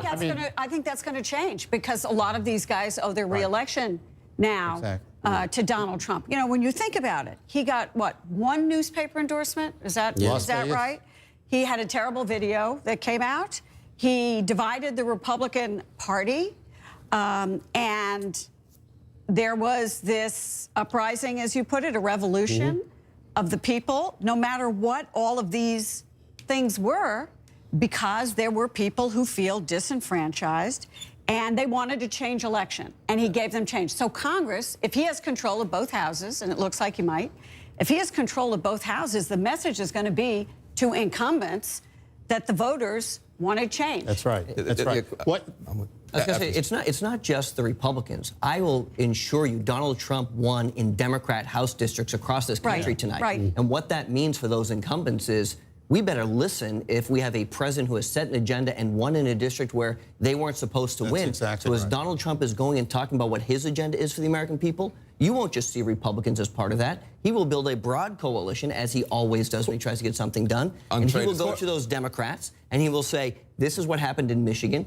this is what happened in Pennsylvania, this is what happened in Ohio, and if you want to get reelected, and you don't want me campaigning against you in those districts where I won overwhelmingly, won't have to do that, let's get our agenda done. I'm going to tell you right now, for the left wing of our party, if he wants to do something on trade, he won't have to threaten anybody because you got the left wing of the Democratic Party is closer to him than on trade. I know you've been trying to get in. I want to talk after you.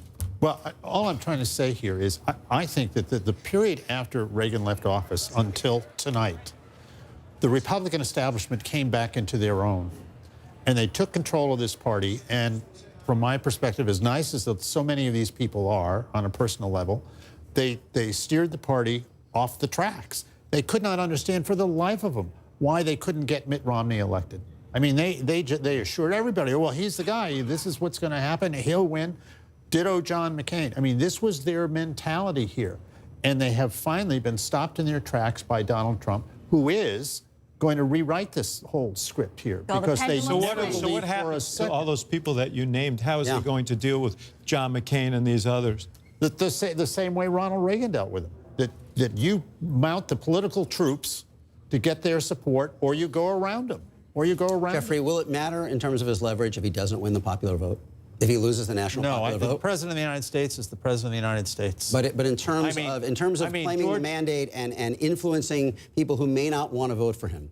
George W. Bush had those, lost the popular vote. He was a pretty powerful president. Let me make a criticism. Let me make a criticism of the Democrats, though, because you're criticizing your party. Let me just make a few observations. People are saying, what happened with the Latino vote? You start talking to people. You know, there was not actually a big investment a lot of the Latino organizations, you talked to Voto Latino and other groups, they felt like there actually was not a big enough investment in them. You can find complaints, going back several months saying, listen, we have people who want to sign up, who want to be registered to vote. Some of those efforts actually ran out of money before they ran out of voters because there was an assumption that the Latino community was going to be able to kind of self-organize and do stuff. You're going to go back, you're going to see that there are certain parts of this coalition that are going to have a lot to say about feeling taken for granted, not invested in properly, et cetera. And I think that those are the kinds of things that we're going to have to go back and talk about as So do you think it was a failure of organization or a failure of the candidate? I think, listen, I think that for this Latino surge that materialized but only barely could have been much bigger if there had been money from the very beginning saying we're going to have to invest and build real capacity in the Latino community. You're going to go back and look and talk to people on the ground in Nevada, in Colorado, in Florida, and the great online organizers like Voto Latino. Ask them how much money they got. Ask them how much support they got. They're going to tell you very, very little. You also wonder what Joe Biden is thinking tonight. Yeah. I mean, as he looks at this, as he looks at the results in Scranton and elsewhere, right? And also a next generation of Democrats.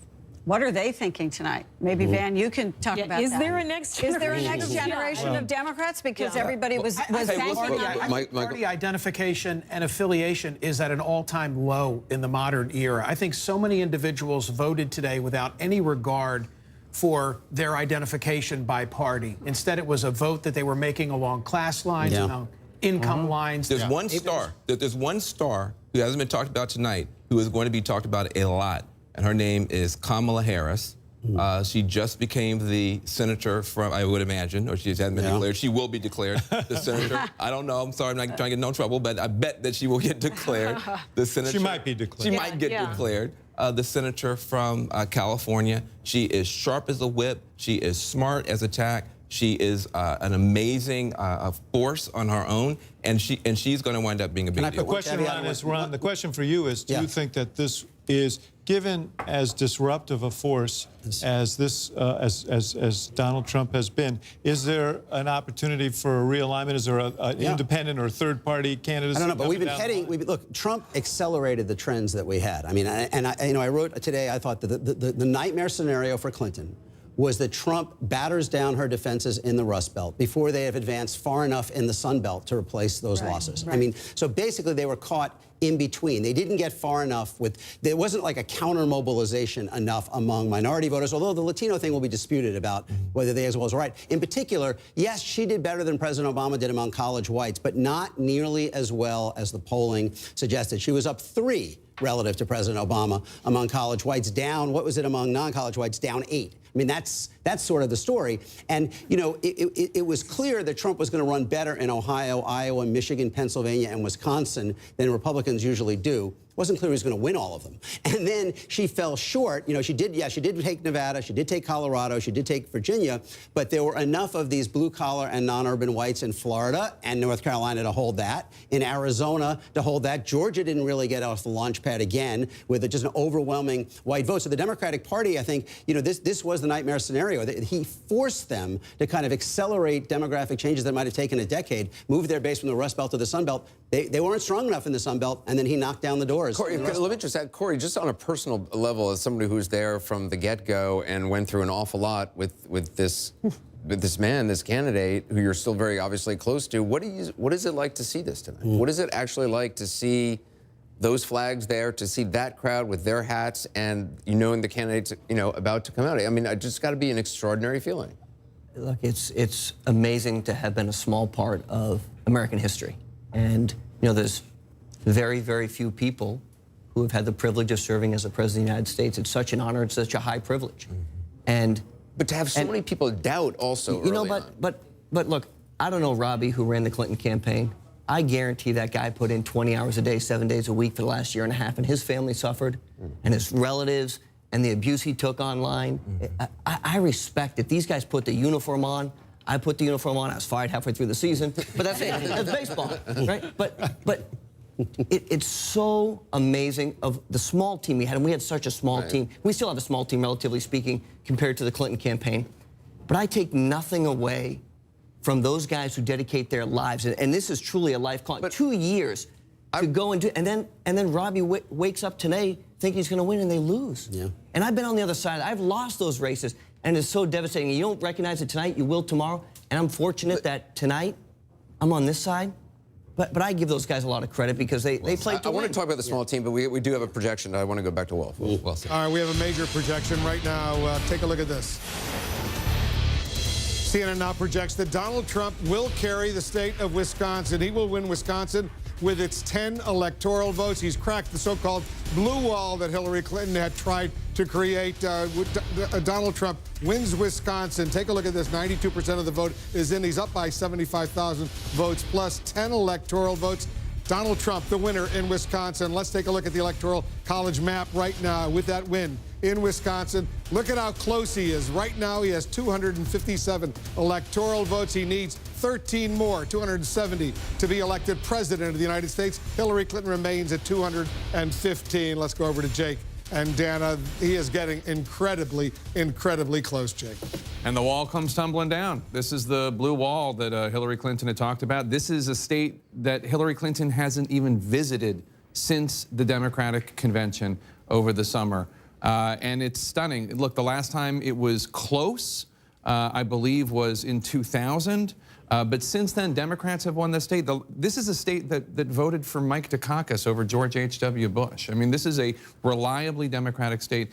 It is amazing to me, and this is not an original observation, but the idea that the Clinton campaign could see white working class voters going to Trump in places like Iowa and Ohio and not see that Wisconsin was also potentially in jeopardy. That's remarkable. I mean, this is truly the beginning of the end for Hillary Clinton's campaign. The Clinton campaign simply took Wisconsin for granted. No question. And let's take a second to look at where we are now with CNN projecting Wisconsin for Donald Trump. Two more states that we're going to be watching to see when we can project: Michigan and Pennsylvania. Donald Trump just needs one of those to clear that 270 mark to formally be the president-elect of the United States of America. Two states, you mentioned 1984 for Wisconsin, Michigan and Pennsylvania, they haven't gone Republican since 1988. So these are more bricks in that blue wall. And can I say one other point?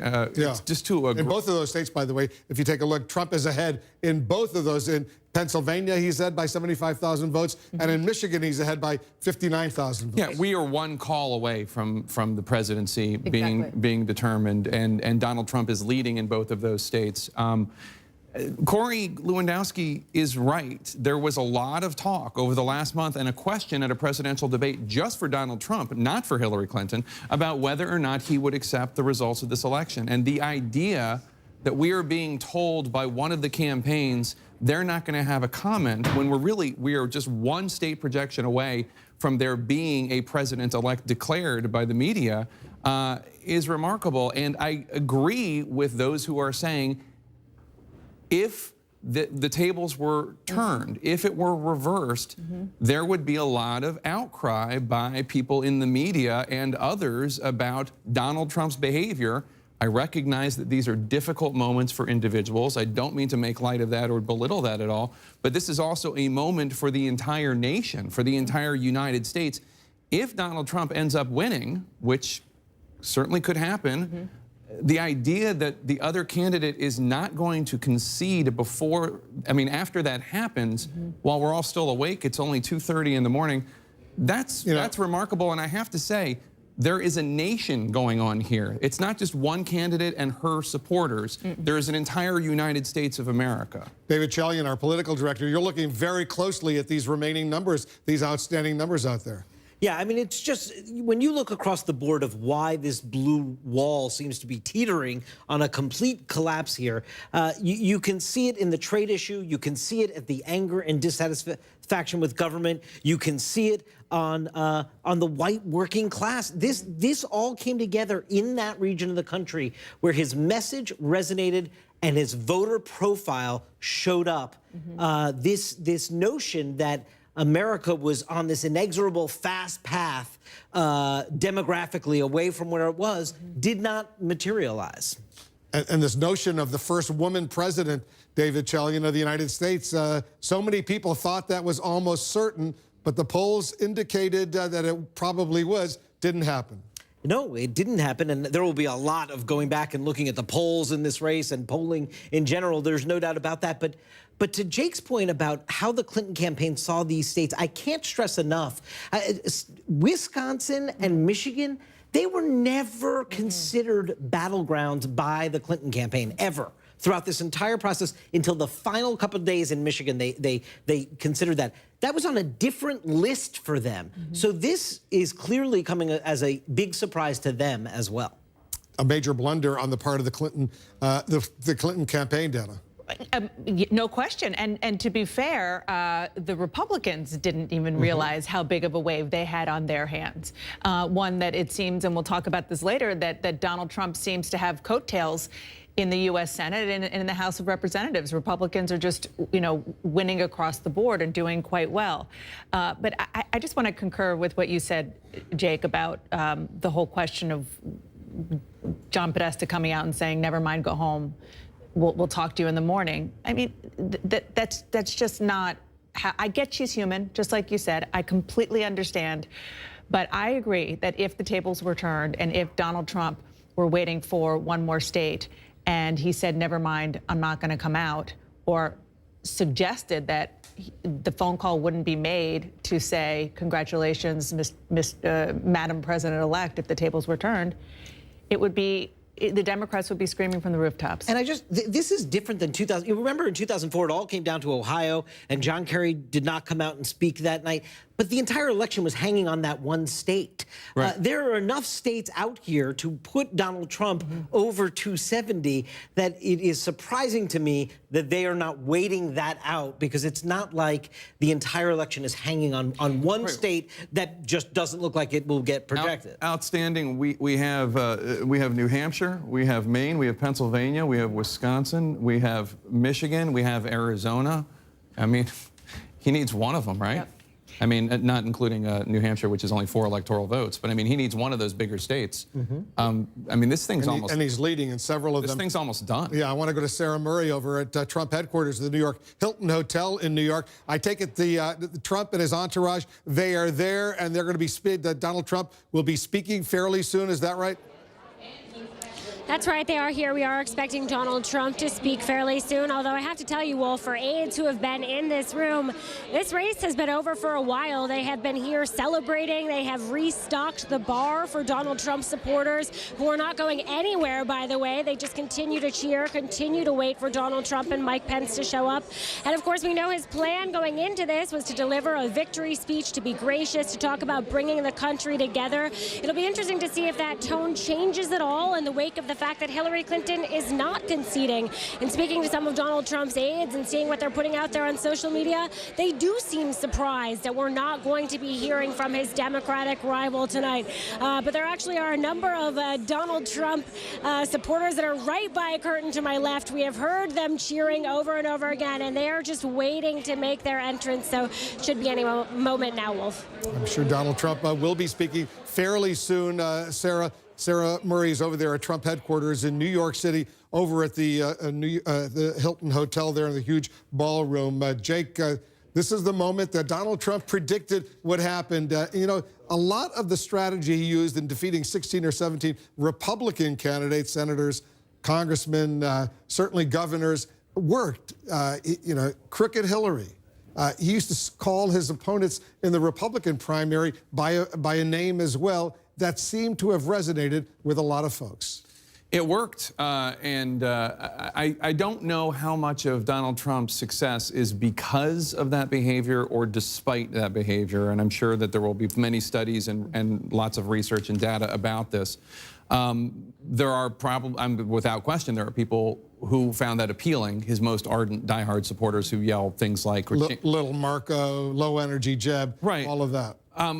I also think that there are a number of people who look past that at the message he's delivering. And of course, there are a lot of Hillary Clinton supporters and supporters of Gary Johnson and Evan McMullin and Jill Stein who couldn't look past it and found things that he said incredibly offensive. And this news that we're getting tonight is bothering them and hurting them. Yeah. I guess we'll see whether Donald Trump as president, as opposed to a candidate, how he's going to behave and whether or not he's still going to use that kind of language. Let's go over to John King at the Magic Well. John, it's almost over, I think it's fair to say. Well, and to the point that everyone was making earlier about the 2004 comparison, that was one state, the state of Ohio, and we did, I think it was 11-something the next morning when that election was finally called. If you're looking at this right now, to the point, there are a lot of Democrats, Wolf. My inbox is filled with a lot of Democrats asking the very question they were just asking. These Democrats are doing it privately in email, private email saying, you know, how dare she essentially leave with so much still in play. But if you look at this again, let's go Pennsylvania, 97%. Hold on one second. I want to go back to Dana right now.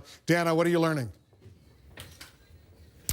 You know, Wolf, I have a little bit of information, but I just want to be sure that I have it right before I report it to you. So go back and talk to John, and go ahead, John, get back to you. So just go through this. As you go through these, again, you go through the outstanding states. Wisconsin, you see the lead. You're looking for to try to find the Democratic votes, and the math's just not there.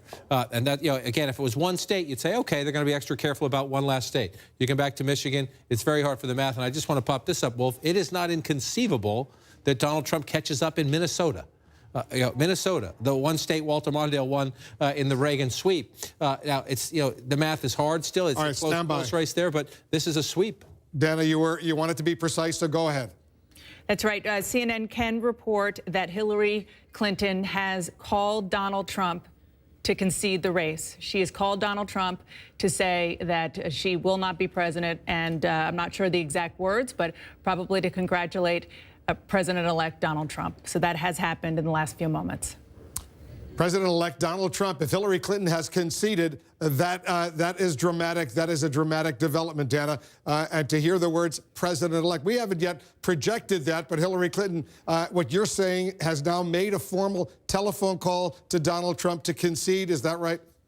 That's correct. I'm talking to a source who was there for it and telling me that conversation did happen. Our Sam Feist is also hearing from a different source that conversation did happen. So Hillary Clinton has made it very clear to her opponent that she believes that he will be the next president of the United States and not her. And you're also hearing she is still not going to speak tonight. Donald Trump, momentarily, we assume he will be speaking, addressing that very enthusiastic crowd there, but she won't. We don't have any indication that the plans that John Podesta, her campaign chairman, announced publicly are going to change, but it's pretty clear that phone call gave a green light to Donald Trump to make his speech. So if her aides, Jake, are telling her it's over, and she makes that phone call to Donald Trump congratulating him on winning the presidency, they've given up at this point, and Hillary Clinton has done what she thinks is the right thing. Well, they can look at the map and see the facts and the math. And the fact is that, as John King has been saying now for some time, if you look at Pennsylvania, there just are not the votes there for Hillary Clinton. It's impossible to think that she's going to win that state. And if Donald Trump wins that state, that's the enchilada. That's the whole ballgame. You know, it's at a moment that we want to make another major projection right now. And CNN projects that Donald Trump will win the state of Arizona with its 11 electoral votes. Donald Trump wins Arizona. 68% of the vote is in. He's got a nearly 80,000 vote lead. Donald Trump will carry Arizona. So let's take a look at the electoral map right now. You see Donald Trump. He has 268 electoral votes. He needs 2 more to become president of the United States, president-elect of the United States. She has 215. Take a look at that, 268 electoral votes, 268 votes for Donald Trump. Jim Acosta, you're over there at Donald Trump headquarters of the New York Hilton Hotel in New York. They're pretty excited right now. Wolf, it certainly feels like a victory party now. They are just jubilant here at Trump campaign headquarters. I just talked to a Trump campaign official a few moments ago and asked whether or not Donald Trump will address what John Podesta said over at the Javits Center here in Midtown Manhattan earlier this evening. And this official said, no, Donald Trump will address the American people. So we are waiting for that to happen any moment now. We understand he's in the building. And from talking to a number of Trump campaign officials, they are all responding with basically the same reaction. They're just as shocked as everybody else. Now, you'll probably talk to some people high up in the inner circle who will say, oh, no, we knew this all along. But I've talked to a number of senior Trump campaign officials down to the advanced staffers that we see out on the campaign trail on an everyday basis. They are shocked. They themselves cannot believe the upset that we're all witnessing, which is obviously one of the most stunning political upsets in recent American history. Now, as for what Donald Trump is going to say during this speech, Wolf, we do expect Donald Trump, as the 45th president-elect of the United States, to try to bring the country together, to try to say something to the American people that will begin this process of healing. They're going up in cheers one more time, Wolf, because the word is spreading throughout this room. It's up on the screens that Donald Trump is about to become the next president-elect of the United States. But in addition to trying to bring the country together, he's going to be thanking the people who made this movement happen. You know, there were a lot of doubters from all stripes, Democrats and Republicans, who didn't think this moment would happen. But it's happening, Wolf. 268 electoral votes. That's what we have projected so far. You need 270. You see Mike Pence, the vice presidential running mate, and his wife. They're walking in. I'm sure Donald Trump's family will be walking in, and then of course Donald Trump himself will be walking in. He's going to be addressing this very enthusiastic crowd over at the New York Hilton Hotel in Manhattan. Hillary Clinton has announced through John Podesta that she will not be speaking tonight, although we have now learned that Hillary Clinton did phone Donald Trump and congratulated him on what she said would be his victory. There's Mike Pence, the vice presidential running mate, with his family. Very, very excited. Very enthusiastic crowd over there. There's Mike Pence. Let's talk. Let's get Sarah Murray. Sarah Murray, you're over there as well. This crowd, clearly, it's a very excited. Pence. Well, hold on a second, because looks like Mike Pence is going to speak first. Presumably, will introduce Donald Trump. Let's listen in to Mike Pence, the governor of Indiana, the vice presidential running mate. Now come both this side. Come both sides.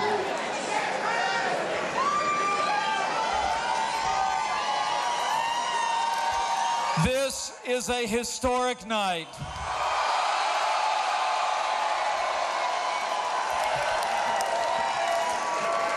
The American people have spoken, and the American people have elected their new champion.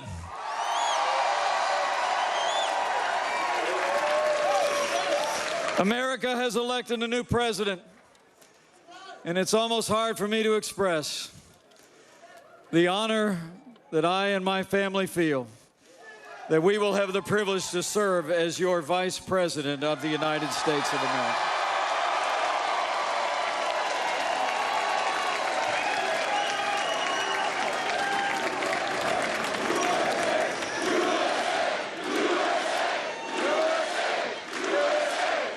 I come to this moment deeply humbled, grateful to God for his amazing grace. Grateful to my family, my wonderful wife, Karen, our son, Michael, and his fiancée, Sarah, our daughter, Audrey, far away, and our daughter, Charlotte. I could not be here without them. And I'm deeply grateful to the American people for placing their confidence in this team and giving us this opportunity to serve. And I'm mostly grateful to our president-elect, whose leadership and vision will make America great again.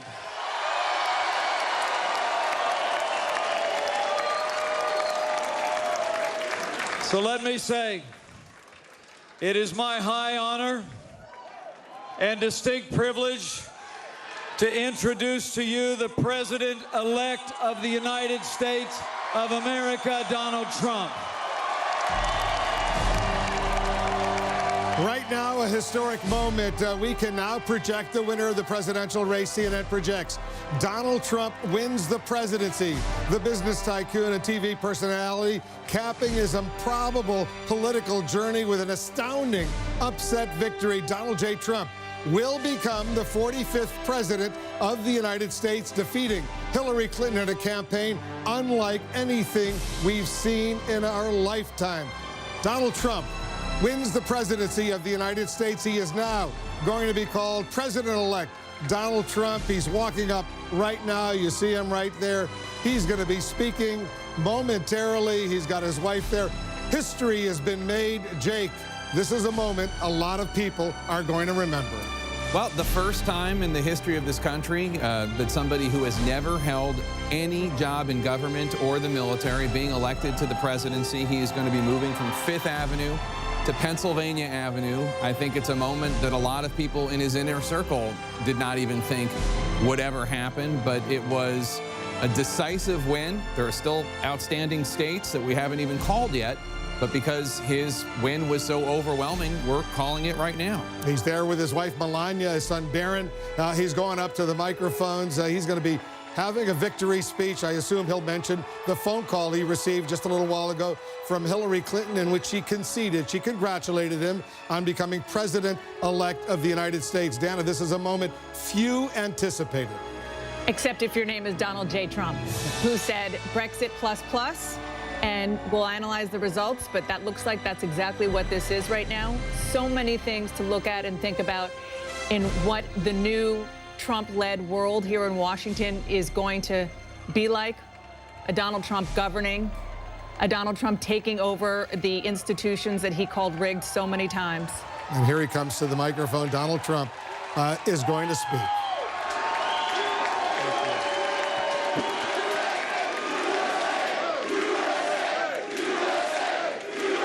Thank you. Thank you very much, everybody. Sorry to keep you waiting. Complicated business. Complicated. Thank you very much.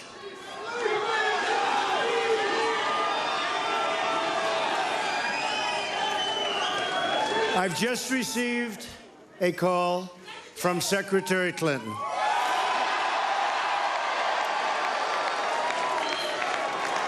She congratulated us, it's about us, on our victory.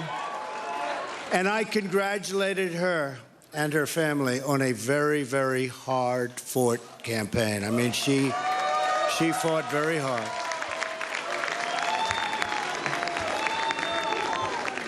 Hillary has worked very long and very hard over a long period of time, and we owe her a major debt of gratitude for her service to our country. I mean that very sincerely. Now it's time for America to bind the wounds of division. Have to get together. To all Republicans and Democrats and independents across this nation, I say it is time for us to come together as one united people. Time. I pledge to every citizen of our land that I will be president for all Americans, and this is so important to me.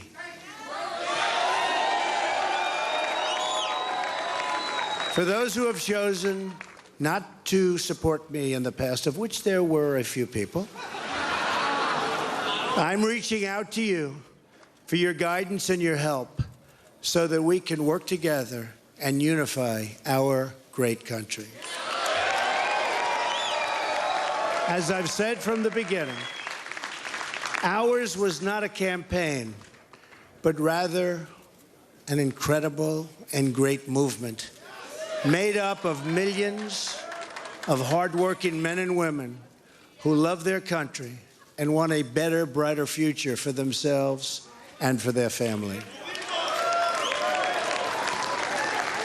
It's a movement comprised of Americans from all races, religions, backgrounds, and beliefs who want and expect our government to serve the people, and serve the people it will.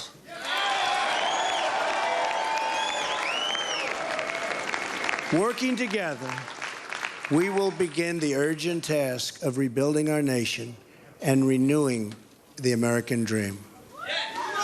I've spent my entire life in business looking at the untapped potential in projects and in people all over the world.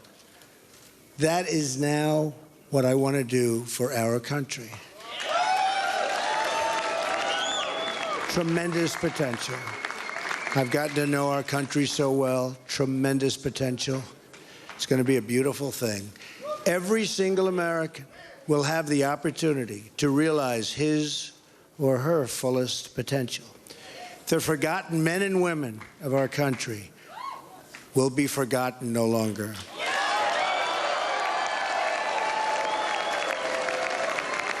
We are going to fix our inner cities and rebuild our highways, bridges, tunnels, airports, schools, hospitals. We're going to rebuild our infrastructure, which will become, by the way, second to none. And we will put millions of our people to work as we rebuild it. We will also finally take care of our great veterans. We've been so loyal, and I've gotten to know so many over this 18-month journey. The time I've spent with them during this campaign has been among my greatest honors. Our veterans are incredible people. We will embark upon a project of national growth and renewal. I will harness the creative talents of our people, and we will call upon the best and brightest to leverage their tremendous talent for the benefit of all. It's going to happen. We have a great economic plan. We will double our growth and have the strongest economy anywhere in the world. At the same time, we will get along with all other nations willing to get along with us. They will be. We'll have great relationships. We expect to have great, great relationships. No dream is too big. No challenge is too great. Nothing we want for our future is beyond our reach. America will no longer settle for anything less than the best.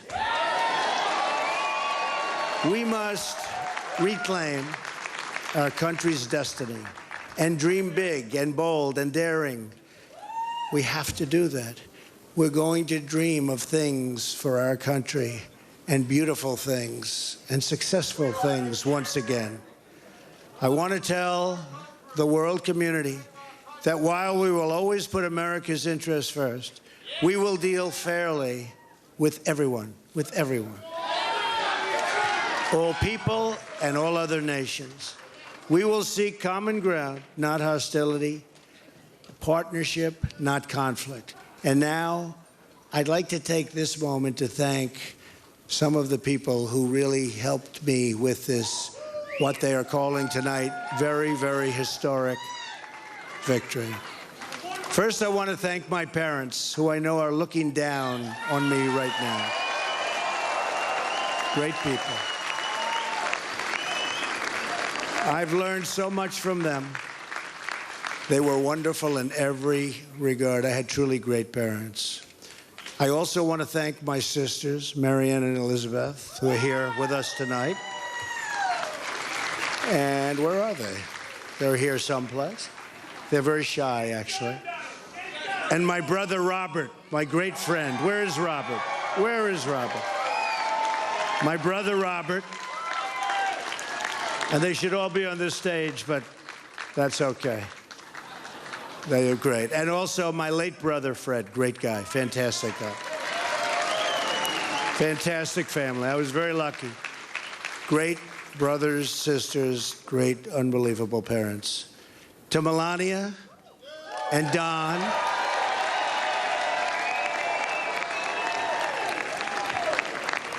And Ivanka. And Eric. And Tiffany. And Barron. I love you and I thank you, and especially for putting up with all of those hours. This was tough. This was tough. This political stuff is nasty and it's tough. So I want to thank my family very much. Really fantastic. Thank you all. Thank you all. And Lara, unbelievable job. Unbelievable. Vanessa, thank you. Thank you very much. What a great group. You've all given me such incredible support, and I will tell you that we have a large group of people. You know, they kept saying we have a small staff. Not so small. Look at all the people that we have. Look at all of these people. And Kellyanne, and Chris, and Rudy, and Steve, and David. We have got tremendously talented people up here, and I want to tell you, it's been very, very special. I want to give a very special thanks to our former mayor, Rudy Giuliani. Unbelievable. Unbelievable. He traveled with us, and he went through meetings. And see that Rudy never changes. Where's Rudy? Where is he? Rudy. Governor Chris Christie, folks, was unbelievable.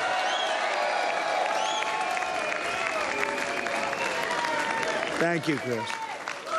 The first man, first senator, first major politician, and let me tell you, he is highly respected in Washington because he's as smart as you get. Senator Jeff Sessions. Where's Jeff?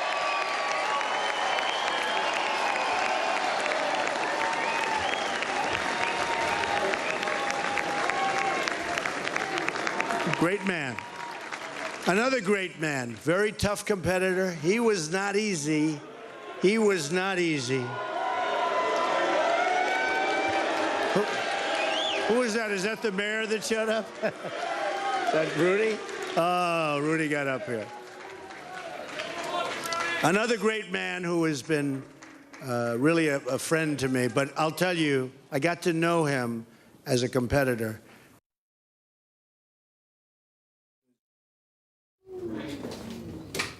Dr. Ben Carson. Where's Ben? Where is Ben?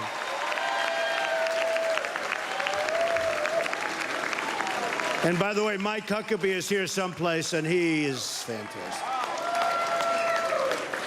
Mike and his family, Sarah, thank you very much. General Mike Flynn. Where is Mike? And General Kellogg. We have over 200 generals and admirals that have endorsed our campaign, and they're special people, and it's really an honor. We have 22 Congressional Medal of Honor recipients. We have just tremendous people. A very special person who believed me, and you know, I'd read reports that I wasn't getting along with him. I never had a bad second with him. He's an unbelievable star. He is, that's right, how did you possibly guess? So let me tell you about Reince. And I've said this. I said Reince, and I know it. I know it. Look at all those people over there. I know it. Reince is a superstar. But I said, they can't call you a superstar, Reince, unless we win. Because you can't be called a superstar like Secretariat. If Secretariat came in second, Secretariat would not have that big, beautiful bronze bus at the track at Belmont. But I'll tell you, Reince is really a star. And he is the hardest working guy. And in a certain way, I did this. Reince, come up here. Where is Reince? Get over here, Reince. Boy, oh boy, oh boy.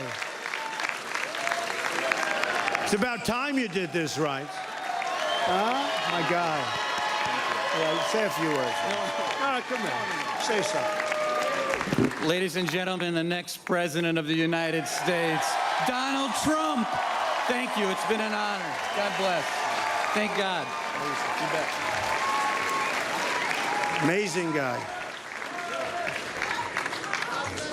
Our partnership with the RNC was so important to the success and what we've done. So I also have to say I've gotten to know some incredible people, the Secret Service people.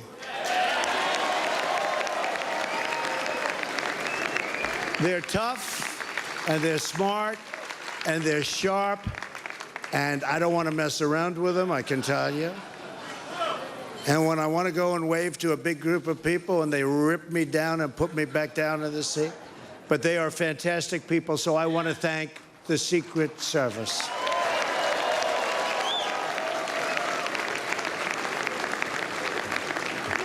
And law enforcement in New York City. They're here tonight. These are spectacular people, sometimes underappreciated, unfortunately, but we appreciate them. We know what they go through. So it's been what they call a historic event. But to be really historic, we have to do a great job. And I promise you that I will not let you down. We will do a great job. We will do a great job.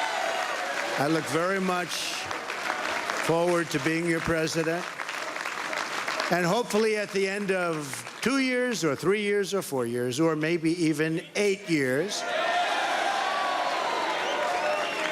you will say, so many of you work so hard for us, but you will say that that was something that you really were very proud to do, and I can thank you very much. And I can only say that while the campaign is over, our work on this movement is now really just beginning. We're going to get to work immediately for the American people. And we're going to be doing a job that hopefully you'll be so proud of your president. You'll be so proud. Again, it's my honor. It was an amazing evening. It's been an amazing 2-year period. And I love this country. Thank you. Thank you very much. Thank you. Thank you to Mike Pence. Thank you, everybody. Thank you, Mike. Congratulations, Mr. President. Congratulations.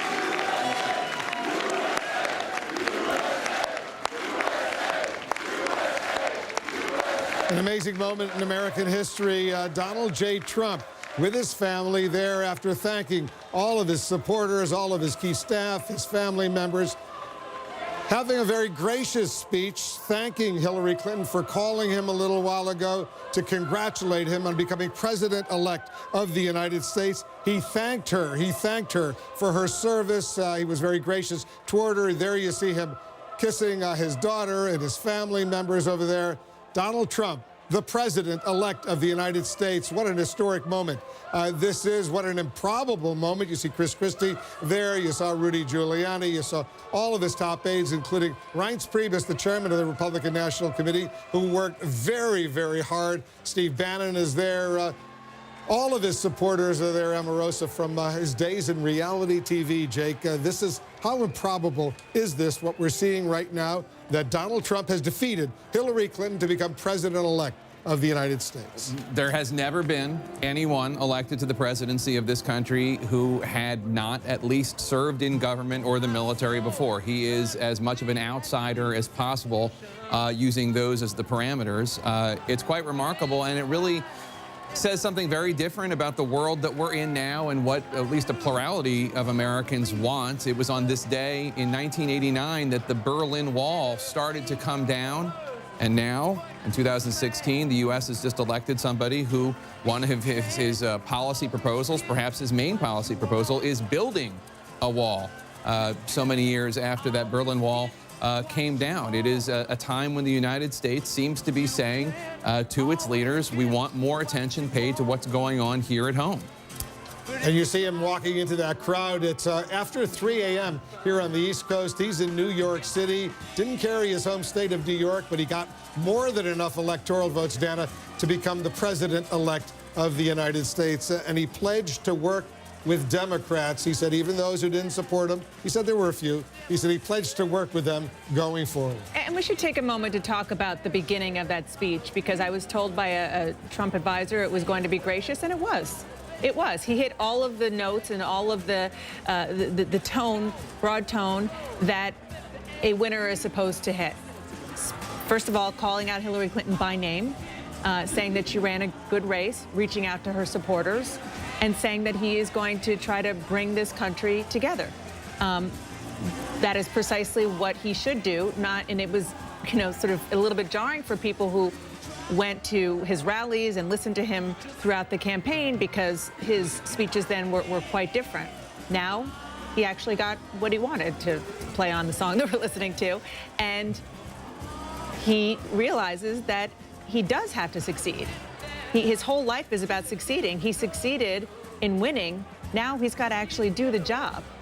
And that's a whole different ballgame. Now he's got to become, after being president-elect, president of the United States. John, and you and I spent a lot of time at that magic wall. He did it impressively, cracking her so-called blue wall. It is stunning what he has done when you look at that map. You look at whether it's temporary or permanent, a major realignment of the electoral map, the way we have elected presidents, coming after two very convincing Democratic wins. Both of the Obama victories were not just wins, they were huge wins when it comes to Electoral College perspective. Guess what? As we have a couple more states to count, Donald Trump is going to pass 300, and he's going to get close to where President Obama was when he won 4 years ago, and that's stunning because he flipped a Florida, he flipped in Ohio, he flipped a Wisconsin. It looks like he's going to flip Michigan and Pennsylvania. That is stunning. You just look at that, you look at how we have elected presidents the last 20 years. That is now. This is a man very few people gave any chance of being the Republican nominee.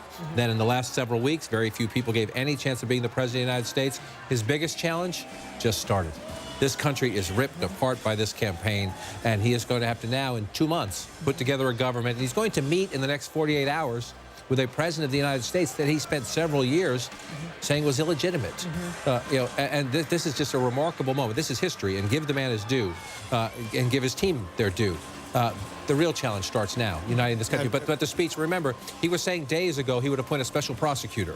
He was very conciliatory about Hillary Clinton at the top of that speech.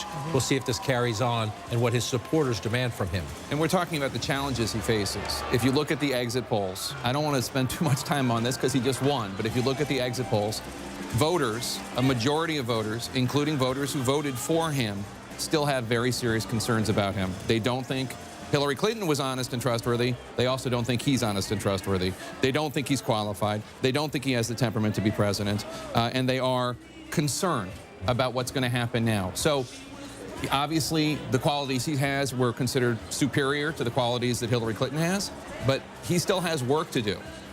David Jolly, this is a very impressive win. Not just a win, not a narrow win. This is a very impressive win. He has acquired, we're not even done counting potentially his electoral vote total. He's acquired more electoral votes than George W. Bush did in either one of his victories in 2000 or 2004. He's also going to inherit an entirely Republican Washington, a Republican House, a Republican Senate. He's going to name Antonin Scalia's replacement to the Supreme Court. This is going to be a town that is completely molded now. Donald Trump will have the wind at his back, huge victory, and have all the components of government. And Jake, I just want to put some numbers onto what you're saying because I think it is so important. 61% of voters today said that he's not qualified to be president. 63% said he doesn't have the temperament to be president. His work is monumental, the task ahead of him. He will do it. He channeled the anger, the frustration. He gave voice to the need to change things in Washington.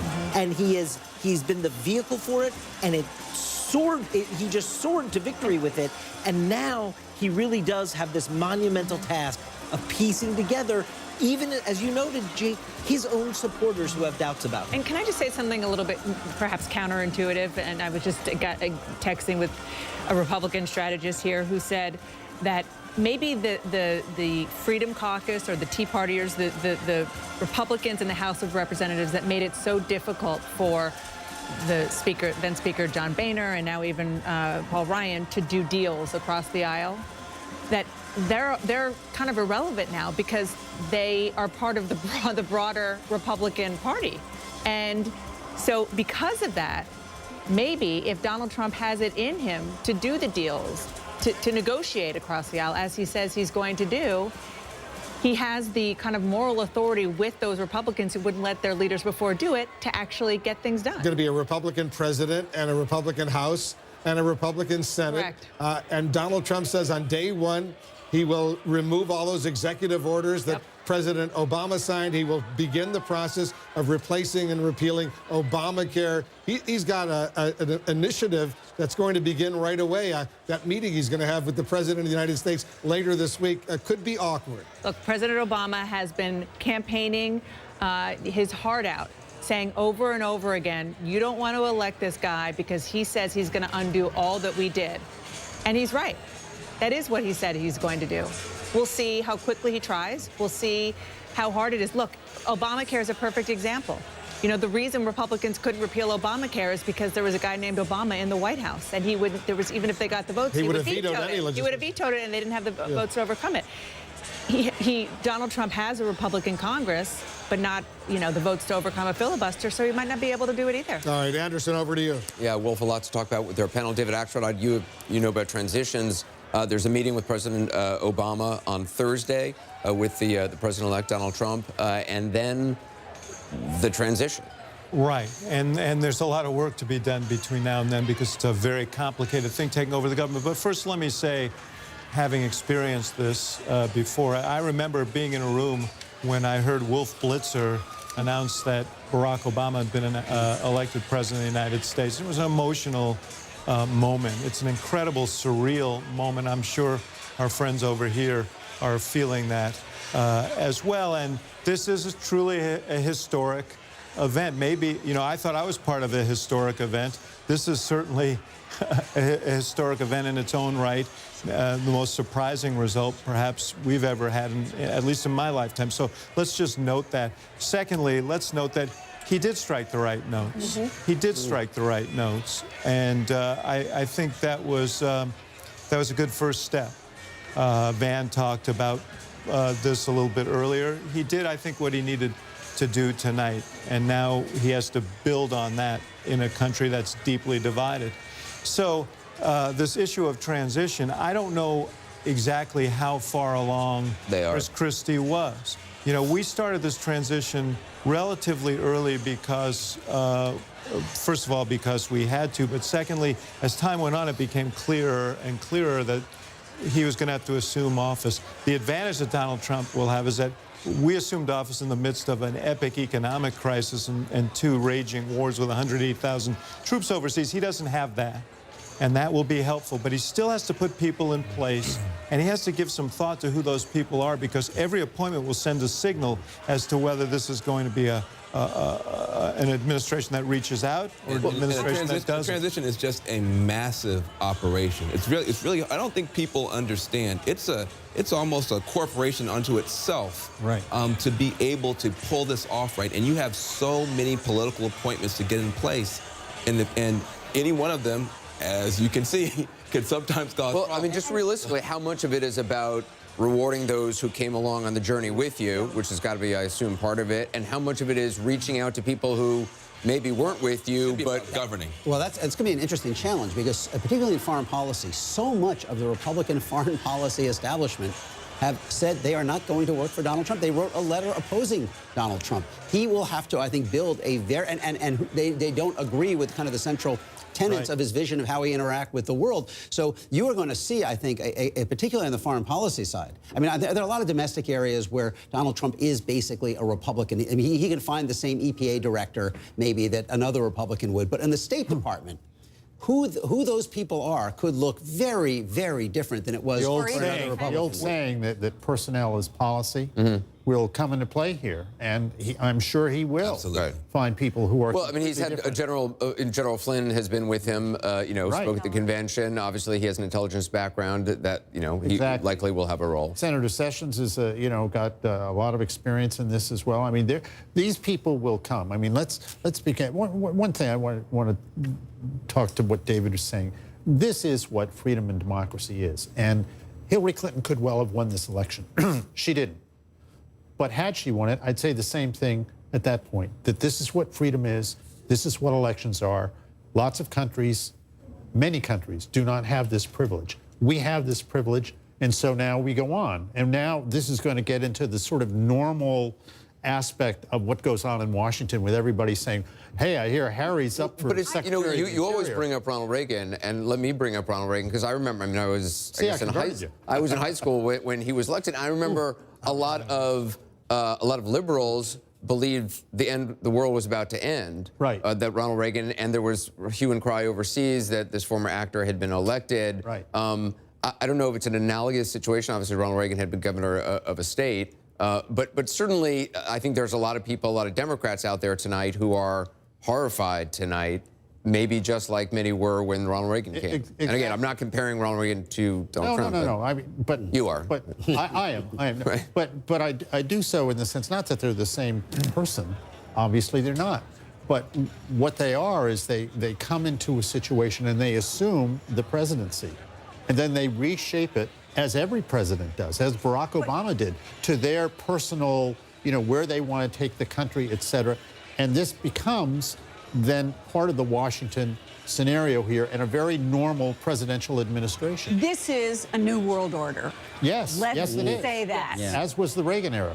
That's why I'm saying, as was right. Reagan. And I don't think we can possibly overstate that.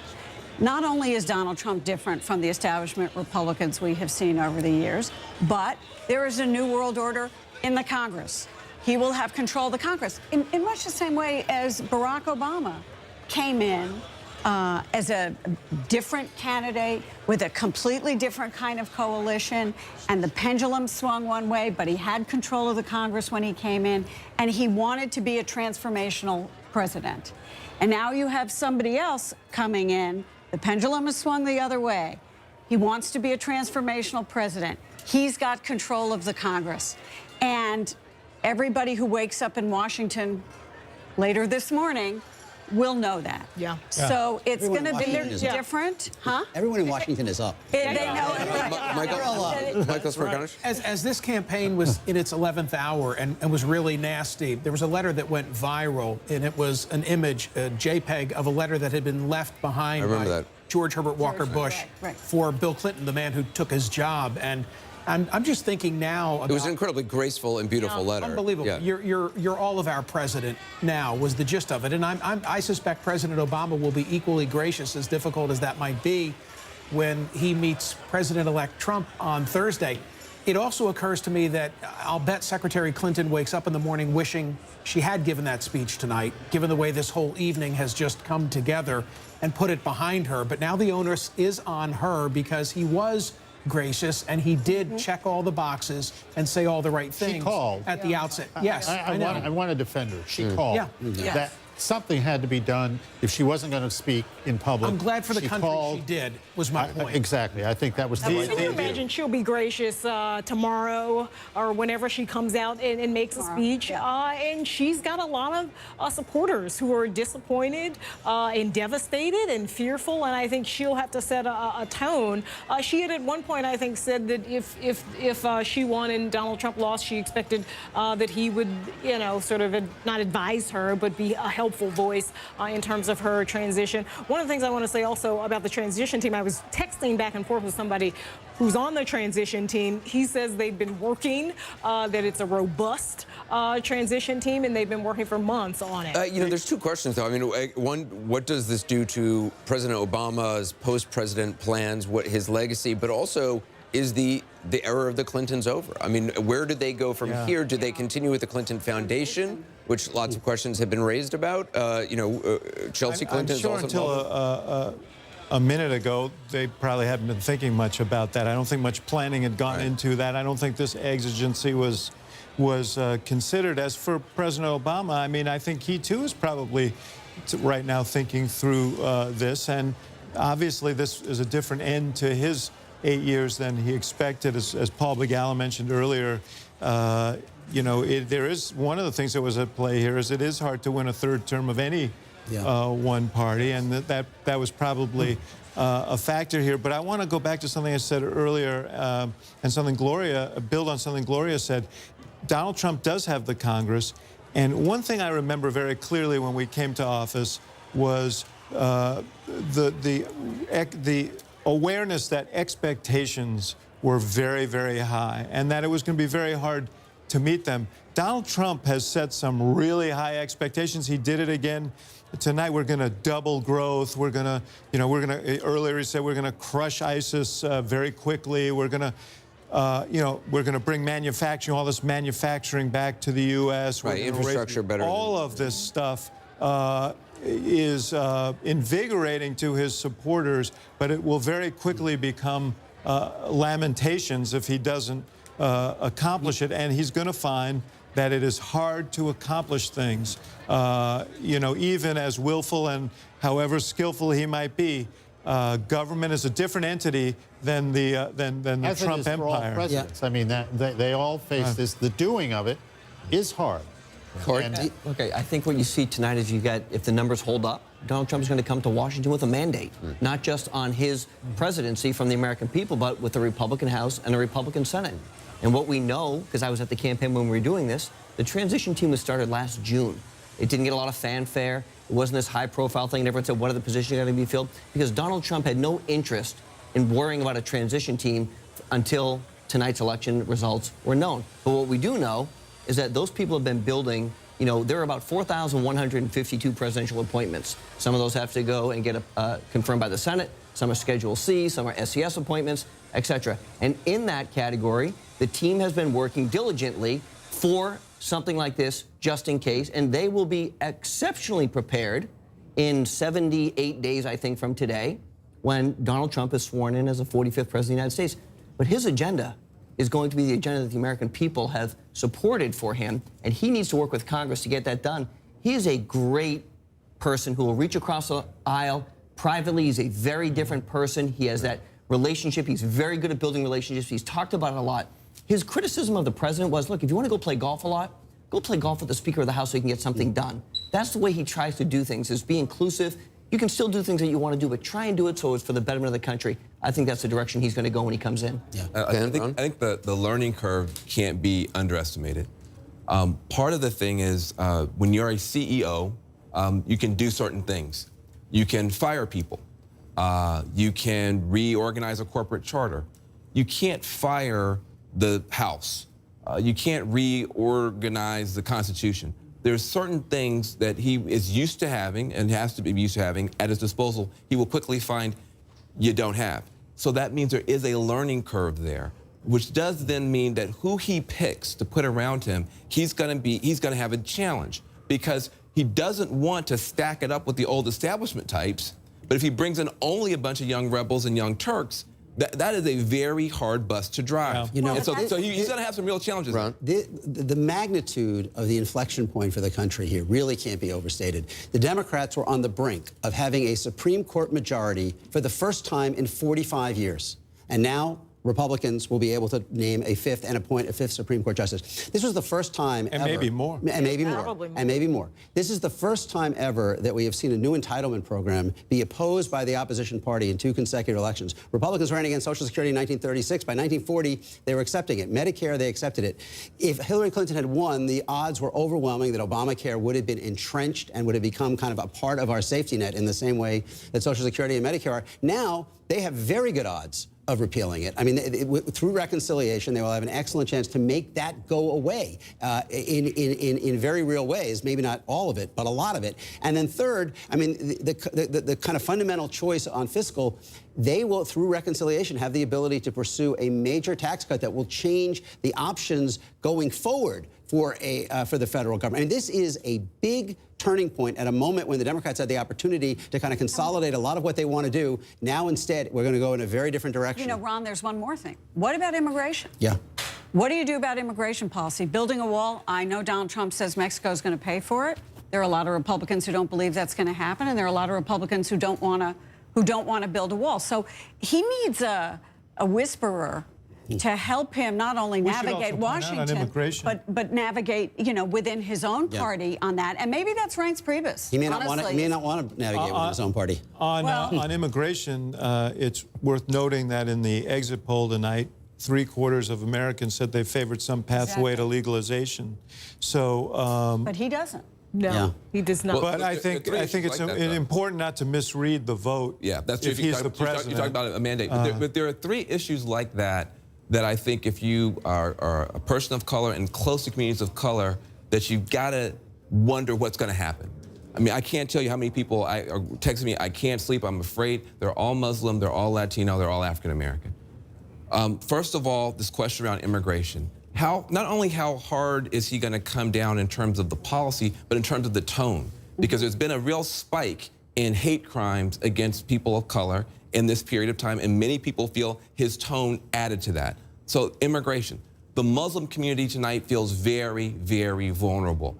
Somebody just texted me, half the country apparently hates people who look like me. And the last is his law and order rhetoric. How does that impact African Americans? I want to get to Corey on that, but I got to go back to Wolf just for now. Wolf? Anderson, Donald Trump, he's elected the 45th president of the United States. The outcome of this historic election, you take a look. You see it on the Empire State Building in New York City. That landmark, we might call it the Trump Tower right now. Donald Trump, 45th president of the United States. You see it on the Empire State Building right there. More on his stunning and historic win and what comes next right after a quick break. And welcome back. An extraordinary and historic night. Donald Trump will be the next president of the United States. He's going to be meeting with President Obama on Thursday. The transition already underway, obviously, and that is going to accelerate, obviously, very much in the days ahead. I want to continue our conversation with Jeffrey Lord and Corey Lewandowski, former campaign manager. In terms of just the days ahead, I mean, the sea I mean, it is an extraordinary moment to have been running as hard as Donald Trump has been running, working as hard, and then suddenly, I mean, he wakes up tomorrow, if he even goes to sleep tonight, because we know he stays up much of the night often. Is he ready for this? I mean, is he? Can anybody be ready for that transition? I mean, David would know better than I would, but I would say that nobody is fully prepared to step into the biggest job in the world, regardless of what your background was, regardless of what your history was, whether you're a U.S. senator or a governor or a successful business executive. You're about to take over the most powerful nation in the world and govern that in a way that you are trying to bring the country together, to make sure they have economic security, to make sure they have a national security. And this is a massive job. But there's one important thing I need to touch on. 1 million civilian employees, 1 million military. But you know, you just very briefly earlier, you know, on the stage, Donald Trump tonight talked about, you know, everybody said he had a small team, but he had a big team there. I remember going to Mar-a-Lago to interview Donald Trump during the primaries, and it was you, Hope Hicks, Donald Trump, and that was it. That was the campaign. And I remember you pointing to a guy who was at the pool at Mar-a-Lago and said, "That's our digital guy." He was like asleep at the pool. And I literally was like, I turned to the people I was with, I was like, where is the actual campaign? And I realized it was you guys just walking through Mar-a-Lago doing an interview, doing your thing. And so now it is a whole other thing. I mean, he's in a bubble for the rest of the next 4 or 8 years. And probably longer than that, right? Once the president leaves, you stay in that bubble. But what I think you've seen, what I have seen from Donald Trump is, look at the choice of Mike Pence. A fantastic choice for vice president. He is a polished, well-respected, well-liked, articulate individual who's going to bring poise to the vice president. Who also knows Washington. Who also knows Washington, right? And I think Mike is a great choice. But I also think that, you know, what you have is Donald Trump surrounds himself traditionally with people who are executors. He wants something done, and then he allows that person to go get it done as long as the results are there. And I think as he will build out his cabinet and look at those positions, he'll be looking to people who have an expertise, whether that's a Mike Flynn of the world who's been around and a retired 3-star general, someone who understands their respective space, and he gives them the instruction from the top and says, this is how I want it to be accomplished, please go do it. Anderson, when you were looking for the campaign, it was right here. It was in this room. It was in studios like this all over the country. What he showed was an amazing ability to dominate the national conversation through the mass media. Well, look, Donald Trump, which I always gave him credit for, he gave interviews which all those other Republicans running, they wouldn't talk. It overwhelmed many, I think, of the traditional kind of tools of presidential politics, both paid advertising and organizing, and it's very applicable to being president. Now, you know, whether a president can have kind of the same level of exposure and kind of friction that Trump employed as a candidate. But nonetheless, we have seen sort of a transformation of the way you run for president, using the mass media as opposed to kind of the more structured tools. And that could be something of a tip-off of how he will behave as president. I agree that he has been masterful at using the media, and he has. Like, there are a lot of people in my old business making ads in presidential campaigns who are going to go through a lot of soul-searching about because he just overwhelmed all of that. But I'm just telling you, the presidency is more than how you communicate. Presidency is minute by minute making decisions that are incredibly consequential, complex, difficult. President Obama always says it doesn't come to the president's desk unless it's impossible because somebody else would have solved it. Right. And so that's the way you fill your days for 4 or 8 years. And you have to have people around you who can help you do that. And then you have to make wise decisions. It is different than jumping on a television show or on Twitter. I remember when Ronald Reagan was elected, Jimmy Carter was the ultimate detail man. You know, I mean, some Democratic donor went in to see him on one occasion. He was in the little office there off the Oval Office, and Carter gets up to greet him, and he's got the Air Force budget piled up here to his knee, and he says very proudly, "I've read every line of it." And then Reagan gets elected. He comes to the White House to meet with Carter, and Carter, in very detailed fashion, has this whole list of things that he goes over, and is appalled that Reagan never takes a note. My point is that all of these presidents are stylistically different. And what you're describing is Barack Obama's presidency, and what I'm describing is Ronald Reagan's presidency. There will be a Trump presidency, and it will be run in Trump style, and it will adapt to the institution. What I'm saying to you is that whatever your style is, the world is what the world is. Yeah. Yes. The challenges are what the challenges are. You can't simply ignore them. You have to deal with them. And so one way or another, you have to find a way to get your arms around. But also Ronald Reagan had a very kind of, core group of experienced, statesmen and attorneys, Jim Baker, and the other, Deaver. He had been governor of California for 2 terms, and he brought some of those. So he was sort of big pictures, and then leave the room, and maybe they worked out the details. I mean, I think Donald, just my opinion here, I think Donald Trump will have some variation of that.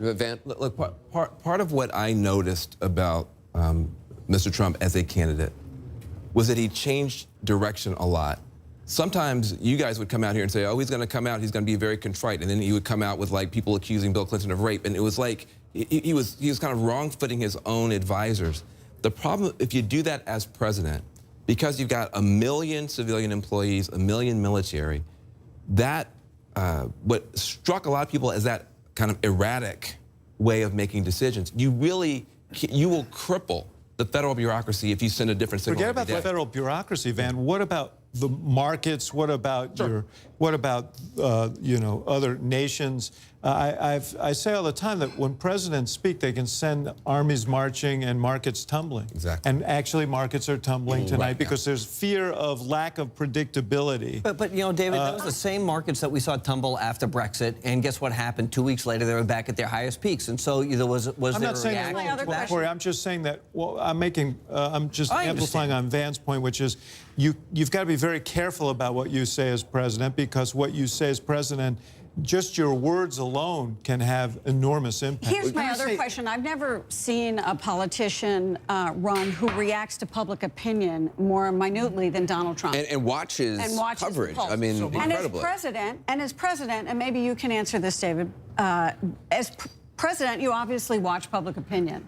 And you know when you're doing something that's not going to be popular.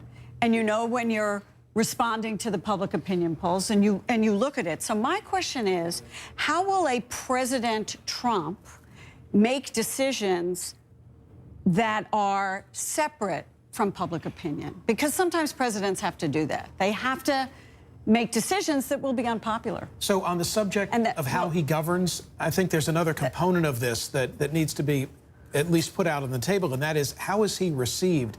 I thought we were going to be here tonight anticipating a Hillary Clinton administration where there was going to be Republican obstinance. There was already discussion of more Benghazi hearings relative to the email server. You even had John McCain saying, I think that Supreme Court, that 9th seat, should sit vacant until there's a Republican. And it looked like they were going to be at loggerheads from the get-go. Okay, so it's now President-elect Trump. How will he be received by Democratic congressional leadership, even acknowledging that the Republicans would control both the House and the Senate? And I think the onus is now on them to meet him halfway. He'll be received the same way Tip O'Neill received Ronald Reagan, which is to say, he said to then President-elect Reagan, congratulations, Mr. President, but you're now in the majors. And they had this kind of relationship right off the bat. But when they needed to, Ronald Reagan knew either how to A, defeat Tip O'Neill, or B, make a deal with it.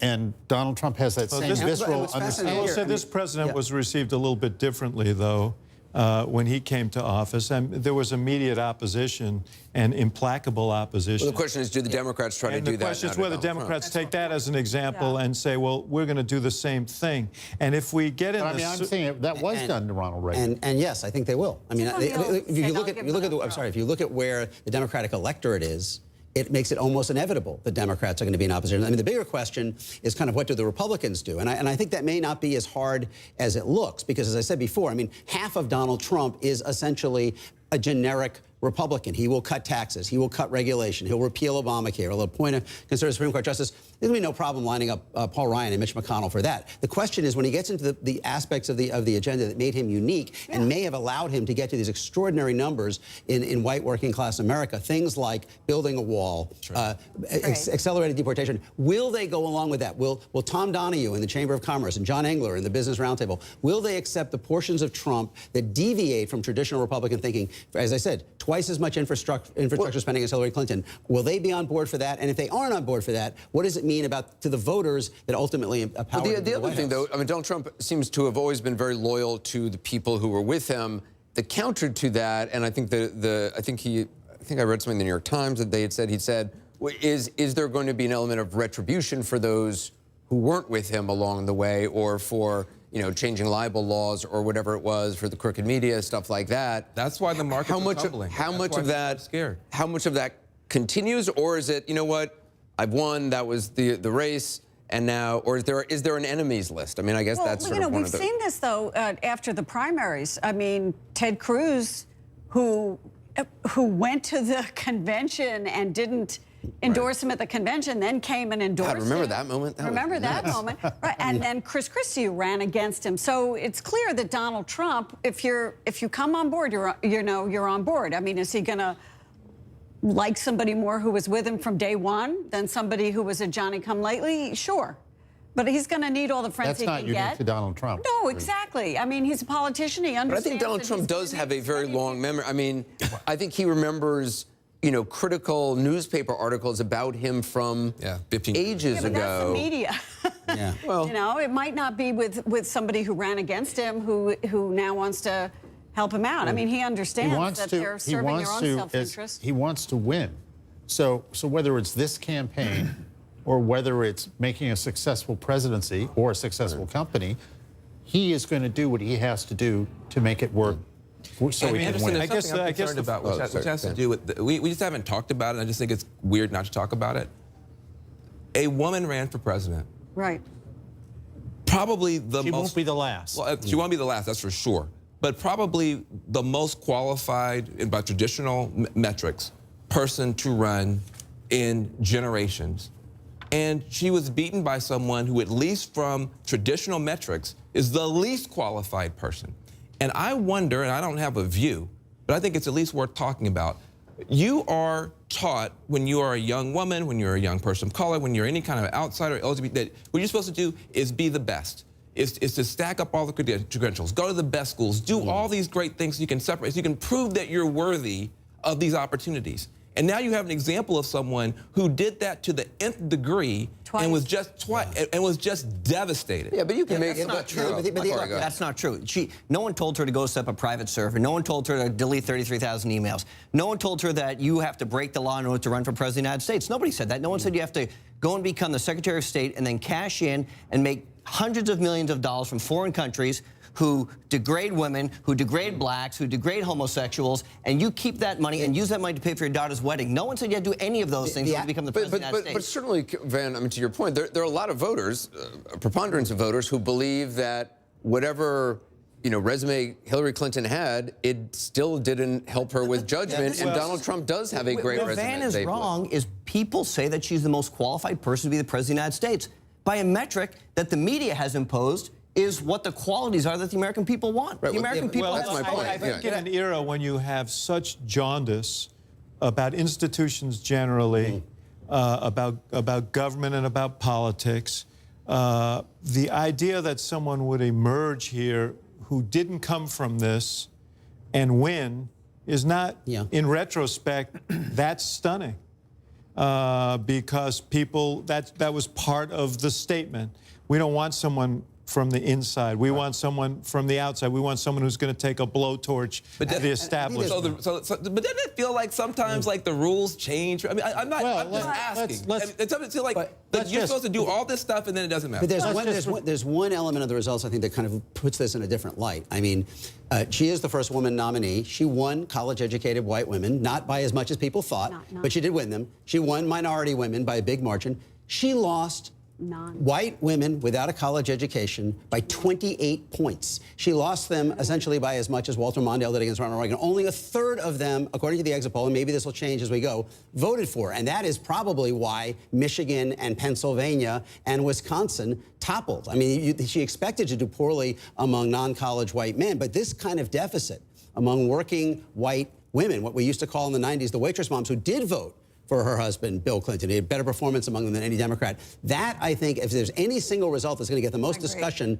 after tonight, it's going to be that. I agree, because there was a gender gap within the gender of women. A class gap. A class gap. And it wasn't about gender. It was about class. And, you know, you talk about a woman getting so close. What was remarkable to me about this race was that gender was never really an issue. In this race. The reason for that, I think, is that she had made herself into a generic politician that had nothing to do with her gender. Well, the first time she ran on experience.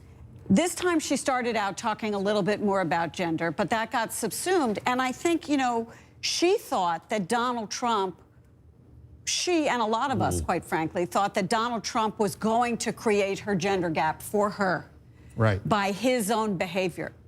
And that they would, so it would be about, the gender gap would be about his behavior and not about women having to feel like they were voting for a woman just because she was a woman. In the end, it turned out to be about class, and the gap, not gender. The gap between the college and non-college white women was bigger than the gap between men and women. It was bigger. The class gap among white women was bigger than the gender gap. Wow. Exactly. So, I mean, that is just, and again, Bill Clinton won. He's the only Democrat in the last 30 years. He won most of those women. She lost them by as much as Walter Mondale. We have a lot more ahead, a lot more to talk about. We're going to take a short break on this historic night. We'll be right back.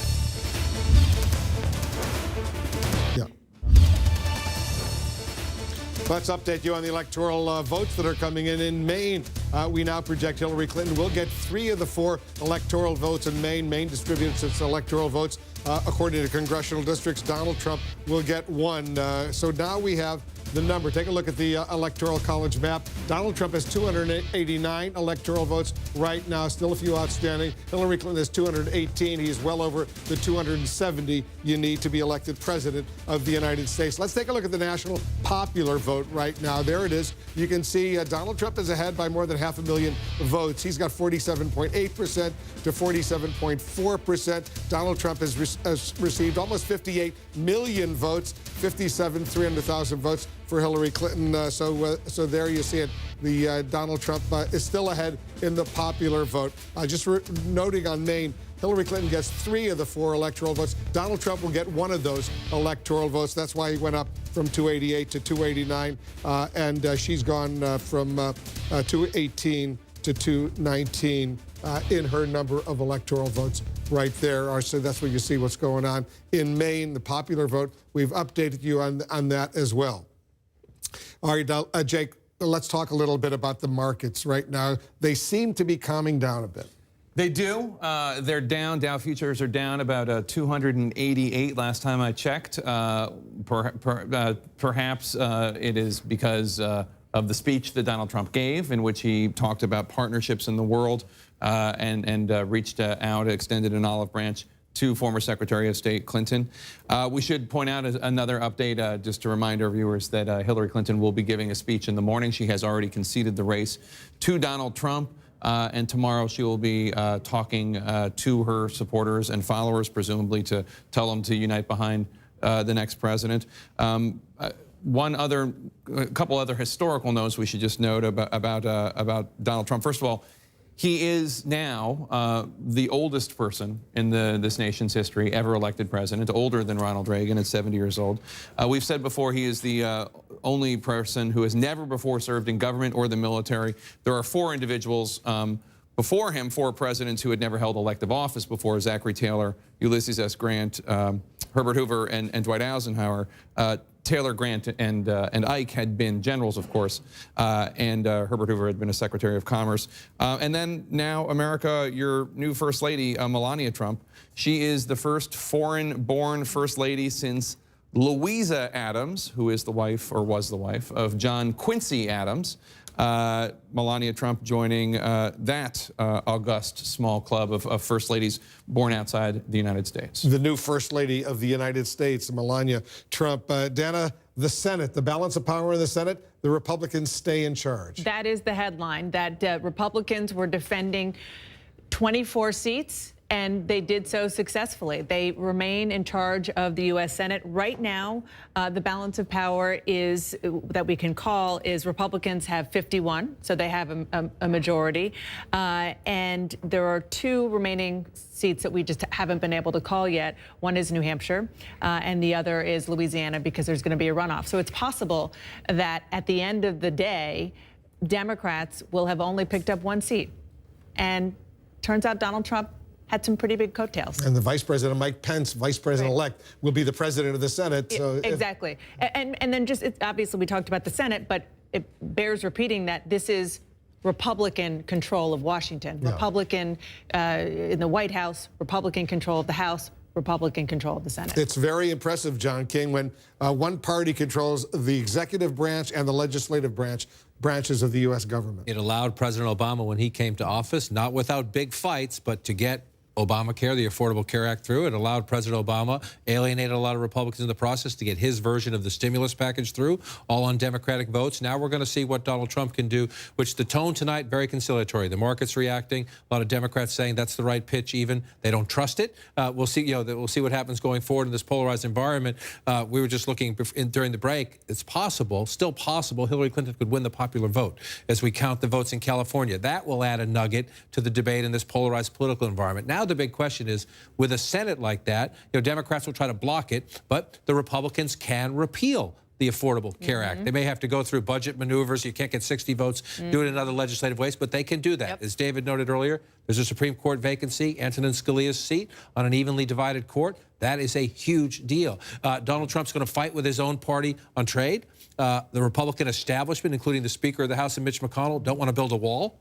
And they don't think Mexico will pay for it. So what Donald Trump, what he takes from the campaign into governing now is going to be fascinating. And sometimes people change their mind. Bill Clinton ran against the dictators in Damascus, and the Bushes in Beijing had, with old Hafez Assad, and the Chinese had very productive relationships. So we'll see what happens. Sometimes you modify as you go, but this is a fascinating moment for Donald Trump. And you talked about how the Republicans control the executive branch of government and the legislative branch of government. We should point out the judicial branch of government, which is now basically a 4-4 tie with a Supreme Court vacancy.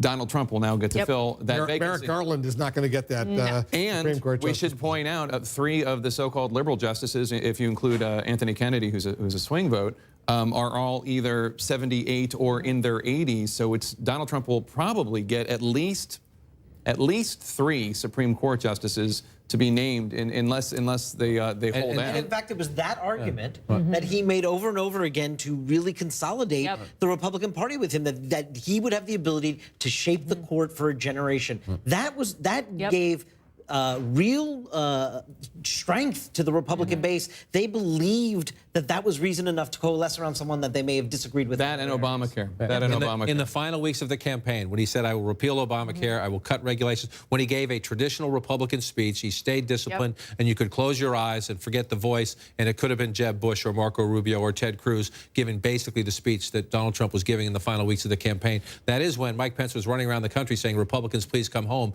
They did. It's interesting. Hillary Clinton tomorrow is going to have to give a speech she dreaded. She gave it, remember, 8+ years ago when she conceded to Barack Obama, who won the Democratic presidential nomination at that time. She conceded, spoke about the glass ceiling. She's going to have to do the same thing this time. Donald Trump was extremely gracious and said he wanted to heal the country. And whether or not he is successful will begin with what kind of speech Hillary Clinton gives as the person who did not win, and how when she tells her supporters that they need to get behind the new president-elect. He thanked her. He was very gracious for her service to the country over all of these years. Our election coverage is going to continue nonstop right now. Chris Cuomo and Allison Camerado, they are going to be joining us on New Day. Remember, this has been a truly historic night. Donald Trump, elected president of the United States. This is CNN Breaking News. We want to welcome our viewers in the United States and around the world. This is a new day indeed. President-elect Donald J. Trump, a stunning comeback, wins in places and by margins that made this victory deep and decisive. We still have states to call, but whether it's the moment or simple exhaustion, Donald Trump already different in his first remarks to the country, humble, conciliatory, and promising to make us all proud. I've just received a call from Secretary Clinton.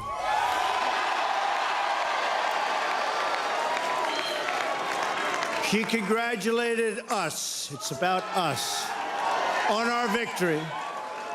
And I congratulated her and her family on a very, very hard-fought campaign. I mean, she fought very hard. Donald Trump's rival, Hillary Clinton, conceding the race last night. She will speak later this morning, we're told. At this hour, there are still several states that are too close to call. Republicans, though, will maintain control of the U.S. Senate and House of Representatives. Markets around the world are in turmoil at this hour over Trump's astonishing victory. We have this incredible and historic moment covered the way only CNN can. So let's begin with John Berman to break down all of the numbers. John. Good morning, Allison. This is where things stand a little after 4 a.m. on the East Coast. Donald Trump will be the 45th president of the United States. As of right now, he has already won 289 electoral votes. We have 3 states still remaining to call: Michigan, Minnesota, and also New Hampshire. I want to show you Maine. Maine also, we just did call Maine, but one interesting detail about the state of Maine, Donald Trump will win 1 electoral vote in the state of Maine, the first Republican to win an electoral vote in New England since the year 2000. That's because Maine gives some electoral votes based on congressional districts. Some other information we want to give you right now. Donald Trump, as of now, Hillary Clinton is at 218 electoral votes, 29 states for Trump, including historic wins in Wisconsin and Pennsylvania. He turned those states from blue to red. It's historic. You know, no Republican has won Pennsylvania since 1988. No Republican has won Wisconsin since Ronald Reagan. Clinton didn't even go there after the convention. Now, Hillary Clinton did win some states, including California and Virginia, bringing her total to 19, dramatically fewer than expected. One of the big surprises Allison brought up just a little while ago, Donald Trump, he had coattails. The Republicans, they will keep control of the Senate, at least 51 Senate seats. That means they don't even need Mike Pence to break a tie if that need should arise. As for the House of Representatives, as of right now, this is where the balance of power stands there. Republicans easily maintain control with at least 235 seats. So the key here to remember, guys, is that Donald Trump was able to bring Republicans into power, even Republicans who didn't necessarily support him. Some of these numbers will change throughout the morning. We will keep you posted. Guys? All right, John, thank you very much for all of that. About 1 hour ago, Donald Trump gave a victory speech. He reached out to Hillary Clinton and her supporters. Here's a little of what he had to say. I've just received a call from Secretary Clinton.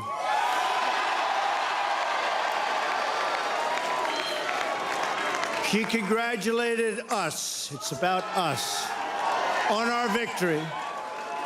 And I congratulated her and her family on a very, very hard-fought campaign. I mean, she fought very hard.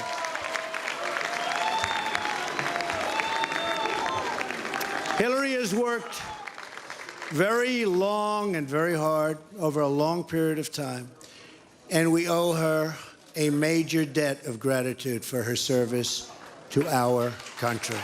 I mean that very sincerely. Now it's time for America to bind the wounds of division. Have to get together.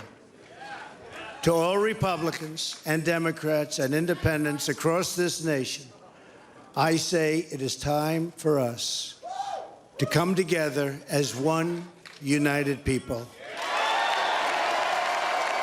It's time. I pledge to every citizen of our land that I will be president for all Americans, and this is so important to me.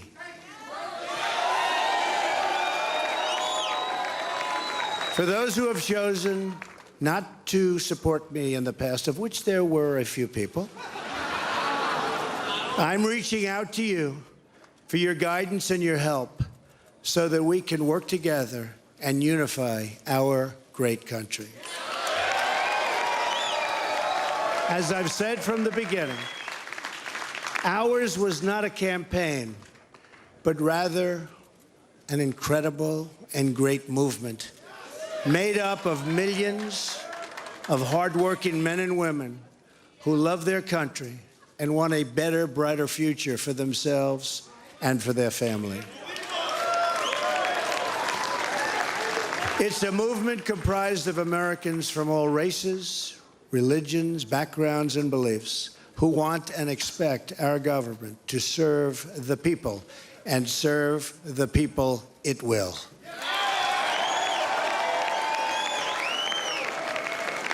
Working together, we will begin the urgent task of rebuilding our nation and renewing the American dream.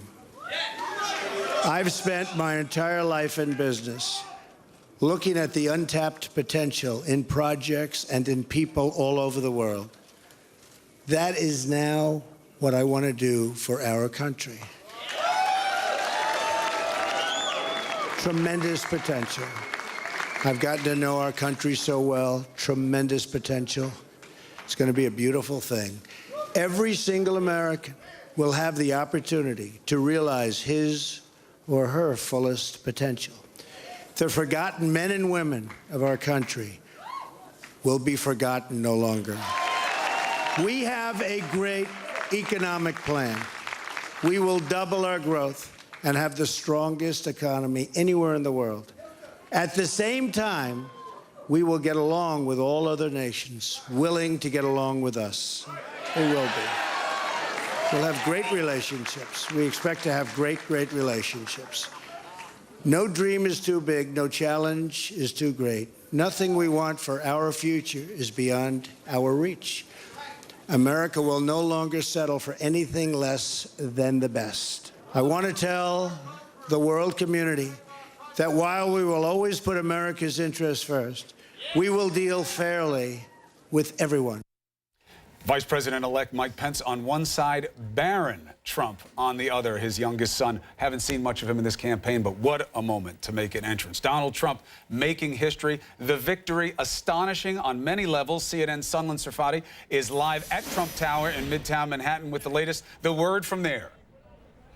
Good morning to you, Chris. Well, certainly there is jubilation from Team Trump tonight and into this morning, and feel that they did hit the goal of making Trump come off as gracious in that victory speech earlier tonight. I can tell you here outside Trump Tower, it is still like a party-like atmosphere. There are many supporters of Donald Trump and many supporters of Hillary Clinton coming out. Passion still, of course, running high here in the streets in front of Trump Tower. We believe that President-elect Trump did arrive back here a short time ago, presumably to get a little sleep, because for him, the work really does start anew in a new way today. And that's something that his vice president said immediately, that they are going to start immediately getting to work on the transition. We do not yet know much about their schedule going forward, but we do know that potentially a White House visit is on the calendar. We know that President Obama cleared his schedule for Thursday to meet with the president-elect, so potentially Donald Trump, Washington bound on Thursday. Chris Allison. All right, Sunlen, thank you very much. And, you know, a poignant reminder of what was at stake last night. Behind Sunlen was Trump Tower. You saw these dump trucks there in front. They were filled with sand. This was a precautionary measure done in case there was a, God forbid, a horrible reaction. We have not seen that. And in fact, from President-elect Trump, we've seen a new and opposite tone. Conciliatory, reaching out, saying that he will make us all proud. Now, his opponent, Hillary Clinton, conceded on the phone. We are told she will not speak until later this morning. CNN's Phil Mattingly joining us now for the latest. Phil, that was something that people were talking about. If Trump had lost, would he come out? Would he accept? It was a little bit surprising that as the race seemed to end, Hillary Clinton nowhere in sight. Yeah, that's exactly right. And that's actually one reason, according to a senior Democrat, that Hillary Clinton made that call even before CNN had actually called the race. The perception that perhaps she was going to hold out, and that decision that she wasn't going to speak on election night. Now, that call happened around shortly before 2:30, I'm told, and it was cordial, but it was very short. Guys, obviously a call Hillary Clinton never expected to make. I've talked to a few campaign advisors, those who are actually picking up their phones. They say devastation is the only way you can describe how the campaign feels right now. They simply didn't expect to be at this point. They went into Tuesday morning fully expecting to win with a number of different pathways to reach those 270 electoral votes. Now, I asked, were your models wrong? Was there some major flaw in how you guys were looking at data? They wouldn't concede that, but they made very clear the electorate simply didn't match up with the reality that they thought they were working with going into the day. Now, you did mention Hillary Clinton will speak this morning. We don't know when or exactly where yet, but I'm told from one senior aide that she is expected to strike a gracious tone. One of the things she's going to focus on is something we actually started to hear a lot of, guys, at the very end of the campaign, that the country needs to heal. It has been an extraordinarily divisive 16, 17, 18 months, and even though this was not the result she wanted, clearly not the result she or anybody on her team expected, it's the result that is reality, and now she's going to have to talk about moving on to the next step. Guys? Okay, Phil, let's try to figure out how we got here. Now, let's break down everything that has happened overnight with our panel. We have David Gregory, Matt Lewis, John Berman, and in Washington, we have Maeve Reston. It's great to have all of you here as we retrace our steps and try to figure out what happened last night. David, what do you think happened last night? A political earthquake happened all across this country, something that was stunning. Donald Trump knew and understood something about voters in America that we in the media didn't understand, that the political class, Republican and Democrat, didn't understand, including pollsters, experienced strategists, and that the establishment writ large didn't understand. He understood and harnessed the energy of a movement that was tired of the political establishment and really wanted a new day, wanted something completely different. And we had the juxtaposition of someone who had never held elective office, never served in the military. We've only had presidents come from those two fields, against the ultimate insider in Hillary Clinton. And the American people, on class lines primarily, rendered a resounding judgment, a desire for radical change despite a lack of confidence in his temperament or his qualifications. Change is the order of the day. Hey, Maeve, let's hop over to you for a second. I was just reading the piece that you put up with Collinson about how Trump won. And it's interesting. Opinions change based on fact. People are looking at all the prognosticators and saying, how did they get it wrong? They got it wrong because the facts were different. Donald Trump's victory margin and who put him in office changed the map. Tell us how. Well, that blue wall that we've been talking about for all these weeks that was supposed to be what was going to, protect Clinton and protect her victory, he changed the map. He did all of these things that he told us he was going to do. He made that argument over and over again that there was this, secret army of Trump voters out there that was not being reflected in the polls. And all of that came true last night. It's just really amazing. For many weeks before this election, he was out there talking about how this was going to be Brexit plus and Brexit times 10, and he was going to shock the nation.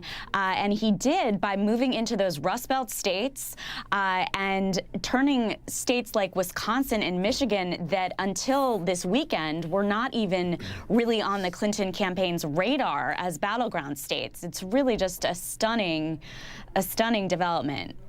Matt, to your psychic credit, yesterday you were on our air and you had your own sort of idea of how it was going to go and polls and numbers that you had crunched, and you gave Donald Trump North Carolina and Florida, two things that other pundits were not doing. You also had Clinton winning. You had Clinton winning, so okay. Yeah.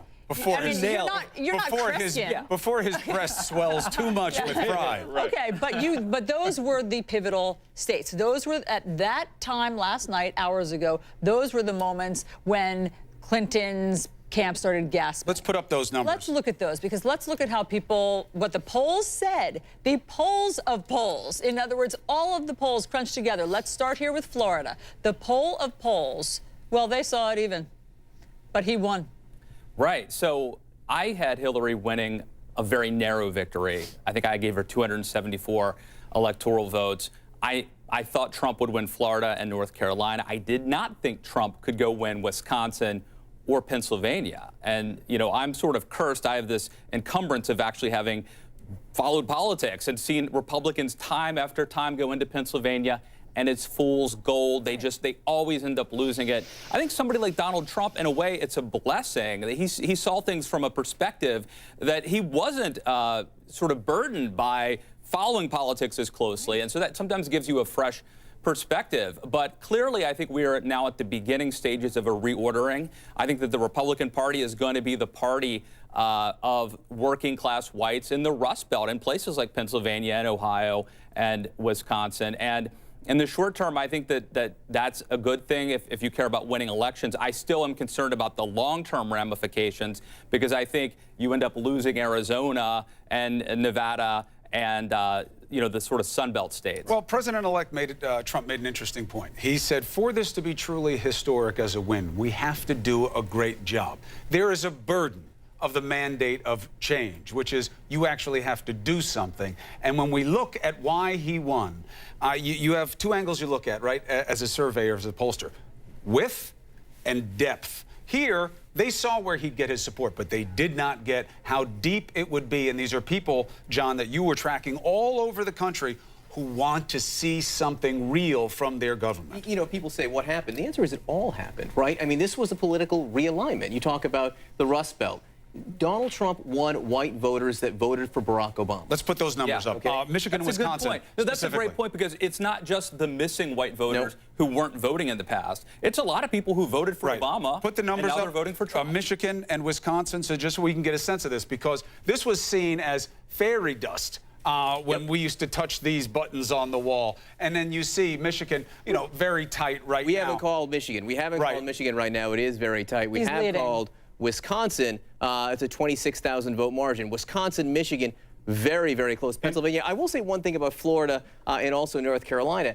Even had Hillary Clinton won Florida and North Carolina, she still would have lost the race now. Because he ran the table there. Lynn, listen to what Trump said, what President-elect Trump said in his acceptance speech. The forgotten men and women of our country will be forgotten no longer. Who else could say that? Elizabeth Warren could say that and has said Bernie Sanders. Bernie Sanders has said that. This is not pure ideology, to the point made about these voters. But it is class, it is Rust Belt voters. You had a gender gap here, but what was bigger is that working class white women voted for Trump over Clinton. And that was bigger than the college whites, and the college white women did not vote for Hillary Clinton in the numbers they needed to for her to win. Guys, stick around. We have a lot more to talk about. So how exactly did Donald Trump do it? The exit polls tell some of these stories, but they certainly tell which issues mattered most to voters. Find out next.